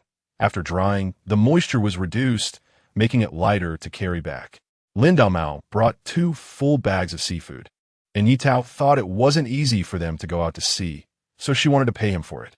He refused to take any money and quickly left with Mao Mao. Left with a pile of things, Ye Tao borrowed a cart to bring everything back. Huo Tingwu was a bit surprised when he saw so much. I even sent out some sweet potatoes, otherwise it would be even more. Sweet potatoes are one of the most common foods among the people now, but they are also somewhat unpopular. Those who have experienced hard times prefer refined grains, showing less enthusiasm for coarse grains. However, by the 21st century, coarse grains have become people's favorites again, as they are linked to a healthy diet. Huo Tingwu is not picky about food, and not to mention the sweet potatoes grown in the island's special soil are fragrant and sweet. He picked up a piece and ate it with relish. Have you washed your hands? Huo Tingwu returned later than usual, his clothes covered in dirt, clearly from training. Not yet. He was hungry and grabbed a piece of sweet potato to fill his stomach. Hurry up and take a shower, then come out to eat. Usually, they return home around the same time, but this time she didn't see him when she brought the things back, so she knew he had to work overtime. She had already made a pot of baked pancakes. Wait a bit, and I'll make tomato and egg soup, and then we can eat. Huo Tingwu took a quick shower, finishing in less than 5 minutes, and also washed his dirty military uniform. They ate while discussing their plans for going home. They did not have the habit of not speaking at the dining table. For Ye Tao, mealtime was a rare opportunity for the family to gather together, to share interesting stories from work, and to talk heart to heart, a small happiness in life. I've already asked a comrade in Guangshi to help buy the tickets in advance. When the time comes, we can just go find him to get the tickets and take the bus. That's great. I called my mom today to tell her we're going home for the new year, and she was so happy. Across the phone, Ye Tao could feel that joy. Since Damao brought so much stuff, I want to make something to give back to them. They want to take money, but they can't refuse gifts. Ye Tao was confident in her cooking skills and planned to make more to send them. Is it from the yard too? Ye Tao shook her head. No. Damao said the sweet potatoes here are delicious and wanted us to take some back for our family to try. I thought it was too heavy to carry on the way back, so I made them into sweet potato chips, which are lighter. I just finished a basin when you came back, and there is still a lot left. After we finish eating, I'll help you with it. Ye Tao nodded with satisfaction. That was exactly what she meant. Huo Tingwu was fast, and with his help, they could accomplish twice the work with half the effort. By the way, do you know their SA cultural troupe come and perform? Huo Tingwu paused, glanced at her, and seeing her expression was fine, he frowned slightly. Why does Tao Tao's reaction differ from what Zhou Chongli said? Zhou Chongli had confidently claimed that his sister-in-law would definitely be angry. No woman could tolerate her husband having rumors with another woman. Do you know Qin Shuang? Ye Tao asked. Here she comes, Huo Tingwu said, suppressing a smile. I know. Ye Tao became interested. Then tell me what kind of person she is. What kind of person? This stumped Huo Tingwu. He had only met Qin Shuang twice and had spoken to her no more than 3 sentences, so he really didn't know what she was like. I think she is from the cultural troupe. Is that it? Ye Tao waited for a long time, and he said just that, thinking they were quite familiar. What? You look disappointed. Do you want me to have something with her? How could that be? Ye Tao looked at him as if he were accusing her unjustly. I just heard that you had a match with her and was curious. I thought you would be jealous, Sai. Zhou Chongli quietly finished his meal and went out to get busy. Ye Tao was frantic. She had just said that out of impulse, and Huo Tingwu must be angry, thinking she didn't care about him. If it were the other way around, she would easily ignore him for 3 days. Huo Tingwu was cutting sweet potatoes, feeling a warm presence sneaking up beside him. A hint of a smile flashed in his eyes, but his face remained expressionless. Honey, I didn't mean it like that. I was really just curious. Of course, I am a little jealous. After all, Qin Shuang is the lead dancer of the cultural troupe. I've heard she is tall and beautiful, so I care a bit. Ye Tao racked her brain. Her overly sweet voice even made her own skin crawl. Huo Tingwu suddenly picked her up, and when they entered the room, he pinned her against the door. What do you want to do? To solve your jealousy problem. Ye Tao? As soon as he finished speaking, his soft lips kissed hers. Ye Tao's hands slowly climbed up to his neck, and they quietly enjoyed the moment. After a while, Ye Tao finally remembered the sweet potato strips left in the oven and hurriedly pushed him away to run out. The sweet potato strips were a bit overcooked, but fortunately, they were still edible. Huo Tingwu followed her out, explaining that there was nothing between him and Qin Shuang. The blind date was set up by the higher-ups, and he felt embarrassed to refuse. It was merely a formality, for the sake of the female comrade's reputation. He even suggested that it could be said that Qin Shuang looked down on him, so that both parties would be happy. Unexpectedly, in the end, it spread that Qin Shuang had a crush on him, and when someone asked him about it, he was completely baffled. But he was in a hurry to go on a mission at that time, and didn't explain much. By the time he returned, rumors were flying everywhere. So he quickly reported the matter to his superiors. The leaders felt it was a pity that they didn't end up together, but Huo Tingwu was unwilling. He couldn't just agree to that. With the intervention of the leaders, the matter was quickly resolved, but there were still some discussions going on privately. However, as long as it didn't make it to the surface, he pretended not to know. Wife, I swear to you, I'm really innocent with her. Huo Tingwu leaned against her, looking aggrieved. Stop being so spoiled. Zhou Chongli has taught you some nonsense. I'll have to tell my sister-in-law on you. Once upon a time, Huo Tingwu was definitely the cool guy, but under Zhou Chongli's influence, he gradually learned to act spoiled, showing signs of turning into a little puppy. Although she loved him very much, she loved the cool guy even more. Chapter 90. Catalyst of deep feelings. The couple completely disregarded the matter. It was merely a catalyst for deepening their relationship. They were not narrow-minded or suspicious individuals. Whenever issues arose, they would address and resolve them on the spot. Living in different dreams while sharing a bed was not their style. While the couple was affectionate, Qin Shuang was not having an easy time. The longer she spent outside, the more she missed life on the island and that person. Upon arriving on the island, she was filled with anticipation, carrying prepared gifts to find him at the military camp, only to hear the news along the way that he had gotten married. Qin Shuang stood there in shock, as if struck by lightning, unable to believe it, repeatedly asking the duty soldier for confirmation. It was only when she noticed the strange look in his eyes that she realized her behavior was inappropriate, and she fled with her gifts in hand. Back at the regiment, she rushed to the commander's office. Aunt, why didn't you tell me about Huo Tingwu's marriage? Commander Qin glanced at her with indifference. Seeing the determination in her eyes, she sighed. This niece was good in every way but had a bit of pride and couldn't accept setbacks. From her own experience, she felt that Qin Shuang didn't actually like Huo Tingwu that much. It was just her pride at play. She was talented and had been spoiled and cherished since childhood. It was no exaggeration to say that in recent years, the number of men who liked her could circle the island twice. Until Huo Tingwu came along. He was the first one to reject her and the only one she kept in her heart. You two are just unrelated strangers. His marriage is not something you need to be informed about. Aunt, how can you say that? You know very well that I like him. Commander Qin shot her a sharp look. Qin Shuang, mind your identity. Qin Shuang sulkily sat down without saying a word. Seeing her like this, Commander Qin sighed. Could it be that she had really fallen for Huo Tingwu? Huo Tingwu is now a married man. You need to keep your distance from him. It would look good if others saw you, and also take care of the things you bought in Hushi. Don't think I don't know. Qin Shuang had bought a pen in Hushi, intending to give it to Huo Tingwu, having even engraved his initials on it. But she had inadvertently been caught in the act. Forget it. Just hand the things over to me. Qin Shuang clenched her coat pocket. No, Gritting her teeth, she said, "I will handle it myself." She looked stubborn, and Commander Qin felt anxious. Her parents had died on the battlefield, leaving Qin Shuang with her. Since she could remember, she had been raised by her side, and over the years, they had become as close as mother and daughter. Qin Shuang was talented and hardworking, quickly becoming the lead dancer in the art troupe. Commander Qin was pleased, feeling that she had finally honored her brother and sister-in-law's spirits in heaven. "As long as you understand, you're not a child anymore. I don't need to keep reminding you." Qin Shuang tossed and turned in bed, recalling her aunt's words. The other girls in the dormitory returned, chatting among themselves, and quietly asked, "Qin Shuang, are you asleep?" "No." "Then we can wash up with peace of mind." The speaker sighed in relief. They lived in a 6-person room, and everyone was about the same age.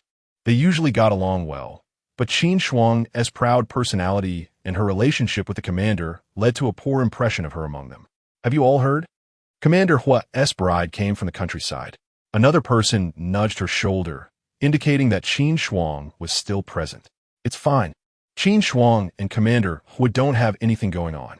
She doesn't care about it, right, Qin Shuang?" With the words thrown at her, Qin Shuang could only force a smile and say yes. "See, I said Qin Shuang is generous and doesn't care about these things." The others laughed awkwardly, as it was obvious to anyone that her expression was off, yet the speaker was oblivious, continuing to chatter away. "I heard Commander Huo's wife is beautiful, has a good personality, and cooks delicious food. You all know how bad the food in our mess hall used to be. It was even hard to feed pigs. She guided the kitchen for a few days, and the standard has risen significantly." "I thought so. It turns out it was her idea. Really impressive. Please, is she really that great?" "She's just a rural woman. Is that worth your praise?" Jiang Xiaohong had a decent relationship with Qin Shuang and knew she had feelings for Huo Tingwu. "How can you say that?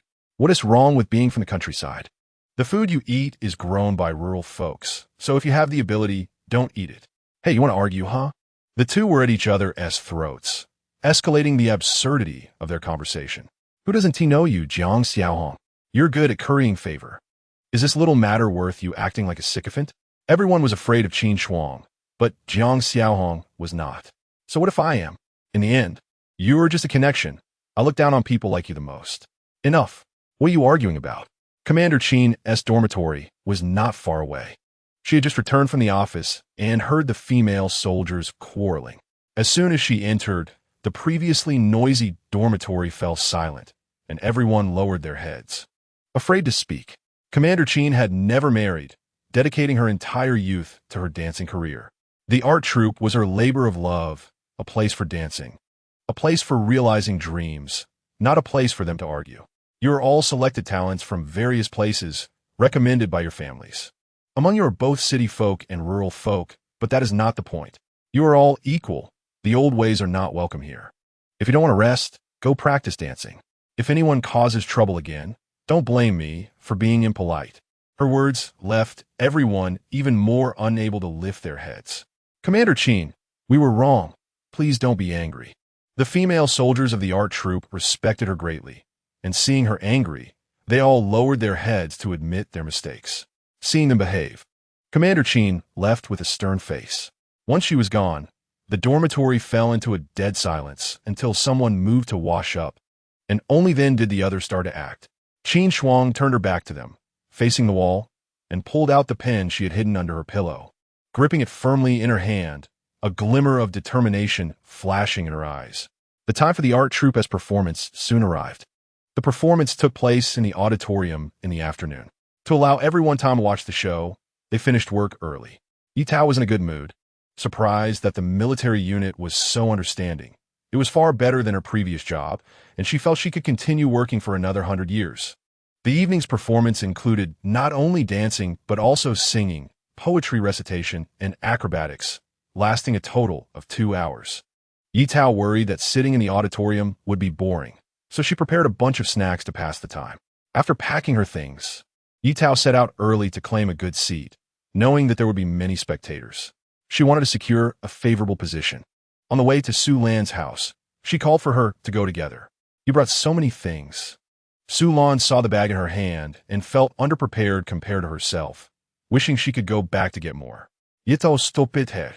I brought enough for both of us. It's mainly to pass the time. Bringing too much one tea help. Sulan thought for a moment and agreed, locking the door and going with her to claim their seats. Chapter 91. Don't make mistakes on the way. There were quite a few military wives carrying children and items, looking like they were heading to the auditorium, just like the others. Why is everyone so enthusiastic? Sulan had been accompanying the military for so long, and it was the first time she had seen military wives so proactive. Perhaps it was because this was the last chance for excitement before the new year. Let's hurry up. Mom, let's go. Rue ran ahead with his short legs. Wu Huaying was walking ahead with two children. She turned around and saw Rue coming, then looked back to see Sulan and Ye Tao following. I wanted to save seats for you, but I didn't expect you to arrive so early. It wouldn't do to be late. At this rate, we might not even be able to grab front row seats. The first 2 rows are reserved for the leaders, and the rows behind are for military families, with no distinction of rank or profession. First come, first served. When the 3 adults and 3 children entered, there were people sitting in the 4th and 5th rows, while the 6th row was empty. Hao Qian was standing there waving at them. Ye Tao showed a surprised expression and squeezed through the crowd to walk over. How did you get here so early? Hao Qian smiled and said, knowing you all had to work and wouldn't have time to come, I, being jobless, came early to save seats. When Hao Qian arrived, there weren't many people in the auditorium. She didn't take the front rows because they were too close to the leaders and would be uncomfortable to sit in. The 6th row was just right. It kept a distance from the leaders while still allowing a good view of the performance, a win-win situation. Your choice of seats is great. Ye Tao and the others quickly sat down. Many people had seen them arrive, and the front row seats were quite coveted. So it was better to sit down quickly and enjoy it secretly. You haven't eaten yet, right? I brought a lot of food. Let's eat together later. That's great. I'm starving. Zhang Jianxi hasn't brought me lunch yet. The officers are seated in the front, but if they want to sit with their families, that's also fine. Since this is a relaxed and joyful performance, not a meeting, so there's no need to be formal. That's why military wives often bring food. Just like it's common to eat popcorn in a movie theater. If it were a meeting, it wouldn't be so casual. Ye Tao handed her a box of food and distributed the other boxes she had brought. These snacks were prepared for watching the performance. They were specially made small for easy handling, bite-sized, with sugar cakes and stuffed pastries the size of a palm, taking up little space in the lunchbox. Your method is good. It's both attractive and holds a lot.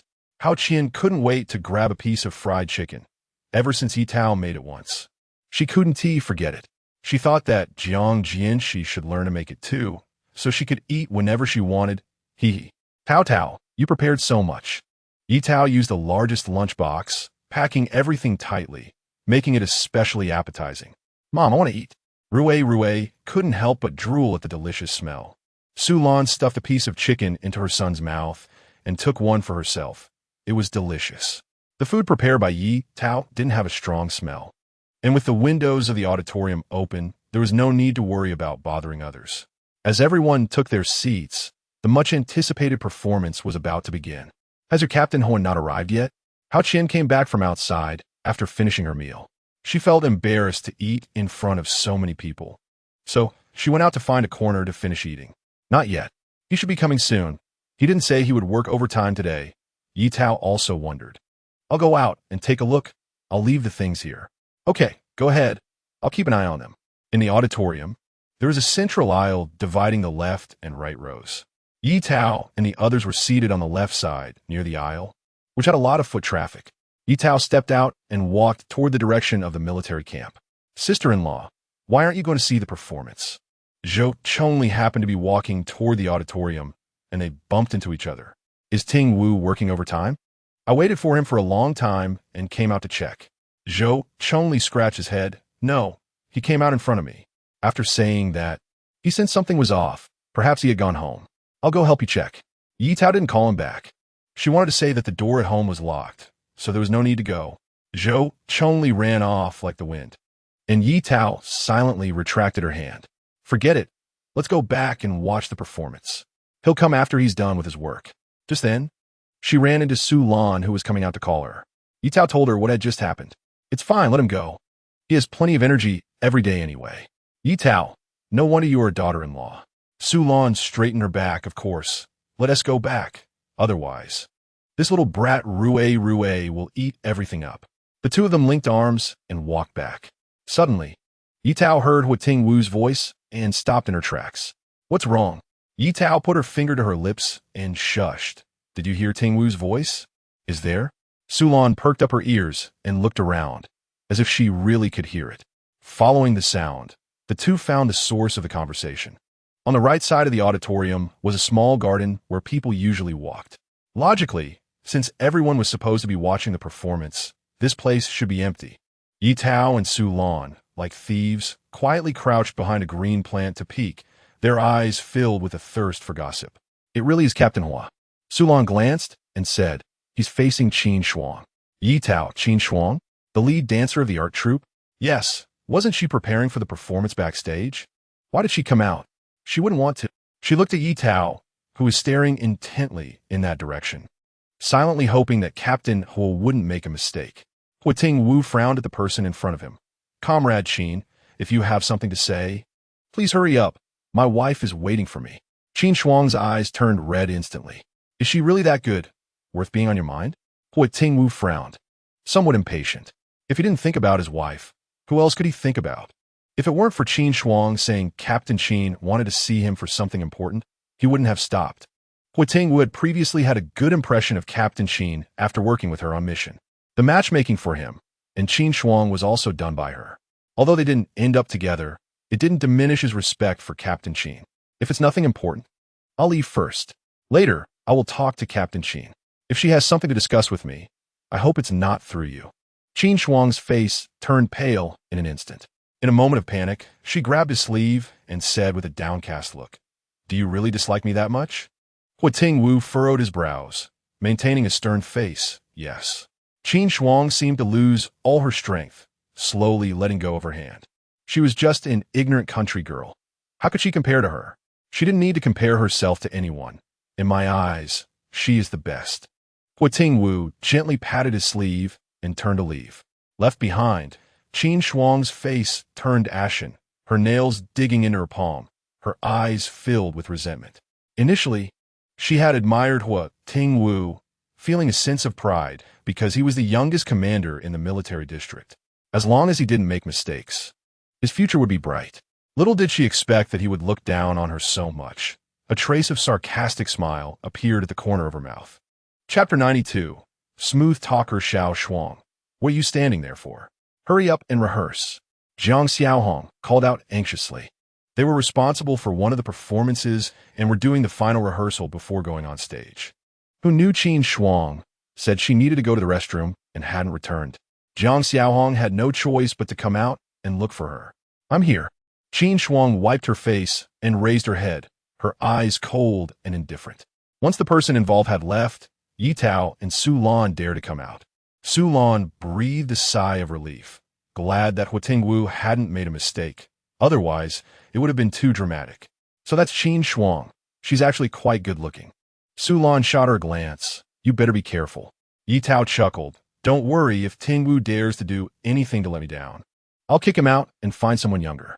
Is that so? Huo Tingwu's voice suddenly came from behind. Ye Tao stiffened, shooting a reproachful look at Su Lan. Why didn't you tell me? Su Lan replied. I tried to signal you, but you didn't see. Honey, you're back. Let's hurry and go watch the performance. I brought your favorite pie. Ye Tao forced a flattering smile. Huo Tingwu was really into this, and he sighed helplessly. I can't do anything about you. Seeing him smile, Ye Tao finally relaxed. Who would have thought that at night, Huo Tingwu would take revenge by pinching her waist and keep asking if she was getting old? Ye Tao wanted to cry without tears.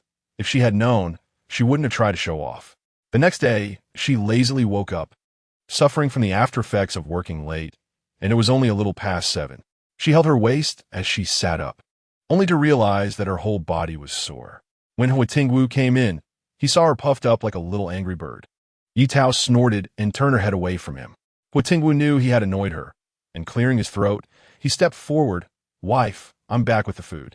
Get up and eat. Ye Tao remained silent, but her stomach growled loudly. She buried her face in the pillow, wishing for it all to disappear. Huo Tingwu looked at her red earlobes and smiled. If the food gets cold, I'll help you dress. No, I'll do it myself. Huo Tingwu raised an eyebrow. Are you sure you can?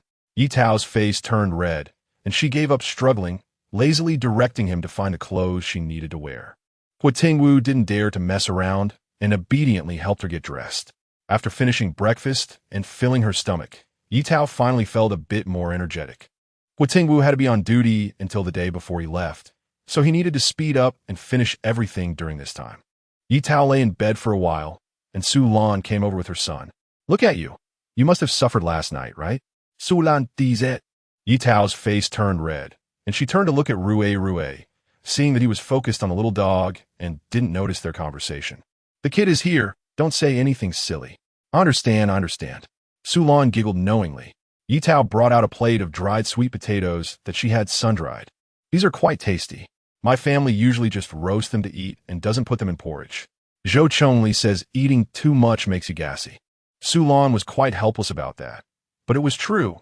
She had a childhood friend who ate sweet potatoes every day and constantly let out smelly farts during playtime, which left a lasting impression on her. Dried sweet potatoes shouldn't be that bad, but overeating can cause bloating. Mom, I want to eat too. Rue ran over when he saw the delicious food. He loved coming to his aunt's house because there were always new tasty treats. Wash your hands first. Su Lan pulled her son aside. Don't forget to use soap. Ye Tao had a bar of soap near the faucet, which was convenient for washing hands and faces. After Rue washed his hands, he successfully earned a piece of tasty sweet potato. Has Rue lost weight recently? Ye Tao pinched Rue's face and picked him up to check. Really? He should have lost weight, but it could also be that he's gaining muscle and growing taller. Ye Tao compared his height and found he had grown 2 or 3 centimeters since last time. Su Lan, who saw him every day, hadn't noticed any changes. He eats quite a bit, but I'll make him eat less at night and move more during the day. You and Deputy Zhou aren't short. So Rue definitely won't be short in the future.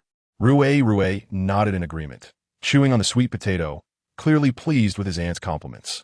He was beginning to care about his appearance at this age and loved being praised. By the way, can you leave Xiao Hei at my house when you go back? Ye Tao asked, feeling a bit shy. What's wrong with that? Feeding one is the same as feeding two. Didn't you see how happy Rue is today? He can't bear to let go of the little dog. If it weren't for the frequent baths and flea treatments, I wouldn't have agreed to let him hold it. Both families valued hygiene, so as long as the weather was good, the dogs would get a sun bath. Bring your chickens too. We can keep them together. Ye Tao was very grateful. Thank you, sister-in-law. I'll send them over when we go. Rue can have the eggs when they lay. Sure, but don't bring any feed. Otherwise, I won't help you raise them. Ye Tao was speechless and could only agree. After chatting a bit more, they learned that Ye Tao planned to go to Linghai village in the afternoon, and Su Lan had nothing to do at home. So she decided to take Rue out for a stroll. Great, let's go together. Last time, Mao said her loquats were ripe and asked me to pick some before I leave. We can go together. After agreeing to go together in the afternoon, Su Lan left, and Ye Tao tidied up the things she needed to bring to the Lin family. She didn't want to cook for lunch, so she took her meal ticket to the cafeteria for some food. When Huo Tingwu saw that she had packed a lunchbox with food, he knew she had gone to the cafeteria. I should have gone to the cafeteria on my way back. Ye Tao still felt a bit uncomfortable, and he wanted her to rest a little longer. No need, it's just a small thing. I'm just going out for a walk to get some fresh air. Ye Tao mentioned what had happened with Su Lan in the morning and asked them to keep an eye on the living things at home. All right, let's take 2 chickens with us to eat on the way. Ye Tao shot him a glance. Are you craving spicy chicken? Huo Tingwu cleared his throat. Congratulations. You guessed right. Actually, he was also thinking about the cold rabbit they had eaten the first time, but he hadn't had the time to go catch one in the mountains recently, so he settled for spicy chicken. Ye Tao told him to just say whatever he wanted to eat, as long as she was free and in a good mood. She would make it because she liked it too. Huo Tingwu was deeply moved. Holding her tightly, wife, you're too good. Marrying you is truly the blessing of my previous life. Ye Tao snorted. There are many people who like you. I'm just a country girl. Whoever dares to say that, I'll be the first to disagree. Huo Tingwu gave her a peck on the corner of her mouth. Smooth talker. Only to you. Ye Tao thought to herself that she reasonably suspected Huo Tingwu had taken a course in love, as he spoke sweet words without batting an eye. Chapter 93, Picking Loquats After Taking a Nap. Su Lan brought Rue to knock on the door.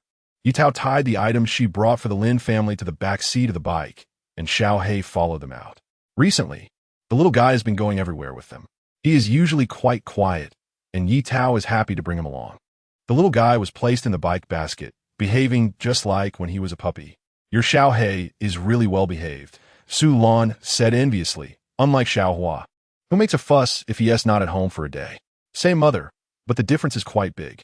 Ye Tao smiled and said, Dragon gives birth to 9 sons, each different, not to mention little dogs. That's true. Ye Tao hopped on the bike and said, let's go, it's getting late. The market was already dispersed at this hour, so they rode directly to the Lin family.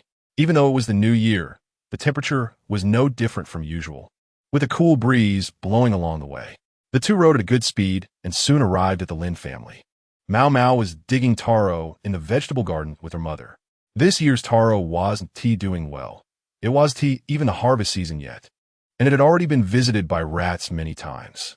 If they didn't dig it out soon, they wouldn't even be able to keep seeds for next year.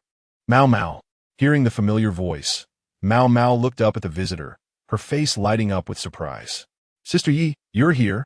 Qiu Xinyang looked in the direction of the voice and indeed saw Ye Tao, quickly washing her hands to welcome her inside. Sister Su, you're here too. Mao Mao waved at Rue behind Su Lan. Rue, come down and play with Sister Mao Mao, okay? Okay. Rue had been to the market with his mother a few times and was very happy to play with the sister he had seen before. Mao Mao took him to see the little chickens and ducks in their yard. This was a new batch they had just hatched, and they were at the cutest stage. Soft and yellow, making people unable to resist. So cute. Can I touch them? Rue stared at the little ones, his small hand tentatively reaching out. Sure. Mao Mao picked a relatively calm one and placed it in his hand. Wow. Rue and the chick locked eyes, carefully touching its fluffy feathers. Then ran to Su Lan, holding it up. Mom, look, it's a cute little chick. Quickly give it back to sister, Su Lan said, worried that the little chick might get scared. Qiu Xinyang said, it's fine, comrade Su. Let the child play if he likes it. Does Rue like little chicks? Rue nodded vigorously and replied, I like them. Qiu Xinyang smiled at his adorable face and said, I have plenty at home. Would you like to take one back? Rue's eyes lit up, and before he could say yes, his mother covered his mouth, and he looked at her in confusion. That one do. Raising chickens isn't easy for you. Yes, just having fun here. You can't take one home. No matter whether Qiu Xinyang was being polite or not, Su Lan couldn't accept it. Rue nodded, agreeing with his mother. Mom is right. Rue has other little chicks at home, and Xiao Hua will bully them. He caught sight of Xiao He lying beside Ye Tao, sighing like a little adult. Xiao He is still well behaved. Ye Tao pinched his cheek and said, in a couple of days, let Xiao He play with you. Really? Rue looked over with a doubtful expression. Auntie is trustworthy and would never lie, Ye Tao assured him. Rue lifted the little chick and exclaimed, that's great. Seeing him so happy, Su Lan wiped the dirt off his face and said, go play. Rue played with the little chicks for a while, then was taken by Mao Mao to dig for taro, bending over earnestly. This child is really lovable. Comrade, Su has taught him well. What's so great about that? This child is mischievous at home, not like Mao Mao, who is obedient and sensible. The two mothers praised each other's children, and Ye Tao silently sipped her tea, unable to join the conversation. Comrade Su, aren't you planning on having children? Qiu Xinyang, fearing she might misunderstand, explained, I didn't mean anything else, just asking. It's no problem. Ye Tao wasn't that petty. I had some health issues before, took some medicine for a while, and this time I'm going back to see the doctor. If it's appropriate, I'm planning to have one. Although they hadn't been using contraception during this time, there hadn't been any good news either. It was still more reassuring to go back and have them both take a look. It's right to check. My illness got worse because I kept putting it off. We couldn't afford to see a doctor, just managed to take some medicine. Thankfully, you helped a lot last time. Because of the order Ye Tao introduced, their family made a good profit, and they now had the money to pay for her treatment. The doctor in Guangshi said that if she had waited another month, there would have been no cure. The doctor prescribed medicine, and after she returned and took it for half a month, her health improved significantly. She could do some work to help at home, unlike before when just a breeze could blow her away. I also want to thank you. If more people come to place orders, maybe we can collaborate again.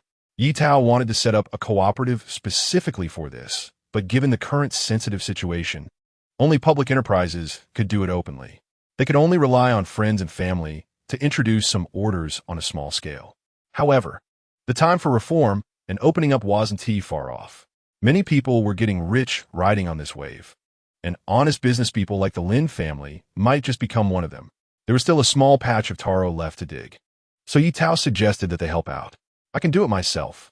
Aren't you going to pick loquats? Let Mao Mao take you. Otherwise, it'll be dark when you go back. Chiosen Yang insisted that they not help, saying that guests shouldn't be made to work. Ye Tao saw her pick up the hoe with great determination and felt reassured to go with Mao Mao to pick loquats. Sister Yi, my loquats are really big. Mao Mao said proudly. Ye Tao teased her. I've heard that more than once from you. Mao Mao got anxious. They really are big. You have to believe me. Loquats naturally grow by the seaside, with thick roots. The Lin family rarely took care of them, unless they remembered to dig up some farmyard manure to nourish them. The loquat tree stood not far from the Lin family's backyard, with a massive trunk shading the area, covered in bright yellow loquats. Ye Tao gasped in surprise. Mao Mao, hands on her hips, looked at her expression and proudly declared, Sister Yi, I didn't lie, right? Hui, da shidove. Hugging the trunk and refusing to let go. Mom, this tree is so big. In front of the big tree, he looked like a little peanut. Mao Mao skillfully climbed the tree, tying a rope to the basket and picking loquats to fill it up before handing it down. Ye Tao was worried about her climbing the tree, fearing for her safety. Only Su Lan couldn't climb the tree. So she stood at the bottom with Rue to catch the loquats. Rue looked up with longing eyes, wishing he could climb up too. Chapter 94, Potential to be a military dog. When Lin Damao returned, the two had just come down from the tree. Seeing that they had only picked 2 baskets, he felt it was too little, so he quickly climbed back up and filled a large basket. That's too much, Ye Tao said, laughing and crying at the same time. Neither of them knew how to carry it back. Lin Damao waved his hand. It's fine, I'll deliver it to you later. Of course, Ye Tao wouldn't let him do that. They had come by bicycle for convenience, so how could she let him make another trip? Ye Tao and Su Lan only took 2 small baskets because they couldn't eat too much and didn't want to waste it. If we can't finish it, we can share it with the neighbors and ask them to come to my stall more often, Ye Tao said with a smile. So you want us to advertise for you? Lin Damao scratched his head, feeling shy. Lin Damao tied the loquats to his bike, and on the way back, Ye Tao was careful and managed to return home safely. After unloading the loquats, she said to Su Lan, I was really afraid they would fall on the way. Su Lan laughed at her lack of courage. If I had known, we could have switched. You could take Rue, and I would take the loquats. On the way, Ye Tao ran into a few familiar military wives and invited them over to get some loquats. Soon, everyone arrived. These loquats are as big as eggs, Wu Huaying exclaimed, popping one into her mouth. Sweet. Ding Xiaoshu and Xiaoxing had already started eating from the basket while watching Rue. Where did you get so many loquats? Lin Damao gave them to us. Yang Xiuhua remembered him. He was the young man selling seafood at the market. Yes, he told us to bring more back to attract customers. We would go find him even without that. That young man is honest, and his goods are good. Much better than the other shop. Yang Xiuhua often went to the market and was familiar with the situation there. Take some back with you. There are too many to eat. Don't worry. We are all very greedy. We won't be polite to you. Just my 2 little ones at home can't get enough. Look at how they're all sticky. Wu Huaying looked at her son covered in loquat juice and shook her head helplessly. Don't just watch the kids eat. Let's have some too. Ye Tao washed a large basin and put on the table for everyone to take as they pleased. After everyone was full, they took the loquats back. Ye Tao then went to deliver loquats to Director Chun, Ma Chioxia, and some other military wives before heading home. Huo Tingwu was already back and boiling water in the kitchen. You're back. How about we have noodles for dinner? Ye Tao lay listlessly on the table. I ate a lot of loquats this afternoon. My stomach is so full. Just cook for yourself. Then I'll just heat up the pancakes in the pot after I finish. You can eat when you're hungry. Ye Tao agreed, but thought to herself that since she was so full in the afternoon, she probably wouldn't be hungry in the evening. However, not long after lying down, her stomach began to rumble. Huo Tingwu quickly got up, turned on the light, put on his clothes, and said, "I'll get you something to eat." He felt uneasy about his wife being hungry. Ye Tao patted her stomach, gritted her teeth, and said, "No, I've already gained a lot of weight. Eating this late will make me fatter." Huo Tingwu pinched her face. "Not at all. You're not fat. I even find it hard to hold you." Ye Tao puffed her cheeks at him and snorted. Her stomach rumbled again at an inconvenient time. "How about I make you some egg soup? Eating eggs shouldn't make you gain weight, right?" Ye Tao thought to herself, feeling shy, and said, "Okay." Huo Tingwu was quick, and soon he brought a bowl of soup in. "Dinner is ready." "Hey, why didn't you call me?" Ye Tao didn't expect him to bring the food directly. "I was afraid you'd get hungrier seeing the pancakes in the kitchen." Ye Tao, that's quite possible. After finishing a full bowl of soup, Ye Tao finally felt satisfied and fell asleep. In the following days, Huo Tingwu continued to work overtime, while Ye Tao used her off-work time to tidy up the things they brought from the train. The train would be getting colder as it traveled north, and they both needed to prepare a set of cotton clothes. The forecast at home said it might snow and the temperature would definitely drop. So Ye Tao didn't want to get frostbite. She remembered hating winter as a child when her family was reluctant to use firewood, and she didn't want to go to the river for water. After washing, she could only use cold water or snow, and her 10 fingers would freeze, getting frostbite all winter long. Afterward, her fingers would ooze pus, and she tried various remedies like applying wood ash and soaking in snowmelt water. Nothing worked.